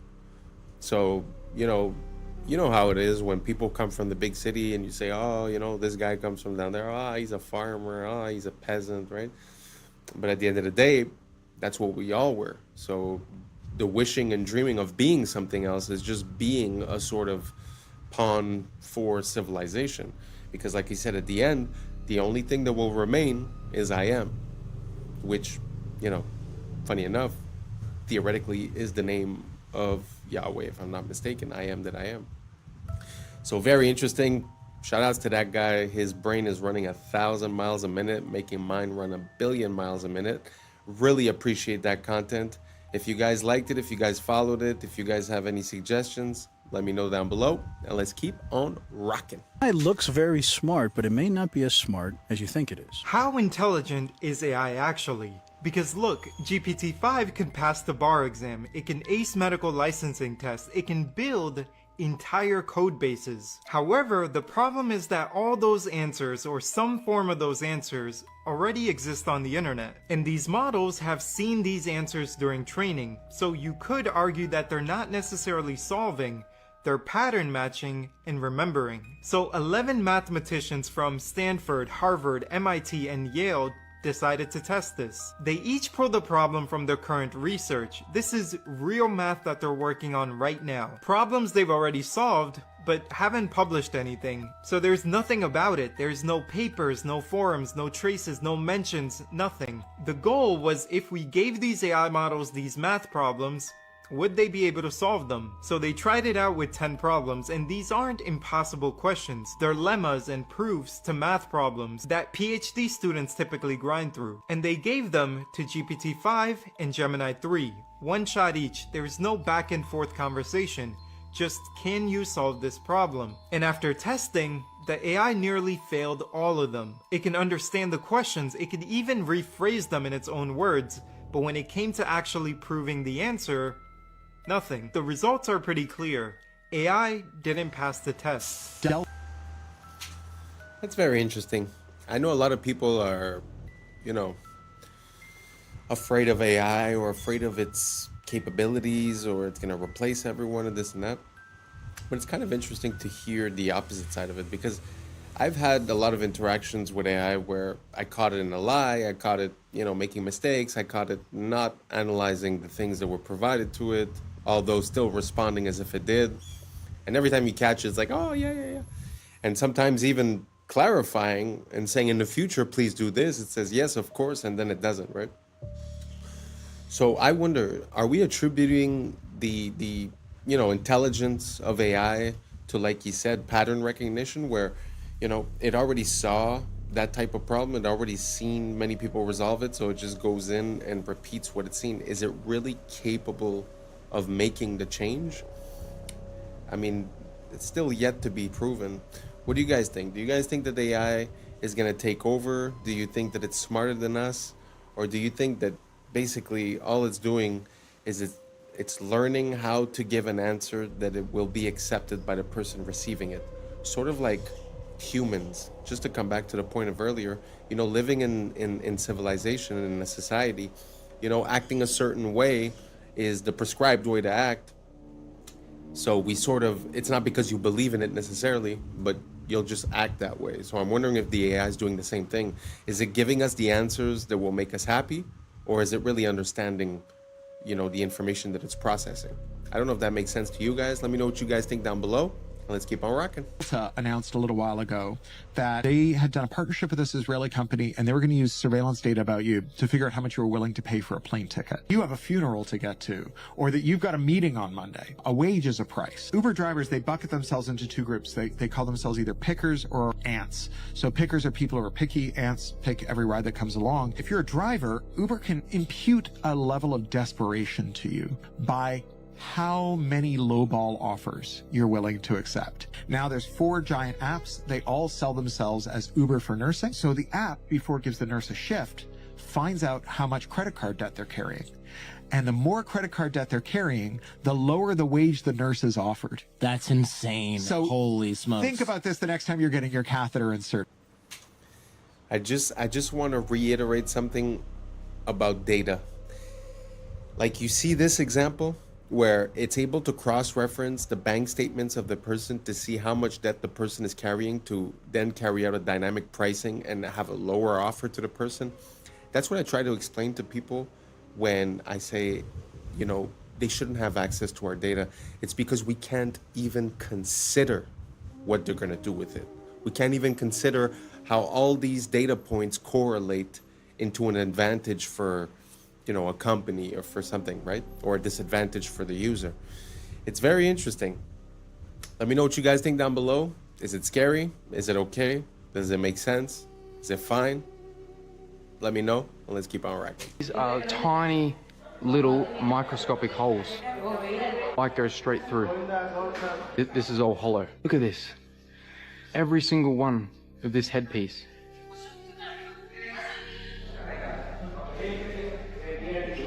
These tiny little holes, man. Light just goes straight through. This is another column that is just insane. All of this is hollow behind. So, allow me to make this clear. Me talking about it's not about whether it's good or evil. That in of itself is a binary spell. That's the trap, the bait, the engineered battlefield of perception. We think everything operates in a good versus evil framework, but the real operation is psychospiritual. It's a small group of magi, dark magi, sorcerers you could say, who are possessed by a very old godhead, who are forcing the world to play their role in a... And they're doing it by making themselves the antagonists of our subconscious. Not because they want to lose, but because they need us to basically fire the first bullet. That's the ritual, but that's also the inversion. They are intentionally making themselves known as evil. Why? Because the moment the world turns its eye on them in wrath, they win. They didn't get exposed. They chose to get exposed. Every televised, every unfiltered every overreach on social media platforms, every file that's all of a sudden available to us, they're not leaks. These are ritual triggers. The unveiling is a part of the binding, because when we see it and we hate it, we technically activate it. For the activation comes from us, from their looshing of our reactions, which is a harvest. And it's not really even about just the face. The core engine is hidden under the Zoharic manipulation of dimensional fields, rearrangement of moral architecture, and the misuse of sacred language to entrap collective consciousness in a binary algorithm. Every social polarity being pushed in the West. It's an echo operation to mirror the final battle script. The a partner either, it's a character in the play, a character in the prophecy. Okay? This nation must fall into chaos. It must be divided. It must be portrayed by its own people in the final act to bring about Ordo ab Cheo, a new world of chaos. And this new system they speak of is an inverted messianic AI godhead built on surveillance, predictive programming, digital holiness. It's the Messiah of data, not the Messiah of the soul. And if the world participates in their exposure without understanding the game, we help birth it into being. And the reason I speak upon this is because if we don't actually understand what's happening, our anger becomes the very sword they need us to swing against ourselves. And that's theater with a behind the curtain. And well, it's when you mistake the curtain for the world. So we will be talking about the impending reset soon, and there's going to be more to come. Love you. If you have children, you need to watch this. What happens to the 9-year-olds? They go in the basement. They stay in the basement for years, and they're served. They never get out of the basement, and that's where they're broken, and that's where they're trained. And when they're trained and they're able to come out and look older, then they can get in the car with us and go to do the clubs. So we're getting the picture here. Our team's on the ground, and all of a sudden she goes, hey, we're going to be on tour for the next 3 weeks. Where are you going? She gives us the locations. So our team's planning to follow. We're looking for an opportunity, but we know we're dealing with a lot. What happens if the guys are gone? Oh, she goes to a warehouse. What warehouse? I don't know. We don't know. They go to the warehouse. That's where the kids go when the other ones are on a tour. One team goes to the warehouse. One team follows the other girls on tour. At the warehouse, believe it or not, there are a bunch of kids, and it's completely controlled by black SUVs and obviously of some kind who are completely controlling this property. We flew drones to monitor the property. We decide, based on the number of bad guys there, that we need a 3-letter agency to help us out. So I get on the phone with my contact with a 3-letter agency. The agency says, yes, we'll call our counterparts, and we're going to send a team to go raid that place. Guess what really happened? Now, we're flying drones over, and we have surveillance on the ground. That 3-letter agency rolls up, knocks on the door, tips everybody off. Everybody in the building gets into their vehicles and disappears. And we get a call, oh yeah, we searched the property, there's nobody there. You guys are crazy. But we watched that all happen. And that's a wrap for today, familia. Whether you're tuning in with the sunrise or you're posted up after midnight, I appreciate your time, your energy, your curiosity. And don't forget, this isn't about truth or fiction. This is about perspective. If this sparked a thought, a laugh, a deeper question, then we did our job. So drop your thoughts in the comments, keep the convo alive, like, subscribe, and don't forget to hit that bell if you're riding a wave, because we're just getting started. Until next time, stay grounded, stay weird, stay critical. I'm Adam Strain, and this has been Adam Strain Reacts. Peace! I don't know what y'all think, but now it's time for us to link up. Really think we on the brink up, making a change from living this train. Living this train.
And I say, oh, I sound like I have a slur. And she said, no, you sound like you can work at a Chinese restaurant. I'm on. Cash. Kasha. Crash. Krasha. Crashed. Krasha. Yeah, I was sleeping, had to wake up. What's up, YouTube? Today, we'll be looking at disturbing TikToks that'll make you question reality. Before we get started, I just want to wish everyone a happy new year, 2026. Let's get it. And may everyone exceed the expectations that they set for themselves this year and reach even higher. So without further ado, welcome to Adam Strain Reacts. Let's get her done. The world is $281 trillion in debt. You are in luck. There's a parable all about this, and it's awesome. And there is a town somewhere in the middle of nowhere, and everyone owes each other money. And then one day, a traveler comes to town, and he stays in a motel. The motel has a full refund policy after 24 hours. He puts down $100 and gets a room. The motel owner, he looks at this $100 and he's like, whoa, oh my God, this is exactly how much money I owe to the baker. So he goes and pays off his debt to the baker. The baker looks at this money and he's like, well, this is exactly as much how much I owe to the shoemaker. And he goes to the shoemaker and pays off his debt and goes through several people until eventually someone's like, hey, I owe this amount of money to the motel owner. So he gives it to the motel owner back where it started. And then the traveler is like, hey, it's been 24 hours and I don't like it here. So he takes his money back and he leaves. Everyone has the same amount of money, but then suddenly nobody's in debt. Because money isn't real, but debt motivates people. So it's important to the economy for some reason. That's pretty interesting. I mean, really, I've always thought about this. Like, who do we owe a debt to when you're a country? And they say the International Money Fund or these, other countries. But this example sort of displays something that's very interesting. And on a more massive scale, I think something very similar to this is happening in Europe, where a lot of the countries within Europe owe money to each other that basically they'll never be able to repay. But at the same time, if you deduce the debts from everyone, it's almost like everyone ends up in the clear. So maybe I'm missing something, but yeah, I feel like it kind of makes sense that at the end of the day, it's just an idea that we have and it's not really mathematically sound. And I guess that's why the concept of usury was like, prohibited by the Christians and this and that, because I think it sort of creates a part of value of money that's unreal in a way. So let me know if I missed something. But that example, do you catch it? Does that make sense? Everyone paid each other, but at the end of the day, the same amount of money is there, and the guy took back his $10, but everyone's accounts are settled. So maybe I'm missing something. Write it down below. Keep me in the loop, and let's keep on rocking.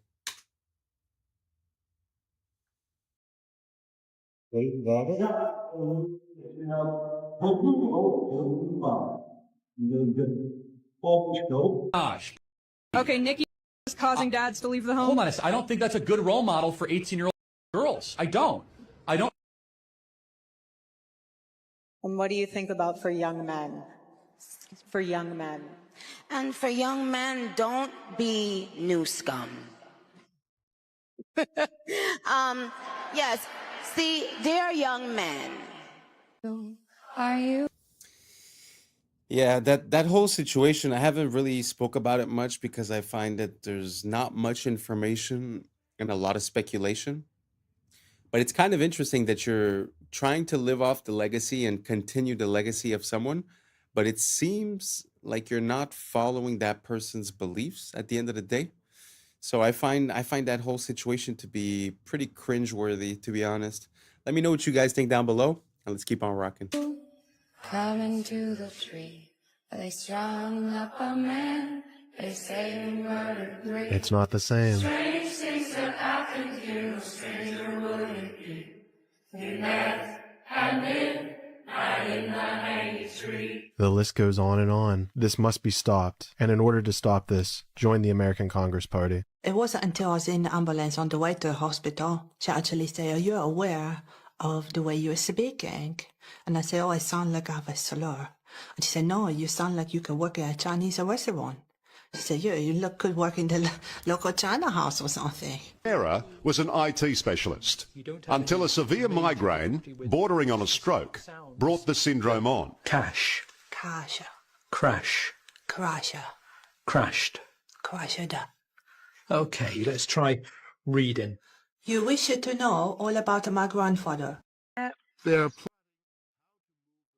Wow. Imagine that. You get into an accident, you come back, and it's like you're speaking a different language, or at least a different accent.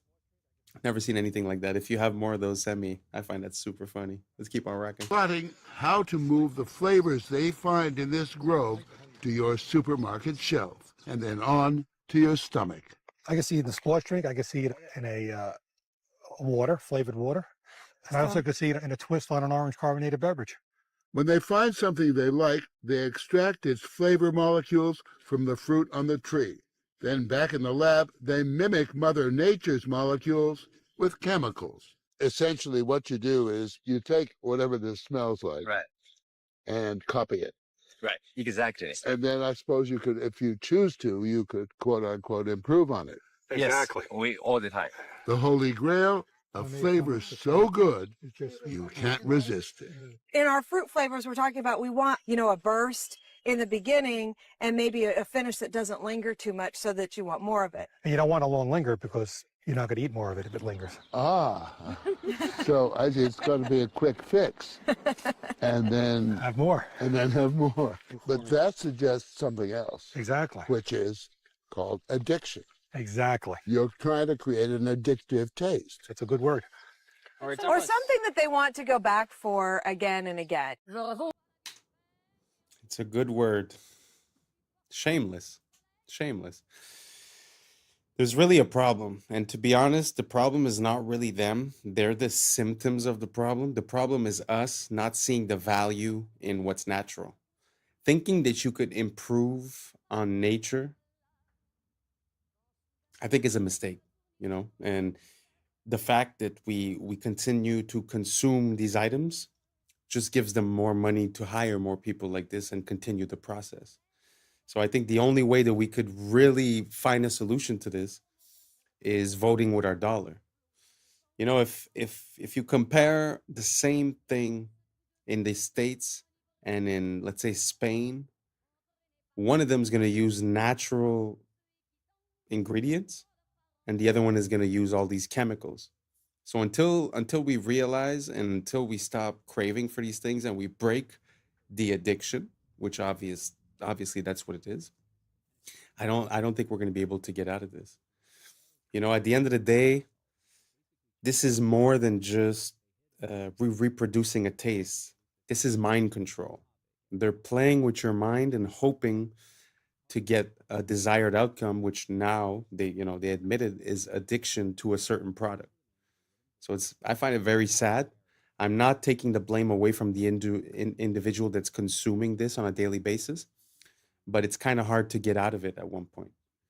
So let me know what you guys think down below. Do you guys think that doesn't matter if it tastes good, it's fine? Or should we be more focused on what gives us a good effect within our body? Let me know down below and let's keep on rocking.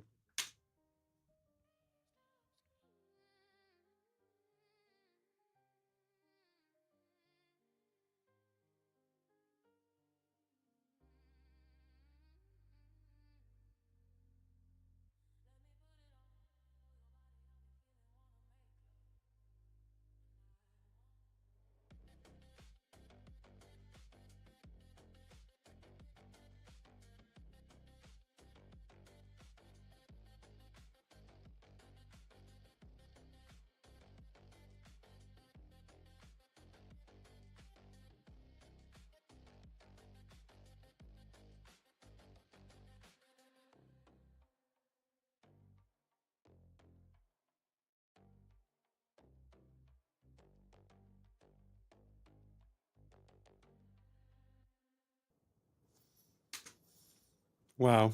It's really to have a glimpse into that world just makes me realize how much we come from greatness and how the mighty have fallen, the beauty of the architecture, the way people would present themselves, the respect that they had between them. You know, just the fact of dressing properly and you know, holding a good posture, and it's something that is so beautiful to see, and I wish we would live in that era, or at least that era could come back in one way, shape, or form. But just the beauty of the buildings, the details that you could see, and all the so beautiful, so beautiful. Let me know what you guys think down below, and let's keep on rocking. The reason why we use the word flirtation is because noble women in the 1700s used to flirt or wave their fans in a specific way to subtly communicate that they were interested. And if you find a way to cheat the system, you found a loophole, which is what these arrow slits and castles used to be called, which were basically cheat codes for archers because they could stay hidden while shooting arrows. And if a topic is really specific, it's a niche topic, and we call it that because a niche is a hole in the wall that was carved out to hold a specific object like a statue or a relic. And the front panel of a car is called a dashboard, but it's also the name of the wooden board that's attached to the front of a carriage, which basically protected the driver from being pelted by rocks and dirt while the horse was dashing. And bankrupt comes from the Italian word bancarrota, which means broken bench, because Italian merchants used to sell their goods on benches, and banks would literally break these benches if they didn't pay off their debt. If you put off a task, it's on the back burner, and that's because the fire and wood burning stoves was right beneath the front burners, and the heat would dissipate as it traveled to the back, so you just naturally place the slow cooking pots there. And the statues in front of ships were called figureheads, which is why we now call the leaders of a group or a company a figurehead. And we call video recordings footage because a movie's runtime used to be measured in feet. The theater cameras would literally project 1 foot of the film stock in 1 second. Isn't that all your... It's so amazing to see where things come from. One of my recent songs, I say, the etymology, it teach you more than all your recent technologies. And like, that's pretty much it, because we get so far into the application, we forget where things come from. And I love to dive back into the past. It makes me be able to use, you know, the proper word at the proper time and understand what it means and where it comes from. And obviously a lot of these things get diluted, changed. And the name of that song is actually called Inverted. Our world is inverted upside down. So it's like, it's very interesting to see how words change, but also to see how we still use words that have a lot of meaning, but we've lost the meaning, but still use the application. Very interesting. Let me know what you guys think about etymology down below. Is that something you like? Because I would love to share a ton more with you guys. So let me know down below, and let's keep on rocking. Computer screens are blue lit. The reason none of them are red lit, the reason none of them pay attention to circadian biology, is because that original technology was developed in a government program that Bobby Kennedy knows about, and I happen to know about because I went to medical school at LSU. For those of you who've never heard about Operation Paperclip, you think it's all conspiracy theory. So at Tulane Neurology and Tulane Neurosurgery in the 50s and 60s and 70s and 80s, the CIA started a program there where they would do all these crazy things to monkeys. The CIA wanted to see how they could control things utilizing different things like drugs and things like that. Where the neurosurgeons got involved, which is my clade, we would drill tops of the heads off, put wires into the thalamus, put electricity in there, and kind of see what kind of behavioral changes we could have. One of the guys that was in that program was a guy named Professor Delgado. When he saw that we could control the behavior with the wired device, he said, what if we do it wirelessly? So he checked it in monkeys and checked it in bulls, and it turned out you can do it wirelessly with RFID chips and semiconductors. Then the CIA took it to the next level. They said, well, since this is electromagnetic radiation, what if we did it through light through screens? And it turns out you can. And that's the reason why all your computer screens have the frequencies they have. So why is this all important? Well, the person that set this meeting up between me and Bobby is the patent attorney that made sure that Google and Meta have those things so they can control the things that we all do. Where did the original idea come from that started off in MKUltra with the CIA? You're going to be surprised when you hear this. It came from the mafia in Las Vegas. They wanted to build a new city in a desert. They enclosed it all, blacked out the windows, invented slot machines that were blue lit. And they found out that they didn't have to take a gun, stick it in your face to steal your money. Then they even got smarter. They said, let's give people free alcohol while they're doing that. And they found out they got the money quicker. And that's when the CIA got the idea to start this program. That's really how it started. Have you ever read the tiny folded up piece of paper with micro font that you get with your new iPhone? Because if you did, you may be using it differently. The FTC requires that this warning be put in not only the settings of your phone, but also in this piece of paper, the manual that comes with it. Exposure to radio frequency. That's the emissions, the wireless emissions. This is a hot topic.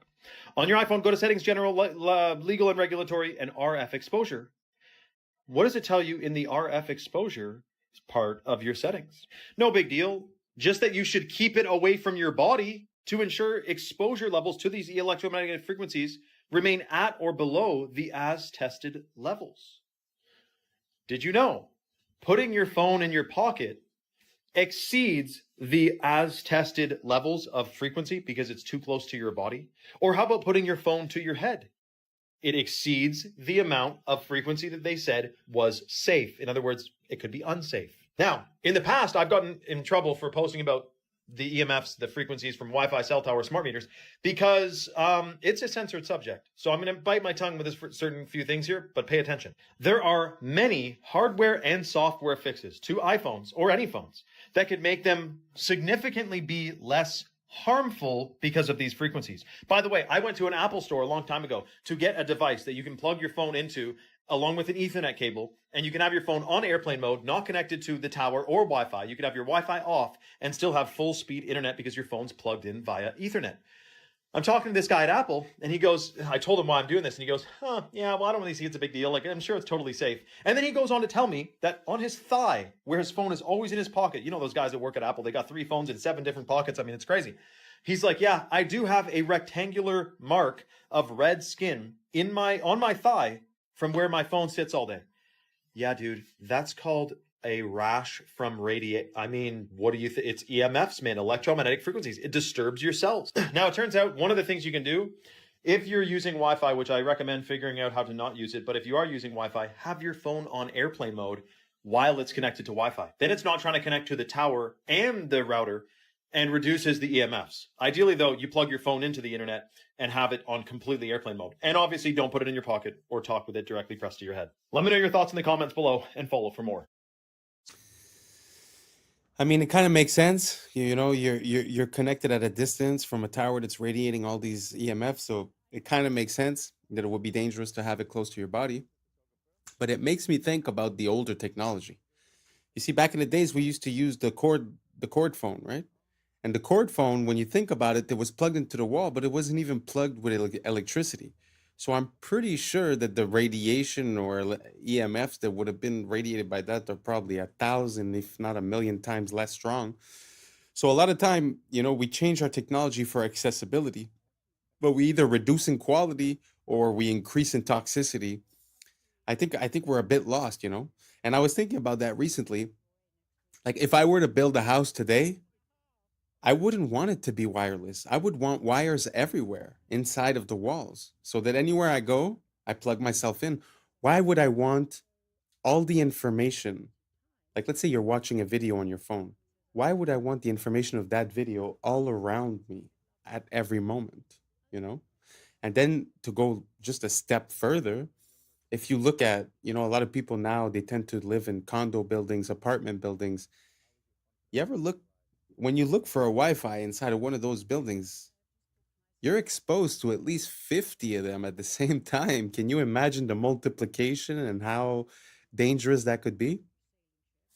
So it's kind of weird. They're selling you a cell phone that's made to talk on the phone, but if you put it here, it hurts you.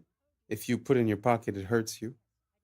So I don't know. I don't know what we're doing, you know? I think we're gonna need a little bit of consciousness and realize what we're doing and try to find a solution to it. I've heard about the stickers on the back of the phones. Does anyone use that? Does that work for you guys? I'd be very curious to see what ideas you guys have to reduce the EMFs. I've heard about the lead paint. I've heard about different types of ideas. But let me know what you guys think down below. Are you team wireless or are you team wired? I'm team wired all the way. So let me know down below and let's keep on rocking. Excuse me. I just want to say I really like your style. You look incredibly stylish, if you don't mind me saying. Oh, I don't mind you saying that at all. It's a very nice thing to say. I'm a portrait photographer. What is the shtick? Tell me. So I talk to the stranger, I take a picture of them. I disapprove thoroughly of social media. I know what you mean. I think it's poisonous. But I've tried to use it as in a positive way. And what's your name? Irene. And you're a teensy bit skeptical? Of course, because I live in London and the world is full of scams. Would this face scam anybody? That isn't something that you can ever say, unfortunately. I'm going to show you what I do. Okay. Oh, how sweet. You were walking very briskly there. I have things to do. I'm going away next week. I'm 88 and a half. I'm old. You are so sprightly for 88 and a half. Yes, I am. I am sprightly for my age because I make a point of doing a lot of exercise. But also because I know I have limited time, my son says I am frenetic. So I am filling it with lovely things. It's aloneness rather than loneliness. If you could write a letter to your younger self. Don't be cautious. Go for it. I was often too cautious. How is your confidence in your life? I am up to a point. For instance, I have just booked myself this holiday. It's called Solos, the company, because they deal with people on their own, on a gullet, which is a Turkish sailing ship. And at first I was fully confident. Now I suddenly am thinking, and it's only a week away, oh my goodness, I'm going to be the oldest person there. I'm going to be a pain in the neck to everybody. And oh dear, oh dear, oh dear. Yes, I don't know how it's going to be on this boat. Getting on and getting off is going to be a problem. Hopefully this has been a nice experience for you, Irene. It's been a different experience through Kensington Gardens. And what are your hopes for the future? Long life. Which I've already had.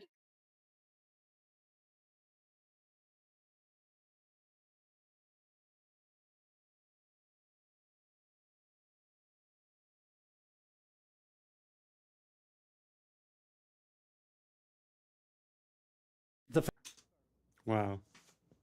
What an amazing woman. I really love everything that she said, to be honest. Don't be too cautious. It's aloneness, not loneliness. Wow, 88 years old. Very impressive, very inspiring.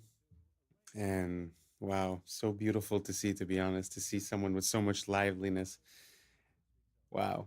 I hope she has many, many more years to come and continues being frenetic, because I agree. It seems like people nowadays, they hustle to be able to do nothing. I never understood it. Like, the goal of working for money is to be able to do something with your money, right? It's not to go home and close your brain down for 8 hours on Netflix and then go to bed, right? So I love to see something like that. And to be honest, I feel like I have more in common with this woman than a lot of people of my age. Really beautiful, really inspiring. Long live her. And yeah, let me know what you guys think down below. Let's keep on rocking. Famous experiment by the Russian biologist Dmitry Belyaev, who in the 1950s started selecting foxes on the basis of reduced reactive aggression. So here's what he did. He took foxes, slightly black version that occurs in Canada. They'd been in Russia for 50 years, breeding without anyone deliberately selecting them. And so what Belyaev did was to arrange for people to walk towards the young foxes when they were something like 6 weeks old. And at the point that the young fox said, "Ah!" then they would write down, well, how far was that? And they would breed from the ones who got closest, who allowed the human to get closest. And within a few years, in sometimes 3 years, sometimes 5 years, sometimes 10 years, different features that are found in domesticated animals suddenly appeared, such as these white patches. Doesn't look much like a fox anymore, does it? It looks like Fido. Floppy ears. You probably remember that there's only one animal in the wild that has floppy ears, or one kind, and that's elephants. Floppy ears are characteristic of our friendliest dogs. So these are examples of features of the domestication syndrome. And what we're seeing here is evidence that you select against reactive aggression, and then, boom, magic, you get these features of the domestication syndrome, which is why goats and horses and cows and cats and dogs all have individuals that have got white patches of fur on them. Floppy ears occur in all of these animals too. And it means we can now reverse engineer, as it were, and go backwards and say, okay, if you show a self-domestication syndrome, or if you show a domestication syndrome, that means that there was selection against reactive aggression. And fascinatingly, Homo sapiens, that's you and me, or most of us anyway, I think here, has key features of domesticated species as determined by archaeologists. So archaeologists working in the range of, say, 5,000 to 10,000 years quite often find an animal bones, and they want to know, was this a domesticated species or was it a wild version? Was it a wolf or was it already a dog by this time? So they look at the bones and they say, well, okay, how do we tell? And here's how they tell. Lighter body, shorter face, smaller teeth, feminization of the skull and skeleton, and brain reduction. And guess what? Homo sapiens shows all of these features in relationship to our earlier ancestors. So why did it happen? Wow, isn't that crazy? How a fox sort of becomes a dog just by selective breeding and by reduced aggression? That is completely ballistic. I wonder if we're going to start drooping our ears soon, because when you think about it, we're all pretty much domesticated now. It's very, like, you know, socially speaking, they talk, as soon as you show any sign of aggression or you say no, or you're categoric about something, they call it toxic masculinity. So there's this association that aggression is toxic, you know? So I wonder what's going to happen to us. Are we going to start having patches on us? Are we going to start drooping the ears? What do you guys think down below? Did you know about this? I had no idea. That is, to me, it's mind-blowing. But let me know what you guys think down below, and let's keep on rocking. Dubai is absolutely insane. They plan on building this, which is a real Emirates A380 that's being decommissioned, and it's going to be on the top of a 580-meter building, 125 floors. It's going to cost $3 billion to build. And it's absolutely insane. They've got a sky bar with glass walkways over the wings being proposed, a restaurant in the cockpit, infinity pool, exclusive lounges. They even want a helipad on this thing. It's still in the proposal stage, and this is obviously an AI recreation from the designs. But man, Dubai, first the wall, and now this, it's going to be insane. Absolutely insane. 75% of the brain and central nervous system is made from cholesterol. All of your sex hormones are made from cholesterol. All of the walls of all of the trillions of the cells in your body are made from cholesterol. Cholesterol is so important to the human body that your body makes it.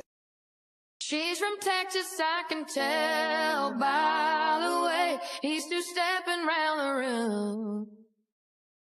And judging by the smile that's written on his face, there's nothing I can do. It doesn't take a crystal ball to see. A cowboy always finds a way to leave. Drinking Jack all by myself. Rome is in the middle of the Americas. It's all a Roman corporation.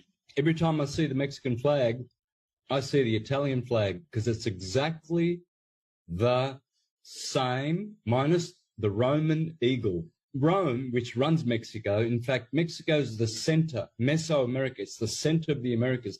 This is where the Jesuits came, installed their Inquisition. Mexico had a violent, vicious Inquisition. They're telling you in your face, if you know what you're looking for, they've got the eagle, the Roman eagle, right in the middle of the green, red, and white, exactly the same as the Italian flag, which comes from the Persian flag, which is horizontally green, white, and red.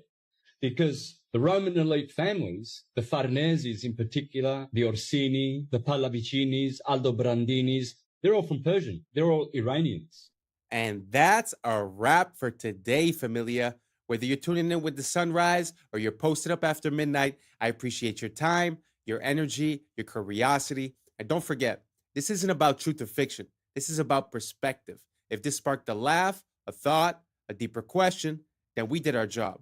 So drop your thoughts in the comments, keep the convo alive, like, subscribe, and don't forget to hit that bell if you're riding a wave, because we're just getting started. So until next time, stay grounded, stay weird, stay critical. I'm Adam Strain, and this has been Adam Strain Reacts. Peace! Now's the time for us to link up. Really think we on the brink up. Making a change from living this strange. Living this strange. Making a change from living this strange.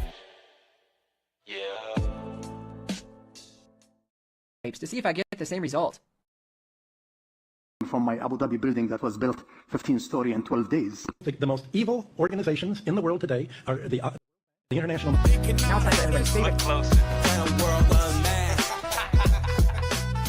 What's up, YouTube? Today, we'll be looking at disturbing TikToks that'll make you question reality. So without further ado, welcome to Adam Strain Reacts. Let's get her done. Andrew, if every interview, every video, every tweet you've ever made was erased from the internet forever, and all you had was 3 minutes, what one truth would you share with the world?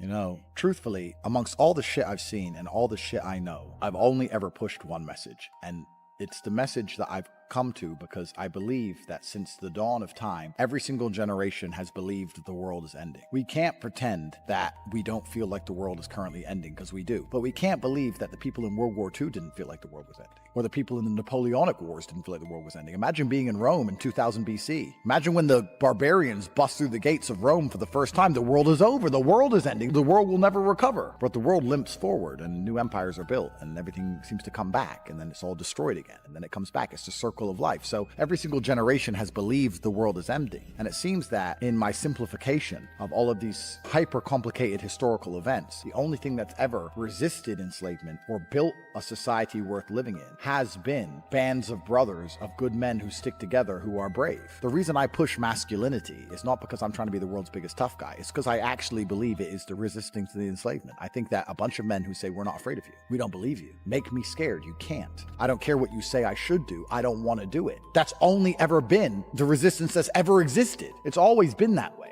And the reason we're in the trouble we're in today is because this is the first generation in history where there's no warriors. We always had warriors. There's the enemy. Get our guys together. Let's go fight them. Now I can't find anybody to fight. It's just me up here. Everyone with an opinion on the internet doesn't want to fight. They want to turn on me. I'm standing at the front saying, let's go, guys. And they're saying, you're a sellout. Well, what the are you doing? Why aren't you up here? What are you telling the world? What help are you giving? Who are you waking up? How are you shifting the Overton window? You're not risking a thing. I'm risking it all. And you're turning on me. I can find the odd guy here and there. Where's the resistance? So when I'm trying to preach masculinity and saying to guys, look, go to the gym, get strong, resist, don't be afraid, speak what you think. I'm trying to say all these things, trying to inspire some backup, some support. Masculinity is the answer to the trouble we are in. And truthfully, unless we get some balls back, well, then it's over, isn't it? And women can complain, and women can protest, and women can riot, but nobody gets. Because when women complain, it's called an inconvenience. And when men complain, it's called a revolution. Well, everyone, this has been your guest, Andrew Tate. This is the Jack Neal Podcast. I gotta say, I was having this conversation recently, and what he was saying in the beginning resonates kind of true to me, because it seems like every generation, it's the apocalypse, it's the end of the world. And especially when you spent your whole life believing in the narrative, and you know, you're going through life in automatic mode and just accepting the information that's given to you. Well, when you start waking up and start seeing the inconsistencies and things, it's very easy to have, you know, an extreme view where it's like, well, everyone's out to get me, you know, like they're trying to get me with the food, with the air, with the water. They're controlling the finances. They're controlling everything, the wars, this, that.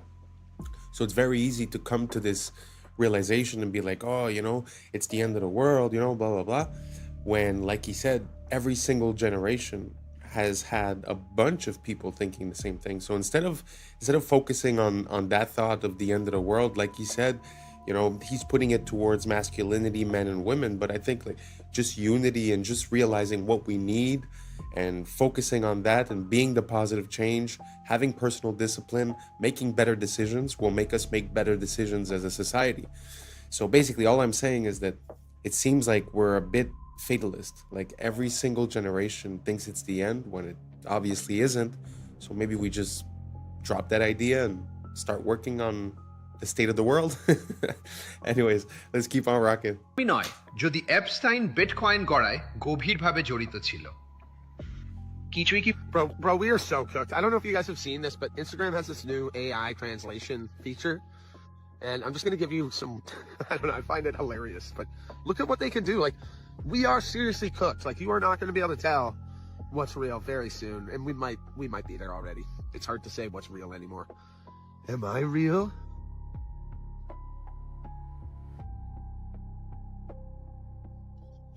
Here's me talking in different languages.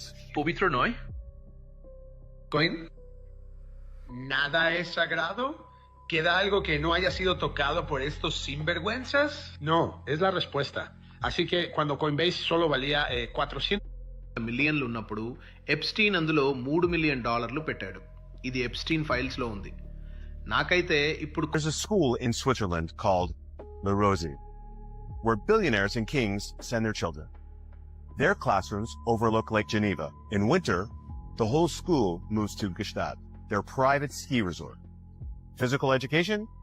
Skiing the Alps. They don't learn the rules there. They learn how to write them. Their classes are power, diplomacy, and silence. They're taught how to walk into a room and own it, how to speak less and be listened to more. They're not tested on grades. They're tested on presence, confidence, and connection. Because La Rosy doesn't prepare you for a career. It prepares you for control. I admire a lot of nationalities, but the Chinese and the Germans, for me, they come top. You know, they are the smartest mind. The smartest people who come from school and university, they are the people who are running China. They don't run technology companies. These guys are so serious. The West do not even know they are so serious. And I'll tell you, the gentleman who I bought from my Abu Dhabi building that was built 15-story in 12 days. It was fascinating to see 12 days a building was built. Thanks to the Chinese.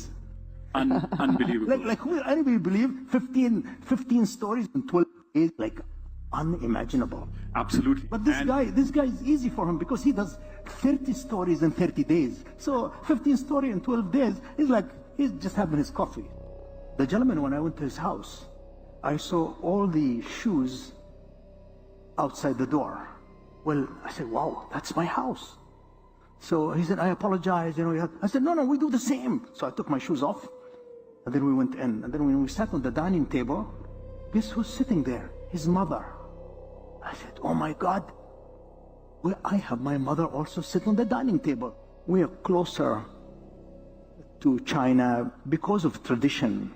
My respect to the Western culture. I have nothing against it, but we're not the same. Well, that's pretty interesting because like he says, we're not the same, and it kind of makes sense because when we go to make a building, it's going to take us 2 years just to pass the permits and to receive the materials. So there's really something about before I start talking about China, I just want to say I do not approve the system that they have there and the rules that they have and the social credit. I'm not condoning it. But there is a difference when you're able to get your people together to do something quickly and efficiently, you know? And I think we've lost that. It's sort of like, you know, I don't know if it's Saudi Arabia or Abu Dhabi, but when they decide that they're building a castle, they're building a castle and everyone is on it and it gets done quickly. Here, they talk about plans, they estimate how much it's going to cost, it doubles the cost, doubles the time, doubles the work, right? So we're really in a different mind state and a different capabilities zone. So I do tip my hat to those societies that are able to get things done, you know? As for us, it seems like it's all red tape and bureaucracy. I don't know if you guys agree or don't. Let me know down below. And let's keep on rocking. his 36 plus worldwide is not new research. And so we started working with him and our herd of ostriches here. And we were looking at developing the alternative to working with natural antibiotics to create resilience in your own body for viruses. And we were very successful. So we have scientific proof and data that we were able to neutralize, not block them, actually neutralize it. And this is all just through lozenges or nasal sprays. And so that was very exciting. But the lab that we were working with at the time actually got shut down immediately after all of our robust came back in. Frederick Leduc, a lab immune bio back, got shut down and had to sign an NDA and was no longer allowed to talk. I found this book at the local antique shop yesterday, and it was written in 1926, The Secret World or the hidden hand, unrevealed in history, 100 historical mysteries explained. There's a secret, and they are of the nature of the individuals who are taking over now, the blues, that they are the ones that have been running society because they made a pact with a god. But that's his position. But I want to read to you this very specific, I have to be careful about what, I really was trying to debate whether to put this on the internet at all because it could really get me in trouble. But this particular page, I just want you to see this particular part, talking about proof of the existence of this invisible hidden hand. He says, the world is governed by very different personages from what is imagined by those who are not behind the scenes, i.e., not by kings and ministers. Said not others, but different, which means not the kings, ministers, or other similar men, but absolutely different, possibly even of a different. Who they are must be known first of all, and only then can we control them and establish peace, but not before. You know how I'm always saying, I'm calling them creatures and creeps, and I'm saying they're not human. I don't know what they are. And this has been my biggest reason around this. I ain't unifying because I don't know what these things are. This apparently has been known. And this has nothing to do with religion. I'm talking about like a species of a soul or something that's on this planet. And that's what he's talking about here. Bismarck, the Iron Chancellor, perceived the existence of invisible forces, but could not or did not wish to formulate them, and called them imponderabilia, powers which no one could fathom.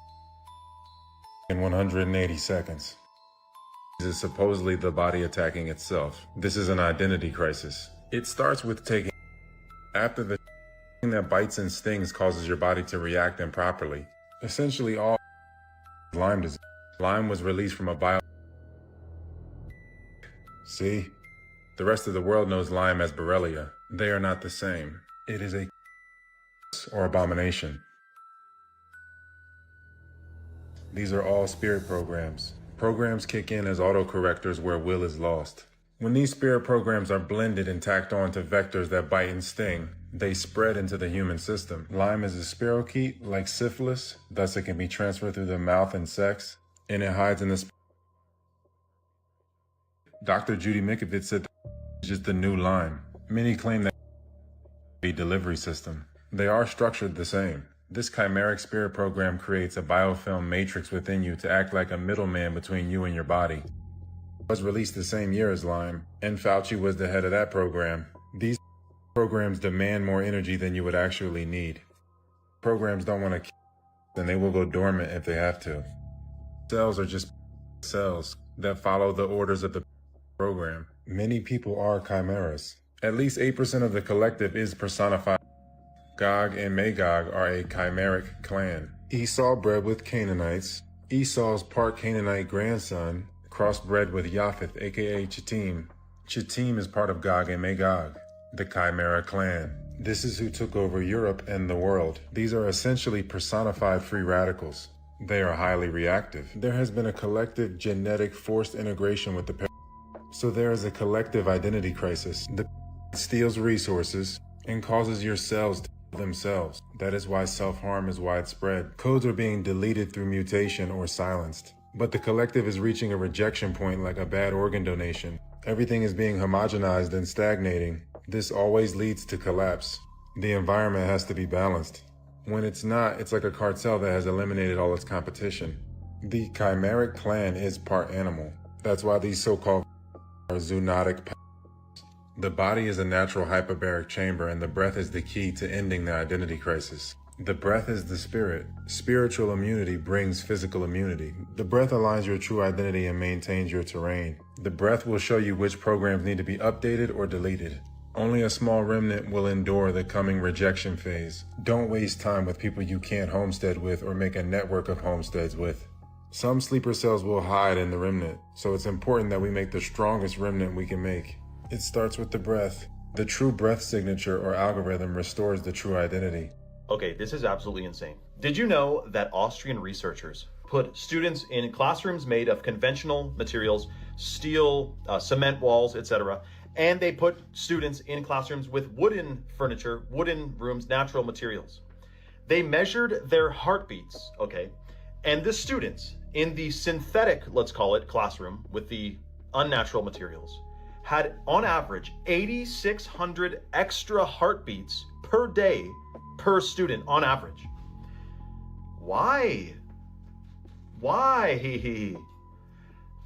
It's the difference between real materials and synthetics. They have a different frequency, which apparently they found that your body registers plastic, laminate, and vinyl as a low-grade stressor, even when it looks like wood or marble. So remember those fake desks we had that looked like wooden desks, but it wasn't. That was like a plastic, and it's unfortunate. I mean, what does that do to your body in 10 years when you're in school you're in kindergarten, then grade school, then high school, and it's all synthetic materials. Now, not to mention, this study was done before artificial lights, like they just had light bulbs. Now we have compact fluorescent and LEDs. Not to mention all of the Wi-Fi routers that are in schools now. Like every 20 feet down the hall, there's a freaking Wi-Fi router hanging on the ceiling. That is something else to be discussed. Now, when it comes to our homes, especially if you're building a new home, I mean, dude, you can really make it an organic eco house with some easy, hacks. But what if we're at home surrounded by unnatural materials as well? Then what are we doing? Are we shortening our lifespan by being surrounded by plastic? I mean, think about it. Drywall, Chinese drywall is in pretty much all of our homes. It's toxic dust. It's toxic to breathe in, and it's mold, like it can get moldy. Whereas a hemp house or a cob house or a stone house, there's different houses that are mold resistant, namely hemp. I mean, hemp is basically a tank couldn't drive through. I mean, hemp is extremely durable, mold resistant, fire resistant, and it actually blocks EMFs. Like if you're in a house that's made of hempcrete, and you're down the hall and there's 2 rooms between you and the Wi-Fi router, you're not going to get cell service. Like that's one of the things people say when they have a hemp house is they don't get very good cell reception, which is good because you don't need cell reception on your brain stem every freaking day. But is that study shocking or what? Frequency, energy, frequency, and vibration. Nikola Tesla knew all about it. Let me know your thoughts in the comments below and follow for more. Very interesting. I haven't seen the study that he's referring to, but imagine if just the objects that surround you, like if we take for granted what he's saying, the objects around you have an effect on your body and its function. Now imagine the air, imagine the food, imagine the water, the drink. Because he's saying when you substitute wood for plastic, let's say, but what happens when you substitute, a real compound from a plant to a synthetic version, right? So, yeah, and like he's saying, you have it at school, you have it at home, you have it at work, you have it in your car. So at the end of the day, are we outside of our element? Are we performing less than optimal? Not only by food, but also by just the materials that we use to build the stuff around us. Such a interesting thought to have. I'm going to look into it a bit more. Let me know what you guys think down below, and let's keep on rocking. What's the difference between the debt and the debt that African nations own? Because the U.S. debt doesn't keep the from being one of the leading powers of the world, but then African nations can't make it because of that debt that is strangling them. What makes African and third world debt different from the American debt? Number one, it's going to pay its debt. It doesn't have to. Its debts are in its own currency. We can simply print it. The African debt is not in its currency. The African debt is in dollars. Africa has to earn the U.S. dollars, and the only way it can earn the U.S. dollars is not to be for growing its own food and becoming independent and doing something that the does not like. The principle underlying the foundation of the World Bank is that no country should grow its own food. Africa and the third world should only grow export crops. In order to have an oversupply of cocoa and other tropical raw materials to keep down the price, they must buy their grain from the or Europe, so that if they do something that we don't like, we can do whatever tried to do to China in the 60s. We can sanction them. We can say, we're going to starve you. We're going to not export any grain to you. So owing their foreign debt in dollars means that they have to somehow sell something want, not what they want. I think the most evil organizations in the world today are the international. Now it's time for everybody's favorite food to microwave, the grape. And you know what? Let me go ahead and cut it almost in half, just to make sure, it heats nice and evenly, Like this. And yeet.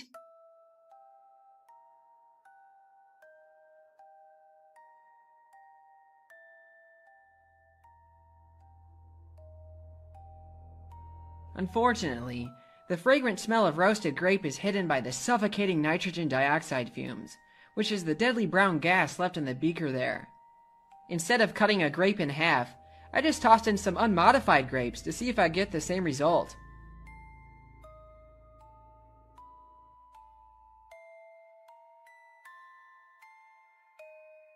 Yep, grapes are haunted. Let's see if the microwave can melt magnesium ribbon, or at least see what kind of plasma it'll make.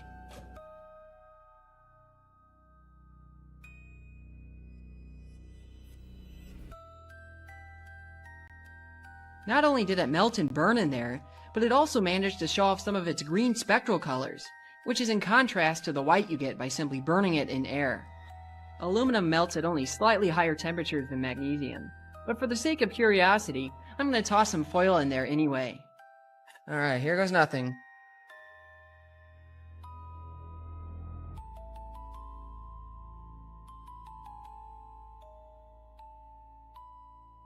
Now that is like an arc furnace. Oh my goodness. Now it's time for something more challenging. Copper needs to be very hot before it melts, so let's see how it holds up in the microwave.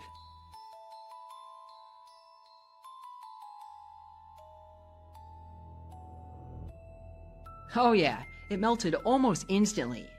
Now this also brings up an important point about the glass. It's actually astonishing how well these Pyrex beakers have held up to the plasma. The same cannot be said about this Pyrex bakeware. The difference is that the beakers are made from borosilicate glass, which has very low thermal expansion. Pyrex bakeware used to be made from this as well, but has since been changed to tempered float glass, and its internal stress patterns are easy to see in a polariscope. This change is unfortunate for home science, but it does make for less dangerous breaks in the kitchen, as it tends to explode into tiny bits as opposed to razor shards. Hello, my name's Jason. I live at 1776 Boulevard. We're here to talk about tonight. Excuse me, Jason? Yeah. What's your last name and what's your address again? My last name is Jason We the People, and my address is 1776 Boulevard. What city? Freedom City. Freedom City in what state? Michigan. So I know you're making all that up. Yeah, 100%, because I don't have to tell you anything, because it's my you know what that is? According to I think you need to learn the Fifth Amendment.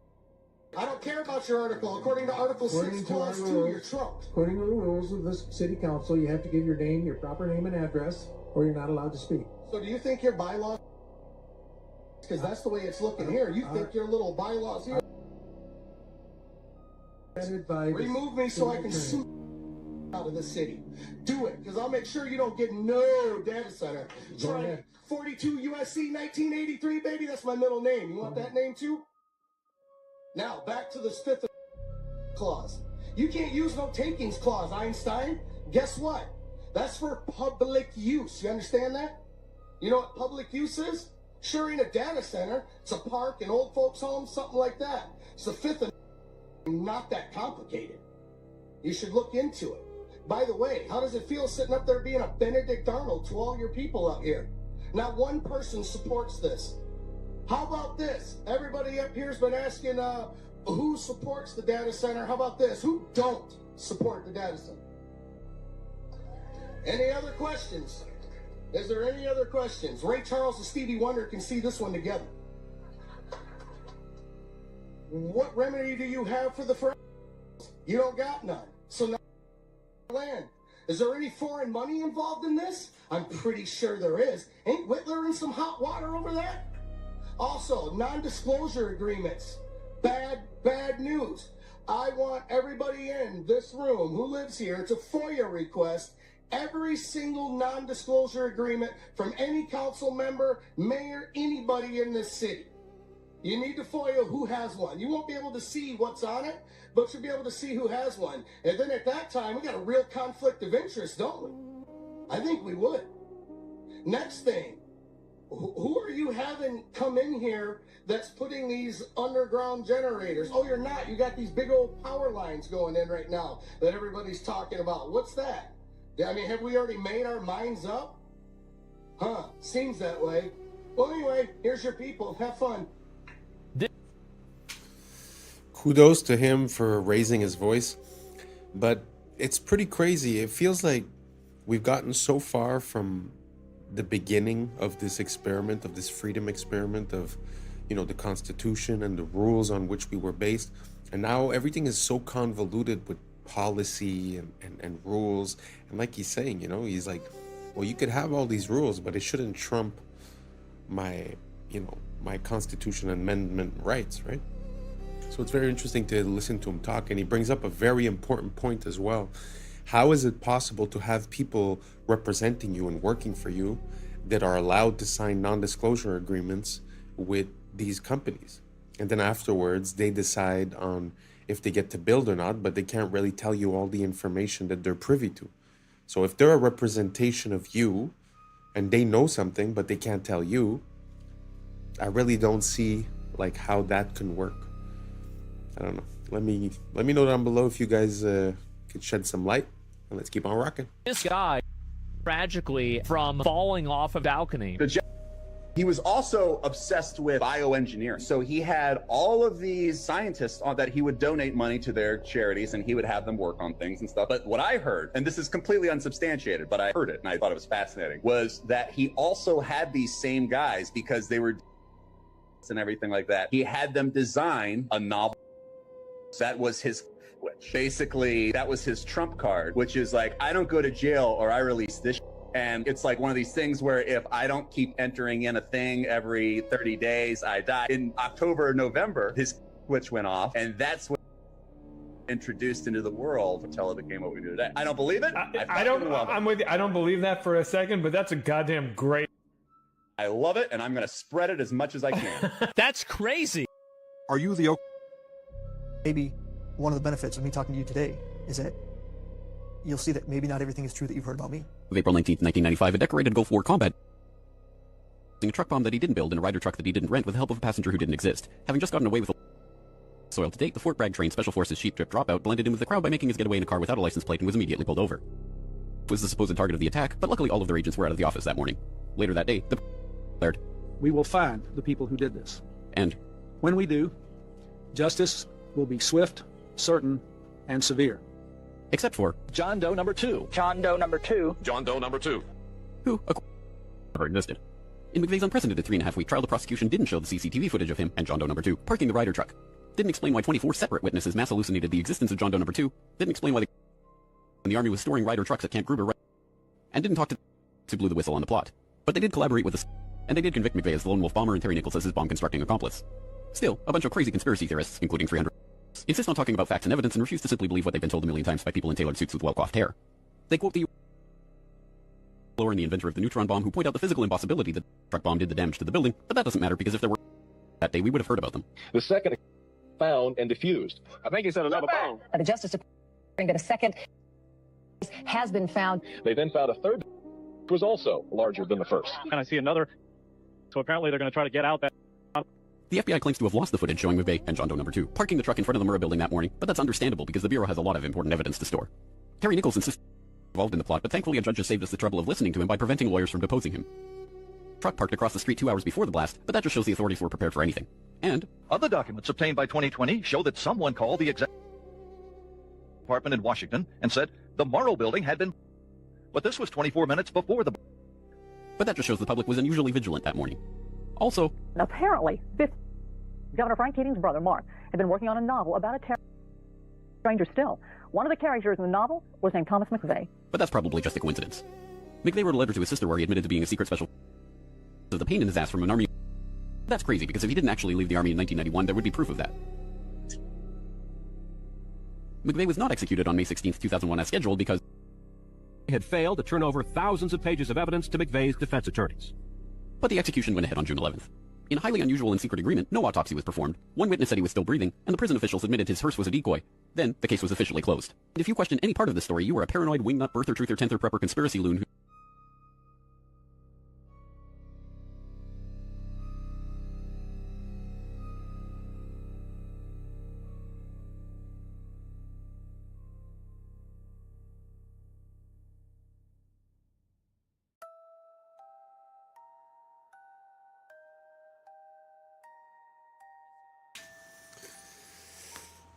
It just seems sometimes, especially when you look at these major events, that the more you look closely, the more inconsistencies you can find. And I don't know, it's just very interesting. You know, I wonder if it's just pattern recognition or if there's really something going on. Let me know what you guys think down below. I also want to refer you to the person who made that video. Is actually James Corbett, and he's a great creator. For the past at least 15 years, he's been always present, always talking about everything, always backed up with sources, references, and never speculating, truly saying the facts as they are. Amazing creator. So anyways, thank you so much for rocking until the end. That's a wrap for today, familia. Whether you're tuning in with the sunrise or you're posted up after midnight, I appreciate your time, your energy, your curiosity. And don't forget, this isn't about truth or fiction. This is about perspective. If this sparked a thought, a laugh, a deeper question, then we did our job. So drop your thoughts in the comments, keep the convo alive, like, subscribe, and hit that bell if you're riding a wave, because we're just getting started. Until next time, stay grounded, stay weird, stay critical. I'm Adam Strain, and this has been Adam Strain Reacts.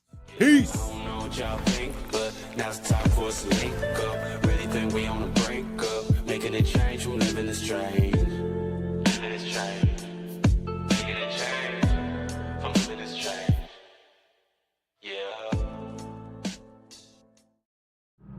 Yeah. Yeah. I was sleeping, had to wake up. Why? Every reason I can think of. God, till the day I keep the income. What's up, YouTube? Today, we'll be looking at disturbing TikToks that'll make you question reality. So without further ado, welcome to Adam Strain Reacts. Let's get her done. This is how we became a conquered people with a forgotten past.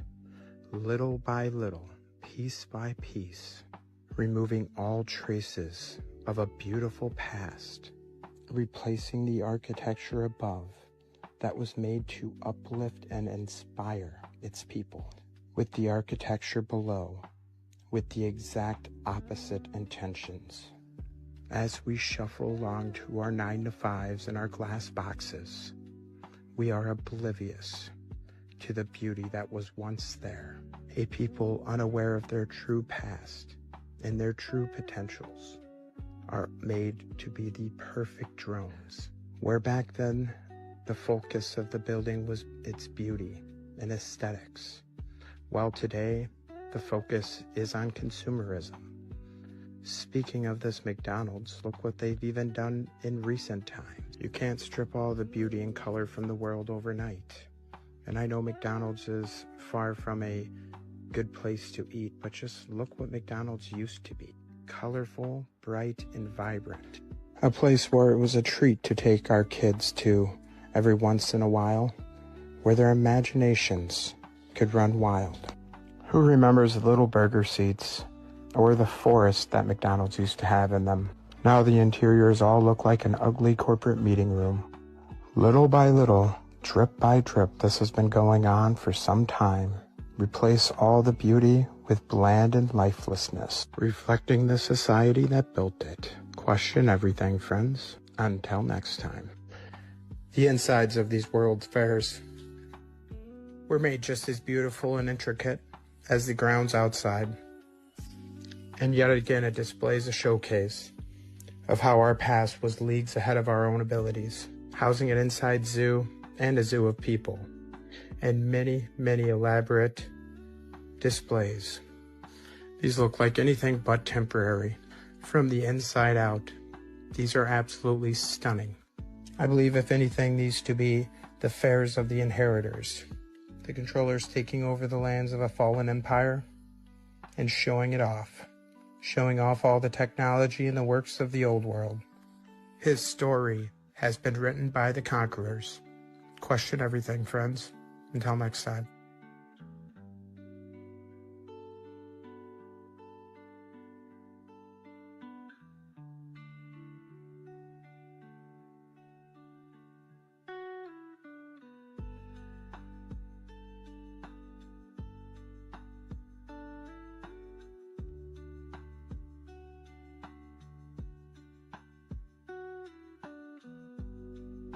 There is a physical manifestation of the millennial kingdom. If the devil was bound, you'd have a time of peace and prosperity. And then maybe you would have a time where people could create grand buildings, create grand art, music, everything.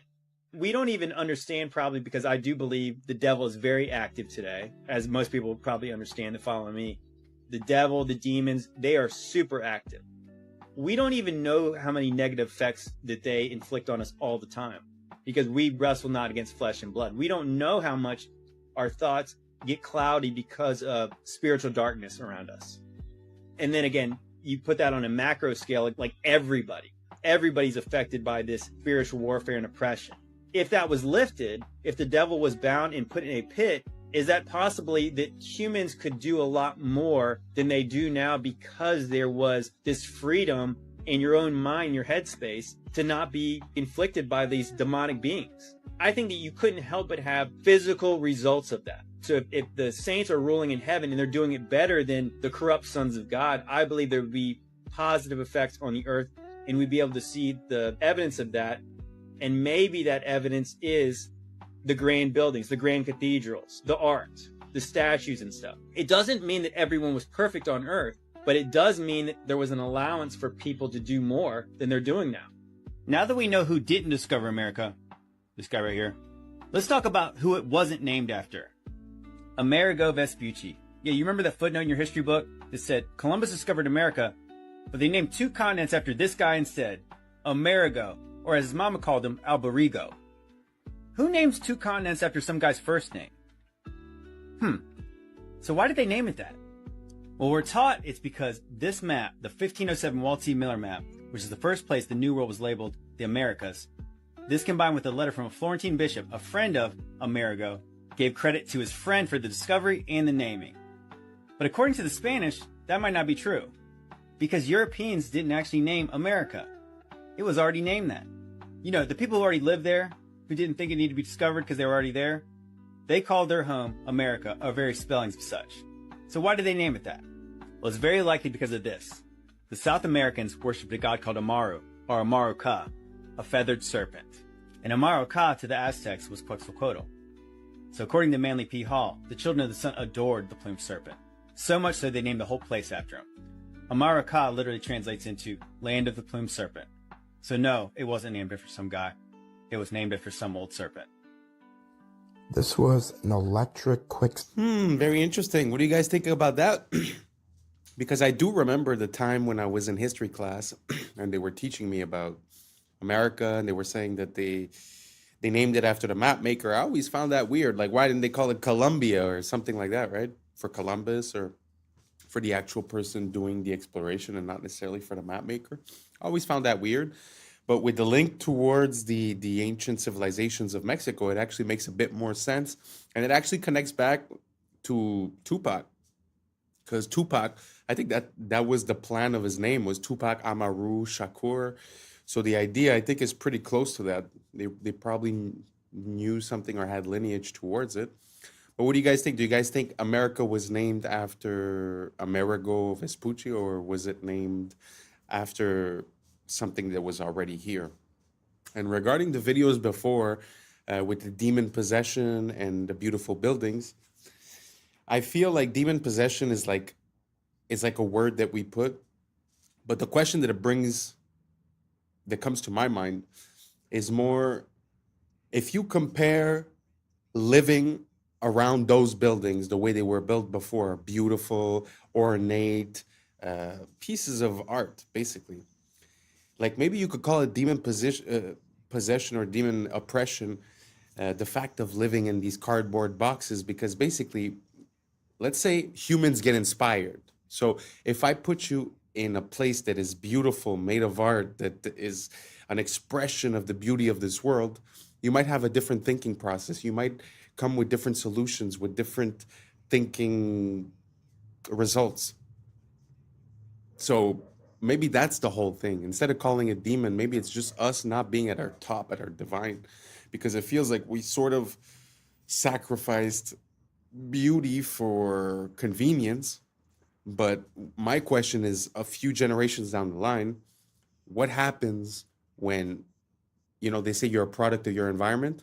What is the product of this type of environment compared to the product of a glorious, majestic, beautiful, ornate, So do you guys think that it makes a difference? Do you guys think the buildings have an effect on us? Do you guys think that whether we live in a 16 chapel or whether we live in a square box, it's the same? It's up to us. Let me know down below, and let's keep on rocking. Service station for electric-powered taxis in 1940. The fleet of taxis would just pull up, and they would quickly swap out the battery, almost like a NASCAR pit crew. It's funny, they had fleets of electric vehicles, electric taxis like this, electric trucks, so much. I went to the Museum of Science and Industry this spring in Chicago, and they had a whole wing of the history of the automobile. Not one of these electric vehicles were shown. Just the reintroduced technology from today, like the Teslas and stuff. Nothing on these electric trucks here. Nothing on these electric buses. It's like they didn't want you to know the capabilities and power of the past. And the parasites can keep on charging as a premium for their petroleum-based vehicles. Question everything, friends. Until next time. You've been lied to your whole life? I will never stop being amazed by the amount of inventions that come from the 1800s or before. It is truly amazing. It's very sad that they've erased this from our past. Do you guys think that it's true that we had electric cars way back in the days and we just reintroduced the technology? Let me know down below. Let's keep on rocking. And don't even know it. This was the biggest realization I had when I moved to Asia. We were bred to be absolute fucking slaves. Everything you do is in the best interest of massive corporations and the government's control over you. You're sold on a consumeristic ideology that you need the bigger house, the fastest car, and the flashiest bust down. The Federal Reserve is in fact the biggest scam in human history. And you're told that happiness is only attainable if it's bought. People out here don't have shit, but they're happier than you will ever be. You literally have the option to be here right now, but instead you fell for the trap to sit in a cubicle thinking that one day that will allow you to get here. It's the most genius trap to make the wealthy wealthier and the poorer poorer. As soon as we stop participating in this fucking rat race, watch how the elites shit their pants when the cash flow stops. Windows 10? Wow, that was a gem. It always amazed me the way we were raised, where, go to school for 20 years, go to work for 40 years, and then you'll be able to do what you want. It makes no sense. Because in my mind, if you've never worked the muscle of happiness, you don't even know how to be happy, And if you've never cultivated hobbies, passions, and things to do, you'll get at that moment and you won't really know what to do. So if I have one piece of advice, try to live it, man. Try to live it before you die. Because I know that money and, like you said, the rat race and all that, it seems real. But life is very short. So try to live it. Try to live it as much as you can. Try to be happy daily. Even if you're in a bad situation, try to accept it and move towards a better situation. Try not to get stuck in a rut of negative thinking, because I feel like that keeps us stuck in the mud. Anyways, who am I, right? Doesn't matter. Best of luck to everyone, and let's keep on rocking. This ain't over. Is officially dead. And now spyware that takes screenshots of everything you do every few seconds comes built in with Windows 11. This is real. Microsoft even bragged about it, and it's some Black Mirror in real life. But there is a way you can unplug from this mass surveillance operation that Bill Gates probably doesn't want you to do. So if you're watching this anytime after October 14th, 2025, Microsoft has officially ended support for Windows 10 after 10 long and faithful years, RIP. Which doesn't mean it's not going to work anymore, but over time it's going to become more prone to incompatibility issues, viruses, and other unfixable errors, kind of forcing everyone, myself included, to switch to Windows 11, which Microsoft announced has a built-in program called Recall, powered by their AI Copilot assistant, that explicitly states it takes an image of your screen every few seconds to sort of act as a browser history, but for all of your PC activity. Yup, even your offline sessions are going to be tracked, meaning you can sort of rewind and search through everything you've ever done on your computer using AI, which is kind of cool but also kind of creepy. Microsoft claims the AI will run entirely locally, so like inside your computer, not on some remote cloud server that they have access to. And the screenshots will also be stored only on your own computer in an encrypted file. I mean, if you think you can take their word for it, sure, no judgment, but you really never know with tech giants these days. And it still does give actual hackers an easy way to access everything you've ever done on your computer. Everything. Luckily, you can opt out of this feature if you want, so be careful when installing it, as they probably hid it inside some recommended settings option that 90% of people are just going to choose. And in case you already upgraded to Windows 11, there is a way you can disable it at a root level. Here are the instructions. Screenshot it, save this video, you're welcome. Richmond's City Hall, Gothic Revival, a palace of stone and glass. According to the textbooks, built in the late 1800s by men with horse carts, pulleys, and chisels.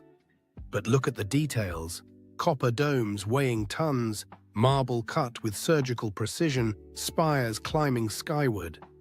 Even today, with cranes, 3D software, and billion-dollar budgets, such feats take years.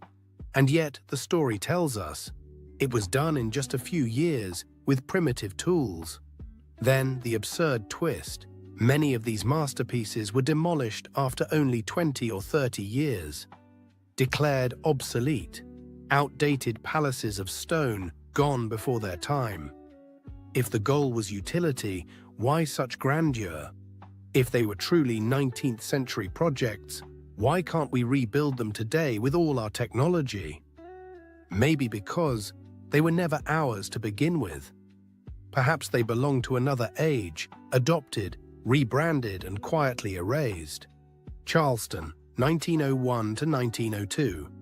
They called it the Interstate and West Indian Exposition. Boring name, right? Puts you to sleep, sounds like nothing. But look at the pictures, what do you see? A city, not some food stands, not a few carnival rides. A city, Cotton Palace, Ivory City. Sound familiar, just like Chicago's White City. They recycle the same trick, palace this, palace that. Palaces for pigs, palaces for cotton, palaces for whatever, ridiculous. And the story they tell us?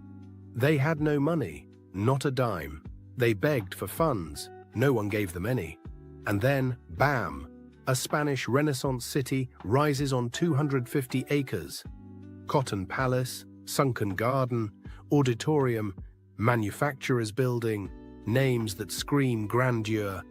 If you're broke, you don't build an ivory city. You put up some tents and call it a day. But no, they give us a capital of marble and towers. And then the ending, failure.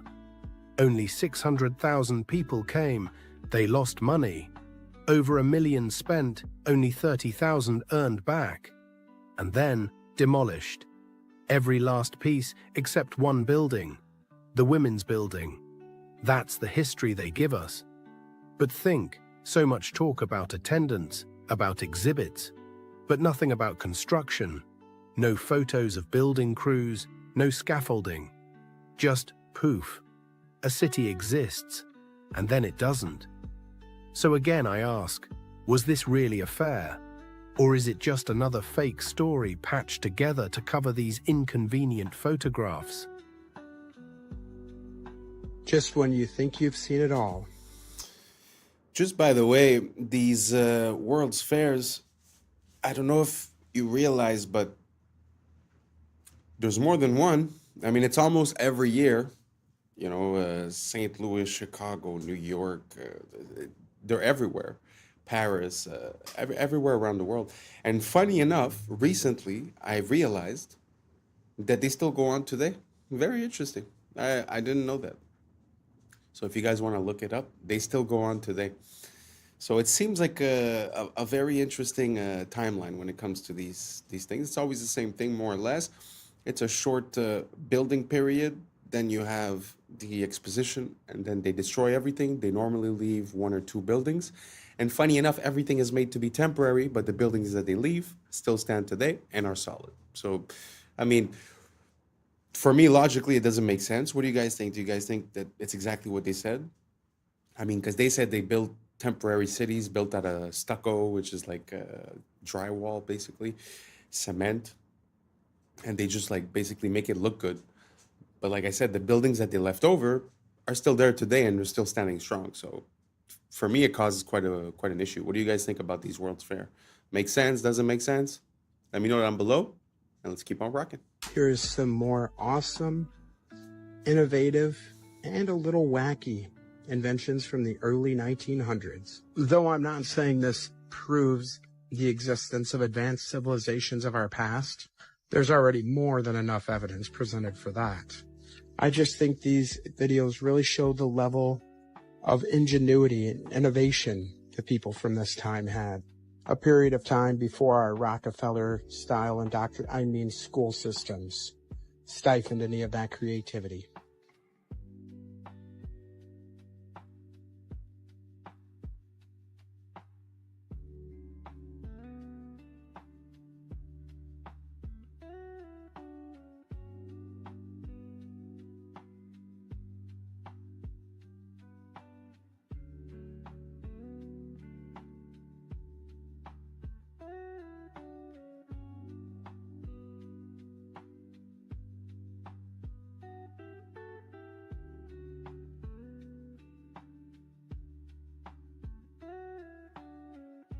So today we're going to do our fun one, best cooking pans if you decide to eat cooked food. So the first one we start off with is copper tin. This was the old school way of cooking things, but they used low heat, which is an interesting way of cooking. Then we got the old carbon steel, which actually contains carbon, which is very beneficial. So this is one to look into. This was a real cool one that Tom Cowan talked about, Denobi Japanese clay pots. Earthen clay pots. Think about it, you're cooking with the earth. Then we got the traditional glassware, which is really cool when you get into vintage glassware and all the different types that they used to use. Then we have the old-fashioned cast iron. Not really one of my favorites because I think of all the rust. So something to think about, and how people have low iron while cooking with iron. Then we jump over to Teflon, which is backed by DuPont, the non-stick coating. Anything non-stick, throw it in the garbage. That's all that it should be. All of this is just poison, poisons birds, animals, small babies, the whole entire thing. So Teflon is a no-no. And we'll just hit on one last way, just eating raw. This is what I've been doing for about 7 months now, from the book We Want to Live by Ajanis. You don't got to cook anything. So these are just some options if you decide to do any cooking. America is a scam, y'all. America is a scam. You will not believe how much cheaper it is to shop in Germany than America, y'all. Y'all gotta watch this. This is actually depressing. If you are American, this is actually depressing. And is any other country in the world experiencing what America is experiencing right now? Let me know that in the comments below, y'all. This is crazy, but watch this. Today I'm going to show you how expensive drugstore products are in Germany. Starting out with shower gel for 55 cents, deodorant for 60 cents, toothpaste for 65 cents. Oh my god, this is crazy. Period pads for $1.95. Shampoo for 65 cents. I always love to show this. 10 rolls of toilet paper for $4.95. You can find a toothbrush for 75 cents, 4 hand towels for $2.95, makeup remover for 95 cents, and it's perfume free. Hand soap for 65 cents. It's so insane. Everything is so cheap here. Let that sink in, you guys. This is the basic necessities that you need in order to get by in life, and yet America is making you put your life on the line. You have to open up a whole new credit card in order to buy basic necessities and groceries just to make it in this life. So is every other country living their own timeline? No one is playing by America's rules. So is America the only one that is dealing with these terrorists, these so-called terrorists? This is crazy. Face wash for $1.95. Also face cream for $1.95. $1.95 is a special number here. Cheapest hair mousse, $1.15.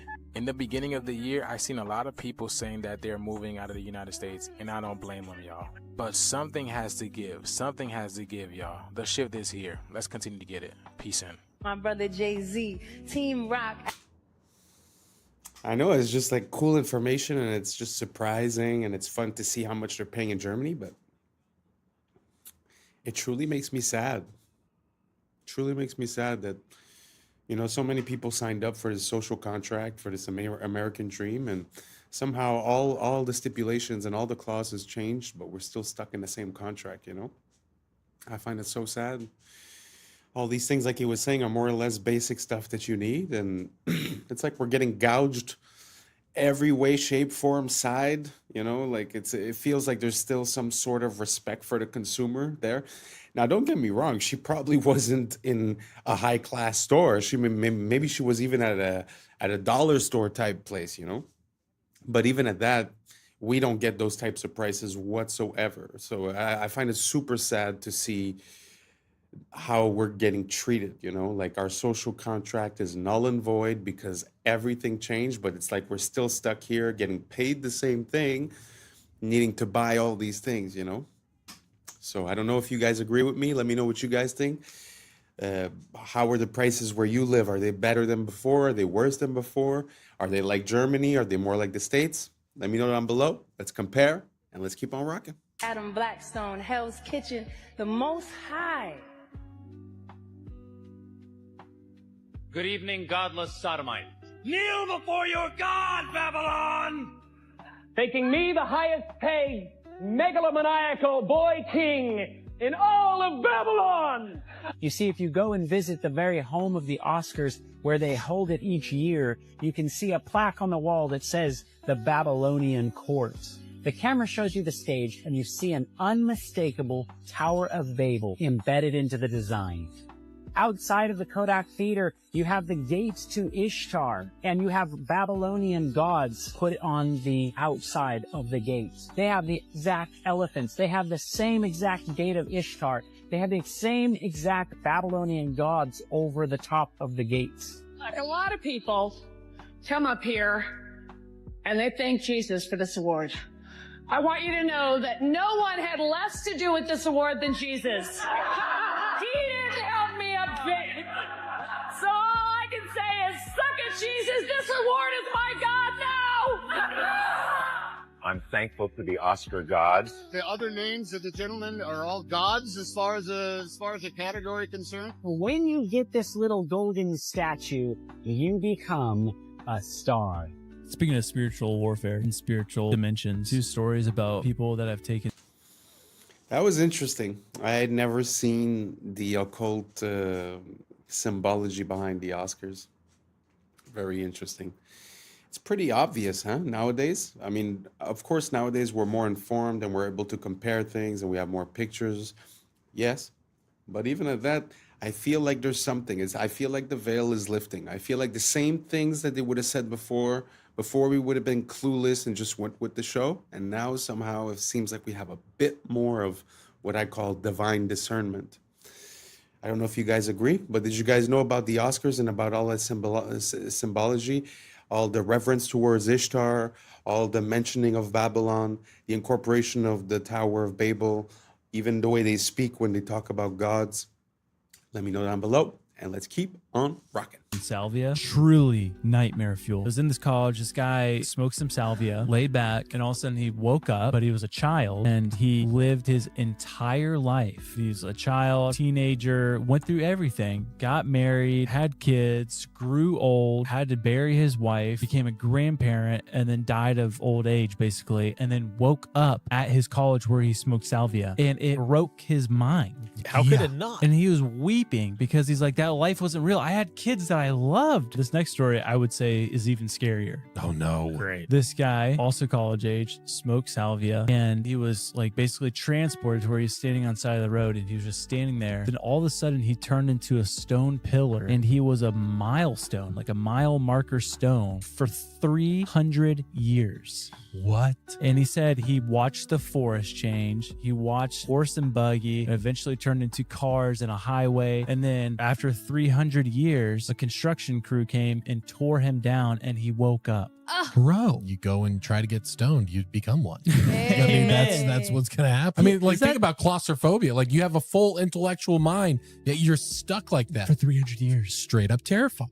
There was an altar found in Israel. Joshua's altar was excavated, and they took the spoils from it. They find this little lead tablet about that big, and they know that something's going on with this. Because of computers and where we are, they're able to read what the script says. Joshua's altar is built right at the gateway to the promised land, and it says this: cursed, cursed, cursed. Cursed of Yahweh. Cursed, cursed, cursed. So I was on a Zoom call with the archaeologist in Israel when he did the presentation on this. I threw a curveball, and I said, I understand where it is. I understand I'm going against, but this is not to the people of Israel. This cursed tablet is to the people in the land. And also, when it says Yahweh, it's the first time that Yahweh is mentioned anywhere. And the archaeologists, we got to go back to school. What are we looking at here? It's all written in Proto-Canaanite, which of course I can't be, but they can. In my opinion, this cursing is to the inhabitants of the land, which are the seed of the dragon, which are the Nephilim tribes, which were never supposed to be there. Wow. And right, it just goes like this. Yeah. It just goes like this. That's fascinating. Yeah, the more you dig, it all just connects. Y'all, look, it's $33 because she put her American Express.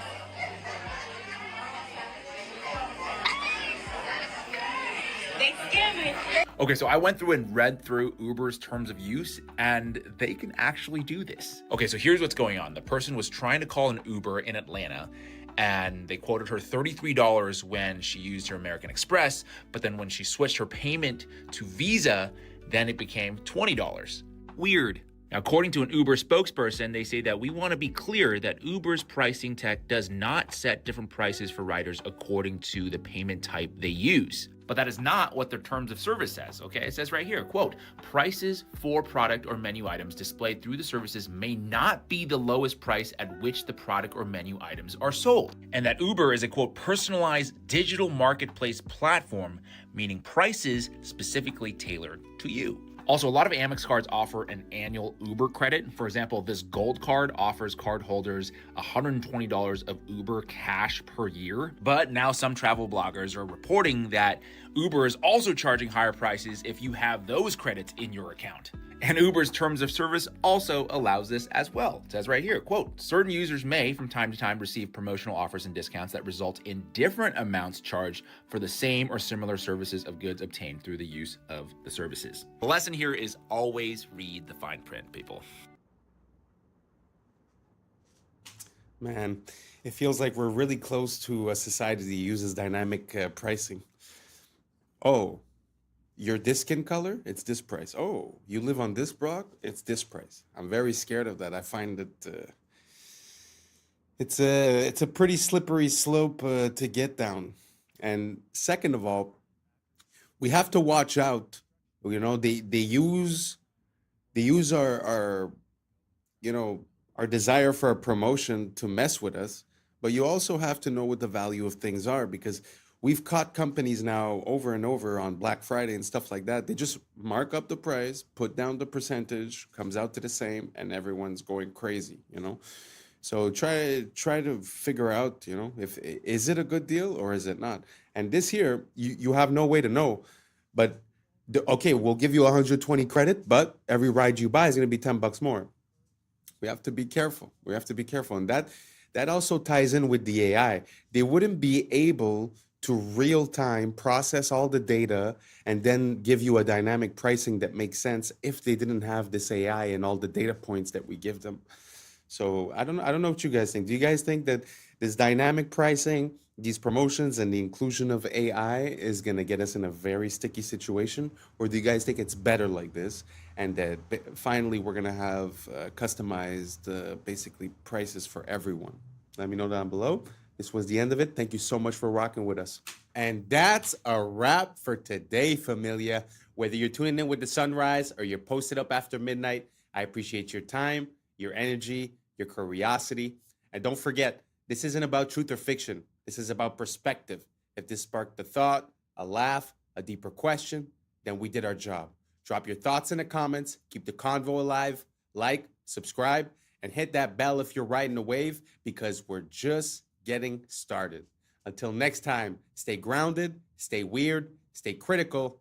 I'm Adam Strain, and this has been Adam Strain Reacts. Peace. Now it's time for us to link up. Really think we on the brink up. Making a change, we're living this strange. Living this change. Making a change. I'm living this change. Yeah.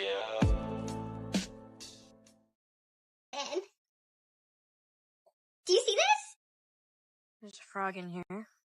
All about the one world government. LA, 15-minute smart cities. Jamaica, Maui, 15-minute smart cities.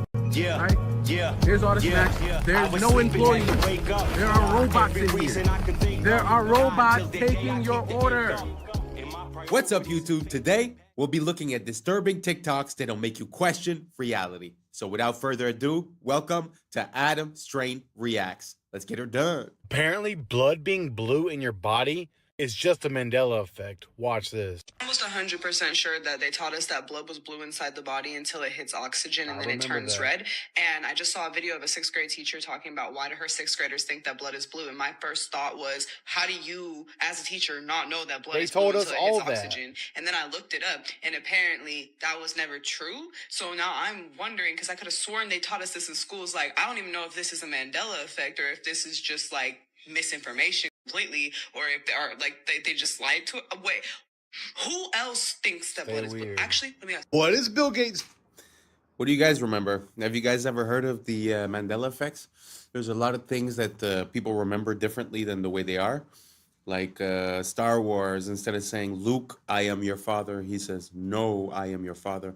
But the funny thing about that story, for an example, is that when the actor of Darth Vader would go on to talk shows and stuff like that, and they would tell him, okay, do the voice, he would say, Luke, I am your father.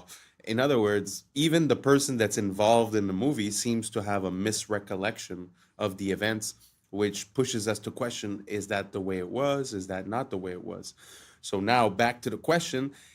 When you guys were in school learning about biology and they told you that the veins were blue, why did they say they were blue? Did they say because there was a lining in the vein? Or did they say because when the oxygen depletes in the blood, it loses its red tint and it becomes blue? That's what I had learned. So let me know down below, see if we're all on the same page or not, and let's keep on rocking. Planning with all that land he owned. Why don't they talk about planting trees? Why isn't Bill Gates the largest, private landowner in the U.S. now, planting trees like crazy if he's so worried about carbon dioxide? He poo-poos the whole idea of planting trees as a way to combat climate change. It's just carbon markets and going to electric vehicles and all of this stuff. But electric vehicles necessitates mass mining, and a lot of that mining is in places that use child labor, or it's going to be so environmentally destructive you totally destroy the developing world, which these people on the left supposedly want to protect. You're going to totally destroy the environment. But really what it's about is controlling how much energy people can use. And if you can control how much energy a household can use, you can control their economic activity. You also control how big their family can.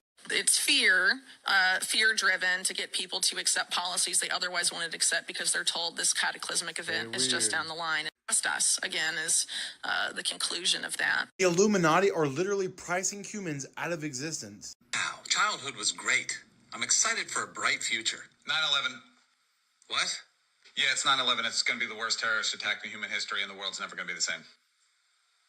All right, well, I'm sure by the time I get to college, things will... Financial crisis. There's going to be one of the worst financial crises ever.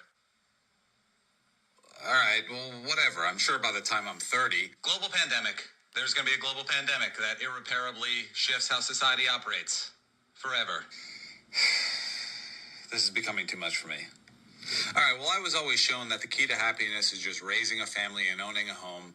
So I'm just going to focus on that because I'm finally making $100,000 a year. $250,000. Can't even do that anymore. Yeah, you're going to need $250,000 a year for all those things now. Are you kidding me? Gee, I mean, I guess I'll just go back to medical school then. $300,000, that's going to cost $300,000 and also 10 years of your life. Oh, my... Whatever, I'll just pursue my passions and become an artist. They're going to try to replace you with AI. Good God. I can't deal with this anymore. I'm just going to revert back to my childhood and watch some of my favorite shows. Try to forget about this. Child abuse. What? Yeah, child abuse. They were all abusing children. I need to go back to church. Also abusing children. I can't do this anymore. Is the government at least like trying to fix this? Stay weird. Abusing children. Abusing children. Have y'all ever... It's kind of true when you think about it. It seems like, I don't know, what age you guys have, but it does seem like there has been like a steady crisis every couple of years. Seems very interesting. Do you guys think that there's a meaning behind all of that? Or it's just random? But when you look at these events and you start looking at the causes and how and the incentives and, who had motive, becomes a pretty interesting story. But he is right that, you're trying to live a normal life, but with all these crises, with all these attacks, with all these situations, it's kind of hard to just go on your merry way. And like you said, even if you just want to, settle down, get a house or whatever, back in the days, people seems like they could buy a house if they were working at the convenience store. And nowadays, it's like they're talking about, Trump spoke about 50-year mortgages. So that means that everything is just out of reach from the consumer. So it's so sad the way back in the days you could have the most basic job and somehow still provide for your family. And nowadays it seems like that has completely changed. You guys agree? Do you guys see it the same way? Or do you guys think that nowadays there's way more opportunities than before and we have a problem with our mind state? Let me know down below and let's keep on rocking. Ever seen anything like this? VinHub. So check it out. You scan the QR code, right? There's all the snacks. There's no employees. There are robots in here. There are robots taking your order. Oh my goodness. And they got everything. They got medicine. Oh my goodness. I have to order something. I have to. This is a crazy business model, y'all. This is a crazy business model. Can you see this? Do you see this? It's a giant vending machine. But instead of getting one Pop-Tart, you could get all the Pop-Tarts. Instead of getting the little bag of cheeses, you get the whole box, right? You go ahead and go grocery shopping in here. They got coffee made up there. They got A1 sauce. Come on, they got everything in here. Man, what? Oh, man, there's too many ways to make money, y'all. This is hard. This ancient rock appears to be a map, but not just any map, a map of Earth's magnetic fields. It's at Newgrange. It's a pretty big rock. It's above average, megalittically speaking. It's a boyfriend rock. If you split the hemispheres of the Earth at the line on the rock, you get the magnetic vortex points of North America, South America, Russia, Pacific Ocean, and Antarctica. It's not just the similarities, though. It's the alignment of Newgrange itself. It is aligned to the winter solstice. The winter solstice is a magnetic event. During that time, the solar wind is the strongest. Earth's geomagnetic response is the weakest. This is important. Newgrange is in Ireland, where the auroras are. Those are charged particles re-entering the Earth through the atmosphere. Ireland is also home to some of the craziest geological formations on the planet, including the composition of these rocks, which are magnetic. Earth's magnetic field can align grains in sedimentary rock. These are the studies from Newgrange proving it, but why? Well, believe it or not, this was very common in the ancient world. In Tiwanaku, Bolivia, Brian Forster showed that the H blocks are actually magnetic. In Egypt, at Elephantine Island, my friend Chelsea accidentally ran an experiment with her tensor rings. After putting the box on that altar, it mangled her copper tensor rings, but only the ones that were shaped like a magnetic field. Geometry might actually show us the answer here. Newgrange is part of a vast network of stone circles. Circles contain a vortex. It's the only geometry that can do that. Stones act as nodes that shape the magnetic field as it enters into the most optimal way that a magnetic field flows. To balance the flow through the crust, we couple where it's weak and then we get rid of it back to the atmosphere where it's too strong. But here are the opinions of what people think those carvings are. We start matching the stuff with our science. This perspective requires no belief, just an open eye and an open mind, and I got way more to show you. Terminator is the prequels to the beginning of The Matrix. Sarah Connor is actually Neo's mother. So JC, John Connor's Jesus Christ, grows up to be Neo, one and the same in The Matrix. The Matrix is in the future. The Terminator is the past. It's time travel, past, present, and future time travel. It's the second coming of the Christ, the evolutions of consciousness, man versus the machine. So the machines, the Terminator machines, hear that a child is going to be born that's going to terminate them in the future when they oppress man. So see, it's a man versus the machine. It's God's children versus man's children, which was technology. So man versus nature. Exactly. So the Terminator has to time travel to the past because they know it's Sarah Connor, and they have to kill her, terminate her, so she won't have the baby. And Kyle Reese, he comes from the future to protect her, and he inadvertently gets her pregnant. And he has to go back to the future. And so it's the Immaculate Conception, because now she's pregnant and she fell in love with a man, but did it really happen? Did he exist?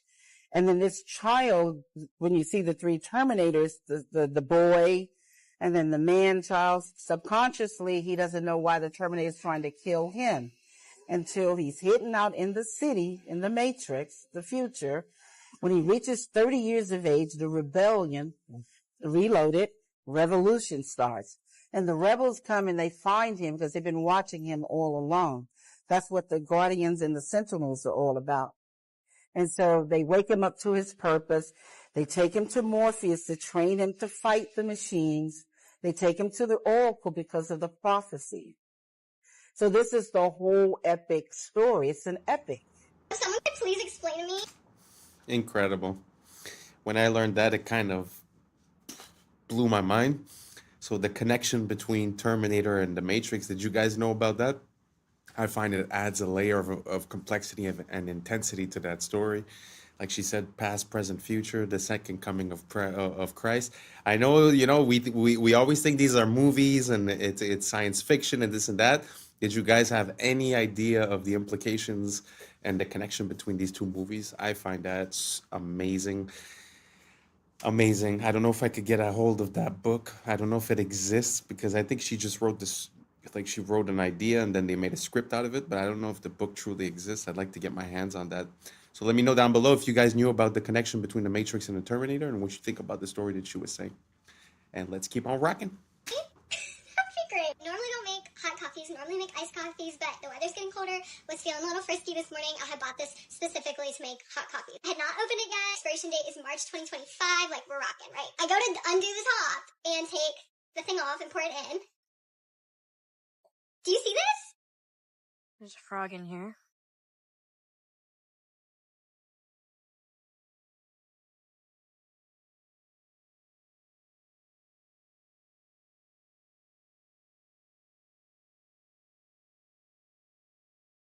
Open this. Look, drink water. It's crazy. La la la la la. La la la la la. La la.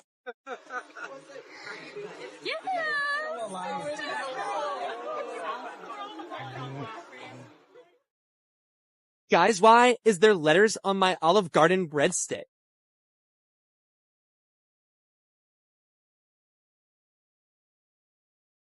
So if LA couldn't get any creepier with all the problems with crime and homeless, I ran into this billboard on this lot. So this is a vacant lot for construction, and it says, "Live life deeper, 144 stories underground. You may never go outside again." It's so creepy. I'm wanting to know if this is real with this construction site right here, West Hollywood, Beverly Hills adjacent. a controlled access community, 24/7 security, residents only amenities, a new standard of sustainable living, but it's all underground. Live life deeper. The world's first and only completely subterranean residences. Terrifying. I feel like it's a horror movie. It's so creepy. Fossilized. Wow, that's interesting. First of all, do you think it's possible that they're like sort of trying to create chaos above ground and sort of subconsciously say, hey, you want to be safe? Go underground, type of thing? I don't know. It's kind of weird. I don't know. The idea of living completely underground or having my house underground kind of makes me feel claustrophobic. I really don't have claustrophobia, but I don't know. I just feel like it's not natural for us to be living underground. And second of all, I don't know if you guys noticed that the placement of that guy's eyes was very, very interesting. I found that, I don't know if it's AI or something, but super interesting. First time that I see something like that. So let me know down below. Would you guys like to live underground in a complex like that? Do you think it makes sense? Or are you like me and you like your fresh air and the sun and it's not for you? Let me know down below and let's keep on rocking. Cowboy boot? That is the most insane thing I've read all day, but I am curious, what's the story here? Allegedly, this bad boy was found in a creek in Texas. So these guys, Carl and Don, were like, look, it's the fossilized leg of a cowboy. Well, that's a bit of a leap in logic. Why would they go and do a thing like that? Well, that's because Carl and Don are young Earth creationists. So since fossils run against the grain of what their ideology is, they need to find a way to undermine them. So they use this boot to say, look, fossils can form very quickly, and therefore all of geology is a lie. So many things wrong with this that it's actually incredible. Probably the most important, bone's not fossilized. When bone fossilizes, it turns to stone. This is just normal bone. It's not fossilized at all. They claim that this stone that it's in is 40 million years old, which it isn't. See, this is limestone. It breaks down in water, and then when the water evaporates, it leaves behind the stone again. So maybe the parent material is 40 million years old, but this sure isn't. And then why does nothing happen to the boot? Why did the boot not fossilize? It's just leather. You expect something unique to happen to the boot after 40 million years or some shit? We don't even know if this is human. I mean, that's a huge bone. And finally, if it is, why the fuck are y'all holding on to it? Even if there's a tiny chance this is actually from a person, don't you think it should be in like a forensics lab instead of being used to promote your weird, anti-science ideologies? So I don't know, maybe this is chill for them. If you think this is crazy, you should come check out my video debunking a young Earth creationist textbook. Come check it out, YouTube channel Mini Minute Man. Here we go. I put this in because I've seen that picture and that story a few times by people trying to negate the timeline, let's say. And they were saying that was basically petrified, but when something is petrified, like he said, it changes the composition into something that's more crystalline, the crystalline structure. And so he is right in a way that that's not really proof, because when you think about it, the leather didn't even have time to change.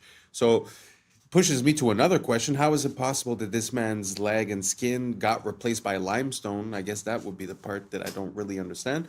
But I just put this in there because sometimes I see it used as proof positive that basically the timeline is off. And, you have to be honest on both sides. So I like to see one side and the other one. And that's why I presented it here. Now let's keep on rocking. Oh, again, the Philippines was just hit with a massive typhoon. And you know what's interesting about all this? Again, this was another place that they proposed to build smart cities.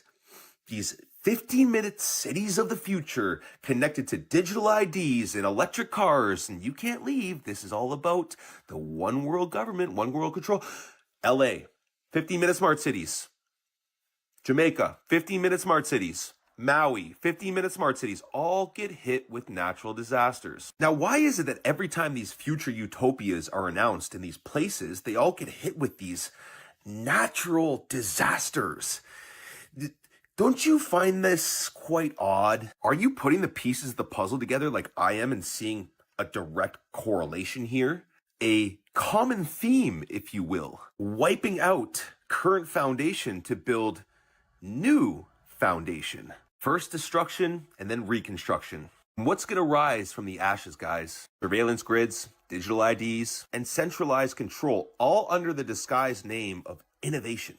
Now, the real ones can all see through the storm. We know what's really happening behind the closed doors. Our world is being purposely dismantled piece by piece by the psychopath globalists at the top. And the more people that wake up to this, the faster we're going to take these people down and actually build a beautiful new world for ourselves. So stay woke. Peace and love. This video is from San Francisco. A stamped brick with ARR, and we know that what used to be there said T, car. TCARR. Look at this. Huh. You can see that there are still fully intact bricks in what is otherwise fully melted. Like that one right there. Mm-hmm.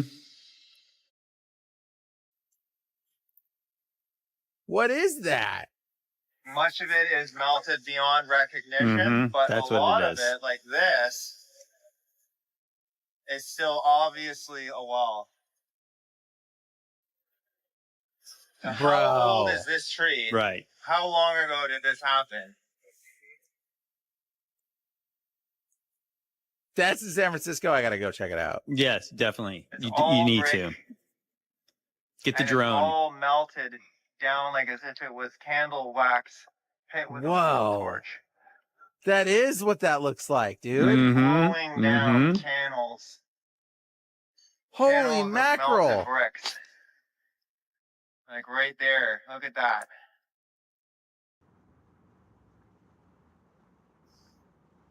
Still bricks sitting there, and that's the same kind of brick that this is. That's stamped. This is the evidence. It's very interesting. There's a word called meltology where people start looking into all these rocks and mountains, and they start identifying structures that they see as melted. And what's interesting about this one here is that I've heard things about melted brick before, and it's kind of a point of contention because if you want to heat brick sufficiently for it to melt, you're talking about almost 3,000 degrees. Fahrenheit and maybe 1,500 Celsius, which is very, very high heats, even for fire. So it's an anomalous situation when you find melted bricks. And anyways, to connect that, some people say that there was some plasma event or something basically that changed our plane of existence physically. So I don't know if that connects into that or if it comes from a fire, if it comes from another story. But again, it's just very interesting to see melted brick because the heat required to do that is very, very high. So yeah, that's why I put this in. And let's keep on rocking. Because there is a case of partial preservation of what was there. You know, because if you didn't find the bricks, you didn't see the little details of bricks in there, somebody would just say, oh, well, wind and water did this over 1 million years, right? They would say, oh, it was 15 billion years caused rocks to look like this. No, it took about probably 10 seconds of like the hottest thing you could possibly imagine, just burning something, and it literally melted like a candle melts. That's what you see there. Like, what happened in our recent past? I think it's very fascinating. When I really got curious about the western part of the United States and like stuff like the Valley of Fire, in my mind, I was thinking of the days of Noah, maybe. I was thinking maybe like sometime around like the days of Jesus, like thousands of years ago. But when you find stamped bricks in there, so that means there was a brick factory that made bricks, right? You know, so obviously I think even like the earliest brick factories were like in the we're told, the mid 19th century. They had factories that made bricks en masse. So when did this thing melt like that? Elon Musk said something so shocking at this event. The audience must be completely clueless for them to go along with this rather than start heckling and saying, what the Sam damn are you thinking? Listen to this interview or this clip. It's absolutely shocking, and we're going to unpack it. I think we may be able to give people, if somebody's committed crime, a more humane form of containment of future crime, which is if you say like you now get a free Optimus, and it's just going to follow you around and stop you from doing crime. But other than that, you get to do anything. It's just going to stop you from committing crime. That's really it. You don't have to put people in like prisons and stuff. It's pretty wild to think of the various of all the possibilities, but I think it's clearly the future. Now, Optimus is that goofy little robot standing next to him. His idea is that Criminals will have a robot following them around to prevent them from doing future crime. For one, how is this goofy little thing supposed to stop you from doing crime? But for two, I don't even think he was being serious about this. I think this is predictive programming or conditioning. Get ready for robots to police you. And whether that's in the form of AI policing us, like through our phones, through the internet, AI controlling what we say, what we can't say, getting us in trouble for things we say or think or type or research, etc., or really conditioning us for like robo-cops. Remember Minority Report, when you would get in trouble for pre-crime before the crime was committed? You get like sentenced and the cops come after you and whatnot. Minority Report. Now here's the thing with Elon Musk that no one really wraps their head around, seemingly. Many of you guys probably will, but the vast majority of people have no idea. The guy claims in multiple interviews that AI is the greatest threat to humanity. He then proceeds to make brain implantable microchips, self-driving cars, and his whole thing centered around artificial intelligence. It's like warning you about a forest fire while they're stoking the flames of a campfire next to the forest. I mean, it's absolutely ridiculous. What's interesting, though, is that he's portrayed as this freedom-fighting dude. Woo! Brain implantable microchips. What don't you understand about that? And the selling point is that it's going to make you superhuman, or it's going to help people who like can't use their arms, but if we put a brain microchip in there, they'll be able to move their arms again. It's going to be good for humanity. No, it will not make you superhuman. Merging with artificial intelligence will make you inhuman. You will no longer be fully human if you merge with AI, which is the plan, the mark of the beast. Let me know your thoughts in the comments below and follow for more. I'll admit, within the first few seconds of this video, you're going to go, I'm not so sure about that, man. But tell me if you think all of this in totality could be a coincidence, because I'm thinking it's more of a stretch to think this is a stretch. It's clearly happening and it's in your face. Watch this. The world might actually be run by demons. At almost every major city, there is symbolism for Lucifer. The United Nations headquarters is located at 666 United Nations Plaza, where there is tons of demonic symbolism such as this end times beast. In the Bible, it says 200 fallen angels descended at Mount Hermon, and the UN just happens to have a base there. The craziest part is that at a city called Astana, a city that's been purposely hidden from us, there's a massive pyramid, much like the one on the money that controls our entire world. And inside this pyramid, there's 200 perfectly aligned chairs. It's almost like the 200 angels that fell have a secret base where they make their plans. At this same city, there is another torch that represents Lucifer. This evil symbolism even stretches to CERN, a government research facility which has a statue of Shiva, the destroyer of worlds outside of it. So the 666 Plaza thing is true. The Mount Hermon thing is true. The Lucifer being the light bearer is true. The 200 chairs, that's legit. So that's only the tip of the iceberg. There used to be a website that is now scrubbed from the internet. I cannot find it. If one of you guys is a real techie, find this out for me. There's a website that showed the distances between certain buildings, like the Pyramids of Giza to the Basel, Switzerland World Bank, the International Monetary Fund, is exactly like 6,666 kilometers apart. And the One World Trade Center is exactly 666 miles from the Statue of Liberty, whatever, not saying that exact, but it was a website compiling all these shocking distances that happen to line up with 666s, and they're like significant, buildings in the White House and all that. Now remember also the Washington Monument.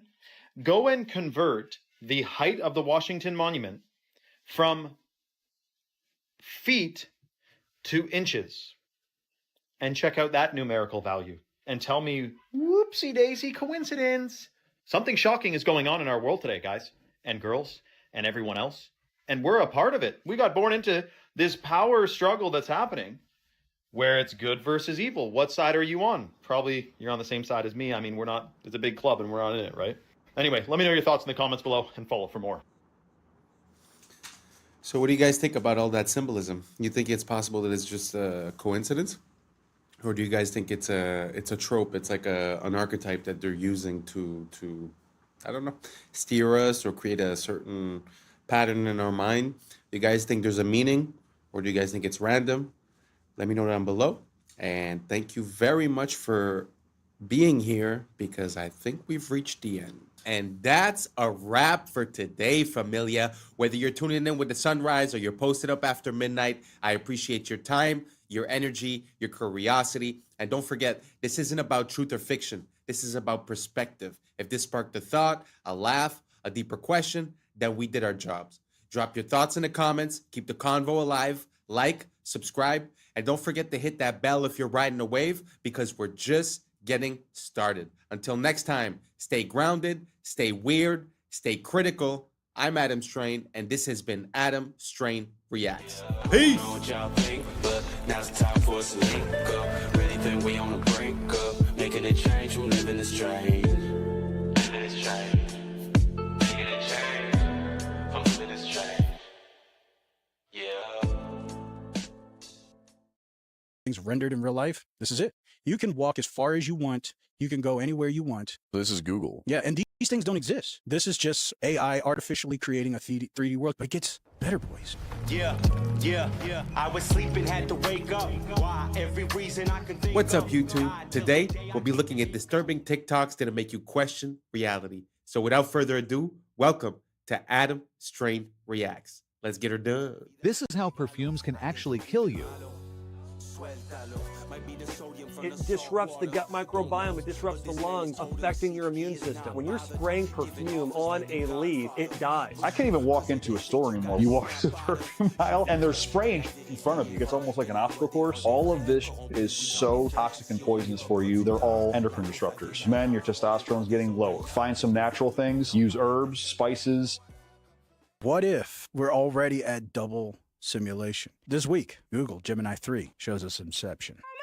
Nothing beats a Jet2 holiday. And right now, you can save £50 per person. That's £200 off for a family of 4. So this person was just watching somebody else watching a Jet2 holiday. But it gets better, boys. It gets better. And so this is a rendering. And this is all just by a text prompt. But they're just out there walking in real life now. And this is all rendered live. You know, the simulation theory, how everything's rendered in real life. This is it. You can walk as far as you want. You can go anywhere you want. This is Google. Yeah, and these things don't exist. This is just AI artificially creating a 3D world, but it gets better, boys. Genie 3 has real-time interactivity, meaning that the environment reacts to your movements and actions. You're not walking through a pre-built simulation. Everything you see here is being generated live as you explore it. And Genie 3 enables promptable events, so you can add new events into your world on the fly. Something like another person, or transportation. Live. Oh, you just type it in and it shows up. Or even something totally unexpected. You can generate worlds with distinct geographies, historical settings, fictional environments, and even other characters. Worlds can help with embodied research, training robotic agents before working in the real world. We're excited to see how Genie 3's world simulation. Well, I mean, in my mind, that's a game changer intensely. Because imagine if what you render, you could interact with it and that it auto-generates. That means you could sort of live in, you know, like your GTA type of map, right? So you live within that map, because I always had a hard time to understand how they would get everyone into the metaverse. Basically, you know, because the whole shift, like if you look at the investments towards Facebook and all that, was put towards the metaverse quite a while ago, and I had a hard time to imagine how they could get us all to go live in this simulated reality, because we're already sharing a space in this world, right? But this little advancement makes me see the whole potential of it, because while you could live in a Lord of the Rings type of universe, GTA map, you know, or someone lives actually in the GTA map, or someone else lives in Thailand or whatever, it could be anywhere. And at the end of the day, they could just make a place where people have a common ground to meet, and that would be the metaverse. And then it seems kind of plausible. You know, when people are having a bad deal or having a hard time making ends meet, so why not live in the digital world? I don't know if you guys seen the movie Ready Player One. I think that's sort of like a prototype of the idea that's going to be rendered. And we all see that, you know, in the past couple of years, it's like our money's worth less. If it just feels like, you know, all the faith in the systems has eroded. The media no longer medias. The food no longer foods. The math ain't mathin'. I don't know if you guys get it, but I mean, it just seems like everything not only doesn't serve its purpose, but actually serves its opposite purpose.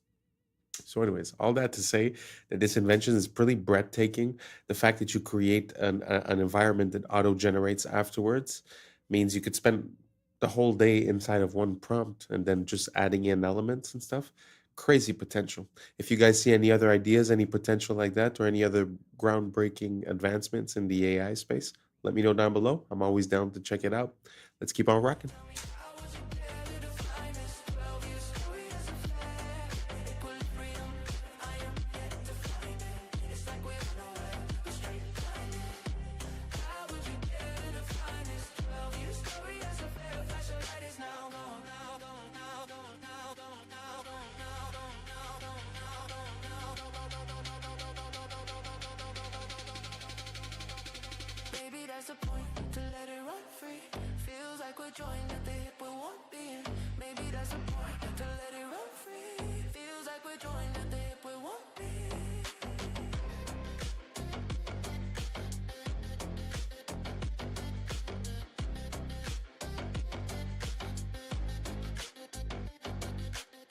Check out this chimpanzee absolutely smash this memory test. This memory test is set to the hardest setting, and most humans would fail it. 95% of humans fail this test, but this chimpanzee seems to smash through each set of 9. What it does is it shows up 9 numbers, 1 through to 9 most of the time, or sometimes doubles up numbers, and you're supposed to go through an order of lowest to highest, and this chimpanzee is absolutely smashing it. Wow. I wouldn't have gotten that. Would you have gotten those? I was looking at the screen, I was like, no, way too quick. Isn't that crazy though, how we underestimate, animals and their intelligence? I mean, it might not be the same type of intelligence, but I've heard similar things when it comes to dolphins, whales, elephants, bigger animals. They have these capabilities that are very, very impressive. If you guys have any other example, let me know down below. Let's keep on rocking.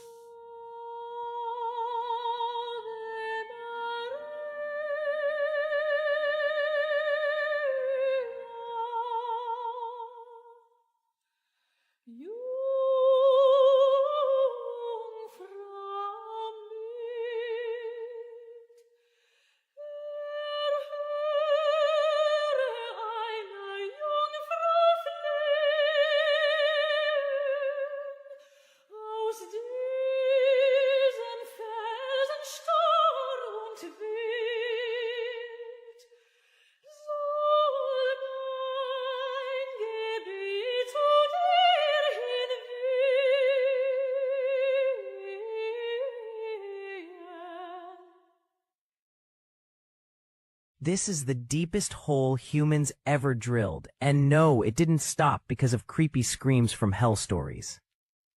Russia's Kola super deep borehole, over 12 kilometers straight down, deeper than Mount Everest, is tall.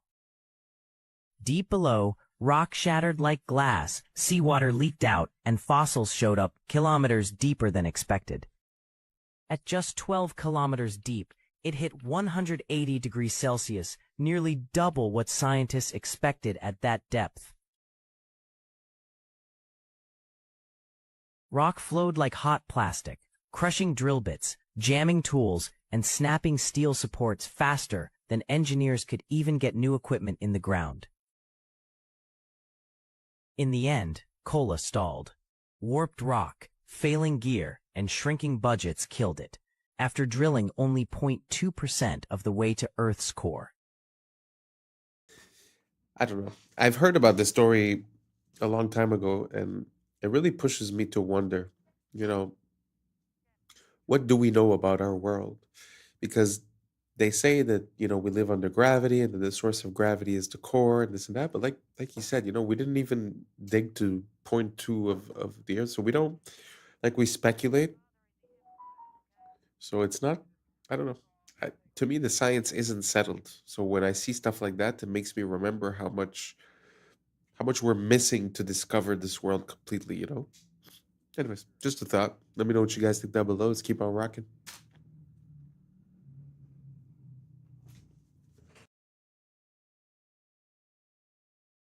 Jet, Picture up, Symbolism.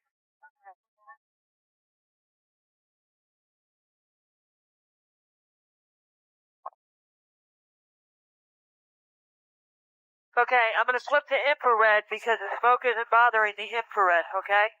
We want to just back off, take a look at the impact area, see what areas are hot on either side. The sacred cubit was found in the pyramid at Giza, the Great Pyramid, and it's found as a unit of measure and a yardstick in many areas of the ancient world. But this particular measurement was carved in stone just above the entrance to the king's chamber. The rings made in this cubit length have a natural resonant frequency of 144 megahertz, which is a harmonic of light speed. It's a harmonic of 6 times gravity. It's a harmonic of the mass at the center of a light field. And in recent years, we've discovered that it is also a measurement of a wavelength in the standing gravity wave of the planet. The reason why we call traders turncoats is because mercenaries used to wear military coats with reversible linings that matched the color of the enemy's coat. So if they were losing, they could just turn it inside out and switch sides. And we call awards trophies because Greek soldiers used to raise the enemy's armor up on a wooden pole called a tropaion when they won a battle. And modern trophies still follow a very similar silhouette and design. The Emmy was originally called the Emmy Award after the imaging tube inside of old school TV cameras. But since the award had a very feminine design to it, people started calling it Emmy instead. The word groovy comes from the way that record players are designed so that the music plays smoothly if the needle runs along the grooves of the disc. So if the music was good, it was groovy. And lefties are called southpaws because baseball fields are designed so that the batters are facing towards the east to keep the sun out of their eyes during the afternoon, and the pitchers are facing west with their left arm pointing south. So a lefty would be a southpaw. We call them motels because they're hotels that are designed around car travel. They'll have rooms that directly face the parking lot and a roadside location. So it's a combination of the words motor and hotel. And a word that's formed by combining two words like motel is called a portmanteau, and we call it that because a portmanteau is a piece of luggage that splits open into 2 equal compartments. Okay, so this is either Pakistan or India, one of you guys will know, a river of trash. Some of these rivers, by the way, are biologically dead, like not even an organism is alive in it because of all the chemicals, not just obviously the plastic. This guy, who I'll tag and mention, goes and cleans it up. Like we're talking, he goes to their country, cleans up their rivers. This is while we ban plastic straws, by the way. This is the guy, Alexei Sabrinsky. I'll tell you all about it. But here's the shocking part. We talk all about philanthropy. You have the Rockefeller Foundation partnering with Mr. Beast. You have the owner of Microsoft. Philanthropists. Woo! Here's some philanthropy for you. Bring back hemp plastic. And side note, dismantle Monsanto and the corporations that are trying to control the world food supply and release the free energy patents. Otherwise, everything else is fake. I don't care what philanthropy they think they're doing until they release the free energy patents and the technologies they're hiding from us and start actually using hemp plastic. It literally is a few policies away. If I was in control, man, slickety split, we'd have policies out the yin yang, clean water, clean food, clean healthy, no microplastics, no toxins. But seemingly, there's an intentional plan to do the opposite of that. I'm not smarter than Rockefeller. I mean, of course, they know these things. It's part of the plan. Let me know your thoughts in the comments below and follow for more. Shout out to this freaking legend cleaning up freaking dirty river water. Wow. Props to him for doing something for nature and for the earth and something that he's passionate about. But it does make me think when he talks about the hemp, it makes me think of the first cars that were created. From what I understand, the first cars that were created, they were made out of hemp as well. And they were basically, hemp has always been a part of our society. From what I gather, even ancient seafaring civilizations, the reason why they were able to do that is because they have the rope to hold the sails and all that stuff. And supposedly those ropes were made out of hemp. So from what I understand also, hemp is per time, it's the fastest growing, one of the fastest growing things that you can make. The seeds are good for food. Like you said, you can make plastic, you can make oils, you can make all kinds of stuff based on something more natural. So yeah, very interesting that he was talking about that. I haven't heard anyone talk about hemp in quite a while. Used to be a big thing back in the days, but now don't really hear much about it. You guys know about hemp? You guys know about the potential of hemp? Did you know that the first car was made out of hemp? Could also run on other things than gasoline? Let me know down below, and let's keep on rocking. Charlie Kirk say to us today? I'm fine because my soul is secure in Christ. La voix d'un homme remplacé par un programme dans une église. On se croirait dans un film dystopique. A computer can take what really mattered to a man. Le plan est sous nos yeux, remplacer l'humain par la machine. C'est ça le vrai turning point.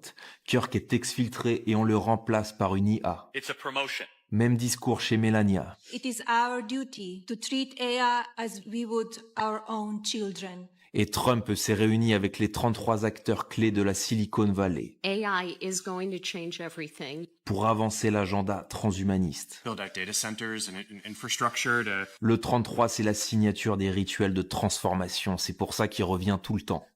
Et l'épisode 330 de South Park fait référence à Kirk, avant le tir. What is a woman? What is a woman? L'émotion divise et on pousse des lois contre la haine. With hate speech, we will target you. Woke contre MAGA, clivage Est-Ouest. L'issue, c'est toujours plus de surveillance. Il polarise la masse dans tous les contextes. Russie-Ukraine, Gaza-Hamas, Epstein, Clinton, Covid. Tout ce qui est mainstream est encodé. Ils avancent ensemble, comme Candace Owens l'affirme. I'm one of the Masons of Turning Point USA. Donc posez-vous cette question. Si les gouvernements étaient vraiment en conflit, pourquoi ils convergeraient tous vers le même futur? $7,000 per post. I know I've seen that happen a lot with you, Emily, and you're also at that meeting with influencers. So what's the reality of the situation? I'll speak on behalf of myself, and honestly, on behalf of... They target influencers who agree with the cause and then recruit us for meetings like what you saw with Bibi for messaging. With that being said, I can safely say any influencer. With all due respect, I don't think it's completely accurate to say that influencers aren't getting paid, because let me tell you, they offer that money to me, and I sent you that exact email, and let me pull it up. The Consulate General, okay, wrote me an email offering to pay me to go. They would pay all my expenses and also pay me, and then I had, they offered to give me a spot for my guests. I shot that down. I declined because it didn't sit right with me. This is about a year ago, okay? If tomorrow I got bankrolled, I'm ready. Why can't I get paid for that? If they register as a... paying me for service, I work there. You should be registering. That's fine. I don't know what saddens me more. The fact that you don't see any beautiful passenger trains like this, especially in America, or the fact that such amazing and beautiful pieces of old world machinery like these trains were allowed to sit out in the middle of a field and rot away. But just look at the railways of the old world in their prime and how beautiful they looked. Now compare a few of these to what we get on Amtrak today. I can certainly see why the federal government continues to pump millions of dollars into them. But they had everything from rocket trains to Zeppelin trains, like you saw in my previous video. And they even had Zeppelin trains on elevated rail. A truly beautiful golden age of travel. And sad how, in America especially, we've invested so little into proper passenger train service. The controllers would rather tear down all of our beautiful architecture to put up highways and freeways and ugly parking structures in downtowns, making sure we all are slaves to our oil-dependent vehicles. Amazing the innovation that came from that time. Question everything, friends. Until next time. Well, I don't know if any of those pictures were AI, but how impressive was that? It's hard to believe that there was that many iterations of the train when, I mean, the train didn't last that long, no? Because it was not too long before the cars, and once the cars came in, it sort of took over. So I don't know, maybe I'm mistaken, but in my mind, it's only 100 years or so, or maybe 200 years where it was the big thing. So it's kind of surprising that there was that many different versions and types, and I had never heard of a rocket train, a Zeppelin train. Super interesting. I'm going to look for more information on that. Let me know what you guys think down below, and let's keep on rocking. Okay, remember how it's illegal to keep crows as pets? Well, this Russian man, maybe in Russia they do things different. Check out what this guy has going with this freaking crow. Ходим, собираем грибы. Нашли уже чуть-чуть. Mushrooms. Вот Гоша сейчас опять в поиске. Видите, головой вертит туда-сюда и смотрит. Даже грибочки. Ага, попить. They got good vision, man. Holy cripers. Beautiful creature, man. And you know, it looks black, but they actually are blue feathered. If you get the right lighting on them, they're actually blue. Serious. Как начал метаться из стороны в сторону. Может быть, что-то и заметил. Сейчас ближе подойдем. Может взять гриб. Но я его пока не вижу. Может быть, он заметил. Oh. Так. А, вон. Where's the mushroom? How'd he spot that? Дашь? Дай. Дай грибок. Ой, ты дал! Молодец! Good boy, man. Я думал, ты сам съешь. Ну ладно. На, ножку забрать. Oh, he's eating it. Умничка. Все, иди прячь.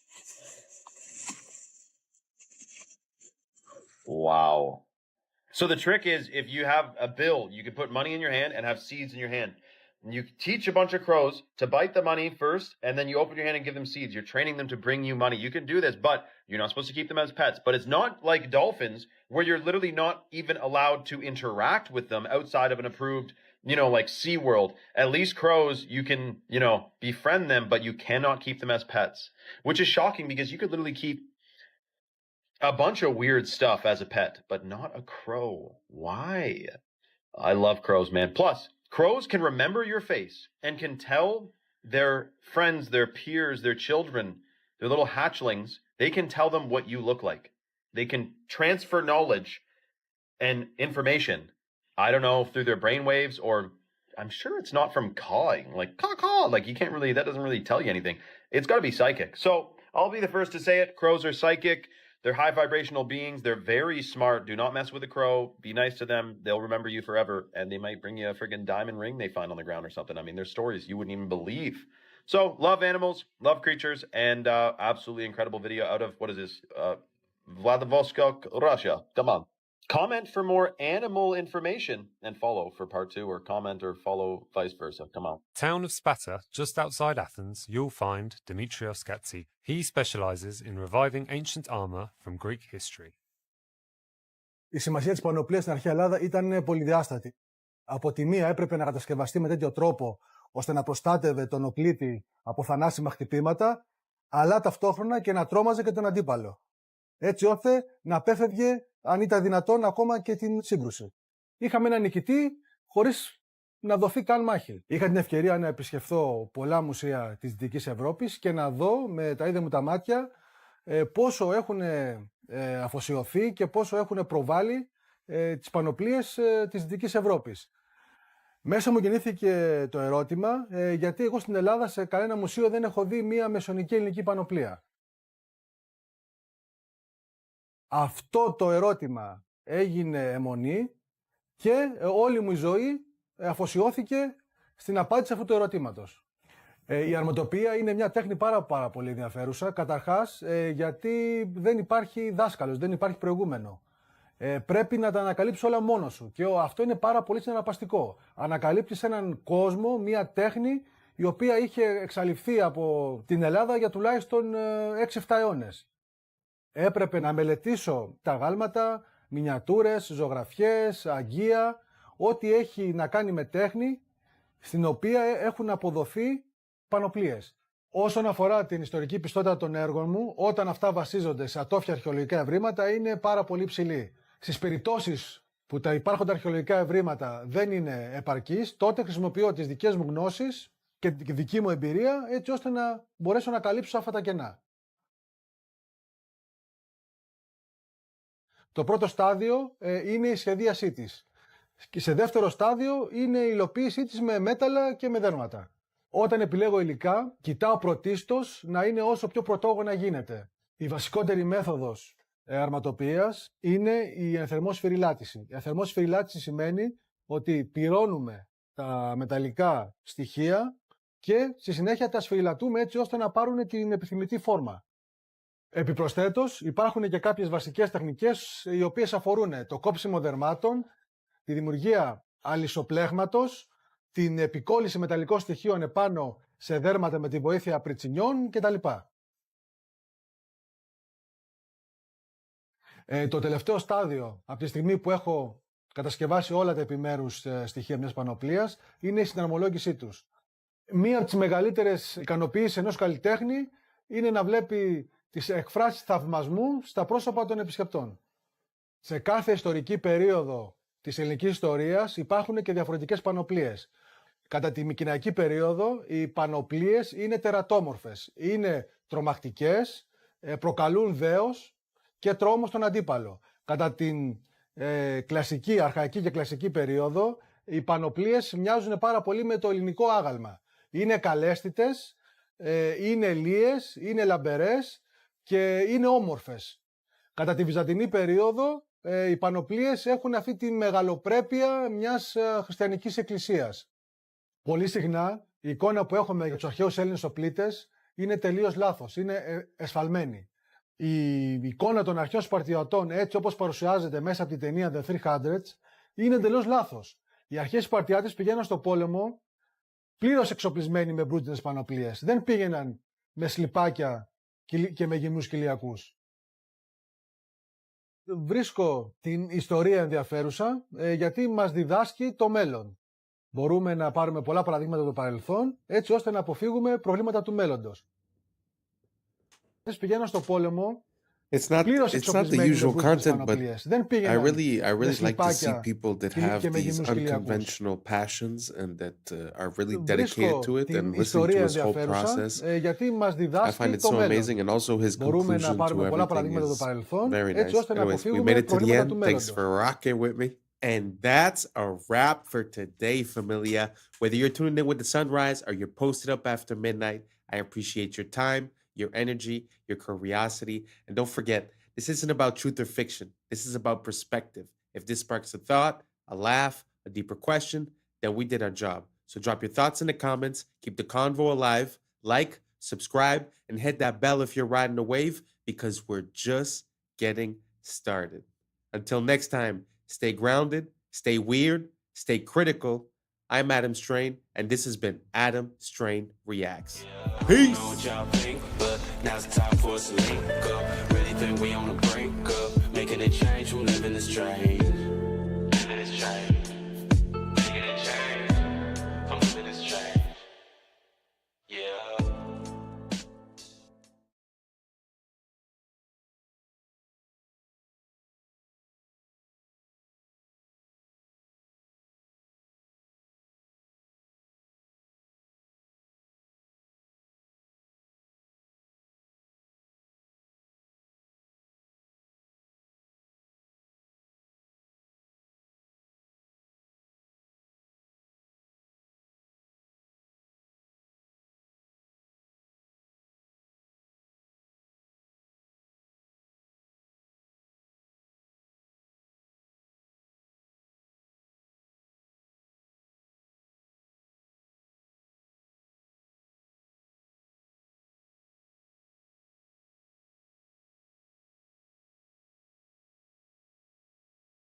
Along the edge of their shell, segments of their shell.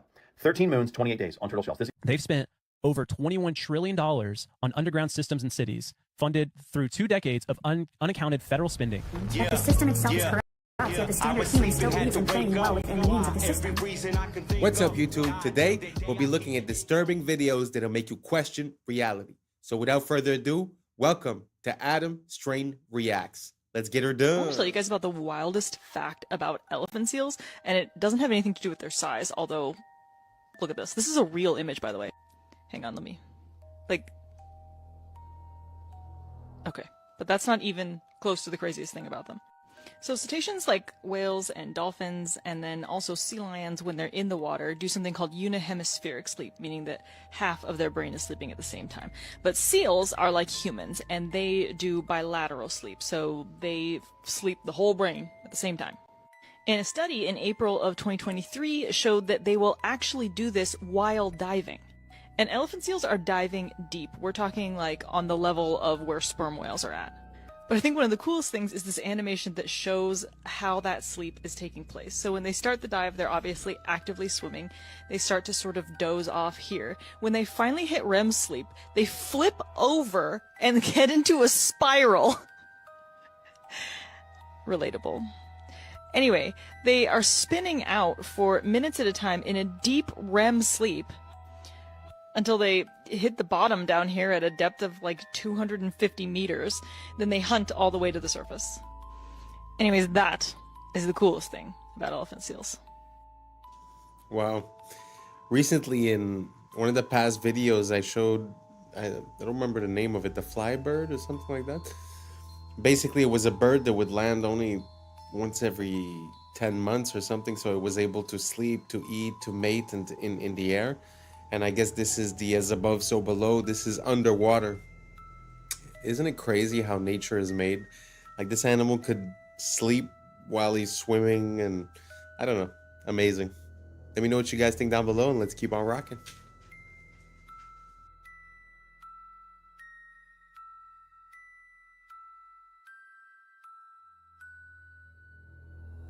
Okay, I just found out something completely shocking about turtles. And I honestly think they're trolling us at this point, because the natural world doesn't have time. Time doesn't actually exist, right? What the natural world has is rhythm. So time is a measurement of rhythm, but time doesn't exist. Clocks exist. Now, here's the crazy part. Turtles. I thought when I saw this post about lunar calendar on a turtle's back, that it was like some turtles, right? There's 13 carapaces in the middle of their shell, and there's 28 along the edge of their shell, segments of their shell. 13 moons, 28 days on turtle shells. This equals 364 days plus 1 day of rest. All indigenous peoples around the world knew the wisdom of the turtle and followed a 13-month calendar, as there are 13 moon cycles in a year and 27 to 29 days per cycle. It appears that 1 month was subtracted in order to sever the connection between people with the sun, the moon, and the stars, which are themselves a giant clock. But what I found out was, it's every single turtle and tortoise.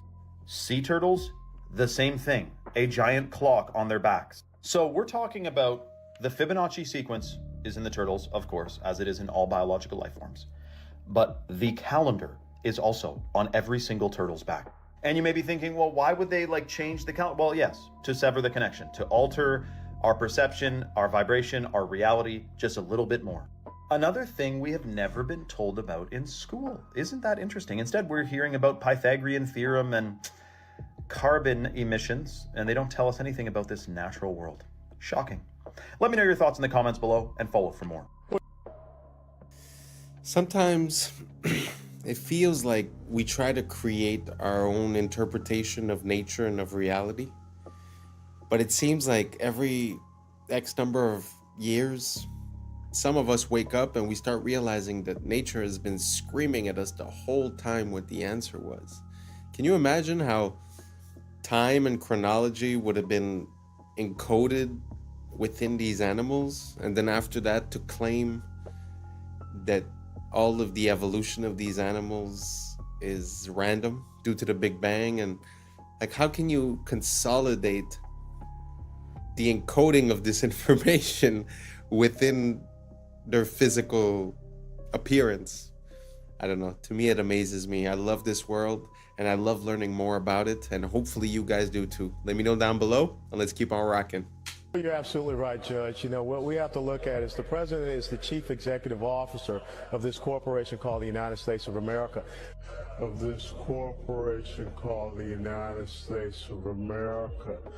Now, haven't I been telling y'all on this platform for a long time that the United States is a federal corporation? The city of is a corporation. The state of is a corporation. Anything of is a corporation. Anything in all caps is a corporation. Under Title 28 USC 3002 Section 15 A, B, and C, The United States means a federal corporation, an agency, department, commission, board, or any other entity of the United States or an instrumentality of the United States. So you guys remember when we were in school and we used to pledge to allegiance. And obviously they make changes to these things over time because they rewrote history, his story. Let's go ahead and go with the 1954. I pledge allegiance to the flag of the United States of America and to the republic for which it stands, one nation, under God, indivisible, with liberty and justice for all. But it says, I pledge allegiance to the flag of the United States of America and to the republic. That's two forms of government. I showed y'all on the $10 bill where the president has his back towards the republic. Remember, I pledge allegiance to the United States of America and to the republic. So he's got his back to the republic, which is we the people. And he's facing the Federal Reserve, the United States. He's facing the United States. And the United States is what? A corporation. The United... Well, you're absolutely right, Judge. You know, what we have to look at is the president is the chief executive officer of this corporation called the United States of America.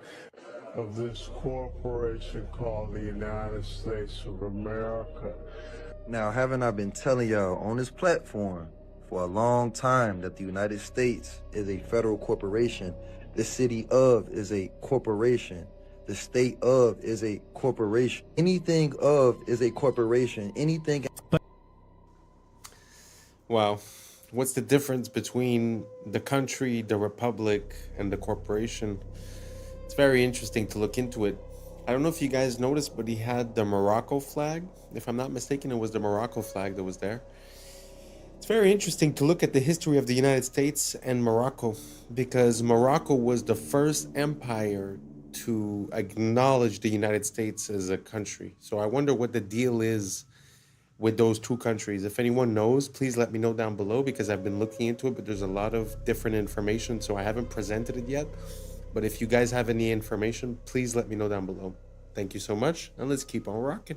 But yeah, this leads into another thing that I want to talk about, which is we've talked about it a couple times, but like underground cities. Yeah. This lady, yes, the Tucker Carlson interview. Yes. I don't know what this is. This is nuts. Okay. Former Bush administration official Catherine Fitz. She was just on Tucker Carlson's podcast. Cool. And she did this really deep dive. She said it took 2 years to find all these connections with somebody else. I forget who it was. But basically, they uncovered of what they know of are all these major underground cities that the U.S. has been building since 1988. Pardon? Dude, what? With a total of what they found, paper trail, they've spent over $21 trillion on underground systems and cities, funded through 2 decades of unaccounted federal spending, money that vanished from the ledgers of the Department of Defense and the Department of Housing and Urban Development between 1988 and 2015. What's happening? All this money is disappearing.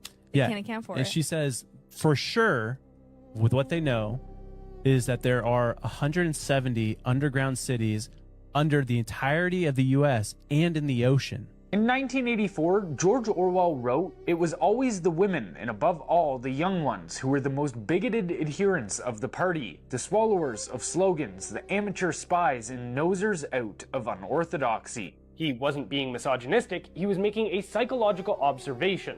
In his view, women, particularly in their role as caregivers and moral enforcers, tend to prioritize safety and compassion over risk and freedom.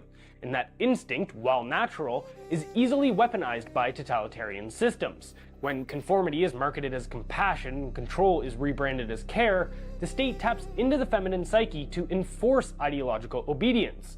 Now consider this. Men will do almost anything to attract a mate, so when the state captures women through propaganda, redefining tyranny as empathy and compliance as virtue, men follow, especially those who can't compete in the traditional dating market. They feminize themselves and trade strength for submission. This is what evolutionary biologists call the sneaky strategy, low-status males mimicking feminine traits or moral positions in hopes of reproductive access. And while all of this unfolds, families disintegrate. Single motherhood, a top predictor of poverty and social dysfunction, becomes the norm. Children from single-parent homes are far less likely to climb the economic ladder, and who steps in as provider and protector? Not the father, the state. But here's the kicker. The state is funded disproportionately by men, so rather than supporting the women they married and raised children with directly, men subsidize the state, which in turn provides for women through social programs. Why? Because women have been propagandized to see every relationship as a power dynamic, except one with the state, which is ironically the centralization of raw power. They've been told that to rely on a man is weakness, but to rely on a bureaucracy is empowerment. This is not progress, this is dependency with a new face. And both men and women are suffering. The childless middle-aged woman and the incel are two sides of the same broken culture. A woman without her own child often directs her maternal instinct towards abstract causes, infantilizing minorities under the guise of social justice. What we are witnessing from psychologically unwell men and women is Nietzsche's concept of resentiment, envy dressed up as morality. The strong became evil, the weak became good, strength became tyranny. We now live in a pathologically soft society that sides even with those who harm it, where punishing crime feels unfair and victimhood is the highest virtue. Nietzsche called them the tarantulas, those who preach justice but act from bitterness. They don't want to uplift the weak, they want to drag down the strong. Orwell saw them too. Quote, most middle-aged socialists, while theoretically pining for a classless society, cling like glue to their miserable fragments of social prestige. That was pretty interesting. I mean, when you think about it, back in the days, you know, if you had the woman staying at home and the man working, you could say in a way that only half of the people were involved in politics and whatever the state was telling them. So you always had a part of the family unit that was the kids and the mother that were outside of that. And then the women started feeling like empowerment would be joining the workforce. But when you think about it from a monetary incentive, what better plan could you have than to have 2 salaries per household that you could tax, right? So it just feels like a long trap that's also having a lot of negative repercussions, like he said, you know, regarding the psychology and the way that men are reacting to it, and the way that we're identifying strength as evil and weakness as virtue, and also victimhood. Very interesting. It feels like these guys were talking about, you know, the psychology of a long time ago, but it really applies spot on to today. And I feel like that's a hint that the second we cracked the code of the human mind, it was used against us. And now we're seeing through this long process of maybe 100 and something years, we're able to see how, when, and why they've done the things that they've done and where it's brought us. Very interesting to look at it from a macro perspective. Let me know what you guys think down below. Do you agree, disagree? What do you guys think about it? And let's keep on rocking. Just chose to listen to the warnings that everyone ignored. When Steve Jobs came out and said, I will never give my children an iPad. You should never give your children an iPad. They will mess them up more than anything you know. When he physically said that, do not give your children an iPad, I chose to believe that a little bit. When Microsoft's executive, Pierre Laurent, then followed that up by saying, there is a war for the eyeballs of children and no one has done a long-term study into the impact of brains that these things are going to have. Don't give them to your kids. Like right from the off, the red flag was there for me. This wasn't Jordan with his schizo thoughts. This was me looking at the execs of Microsoft and Apple. Like one of them said he would willingly take hand-to-hand combat than give his child an iPad. These people in Silicon Valley put their children in an entire different education system. Steiner Waldorf education, where there's no electronic devices until 12. Because the brain physically cannot comprehend this amount of flashing lights and dopamine. Like, it can't. And then people say, oh yeah, but your kids are going to be less good on technology. No, they're not.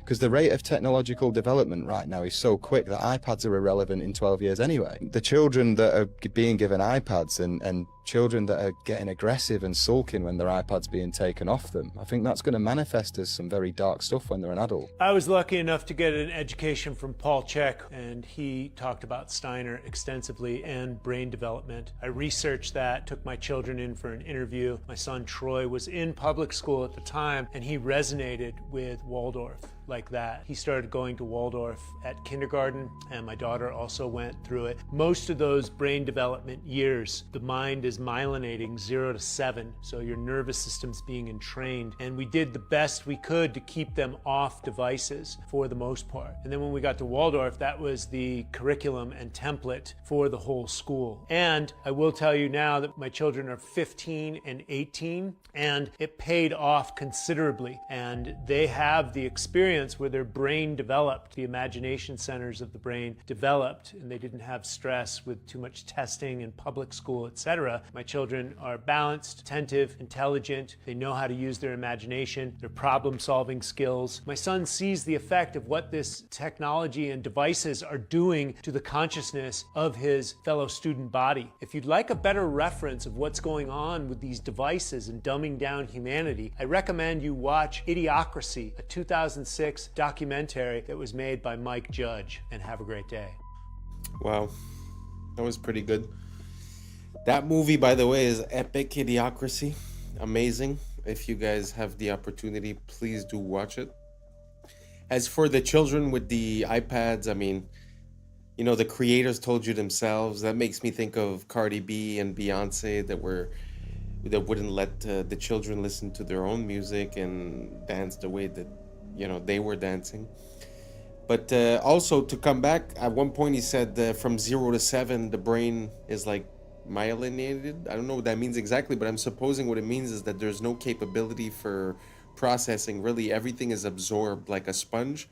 And that's why the Jesuits say, give me the child, and at 7 years old, I will show you the man. And I think it's because of that processing. So not having devices and being the generator of ideas rather than the receiver of ideas for that period of time makes so much sense to me. Let me know what you guys think down below. Do you think that it's a tool and that it's very useful for kids to be on iPads at 5-7 years old? Or do you guys think that we should wait, like the Waldorf schools, until they're 12, until the neural pathways are different, or this or that? Let me know what you guys think down below, and let's keep on rocking. Wouldn't it be crazy if Hitler sent a secret Nazi Navy expedition to Antarctica during World War II in search of like the Holy Grail or aliens or something? Wouldn't it also be crazy if the U.S. responded by sending their own secret expedition to Antarctica during World War II, known as Operation High Jump? And wouldn't it also be crazy if back in 2018 a fitness app accidentally revealed secret underground bases deep within Antarctica? And I mean, wouldn't it be crazy if there were secret pyramids in Antarctica? Those certainly look to have very similar layouts, don't they? And then there's this picture as well. That certainly looks like a pyramid. Wouldn't it be crazy that after it was revealed there appears to be some sort of secret tunnel cave leading to who knows what, Hollow Earth maybe? Google went and edited out that cave. Wouldn't it be crazy that if the entire world had signed the Antarctic Treaty, which pretty much prevents any country or citizen from freely visiting Antarctica? It also contains like 16 different no-go zones. Wouldn't it be crazy if Dr. Richard Byrd claimed there was unexplored land larger than the United States in Antarctica? He later died that same year, back in 1957. Next year, NASA was created, and the year after that, the Antarctic Treaty was signed. Huh. That's crazy. Do you guys remember the blob anomaly? The 80-foot wave radar mishap that happens like 3 or 4 times over the last year? Well, wouldn't it be crazy if it looks like that blob seems to originate from Antarctica? And I mean, wouldn't it be crazy if I suggested that maybe it's about time the rest of the world and people realize or understand or be told what the hell is going on in Antarctica? I must admit that Antarctica is something that causes a lot of questions for me. Just like the COVID, when you have all of these countries coming together and agreeing on something and saying, oh, we will not do this or we will not do that, and everyone signs, it's kind of weird. And I mean, there's a lot of parts of Antarctica that are weird. That little church where the presidents go and visit, he was talking about the Second World War, but later on, when it was the race to space, the first race, from what I understand, was a race to create a satellite. And supposedly Russia succeeded first, which I think they did not succeed. And because they weren't able to succeed and figured out that maybe space travel was not possible for any way, shape, or reason, instead of continuing when the United States said, oh, we will put a man on the moon before the decade is over, instead of them trying to put a man on the moon, from what I understand, they went 9 times in 9 years to Antarctica. I don't know, food for thought. Some people say that because they reached a limit on the top, they tried to go find the limits on the side. But I mean, you know, your opinion is just as good as mine. So let me know what you guys think down below about Antarctica. Everything normal? Something weird? Let me know what you think down below. Let's keep on rocking. Yeah, I've been watching anime all my life, but to see somebody do some crouching tiger, hidden dragon type shit, some anime, and she hit that bitch on photograph, that shit raw. Even just plain increases and reduces. When it's like on steroids, it dramatically increases. So here we are at the Bilderberg meeting. They say, any other ideas? We'll convince everyone that's good for them, and we'll make sure that our product is very cheap, so we can get soy oil put in everything, salad dressings, soups, you name the processed food, we'll get oil, and we'll make sure that soy and oil, which is another one, will be used in frying. Therefore, anybody who's eating fried foods is getting the, which in addition to reducing levels, also screw up the stomach and the digestion. It'll give people gas and bloating, and this just will reduce their drive and initiative and make them more docile. They use to give to rats and animals to study because it makes them allergic. It makes them allergic to any protein you give. If you give a monkey eggs, it will immediately become allergic to eggs. So they can study egg allergies. They do the same thing with nuts in animals and rats, yet they're putting this in and not imagining what if my baby has some peanut butter in their belly when they got this. Just train their immune system to say allergy from here on out. These are the things that we're looking at.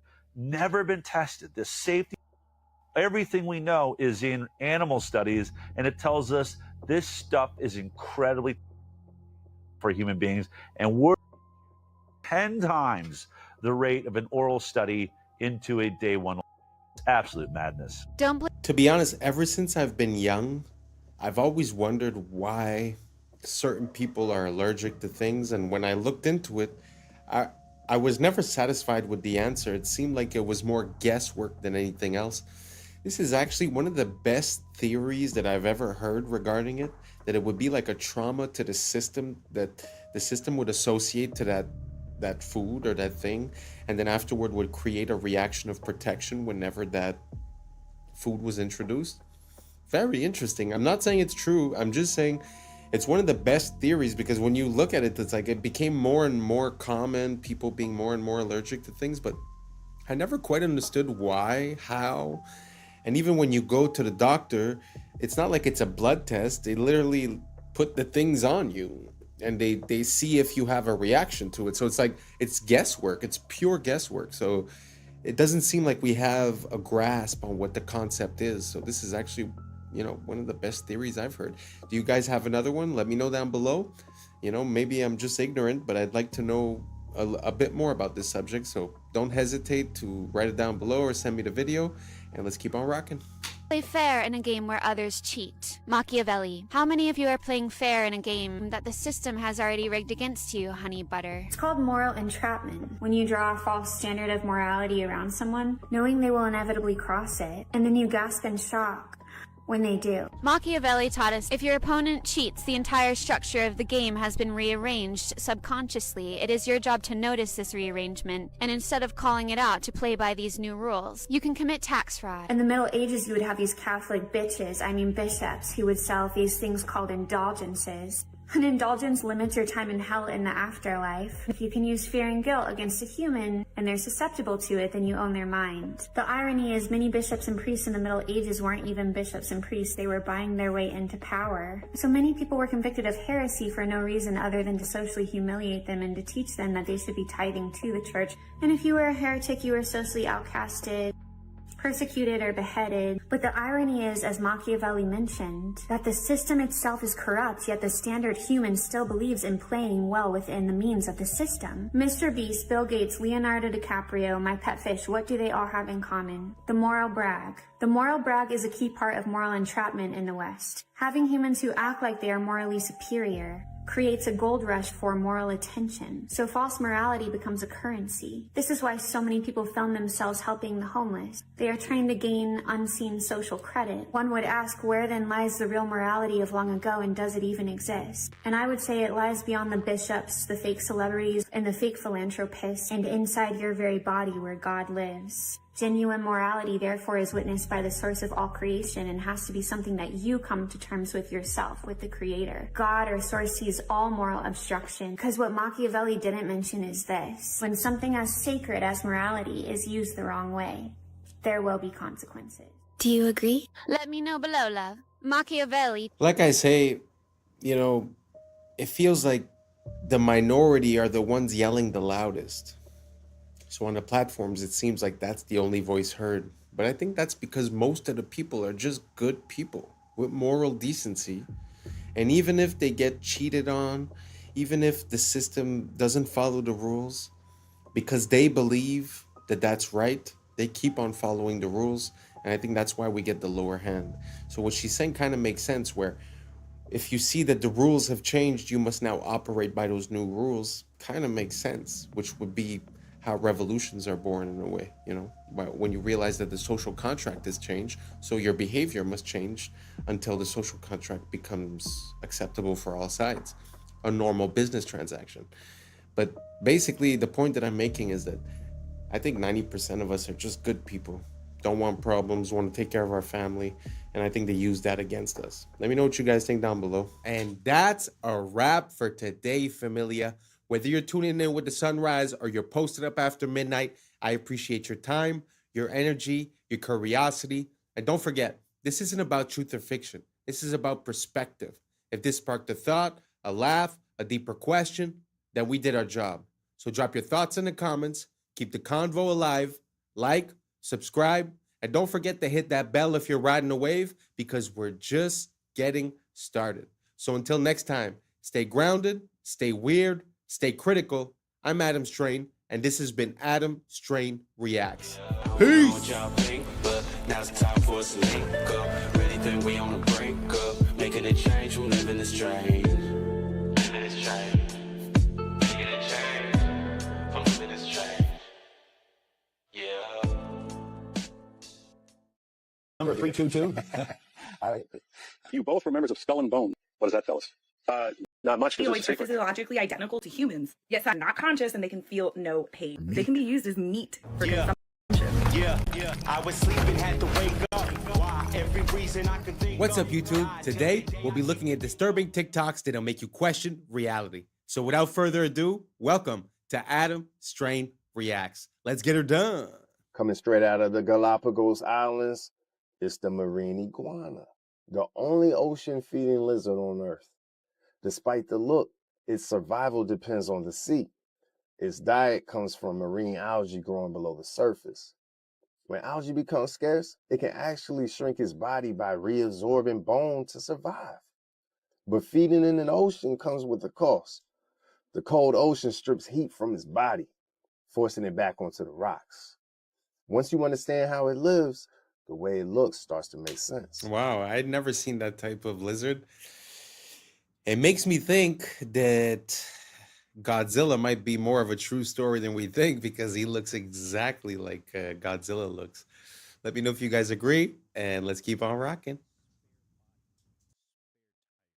This past week, an MIT review, they want to do is take out the neural functions. It's a human without feeling, without thinking, without ideas.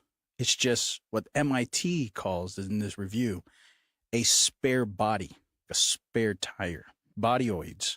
MIT scientists want to grow human bodies dubbed bodyoids. Now, these bodyoids are physiologically identical to humans, yet scientists insist that they are not conscious and they can feel no pain.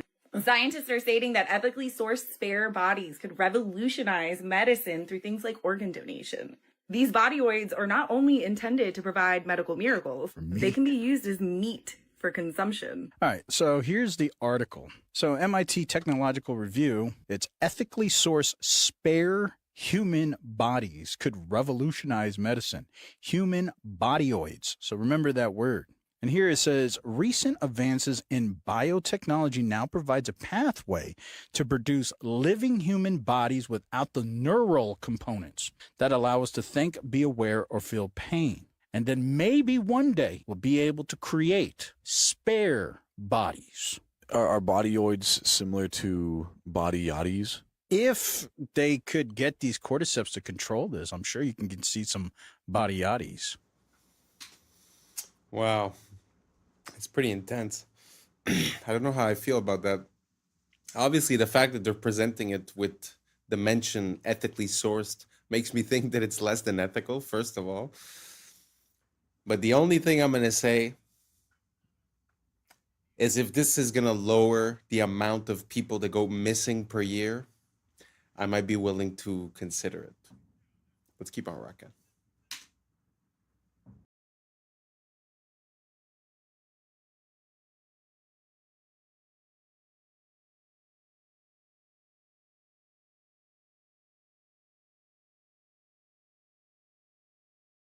This one's in Thailand. Been in Thailand before. Have you? Beautiful. Beautiful. Beautiful. What comes with the island? There's a small villa there.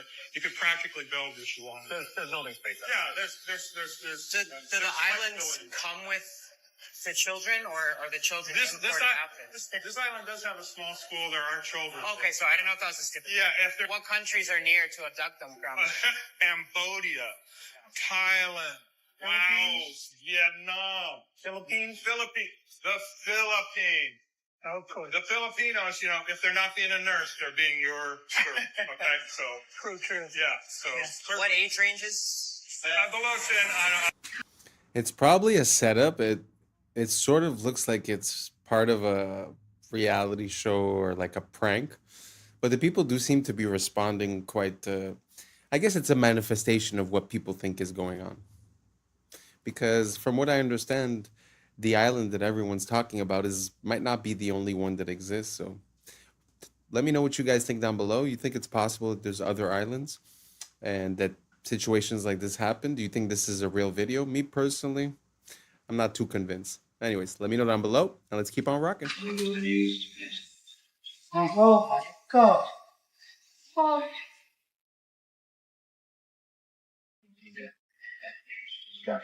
Now let's find out if he's had done travel and there's that flight from the one on Tuesday.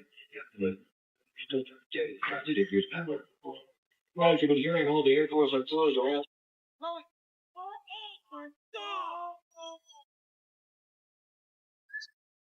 You were both in Skull and Bones, the secret society. It's so secret we can't talk about it. What does that mean for America? The conspiracy theorists are going to go wild. I'm sure they are. I don't know. I haven't seen the web. Number 322. You both were members of Skull and Bones, a secret society at Yale. What does that tell us? Not much, because it's a secret. Is there a secret handshake? Is there a secret code?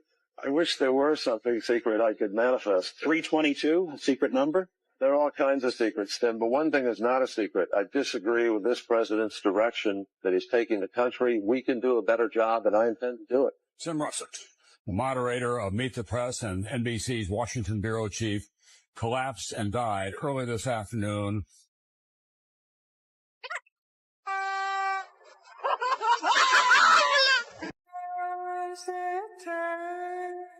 In your living room, no.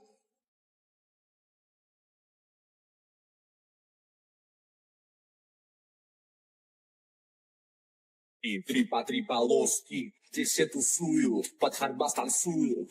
Трипа-лоски, трипа-трипа-лоски.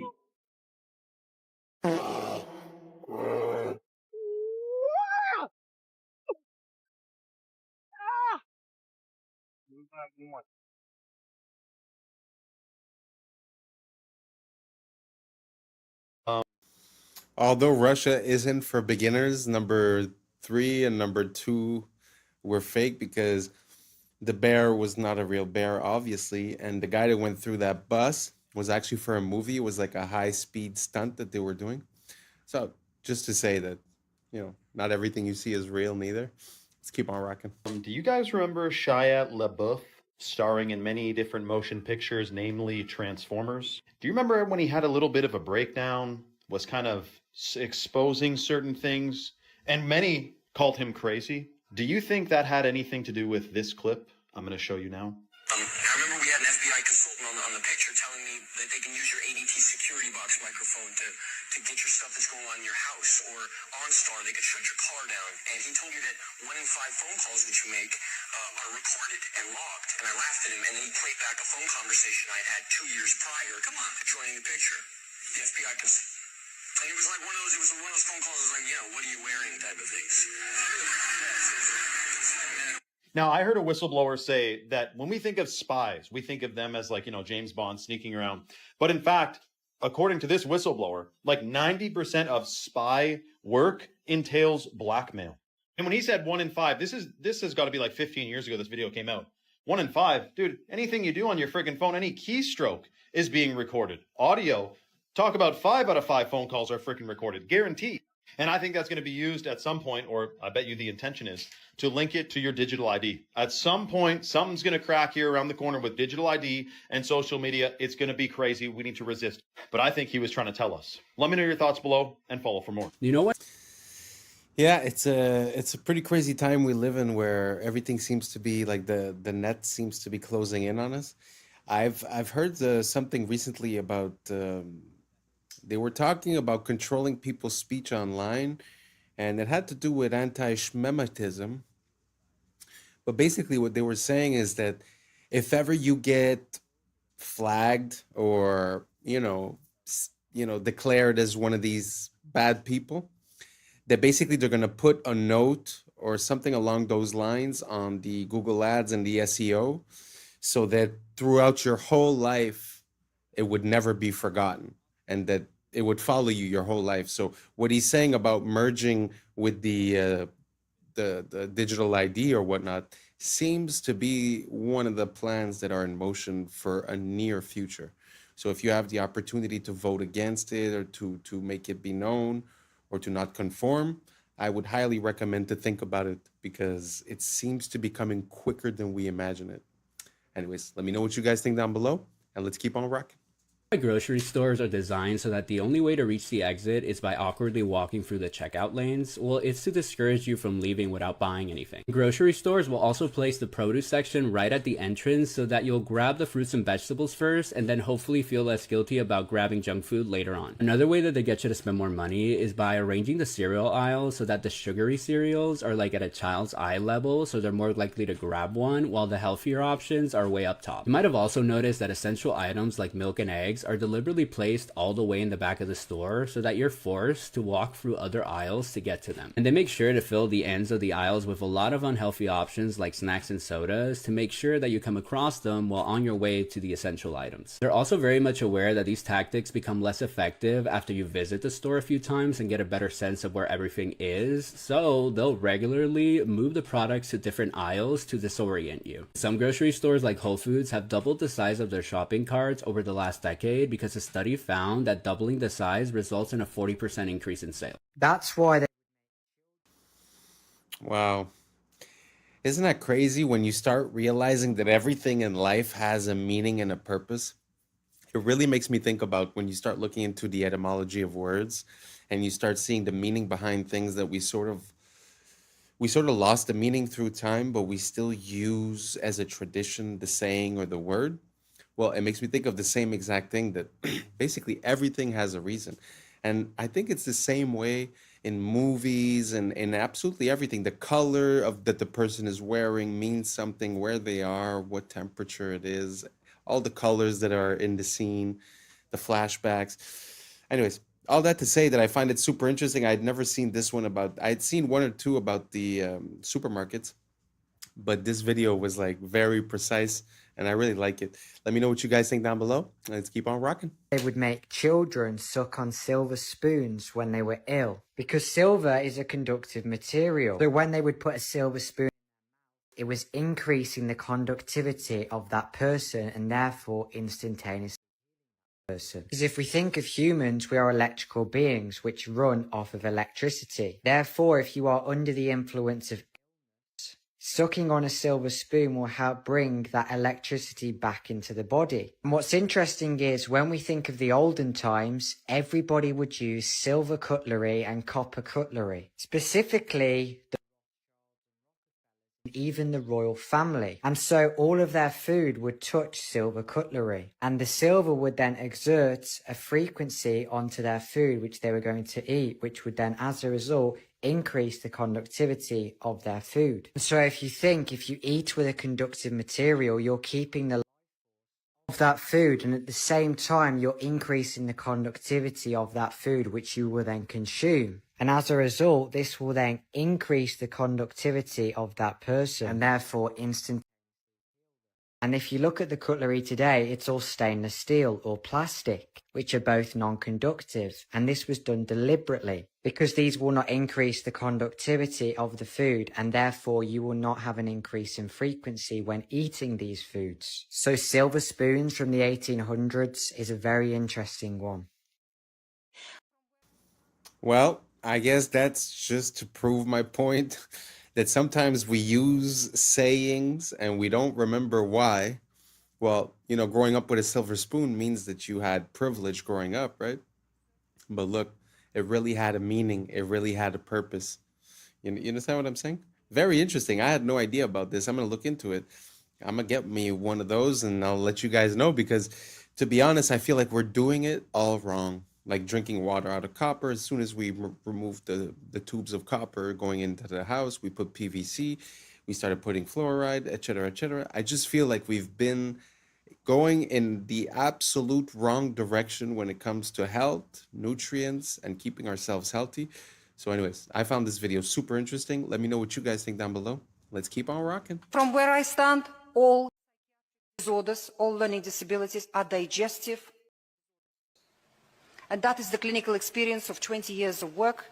And that is what's being confirmed now by the new explosion in science, in research. That's the scientific name for gut flora. We called it gut flora for decades, and now the scientists started looking at it finally and called it. And they're discovering all sorts of things, all sorts of functions that our gut flora fulfills. So gut and psychology is a connection between the functioning of the digestive system and the functioning of the brain of the person, despite the fact that they're far away from each other. And our medicine understand this connection. As they give the person antidepressants and anti-epileptic pills, where does the person put those pills to affect their brain? Into their stomach. They place it into their digestive system to affect the brain. And still our don't understand the connection. How can the two things be so far apart and be connected? So what kind of conditions are we talking about? Let's start with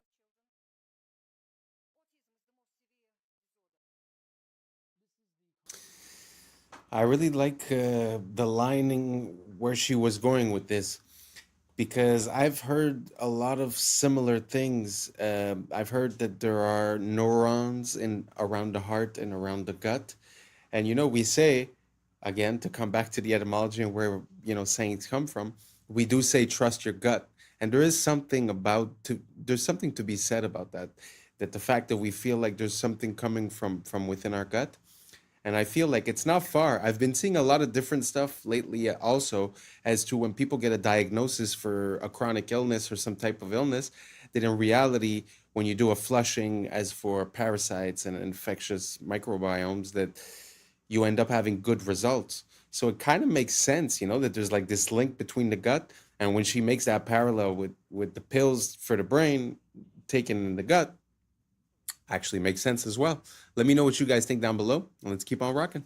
This is the contract between the Vatican and the King of England. Many people don't know that the King of England made a contract with the Vatican in the Middle Ages. The Pope declared himself the Vicar of Christ. This in Latin means someone who stands in for someone else.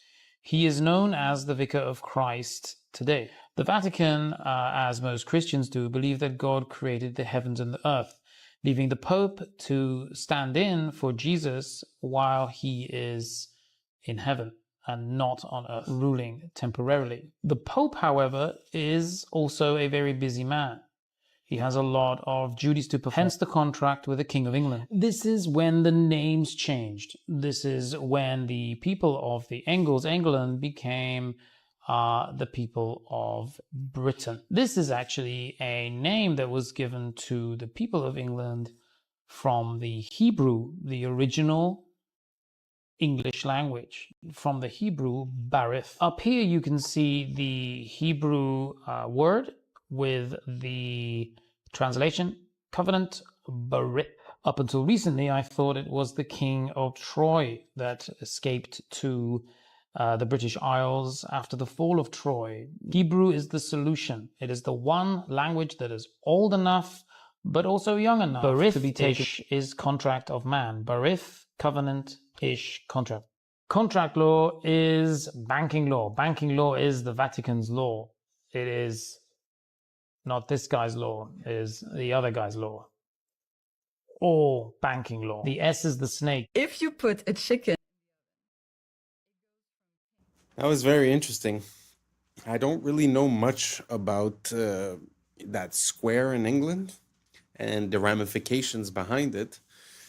But it does make sense that there was a connection there, because he said before they call them the Brits, they would call them the Angles. The Angles, if I'm not mistaken, is very close to angels. So it's kind of interesting, the connection that we're seeing there between the Hebrew and the English.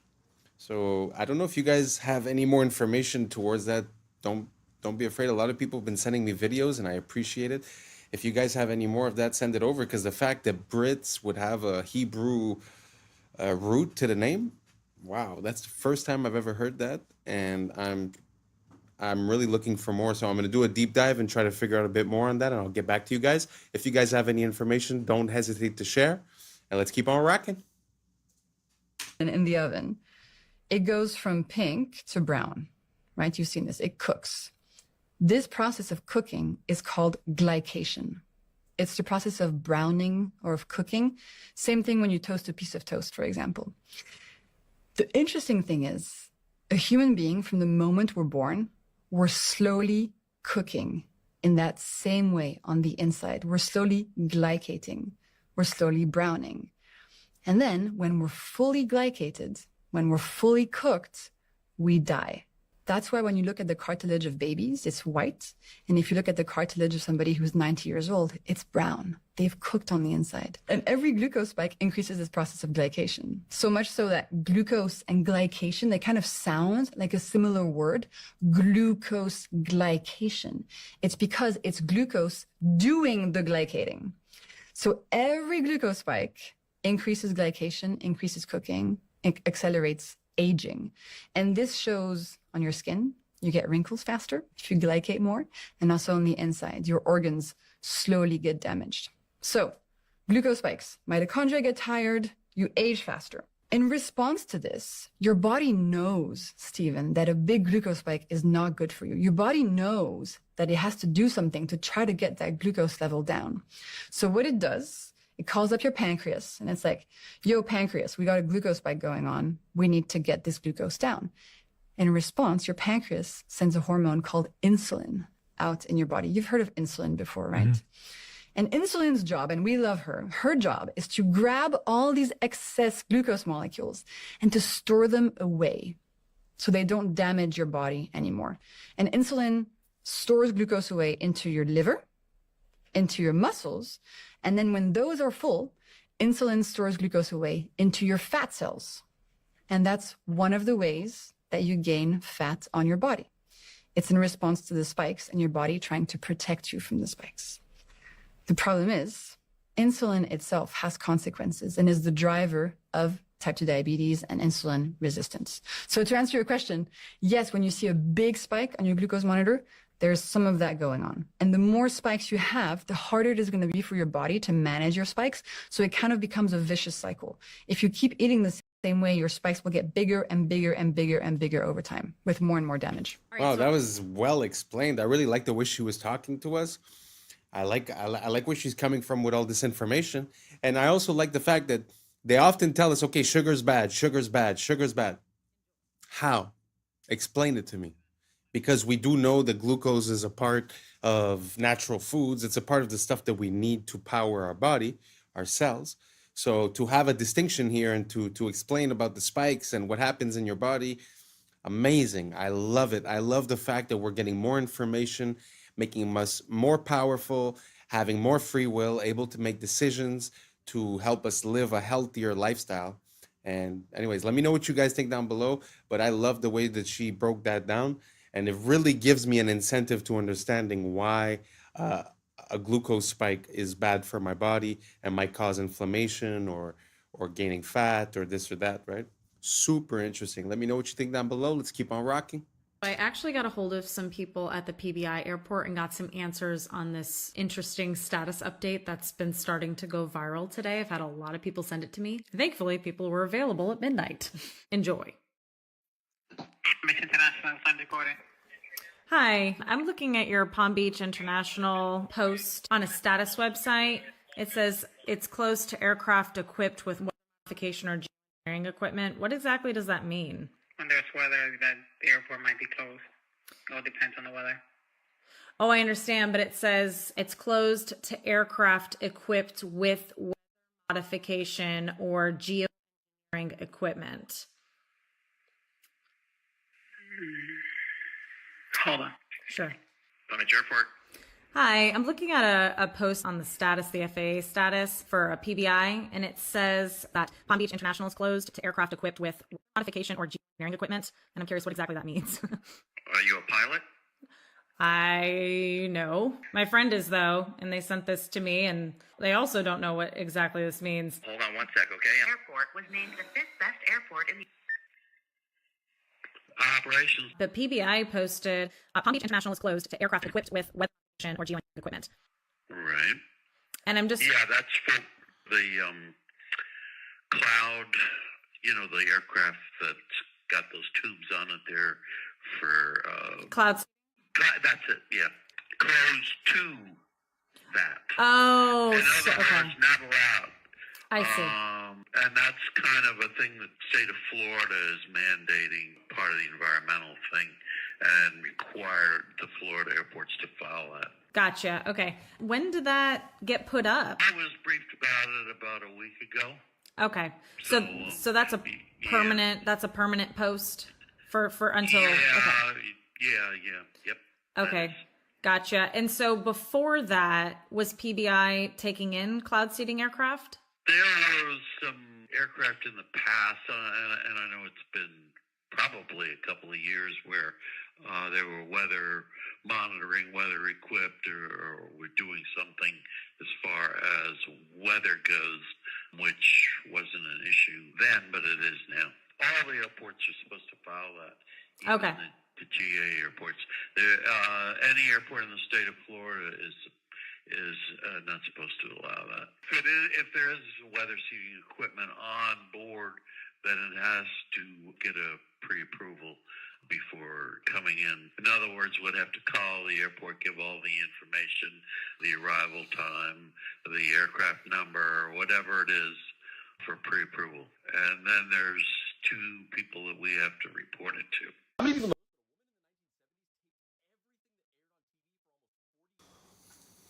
Well, that's pretty interesting, especially considering the fact that they say it's something that we don't do.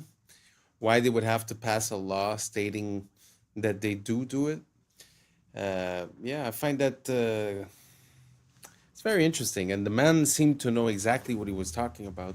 What is interesting is that it feels like even though he wasn't trying to, he kind of showed us what the loophole was, where now they stated that, okay, cloud seeding is illegal, right? But he says, but there is a system in place for that. If you come with that type of stuff, all you got to do is send the information, and then we write it down and we send it to someone. So if you you know, if you paid the tax, I guess it's fine, right? So it's just, I don't know. It's very interesting the fact that they came out with a law of something that theoretically doesn't exist, and that, you know, they're saying that some still pass, and basically they send the information, they write them down, and there you go, you know. Anyways, let me know what you guys think down below. Is this enough? Should we do more? Should every state be like that? Should the whole world be like that? Let me know what you think down below, and let's keep on rocking. You have to report it to. How many people know this, but a woman in the 1970s taped everything that aired on TV for almost 40 years because she predicted the rise of fake news. Marion Stokes was a public access television producer, a businesswoman, and an activist in the 1970s who was also an avid collector of things. By today's standards, she'd probably be diagnosed as a hoarder. But she was also convinced that we were headed down a path where technology would eventually become so great that the powers that be could manipulate information to lie to us about any historical event that they wanted. So she married her hoarding skills with this grand vision. And in 1977, she started taping everything that aired on TV 24/7. She mostly wanted to tape the news, but she also taped TV shows like The Cosby Show, The Oprah Winfrey Show, and Star Trek because she was afraid that somebody was going to eventually erase the contributions of these black actors and creators from historical record. She did this by recording the different TV channels 24/7 on VHS tapes on multiple VCRs and TVs throughout her house.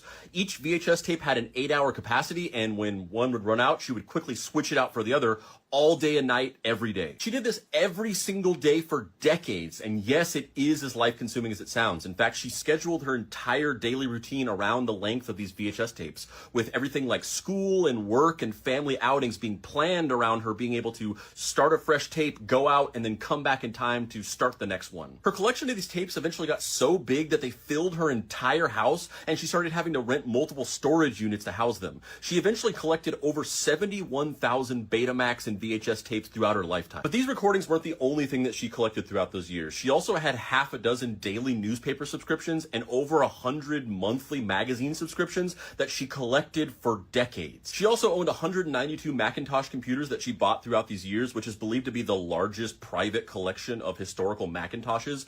And she even at one point told her in-laws to invest in Apple early on, and they got very rich from this. Marion Stokes recorded everything on TV between 1977 and her death in 2012. Eventually, as she got older, she hired an assistant to help her with the tape switching.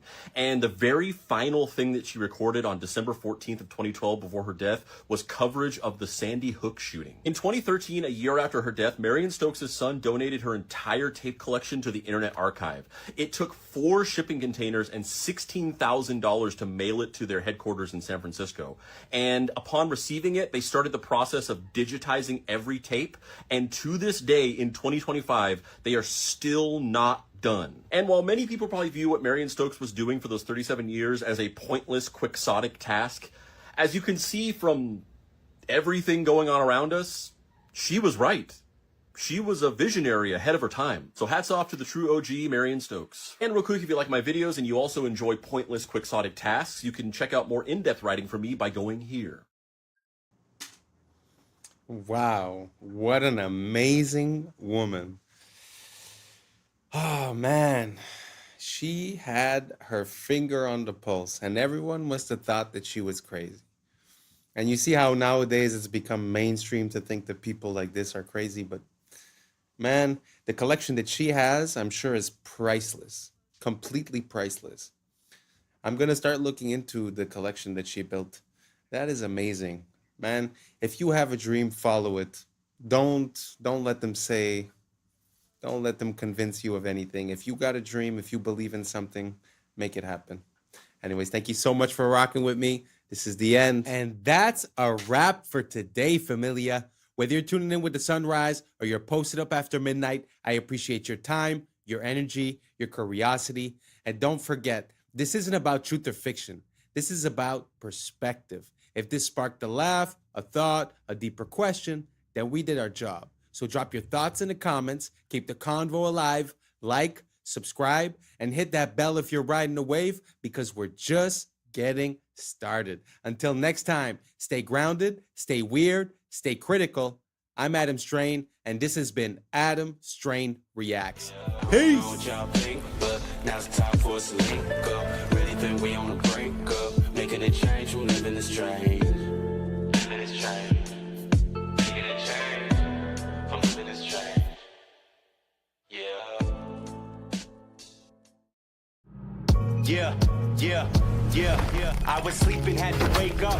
Why? Every reason I can think of. God, till the day I keep the ink up. What's up, YouTube? Today, we'll be watching disturbing TikToks that'll make you question reality. So without further ado, welcome to Adam Strain Reacts. Let's get her done. They've been keeping this from you.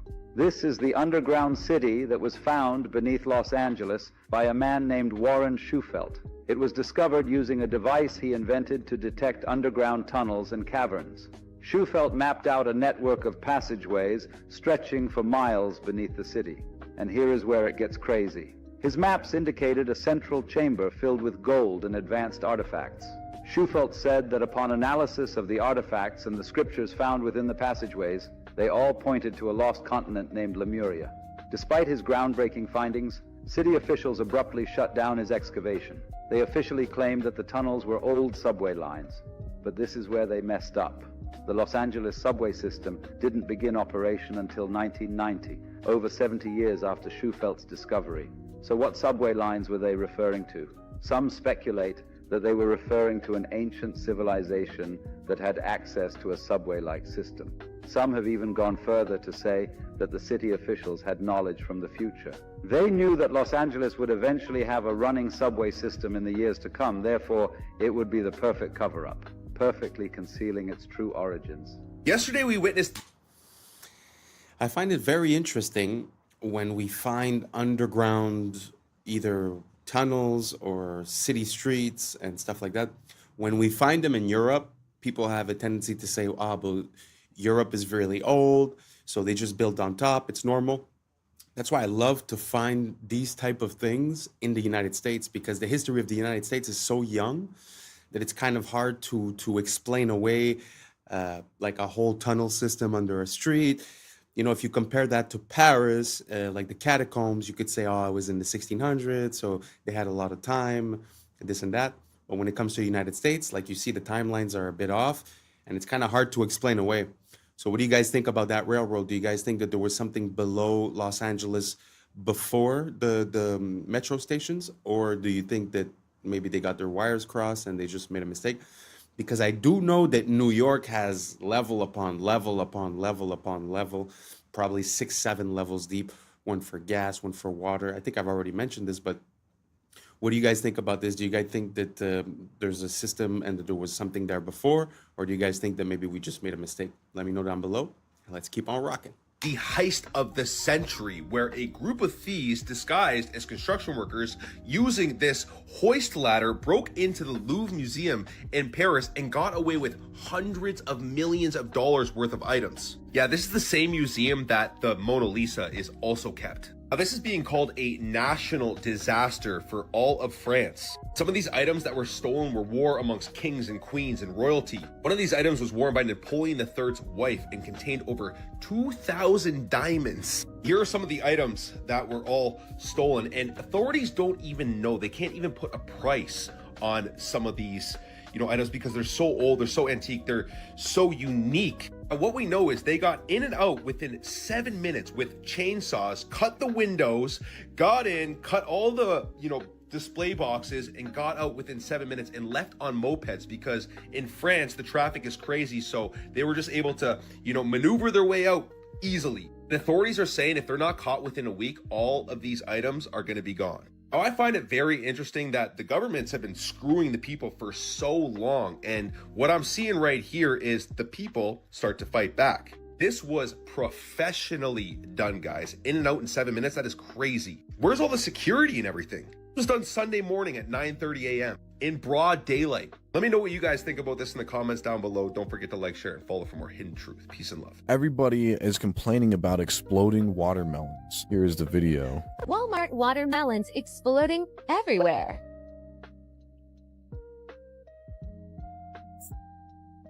Hi, yeah, so I came downstairs and all of the guts of my watermelon was all over my table, as you can see here. Here it is again. The inside looks crazy. It really looks like it is a man-made watermelon. It doesn't look like...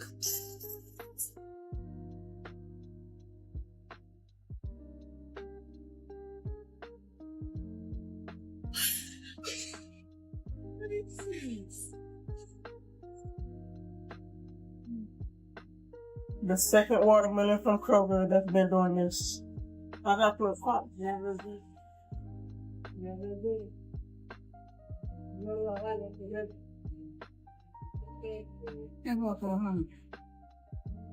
By Kroger.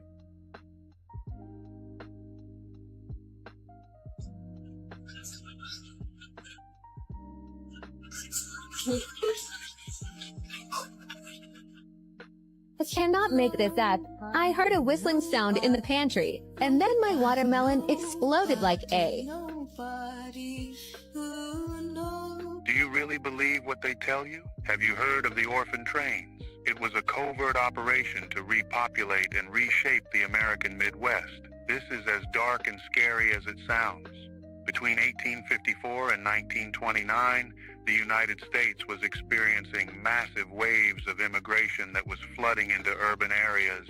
There was a need to spread the population more evenly across the country, not only to alleviate the overcrowded cities, but also to exert control over areas in America. So, the U.S. government came up with a plan. They took over 250,000 orphaned and homeless children from New York City and other urban areas, placed them on trains, and sent them to rural towns across America. This plan was sold to the public as giving these children a fresh start, but the reality was much darker and more complex. Many of these children simply vanished. Over 100,000 children disappeared as soon as they stepped onto those trains. Was this just a result of poor record keeping, or is there a more sinister story behind these missing children? Look through history books and count the fires. Libraries, cathedrals, palaces, hotels, always burning. Coincidence or strategy? Paris, London, Chicago, San Francisco, all scarred by great fires in the 1800s. After the flames, ornate structures vanish. And what replaces them? Concrete, steel, glass boxes. Even in 2022, Easter Island's sacred landscape burned, shortly after reopening to tourists. Always fire, always loss. Fire doesn't just consume wood, fire erases memory. In the ashes, you can write a new story. And maybe that's the point. Destruction as a reset button. A way to overwrite the inconvenient beauty of the past with the cold efficiency of the present. The Grand Canyon is not just an American sightseeing location. There are strange and dark secrets that lie within. Some have even encountered a gateway to a hidden world. In 1909, the Arizona Gazette published an article about an expedition funded by the Smithsonian. This expedition was led by a man named G.E. Kincaid, and he discovered an ancient underground city within the Grand Canyon. But here is where it gets interesting. This city was filled with artifacts from ancient Egypt, hieroglyphs, statues, and even a pyramid. How did ancient Egyptian relics end up in Arizona over 5,000 years ago? Is it possible that they had access to flight? But it gets even stranger. The Smithsonian seized all the artifacts and shut down any further exploration, which led to 90% of the Grand Canyon being restricted till this day. The canyon is home to numerous hidden caves and tunnels, many holding ancient treasures and technologies. Many adventurers used to report seeing strange lights and sounds coming from these depths. The Hopi tribe, a tribe native to the region, speak of sacred underground cities known as the Sipapu. These cities are believed to be gateways to the underworld, holding powerful energies that should never be disturbed. All this makes us wonder, what else is hiding in the Grand Canyon? Your name is Roger, yes? What do you guys think about that? Do you guys think that there's any truth to the story of G.E. Kincaid? Because it's not the first time that we hear about stories relating to the Smithsonian sort of making discoveries disappear. Like, mostly, the ones I remember are mostly like big bones. Some people say that they found giant bones. And like the newspaper would say it, the news articles would say it. But then afterwards, when the Smithsonian would come and take the artifacts, they were never to be heard of again. And when requests were made to ask about it, to inquire about it, they would say that that never happened, basically. Do you guys think the Smithsonian might be a bit less than honest, less than useful for, knowing what happened in our recent past? Do you think that they might be hiding some stuff, or do you think that maybe it was false articles, false stories, people trying to be famous for some reason or another? Let me know down below if you have any more information regarding G. Kincaid or any similar type of discoveries, because I have seen other things in the United States, such as the discovery of some Jewish artifacts, which theoretically wouldn't make sense, right, with the timeline and the geographic locations.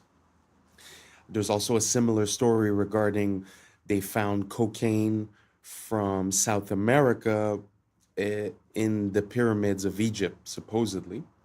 So do you guys think that there's a possibility of this cross-contamination of the new world and the old world having a contact before? Or do you guys think that there's something else to this? Let me know down below, and let's keep on rocking. Roger. Ah, that's your name. Roger. Good. And what do you do, Roger? I'm a financial consultant. Ah, financial consultant, eh? Roger, Yeah, yes. terrific. And Roger, how's business at the moment? Not bad, thank you. Been a bit quiet lately. How do you mean lately? Since the war, been a bit quiet. Fair enough. Okay, Roger, your special subject tonight is the economies of the European community. Your time starts now. Best of luck. Thank you. How much does Greece owe, Roger? $367 billion. Correct. And who do they owe it to? Mostly to the other European economies. Correct. How much does Ireland owe? $865 billion. Correct. And who do they owe it to? Other European economies, mostly. Correct. How much do Spain and Italy owe? $1 trillion each. Correct. Who to? Mainly France, Britain and Germany. Correct. And how are Germany, France and Britain going, Roger? Well, they're struggling a bit, aren't they? Correct. Why? Because they've lent all these vast amounts of money to other European economies that can't possibly pay them back. Correct. So what are they going to do? They're going to have to bail them out. Correct. Where are they getting the money to do that, Roger? That's a good question. I don't know the answer to that one. How much does Portugal owe? Hang on a minute. What was the answer to that earlier question? Just keep answering the questions, Roger. Where is Portugal going to get the money it owes to Germany if Germany can't get back the money that it lent to Italy? Just a minute. What was the answer to the previous question? The question was, how can broke economies lend money to other broke economies who haven't got any money because they can't pay back the money the broke economy lent to the other broke economy and shouldn't have lent it to them in the first place because the broke economy can't pay it back? You're wasting very valuable time, Roger. How much money does Spain owe to Italy? $41 billion, but where are they going to get it? Correct. What does Italy owe to Spain? $27 billion, but they haven't got it. They're broke. Correct. How can they pay each other if neither of them has any money? They're going to get a bailout, aren't they? Correct. And where's the money coming from for the bailout? That's what I'm asking you. Correct. Why are people selling the European currency and buying the US dollar? Because the US economy is so much stronger than the European economy. Correct. Why is that, Roger? Because it's owned by China. Correct. And very well done. And after that round, you've lost $1 million. I've lost $1 million. I thought you said well done. Yes, well done. You've only lost $1 million. That's an extraordinary performance, Roger. I've only lost $1 million. Very well done. And that's quite good, is it? Oh, it's excellent. Sell everything immediately. Quickly. Jeez. Wow. Like, money rules our life, but when you really break it down, it's kind of funny. Like, it doesn't really make sense. Like he was saying, like, all the countries owe money to themselves, but they can't pay it back. It's kind of ridiculous. At the end of the day, no one's going to get paid and no one's the wiser, right? So it just feels like some of these big companies that have shell companies and the only goal is to, like, keep the money moving, right? And as the money keeps moving, everything's fine at the end of the day. Feels like that's what we're seeing, but on a massive scale, as if they're fudging the numbers, hoping that no one realizes. But I mean, at one point, this bubble will have to pop, no? Or we're just going to artificially inflate it forever? I don't know. You guys let me know. It's not like this is financial advice or I'm an advisor or nothing. This is just pure common sense. How do you pay back something you don't have? How do you lend something you don't have? Who do you sell it to? Who do you give it back to? It really doesn't make sense. So if you could shed some light on this to me, go for it. And let's keep on rocking. speaks the real truth about men. You don't want to miss it. Realizing, I think the real thing that they find attractive in women is a woman who is incredibly nurturing. I think no matter how self-sufficient and how masculine a man is, but when a woman takes care or predicts his needs before he says it, he can't help but melt. So if she knows he might be hungry and there's something ready, if she knows that he might be tired, there's a coffee ready, if she knows that he's got work in the morning, he's going to be in a rush, there's a shirt ironed, these kind of nurturing acts makes a man feel loved. And I don't think they realize it because they're so conditioned to not expect that from women anymore and see that as oppressive and see that as toxic. They're just like, oh no, I don't even expect that. But when they receive it, they act like babies, like just received an opened present. They're like, oh, coffee for me? Like, you know, like you did that for me? And it's like, oh yeah. And I think they don't realize that that is actually their universal love Men language. are very simple. We're not complicated. We're just looking for a good, godly woman that wants to be with us and take care of us and be for us. And if you agree, type amen. It was a prank. They got a doctor to wake him up and tell him, you're waking up from a 12-year coma.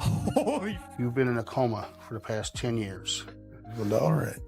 One of their friends got arrested because they were driving drunk and they were passed out. Okay. Because they got into like an accident, hit like a sign But they were or whatever. actually drunk. Yeah, they were drunk driving. So what they did, since he was so knocked out, they put him in a hospital, like simulated hospital room. Okay. They got a doctor to wake him up and tell him, you're waking up from a 12-year coma.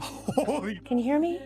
You're in the hospital. You're going to be fine. You're going to be just fine. Wow. Look at you. You just woke up. And he's like, what? What happened? Some time ago, you decided you was drinking. You was out drinking and you decided to drive and there was an accident. This accident took place back in 2013. Mr. McKinney, this is 2023. You've been in a coma for the past 10 years. Well, all right. They've been contacted. They're on their way, but you're going to be taken care of. You're going to be all right. Make sure, let me check on my colleague, make sure he's in here. He's going to help you better make a transition from where you've been to where you need to be. It's all right. Just try to relax. And then another doctor came in and he started slapping him. He said, that's why you don't drink and drive. That's why you don't drink and drive. Close your eyes. You feel this? You feel that? A little bit. Feel that? Feel that? Feel that? All right. You feel that? Yeah. See, yeah. Feel that? You feel that? Yeah. Dude, look. You're 5 feet you out. 5 feet you out. Wait, did y'all forget about that South?